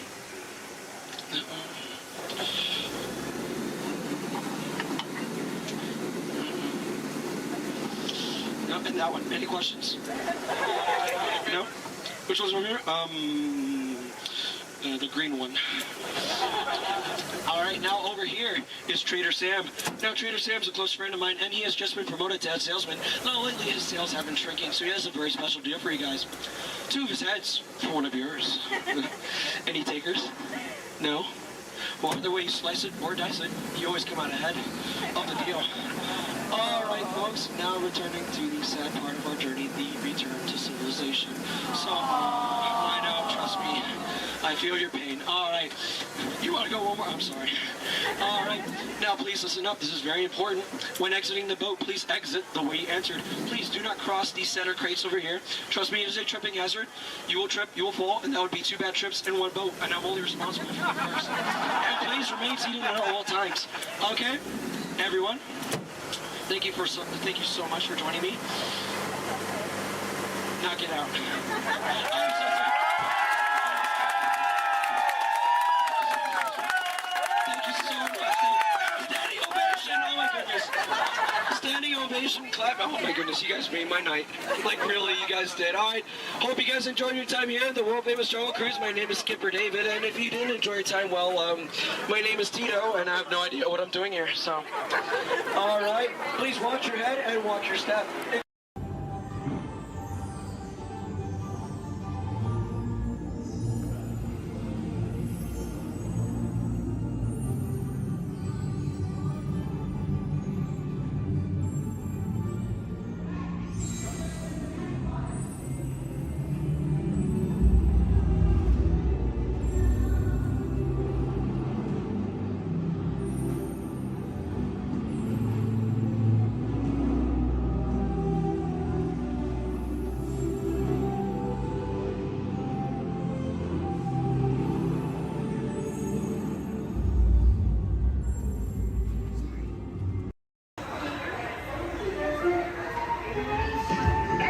Keep your eye on Jack Jack. No problem, darling.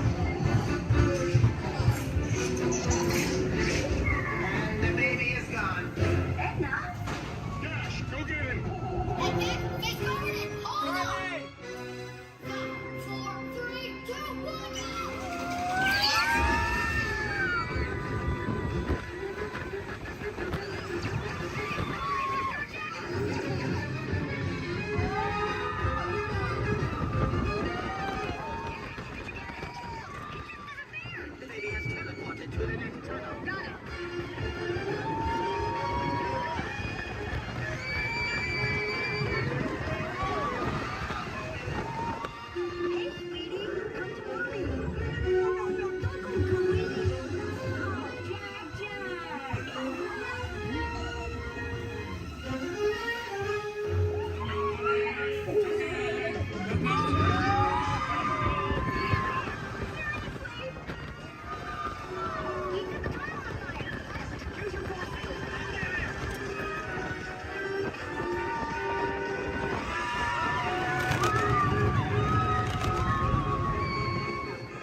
Babies can be unpredictable. Yeah, Mom. Super babies. Please remain seated until the coaster comes to a complete stop. Remember to gather your belongings. And safely exit area. Have an incredible day.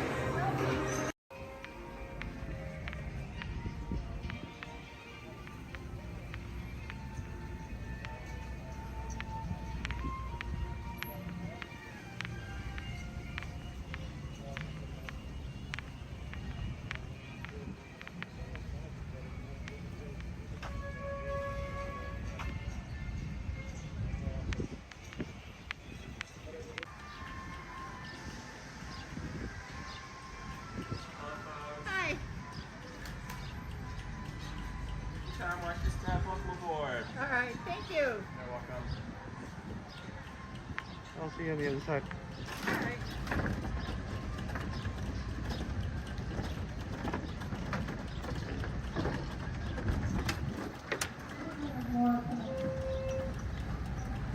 I believe there's some more coming.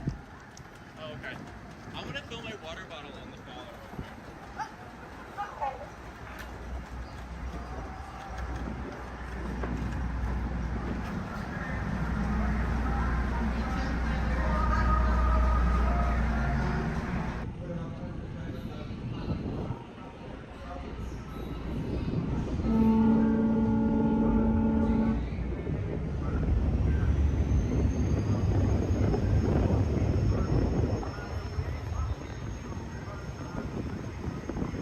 Ahoy, mate, and welcome aboard the Devil Joe Potter. We will be arriving at our destination in just a few moments. On our way, we travel 1 mile on the Van 1702, which took over 3 years to activate. We determined that one of our board is here to remain clear while the load is in motion. Once again, welcome aboard.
stay where you are until we are safely docked and the captain has given the all clear.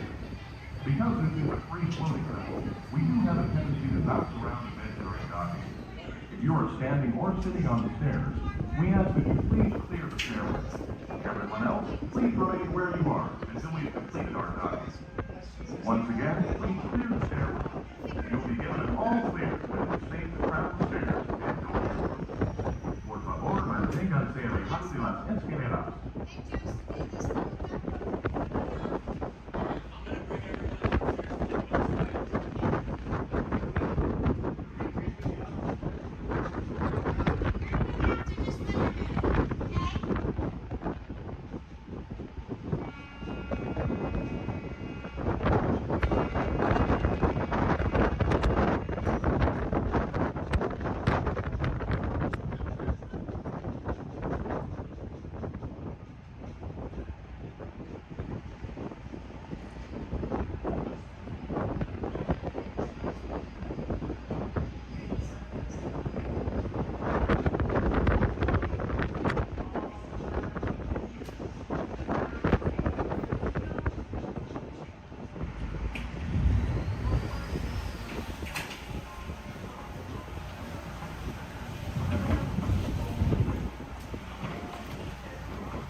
Remember to stay clear of the doors, which will open and close automatically. Enjoy your trip aboard the Metro liner.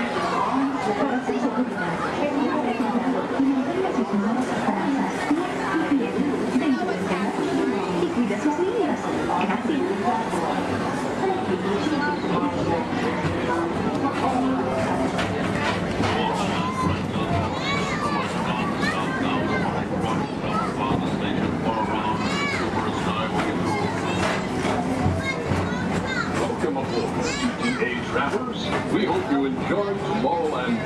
authorities super style.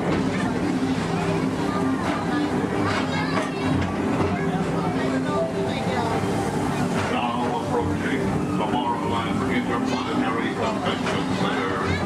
The convention center is home to a galaxy of wonders from the following planet.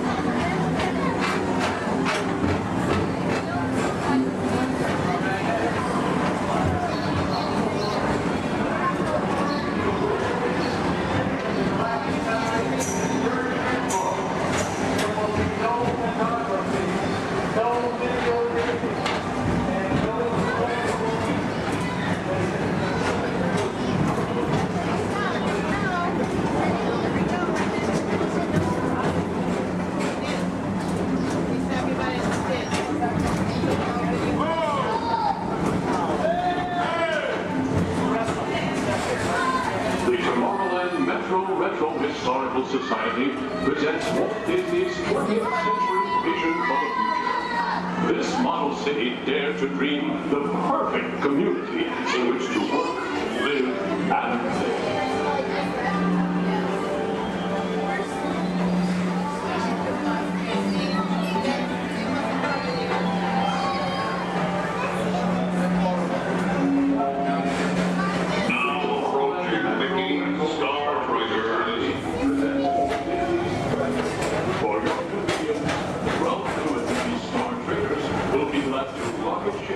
To many planets in the galaxy.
visitors from Galaxy M31, please keep forward-facing tentacles clear of oncoming Metroliner vehicles. Thank you.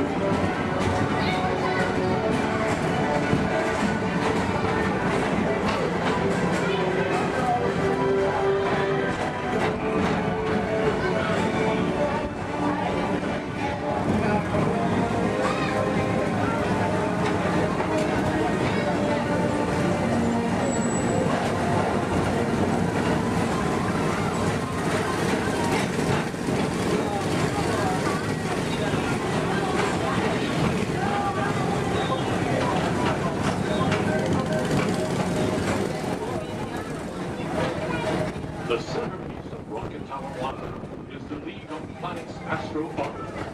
This symbol of universal harmony and repulsion provides all beings with an exhilarating spin around the planets.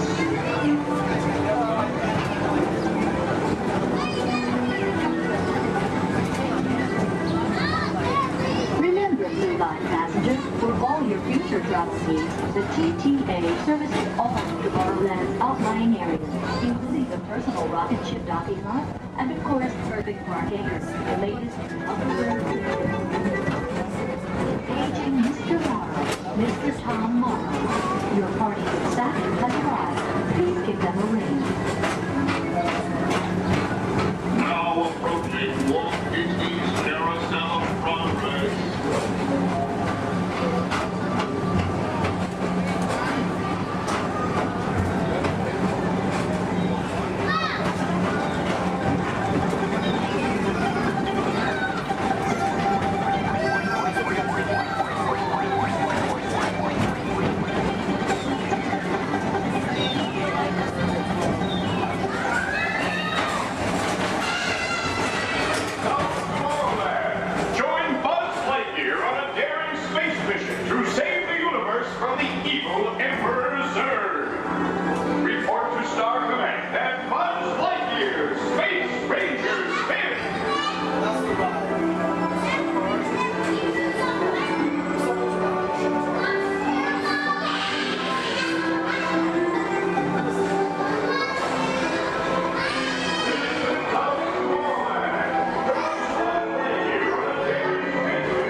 At the heart of Tomorrowland. Come now, rejoin us and believe in the promise of tomorrow.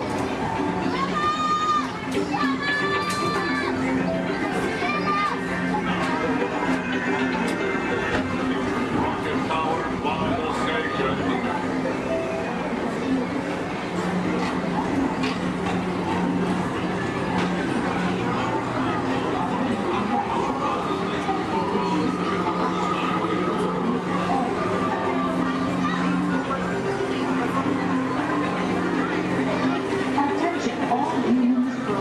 Intergalactic beings. Please keep your arms, legs, and other appendages away from the doors. The doors open automatically. When they do, please collect your belongings and step carefully onto the moving platform. Thank you for choosing Tomorrowland Transit Authority for all your travel needs.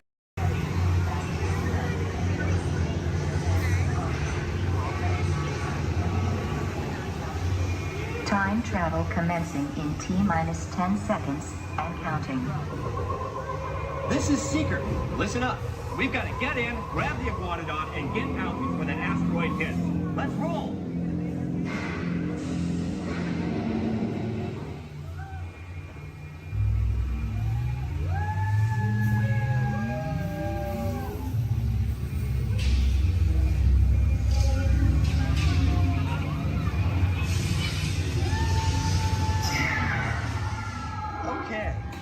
Let's go get that dino. Computer, what are you tracking? Styracosaurus. Not our dino. Warning, meteor shower in range. Just little one. Oleoramus. Hadrosaur. Raptor. Time to get serious. Locking autopilot on homing signal now! Hang on!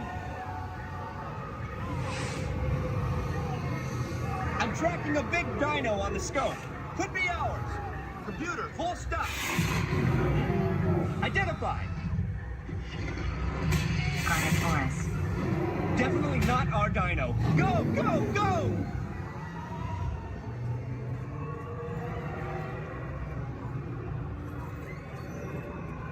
Another big guy coming up. Computer. Slow and identify. Sauropod. Still not our dino, but at least this one's a vegetarian.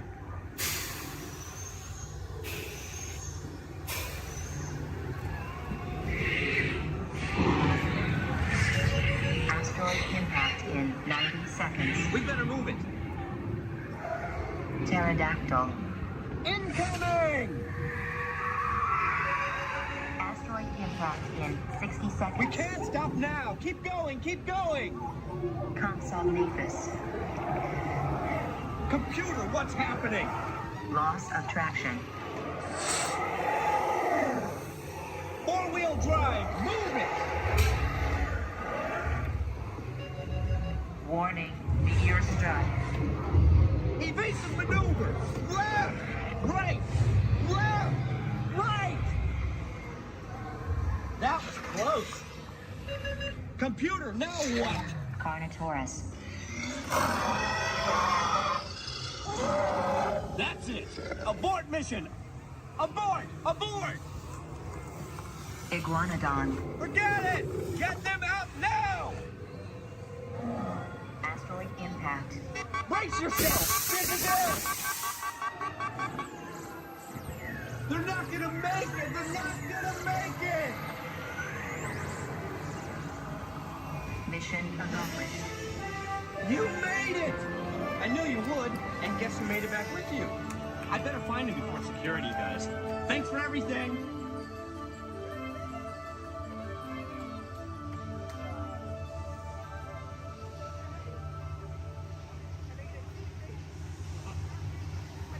Now, sit back, relax, and enjoy living with the land. Por su seguridad, permanezca sentado con sus manos y brazos, pies y piernas dentro del banco y cuida a los pequeñitos. A manera de recordatorio, no tomar foto con flash y luz de video antes de llegar a Ninandero.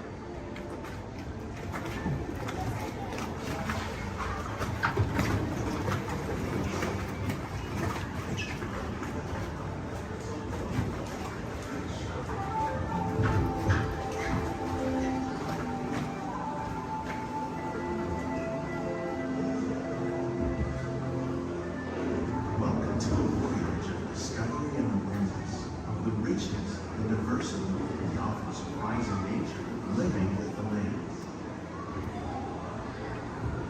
Our journey begins as the rapid, sudden changes are sweeping over the land. The approaching storm may seem violent and destructive to us, but to nature, it's a new beginning in the cycle of life.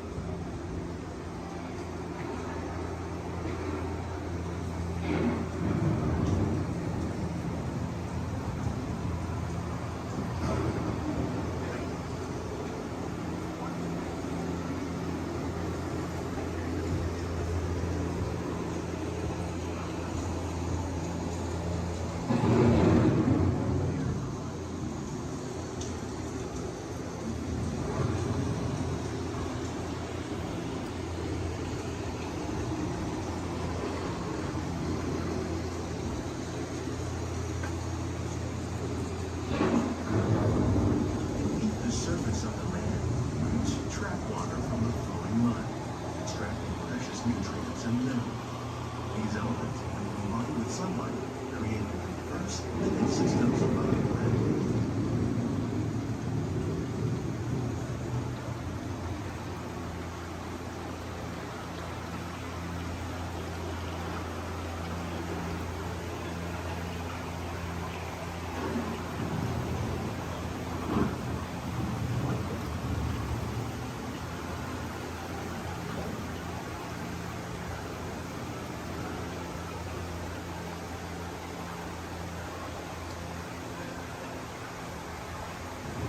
One of those living systems is the rainforest, home to the most amazing concentration of life on our planet.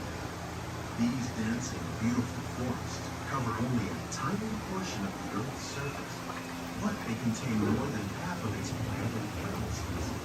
Rainforests are also extremely rich in productive living systems, providing us with oxygen, food, medicines, and other elements essential to our lives.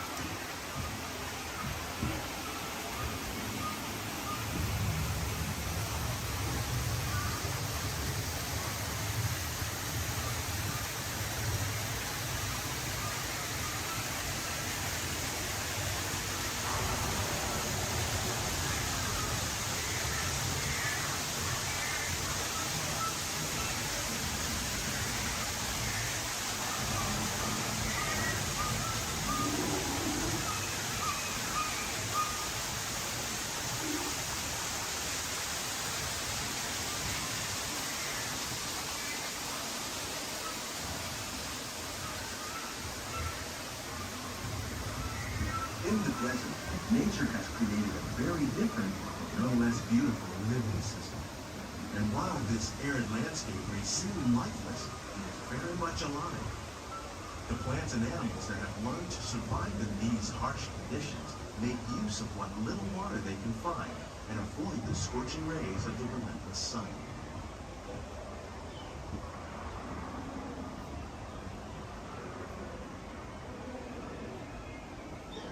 The American prairie once appeared as desolate as the desert, but over time, rainwater and nutrients gradually penetrated the hard surface of this land.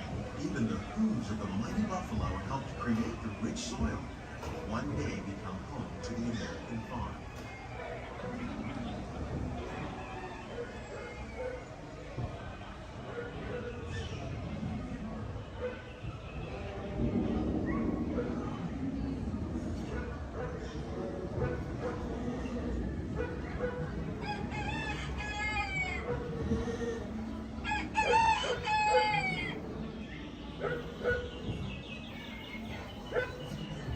Of all the forces at work on the land, humans have had one of the most profound effects. The need to produce food for a growing world led to the enormous use and sometimes overuse of the land. In our search for more efficient ways to grow food, we often fail to realize the impact of our methods.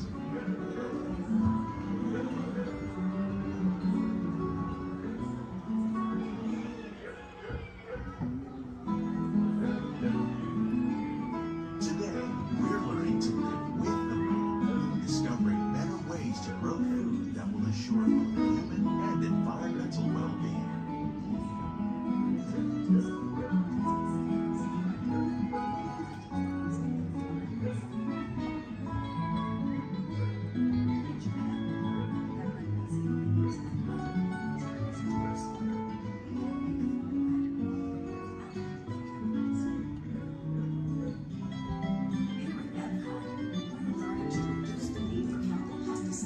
By breeding and using natural predators, like ladybugs and wasps, to control pests. In the farmlands across America, we're learning that by plowing under vegetation containing natural fertilizers, we can enrich the soil without the use of chemicals. In arid regions, we're learning to produce food on desert seacoasts by developing and planting crops that thrive on salt water. In Japan, we're learning that by mixing leaves and other living materials into our soil, we can make farmland more fertile without the need for chemicals. Here at Epcot, we're learning to reduce the need for chemicals. How will we meet tomorrow's growing needs for food production, yet still respect the needs of the land? Some of the answers are being discovered just ahead. To help us maintain these carefully controlled ecosystems, and for your safety, please remain seated in your boat at all times.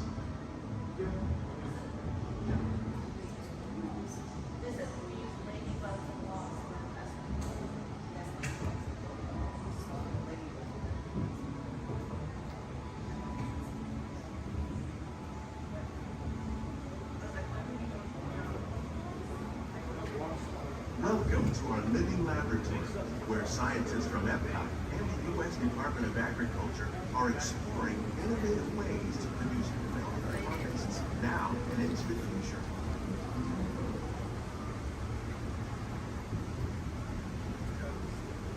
The tropics are home to the greatest diversity of plants on the planet. Many of these, like papaya, bananas, cacao, coffee, and rice, are well known around the world. These are just a few of the edible plants that have been an important source of nutrition for people living in the tropics. Many are rich in vitamins and minerals, while others are well adapted to growing in less than ideal conditions. Some, like the water lily, thrive in wet, swampy areas and waterways. All parts of this plant, even the flower petals, are edible. The starchy fruit of the plant has long been used to make flour for baking.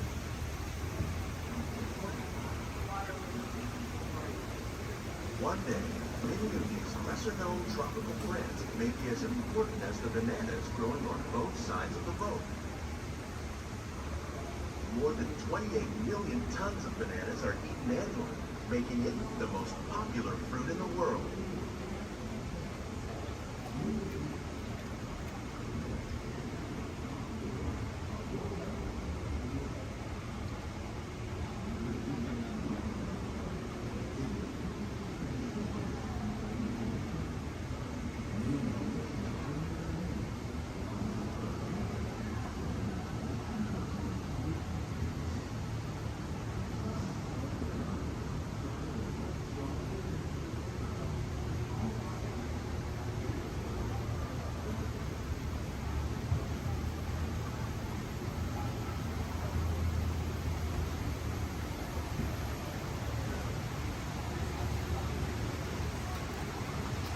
When we mention farming, you probably don't think of fish. But fish farming, or aquaculture, accounts for nearly half of all the seafood consumed globally. Tilapia, bass, and catfish, like the ones you see here, are three of the more popular crops raised by fish farmers. The sustainable system we're using here recycles the water in the tanks. As a result, we're able to save millions of gallons each year. Armstrong Fish Farming produces nearly 5,000 pounds of fish each year to serve in restaurants around Walt Disneyland. Innovations like this one can play an important role in our efforts to produce bountiful harvests and still protect natural resources.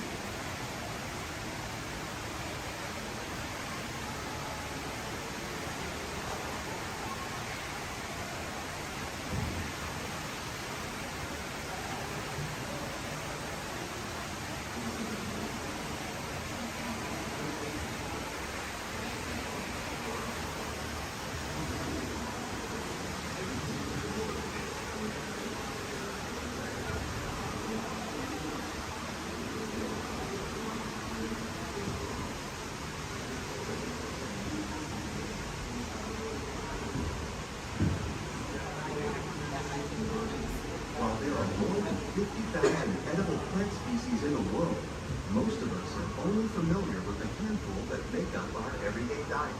The common grains growing here, maize, sorghum, and millet, plus rice, account for nearly 2/3 of our global food consumption. Learning how to increase yields of these staples is an important goal of research around the world.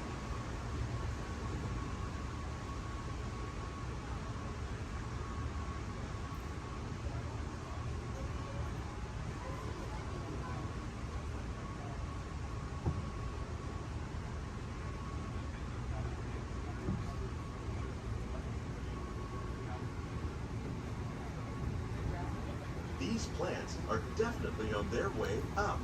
Innovative growing techniques like these increase yields while more efficiently using resources like water, fertilizer, and pesticides. Another innovation at work here is our integrated pest management program. By populating our greenhouses with beneficial insects that prey on harmful pests like aphids and flies, we are significantly reducing our reliance on conventional pesticides. We're growing these crops using our nutrient film system. This technique precisely controls and recycles water and nutrients. With it, we can produce over 27,000 heads of lettuce a year in this one small area.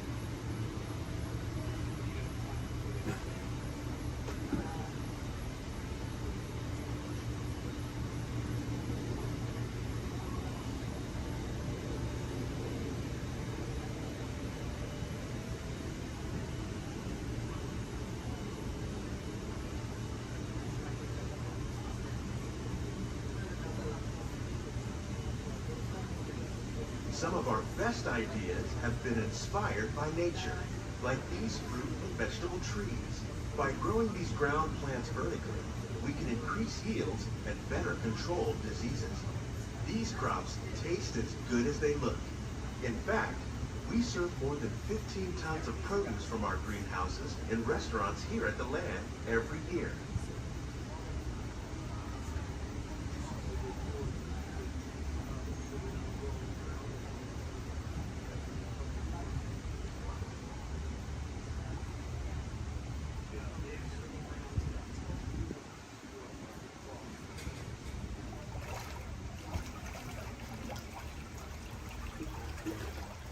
The future of agriculture may include innovative ideas like this vertical growing system.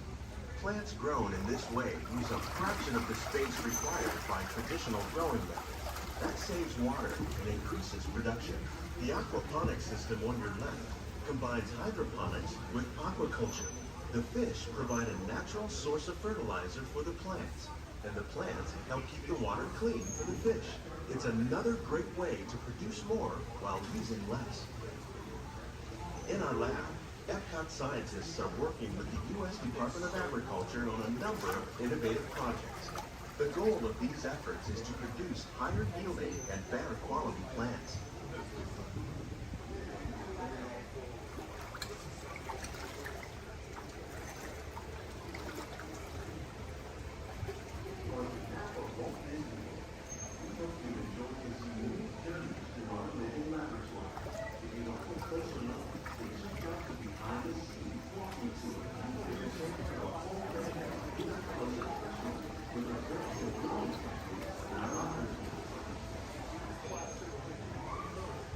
Please keep your hands and feet inside the boat and remain seated until the boat comes to a complete stop.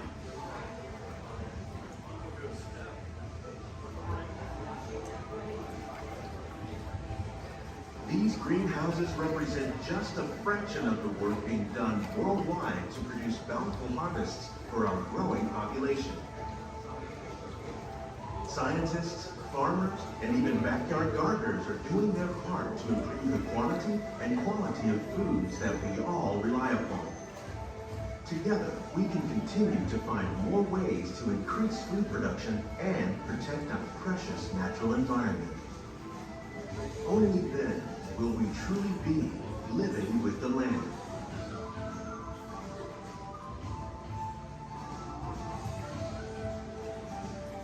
On behalf of Walt Disney World, we hope you've enjoyed this unique journey through our living laboratory. If you'd like a closer look, then check out the behind-the-scenes walking tour. It's a chance for the whole family to get up close and personal with the plants and growing techniques in our laboratories. Please keep your hands and feet inside the boat and remain seated until the boat comes to a complete stop.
Hello. I'm Dr. Marsh, director of the Dino Institute, and I hope you enjoyed those quaint exhibits in the old wing. That's how dinosaurs have been presented to the public since the study of fossils began over 150 years ago.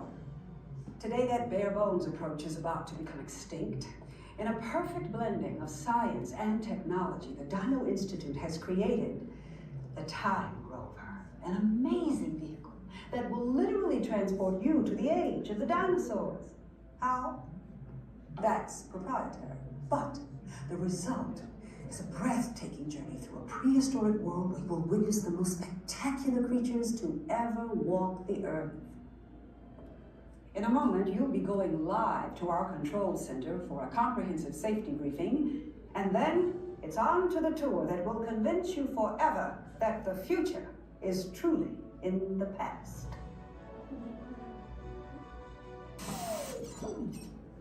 Hello there.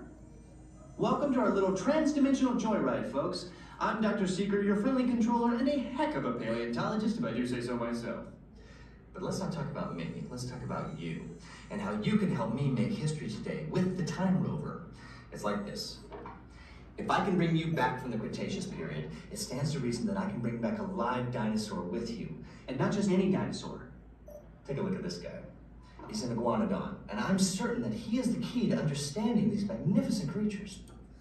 I tagged him with a locator during an unauthorized field trip. Otherwise, I'd be traveling with you. Right now, our dino should be about here, at the very end of the Cretaceous period.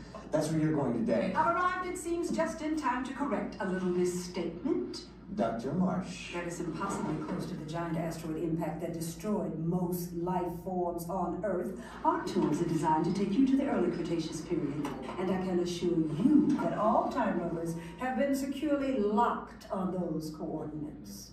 That's right. See? Securely locked. Access denied. Continue.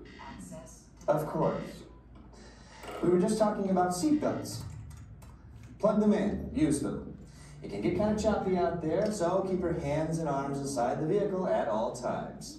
Flash photography? I wouldn't. It alters the homing signal, and that's not good. Oh, and one more thing. Those locked coordinates? We're in. Now, here's the drill. You follow the homing signal to the iguanodon, then I'll enlarge the transport field, and boom, you're back with one additional passenger extra large. And don't worry about that asteroid. You'll be in and out of there before it even breaks the atmosphere. Trust me, what could go wrong? Hey, it's me again. Remember, only you guys are going on this special mission, so don't tell anyone, okay?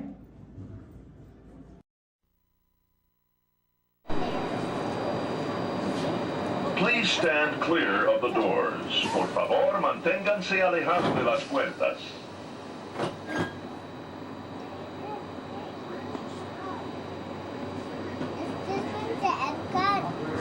Welcome aboard the Walt Disney World monorail to Epcot.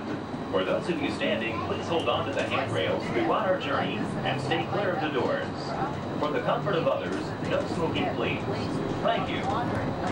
As we turn south, you can catch a glimpse of the spires of Space Mountain in the Magic Kingdom.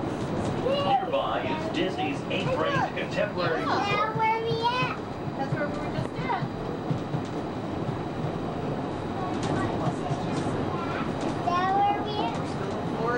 Yeah, we weren't at the Magic Kingdom today, though. What? We didn't go to the Magic Kingdom today, did we?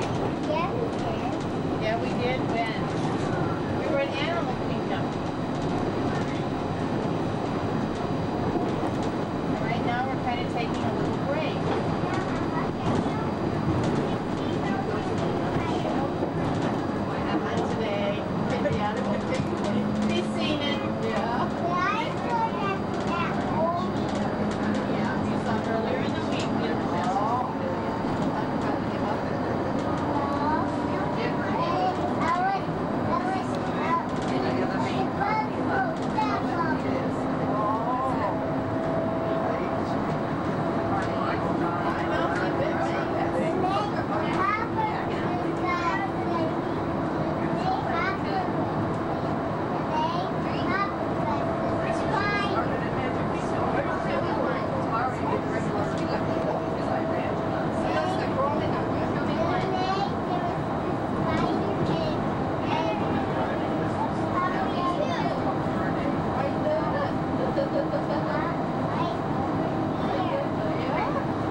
place to meet should you become separated in the park. If you should need any assistance, please go to Guest Relations, located in Interventions East. Guest Relations can also assist you in making dining arrangements, provide special tours of Epcot, or make other suggestions for planning your visit to Walt Disney World.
Traveling to Epcot, where nations celebrate human achievement and potential.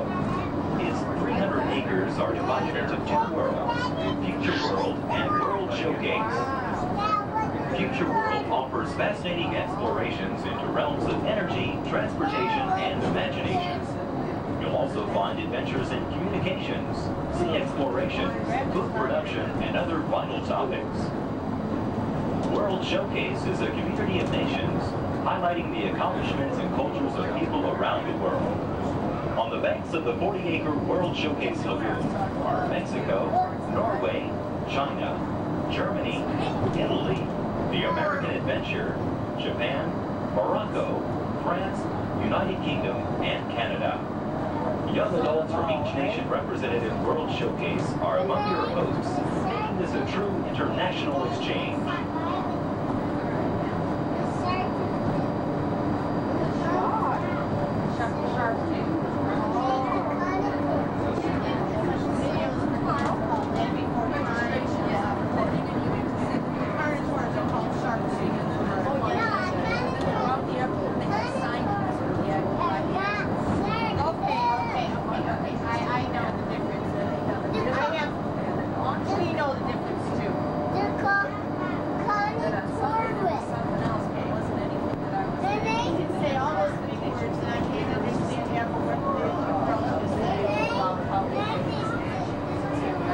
Beyond the trees ahead and to the right-hand side of our forward motion is Spaceship Earth.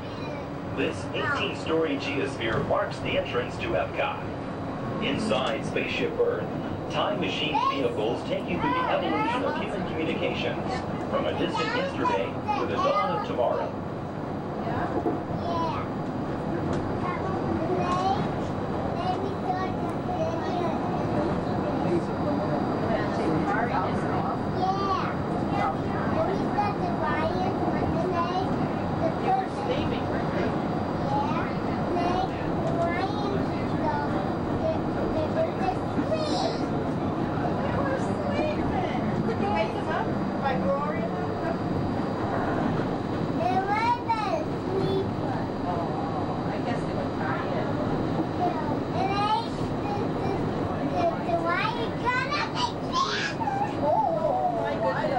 Coming up behind Spaceship Earth is Interventions. Inside this hands-on area, you can explore and interact with the ever-changing technologies and products for everyday living in the near future. To the opposite side is the universe of energy. Inside, you'll find Ellen's Energy Adventure, hosted by Ellen DeGeneres and Bill Nye the Science Guy. Next is the Wonders of Life, where you'll discover Body Wars, which takes you on an amazing trip through the human body. In Test Track, you can experience the exhilaration of test driving a vehicle on the fastest and longest ride ever created for Walt Disney World. Coming into view is World Showcase. Directly across from us on the far shore of the World Showcase Lagoon is our host pavilion, the American Adventure.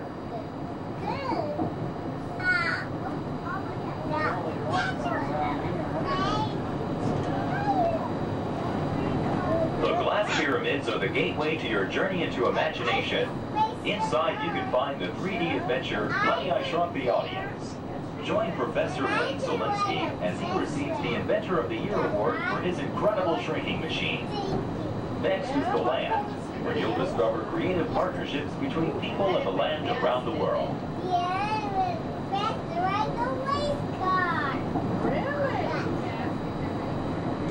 In the living seas, you can descend via hydrolator to Seabase Alpha and navigate the largest, most spectacular coral reef environment ever created by humankind. Ladies and gentlemen, we are approaching the Epcot monorail station. Smoking is not permitted at Epcot except in designated areas. Please consult your guide map or ask a cast member for the location of designated smoking areas. Please hold on to the handrails and stay clear of the doors until the monorail stops completely and the doors open. On behalf of the cast of the Walt Disney World Resort, we'd like to welcome you to Epcot. There's some of the signs there. I think. Yeah. We'll just watch and see somebody. I got one to go.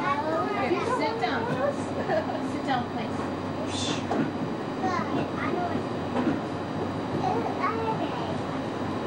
Ladies and gentlemen, please remember to collect your belongings and take young children by the hand. As you exit, please lower your head and watch your step. Thank you.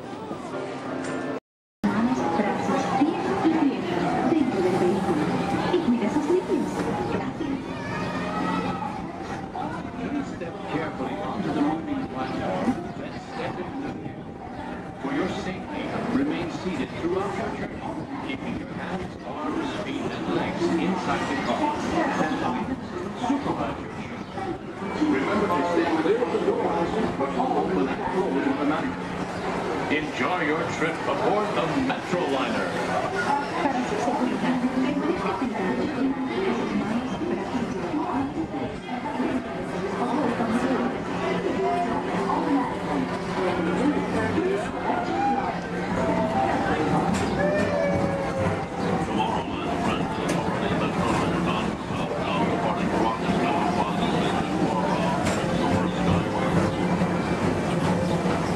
Welcome aboard, TTA travelers. We hope you enjoy Tomorrowland Transit Authority's Super Skyway.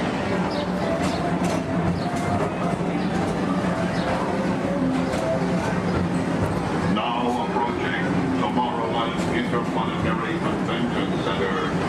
The convention center is home to a galaxy of wonders from far away.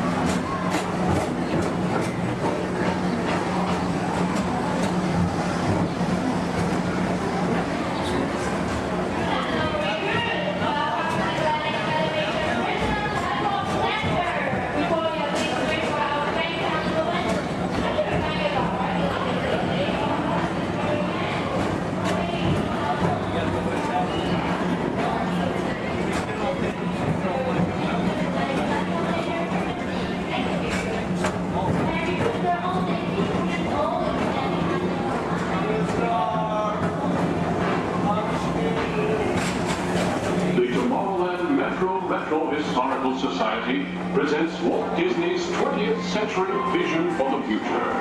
This model city dared to dream the perfect community in which to work, live, and play.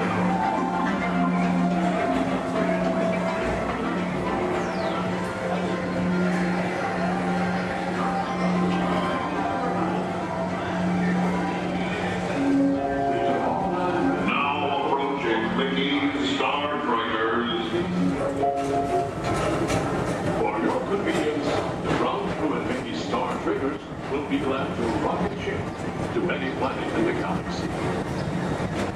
Hi there, Tomorrowland travelers. This is Mr. Johnson and Sky Eagle Hovercraft 1, bringing you the latest Tomorrowland traffic report. As usual, everything is perfect on Tomorrowland Superhighway. Back to you at DTA Center.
provided by the Tomorrowland Transit Authority.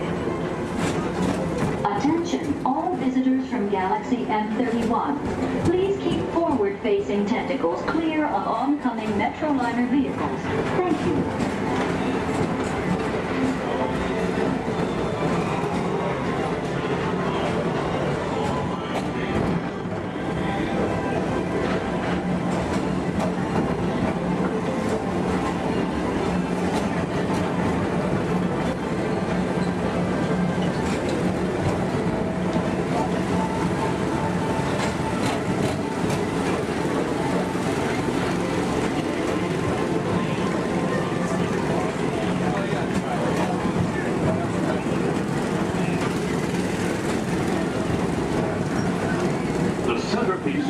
Tower Plaza is the League of Planets Astro Orbiter. This symbol of universal harmony and interplanetary fellowship provides all beings with an exhilarating spin around the planets.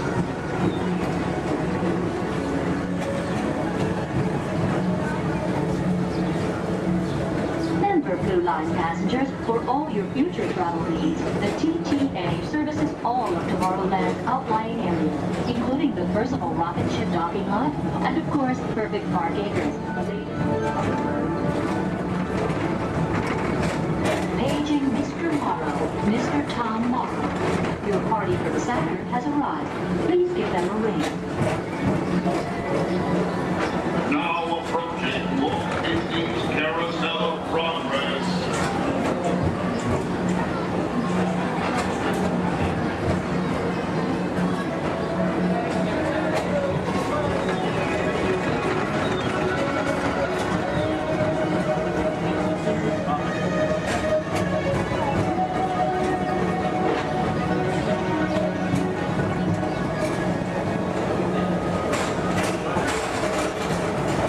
Citizens of Tomorrowland, join Buzz Lightyear on a daring space mission to save the universe from the evil Emperor Zurg. Report to Star Command and Buzz Lightyear, Space Ranger Spin!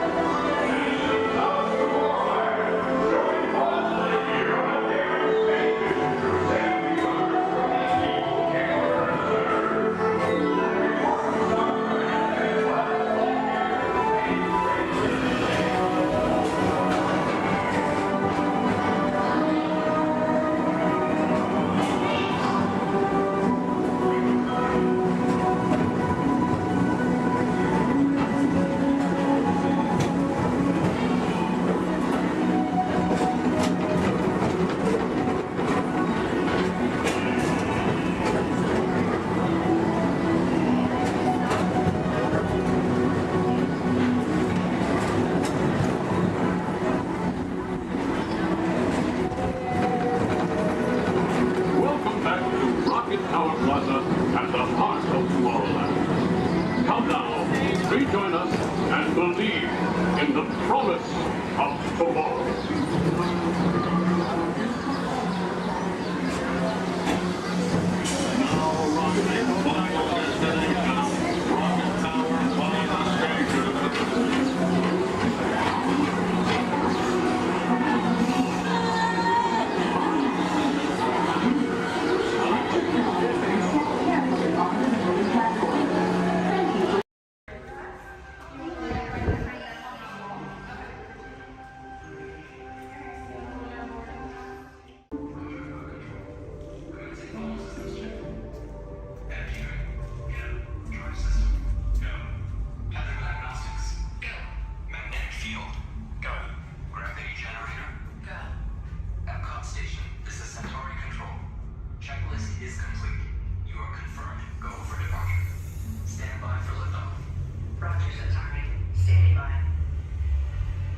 Welcome aboard this elevator. In just a few moments, you'll be on your way up to Space 220 aboard the Centauri space station. Enjoy the ride. SV1, you are clear for departure. Initiating in 3, 2, 1, liftoff. You're riding aboard the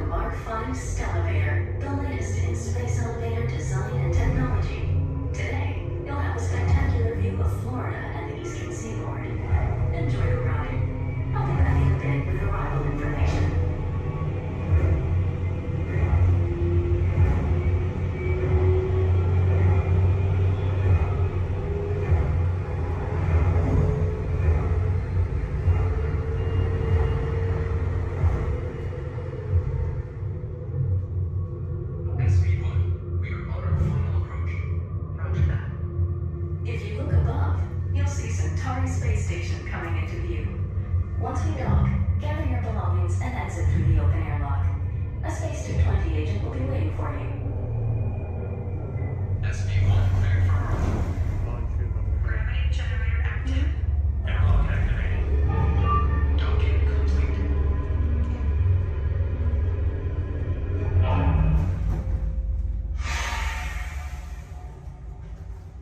Welcome aboard. Is this where we go down? Yes. Give me one moment. You guys gonna head right down this way. Somebody should meet you there. If there's nobody, oh, there is somebody. Okay. Head on down. Thank you. All right, guys. Woo. You're slow. Is it okay? Good. We're safe.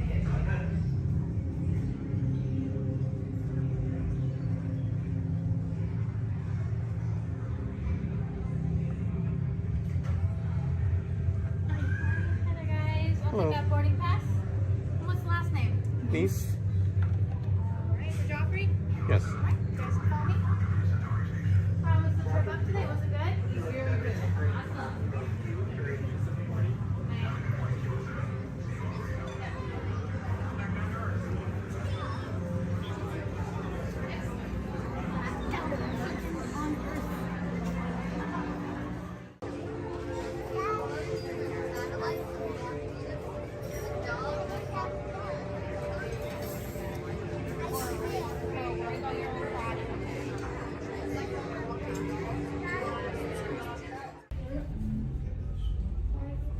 SV2, you are cleared for departure. Initiating descent in 3, 2, 1. Your journey back to Epcot will be a smooth and quick one today, so enjoy the ride.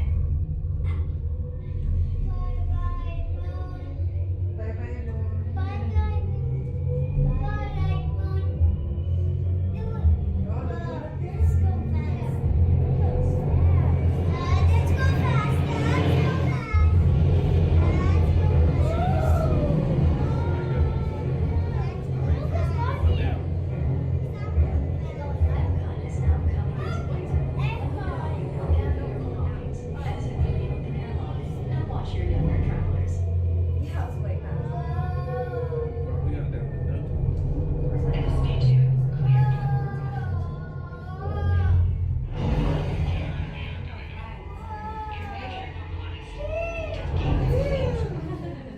We hope you enjoyed your visit to Space 220 and look forward to seeing you again The soon. ground is in the sky.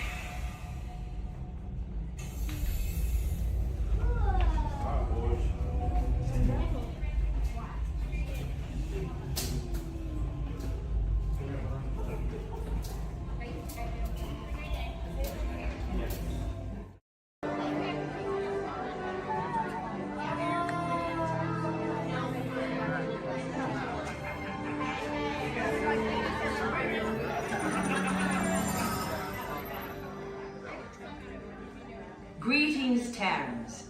I am Nova Prime Irani Rayab, Commander of the Nova Corps. On behalf of all Xandarians, I hope you have enjoyed exploring the wonders of Xandar. As you have seen, your world and ours were born of the same moment, one which you refer to as the Big Bang.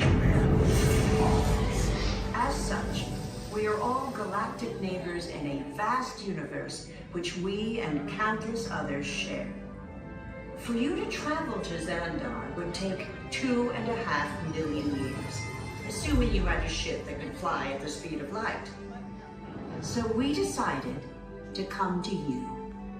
But even we could not have reached you so easily were it not for the Cosmic Generator, an advanced piece of Xandarian technology that creates jump points, artificial tunnels that act as shortcuts, linking distant points in space. It is our desire to share this wondrous technology with your people so that together we might explore new worlds and create a brighter tomorrow. And now, as the culmination of the wonders of Xandar, you will be teleported to a Nova ship above your planet for a demonstration of the Cosmic Generator. I trust you will find it an unforgettable experience.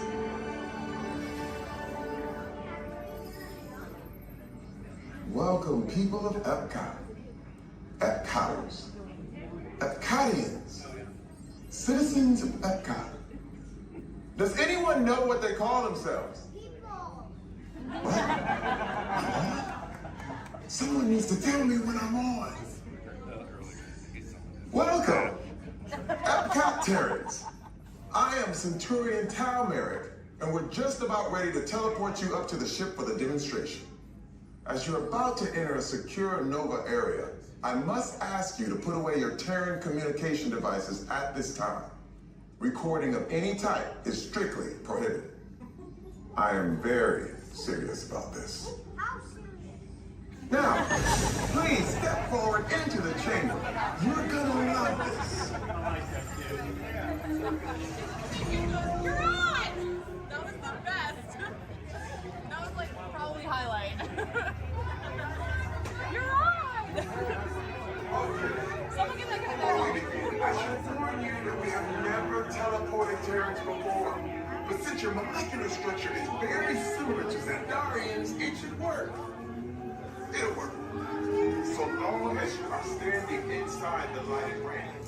You do not want to know what happened last time someone did not stand where I told them to, okay? Stand by the teleportation. Here we go.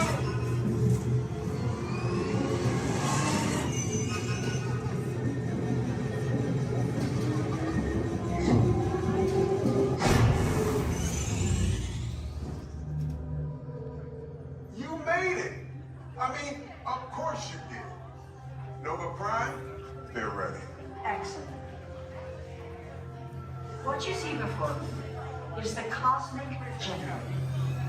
And in just a few moments, we'll be activating it so you can experience for yourself what's happening. I'm not sure. Our power's out. And the cosmic generator is gone. Interior Mod, go to Code Red. Prepare the fleet. And call the Guardians. Now. There is no cause for alarm. Turn off that alarm. I've got an important transmission coming in. Hey, what's up, Nova Corps? Our cosmic generator has been stolen. What? How? Why didn't we think of that? That thing's gotta be worth a fortune. I am Groot. Good question. Yeah, who do you think took it? Perhaps that really big man outside your ship. Oh, that is a big man. I need to alert Nova Prime. That's not creepy at all. This species has failed. Wait, whoa, we didn't even know there was a test. He's got the cosmic generator. He's creating a new jump point. Jump point to where? It's some kind of mutant jump point. It's going back to the dawn of time. Dawn of time, why? To erase an error. Well, that doesn't sound good. Your time is over. Wait, what do you mean? What do you mean that's so vague? The jump point is closing. Hey, Nova Dude, your Nova Corps need to follow that whatever it is until we get there. We can. Our power is down, and I've got to get these Terrans onto evacuation shuttles. I got it. I reprogrammed the shuttles to follow through the jump point. Wait, what? Look, they're our only chance of keeping track of that whack job until we get the cosmic generator back. Piece of cake. What? There's King. Where's this King? the odds are impossible. Yeah. But it's our only shot. Good luck. Are you sure you can control it? Come on, it's me. We got this. We're all toast. First there was cake, now there is toast. This plan is making me so hungry. Terrence, listen up. We need to make our way to the evacuation shelter now. We'll follow the fleet to get our power. Passengers will stand by the board.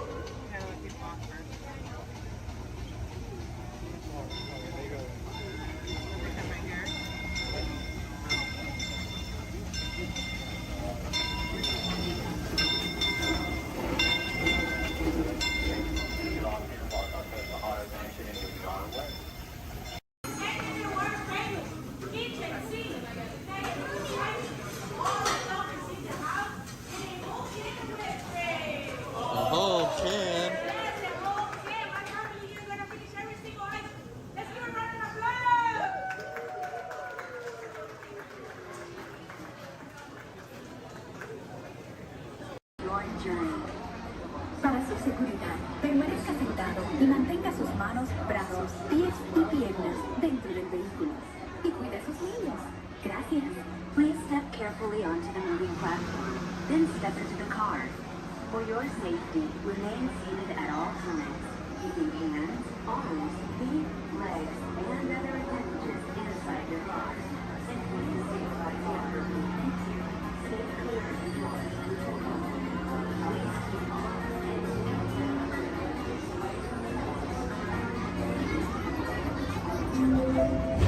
This is the TTA Blue Line, non-stop service around tomorrow.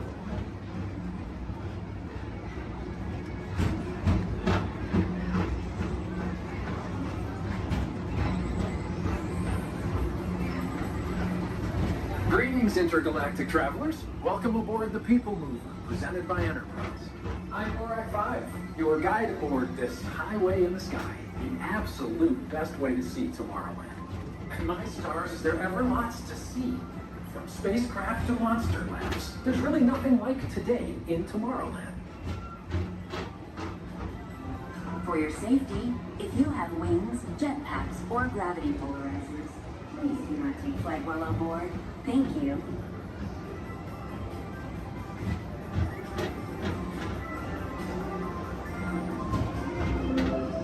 The next station is Tomorrowland Urban Planning and Star Traders. Transfer to green and red lines. Don't worry, your express train keeps on rolling through the future, right by two of my favorite spots.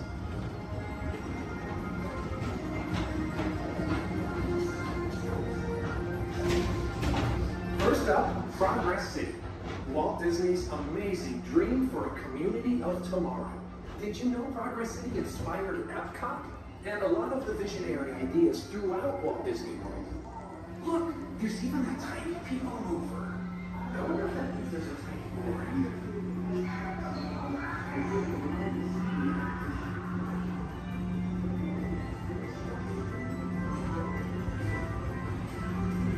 On your right is Star Traders, home to the greatest goods in the galaxy. Except actual stars. Those are no longer sold.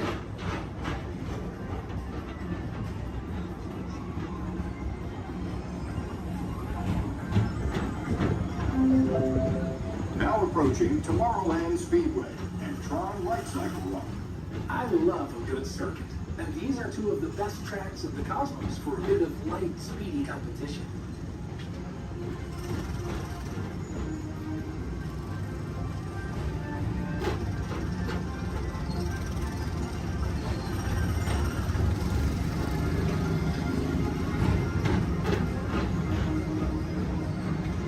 Attention all visitors from Galaxy M31.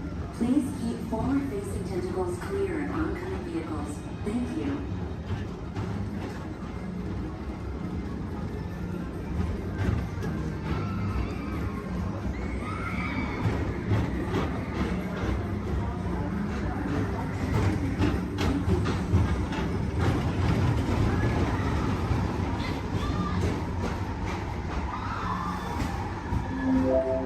This is Starport 75.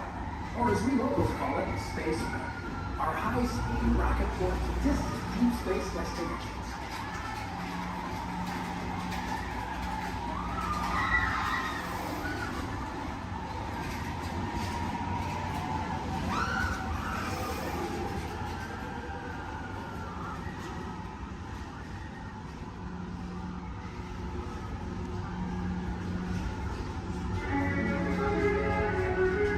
Let relaxation wash over you at the most refreshing retreat in the galaxy, the coral moons of Pisces 7. You H2 owe it to yourself. Book today.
Mr. Tom Morrow, please contact Mr. Johnson in the control tower to confirm your flight to the moon. Thank you.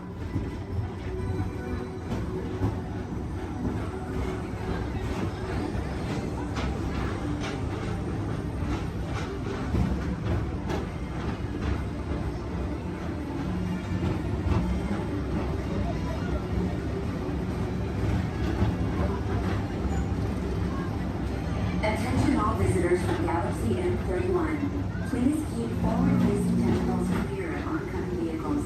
Thank you.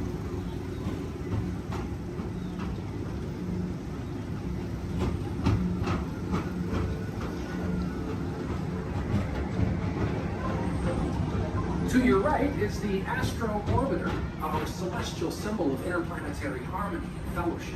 Hop aboard and launch high above Tomorrowland for a spin amongst the planets.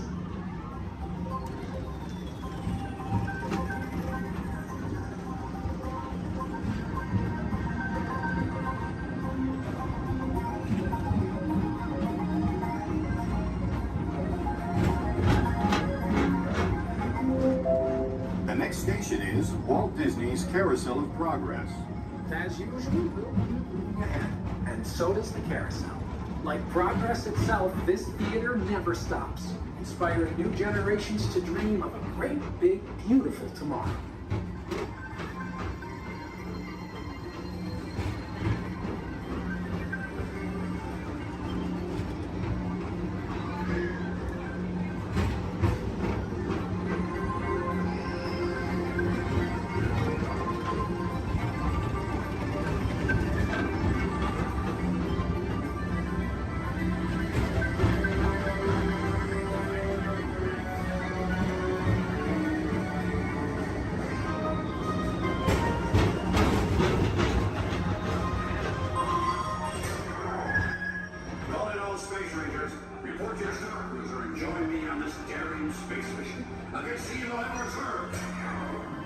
Affirmative. We run it, Buzz. You can count on us.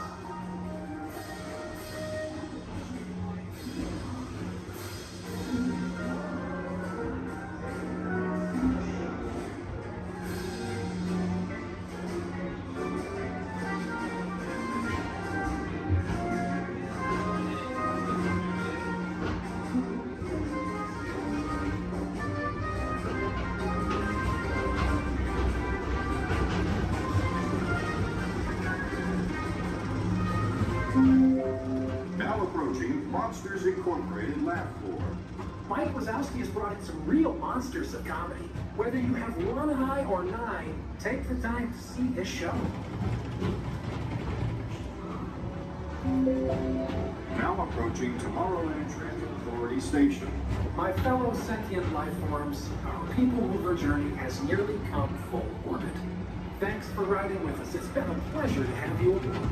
And even though we're concluding, this is always my favorite part.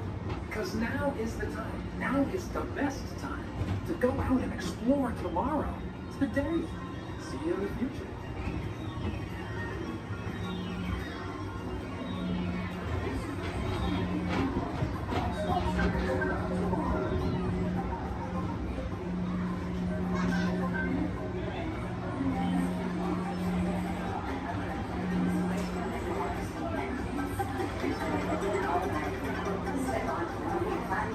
And exit by stepping away from the car. Thank you. Please keep arms and... The Grand Canyon in the primeval world. In the tunnel, you'll notice there is a window pane. If you use a flash on your camera, it's going to bounce back in your face. You will not get a picture. You will annoy your neighbors. And you'll make the dinosaurs, and especially our front conductor, very angry. Please, no flash cameras in the tunnel. I only get a little angry. I don't. I keep my eyes closed.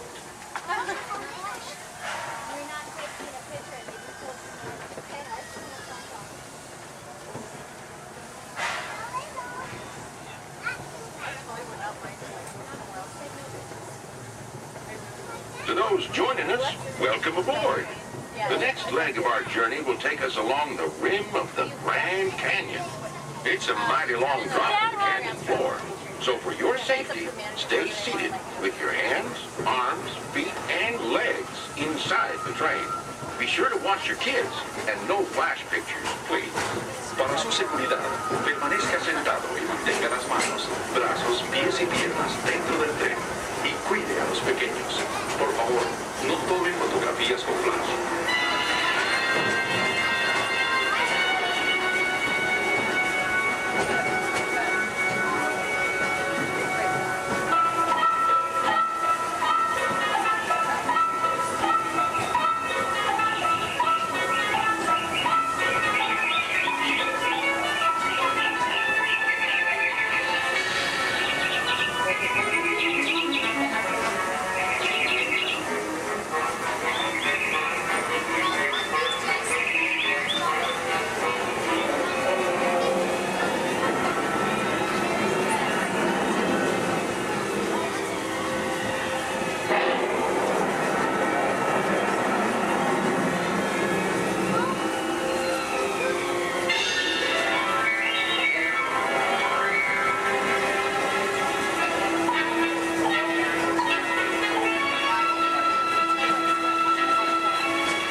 Steaming back to our own time and to Main Street Station, gateway to Disneyland.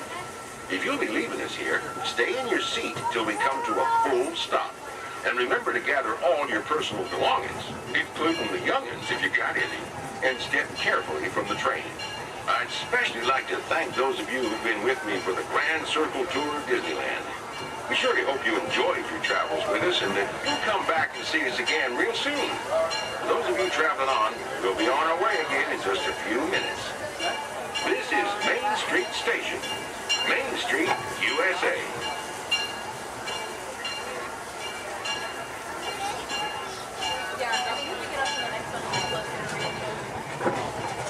It's amazing that you can drive the train and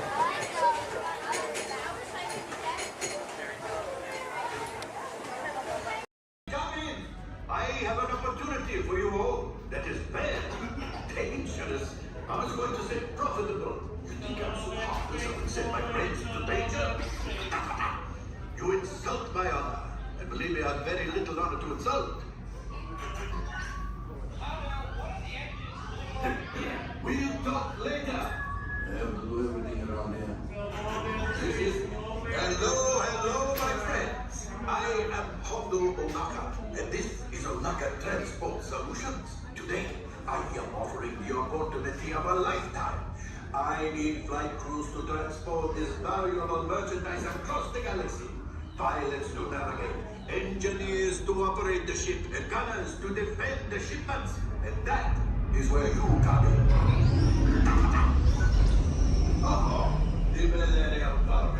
On loan for some very fast and very profitable expeditions. Chewbacca!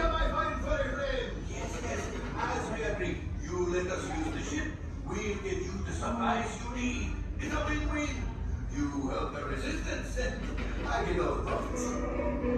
What? The first one will never know we were there. Okay, time to go, so, alright. We better go before he changes his mind. Move along, my friends. Listen carefully and remember, the better you work together, the more you earn. Your lives and my profit depend on it. Now go.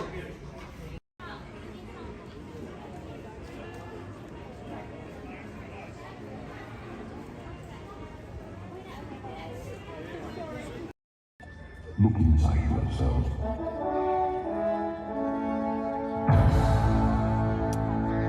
You are more than what you have become.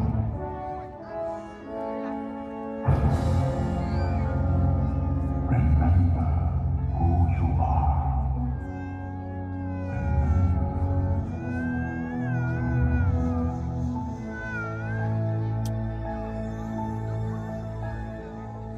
I have often dreamed of a far place where a hero's welcome would be waiting for me. Where the crowds would cheer when they see my face, And the voice keeps saying, this is where I'm meant to be.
And so our journey comes to an end, but yours continues on.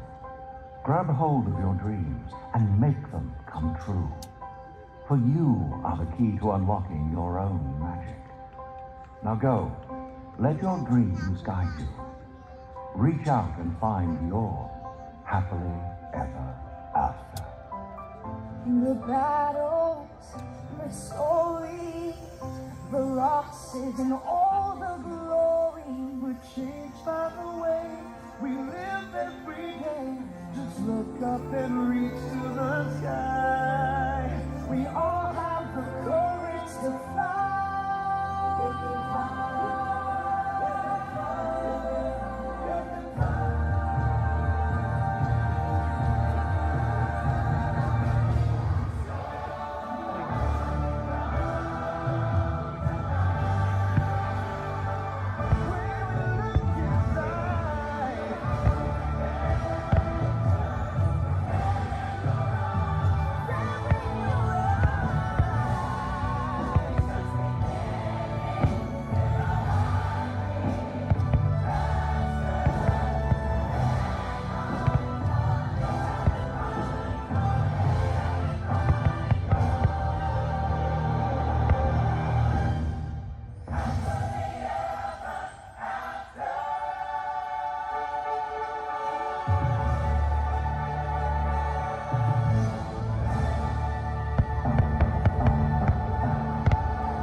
Sunglasses. Supposed to be at the show.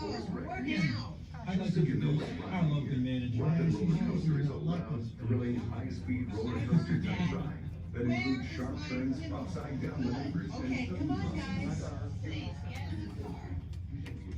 Sorry, folks. We gotta go. Come on. Chris, can you grab my blacklist, Paul? Hey, wait a minute. We can't leave these people here like this. We can't? No! Come on, you know how we feel about our fans. Yeah, that's right. Well, guys, what do you expect me to do? Is send them all with you? Yeah. Wait a minute. I love that idea. How about some backstage passes? Yeah. Come on. Make it happen. Give us some. Okay, I'll make it happen. Now get out of here. I hate all of you. Have a nice ride. Hi, Sal, it's me. Listen, I'm gonna need a bigger car. Make it a stretch. In fact, make it a super stretch. Right. Okay, folks, the show is all the way across town, but I got you a really fast car. Okay, wait, it's out in the alley. Congratulations on those backstage passes. Now please, walk this way out of the alley, keeping up with that party in front of you. As a reminder, masks must fully cover your nose and mouth and be worn as you exit the building after our kickoff.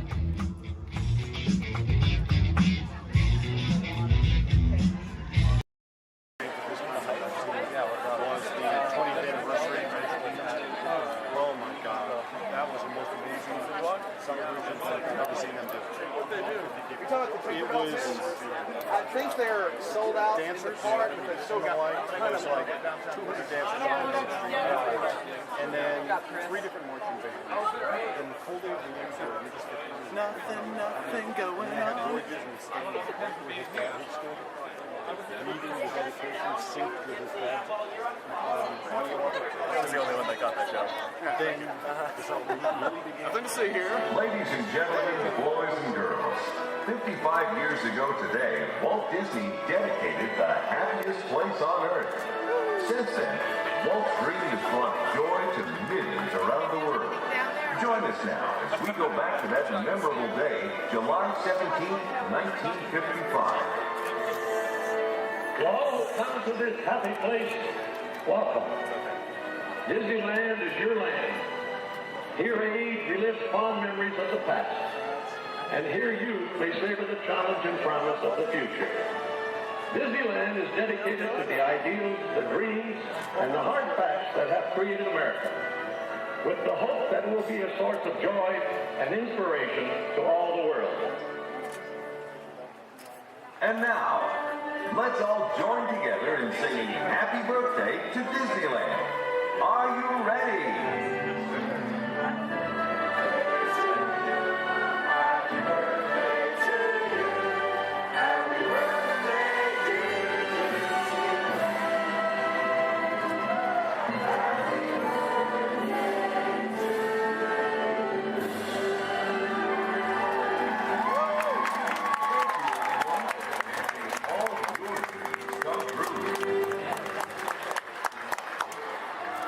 That's it. All right. Everyone go home. Oh, dancing.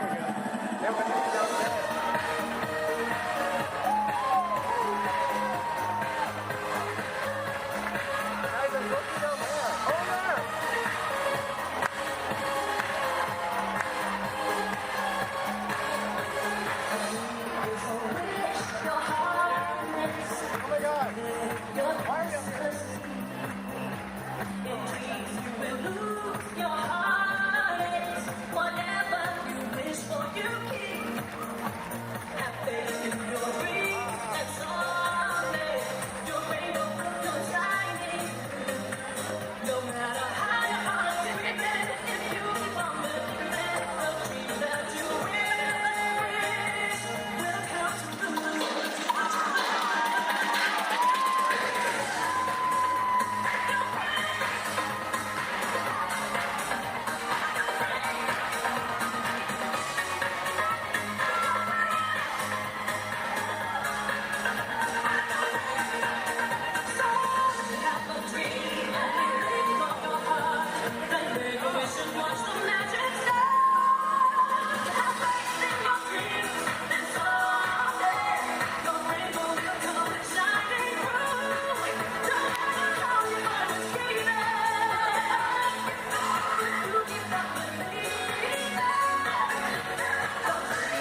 Ursula and Mulan are here. Really? Right there. Behind the light post. They keep doing this like cool Oh, Pluto. We should go say hi to Pluto.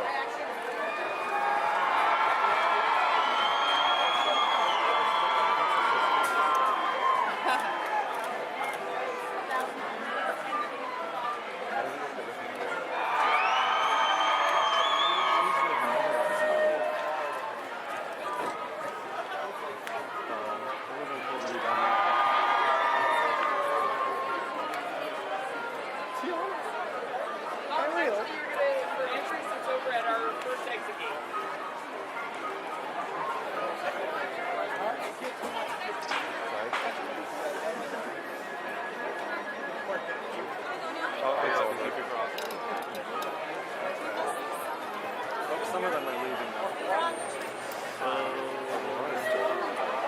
It's over. Everyone go home.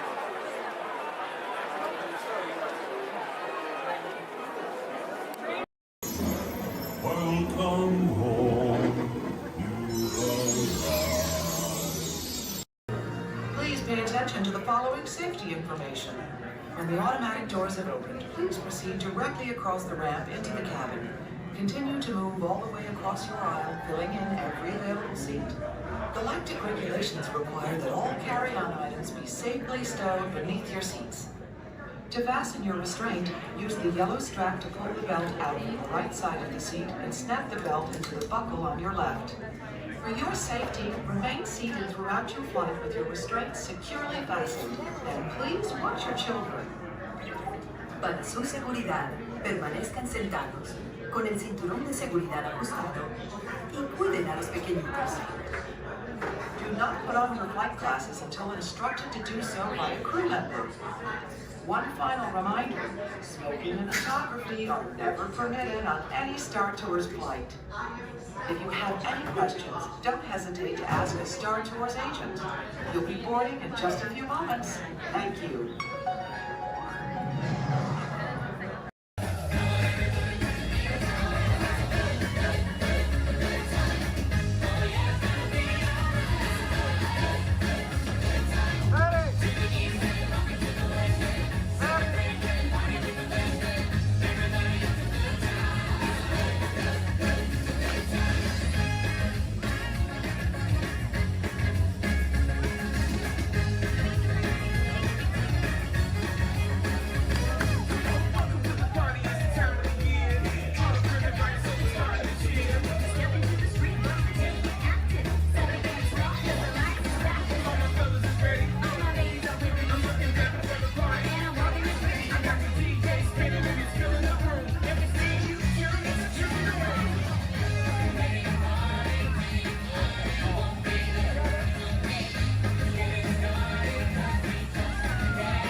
And encourage the imagination, and because it has been clinically proven that certain types of music can actually make you smarter, a little Mozart please.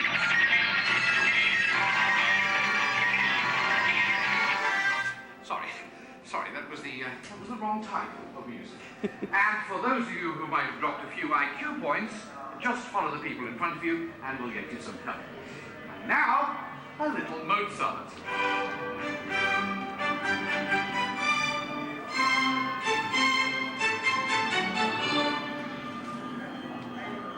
Dr. Chang, please pick up line 4, line 7, and 9.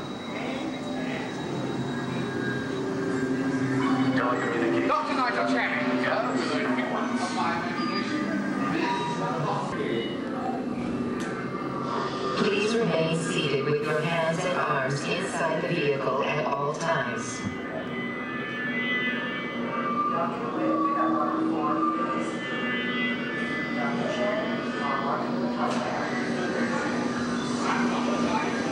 Please remain seated with your hands and arms inside the vehicle. We're about to measure your imagination, so relax as the scanner sees what's in your heads just now. Scanner on.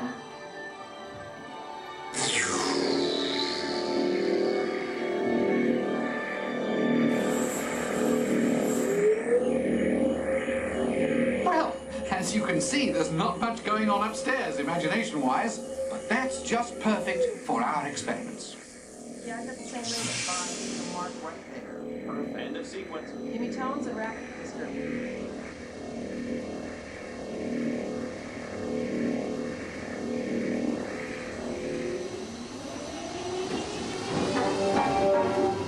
We begin with an exercise in sound.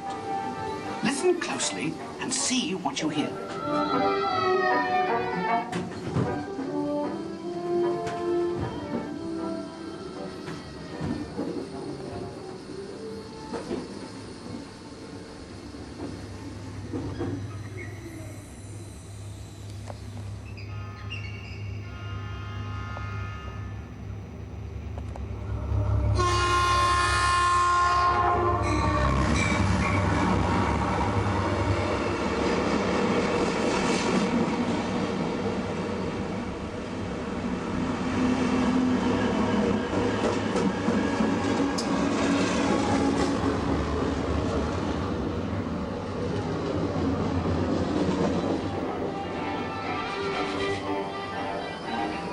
Is this looking glass actually magnifying, or is it your imagination? Here one quickly learns that when the laws of physics and common sense are shattered,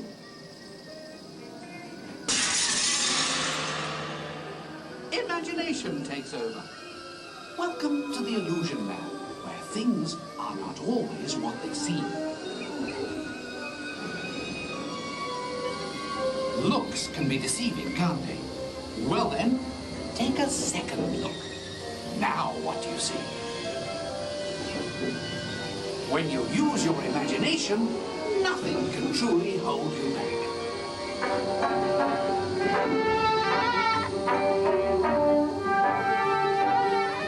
In the next experiment, let color work its magic on your imagination.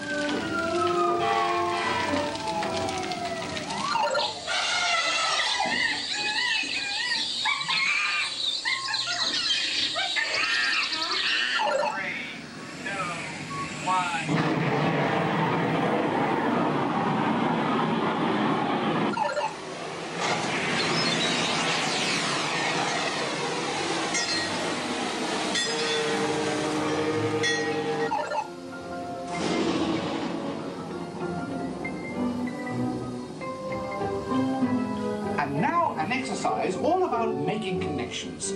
Stare at these points long enough and your imagination will take flight. You'll see.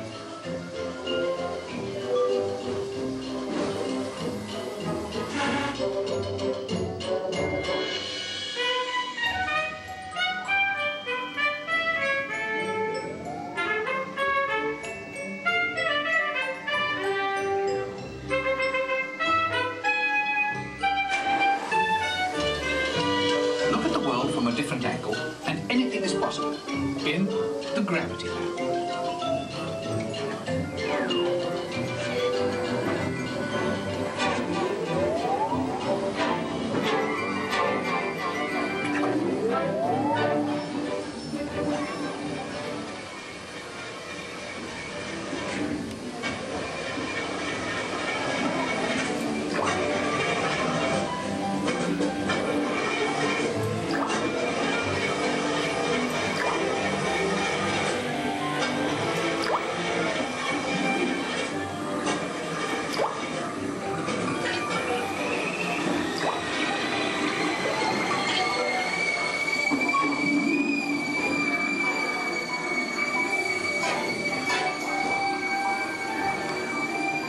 Well, our experiments are now complete. Time to run you through the scanner once again. Who knows what we'll find in your imagination this time? Scanner on. Initiate feedback program. Control line. Recalibrate for a wider scan. Interesting. Stand by.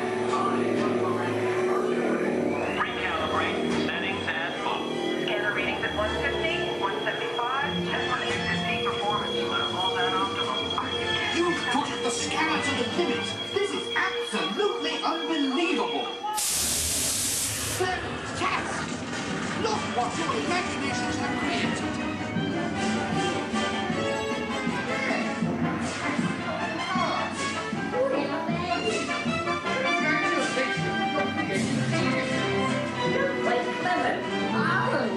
What a brilliant burst of creativity. Incredible, awesome, absolutely fabulous. I couldn't have imagined a better...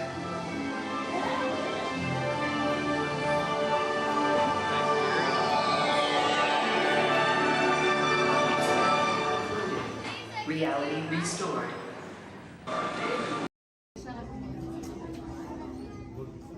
All right, everyone. For your safety, please do me a favor. Leave this center aisle clear and all side aisles clear as well.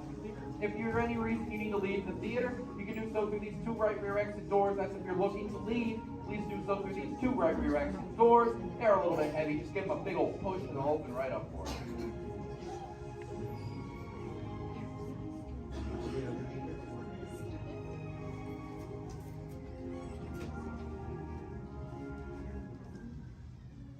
Welcome to Turtle Talk. My name's Andrew. Before we get started, there are a few things that I would like to go over with everyone. Now, here at Seabase, there is absolutely no eating, no drinking, no smoking or vaping, and no flash photography. Thanks, guys. Now, this piece of equipment here is known as a hydrophone. It allows us to hear sounds from beneath the sea, and it's also going to allow us to hear from our very special guest today. Does everybody know who our special guest is? Please shout it out. Crush is coming to talk to us to learn more about the human world, and we're going to get the chance to ask him a couple questions about the turtle world. So, little ones, be thinking of questions that you may get to ask Crush, okay? Now, it does seem like Crush is off surfing at the moment. In order to call him out, we need to yell, "Hey, Crush!" on the count of 3, all right? 1, 2, 3. Hey, Crush! Well, righteous, well, awesome. Check it out, man. Hey, dude, look. Double barrel, 360. Totally tubular. Whoa, look at the humans in the human tank. Hello, humans. Hello. Righteous, man. Oh, dude, speaking of most righteous, look at this, bro. Hatchlings, grommets, offspring, totally chillin' sub-level. Look at this, right next to you, you got a little dudette, blue shell, brown noggin, goggles, and extra ears. Yeah, right there on the coral. Hey, bud, what's your name down there, dudette? Bella. Hey, what's up, bud? Are you having a good day, man? Yeah. Awesome. Can you talk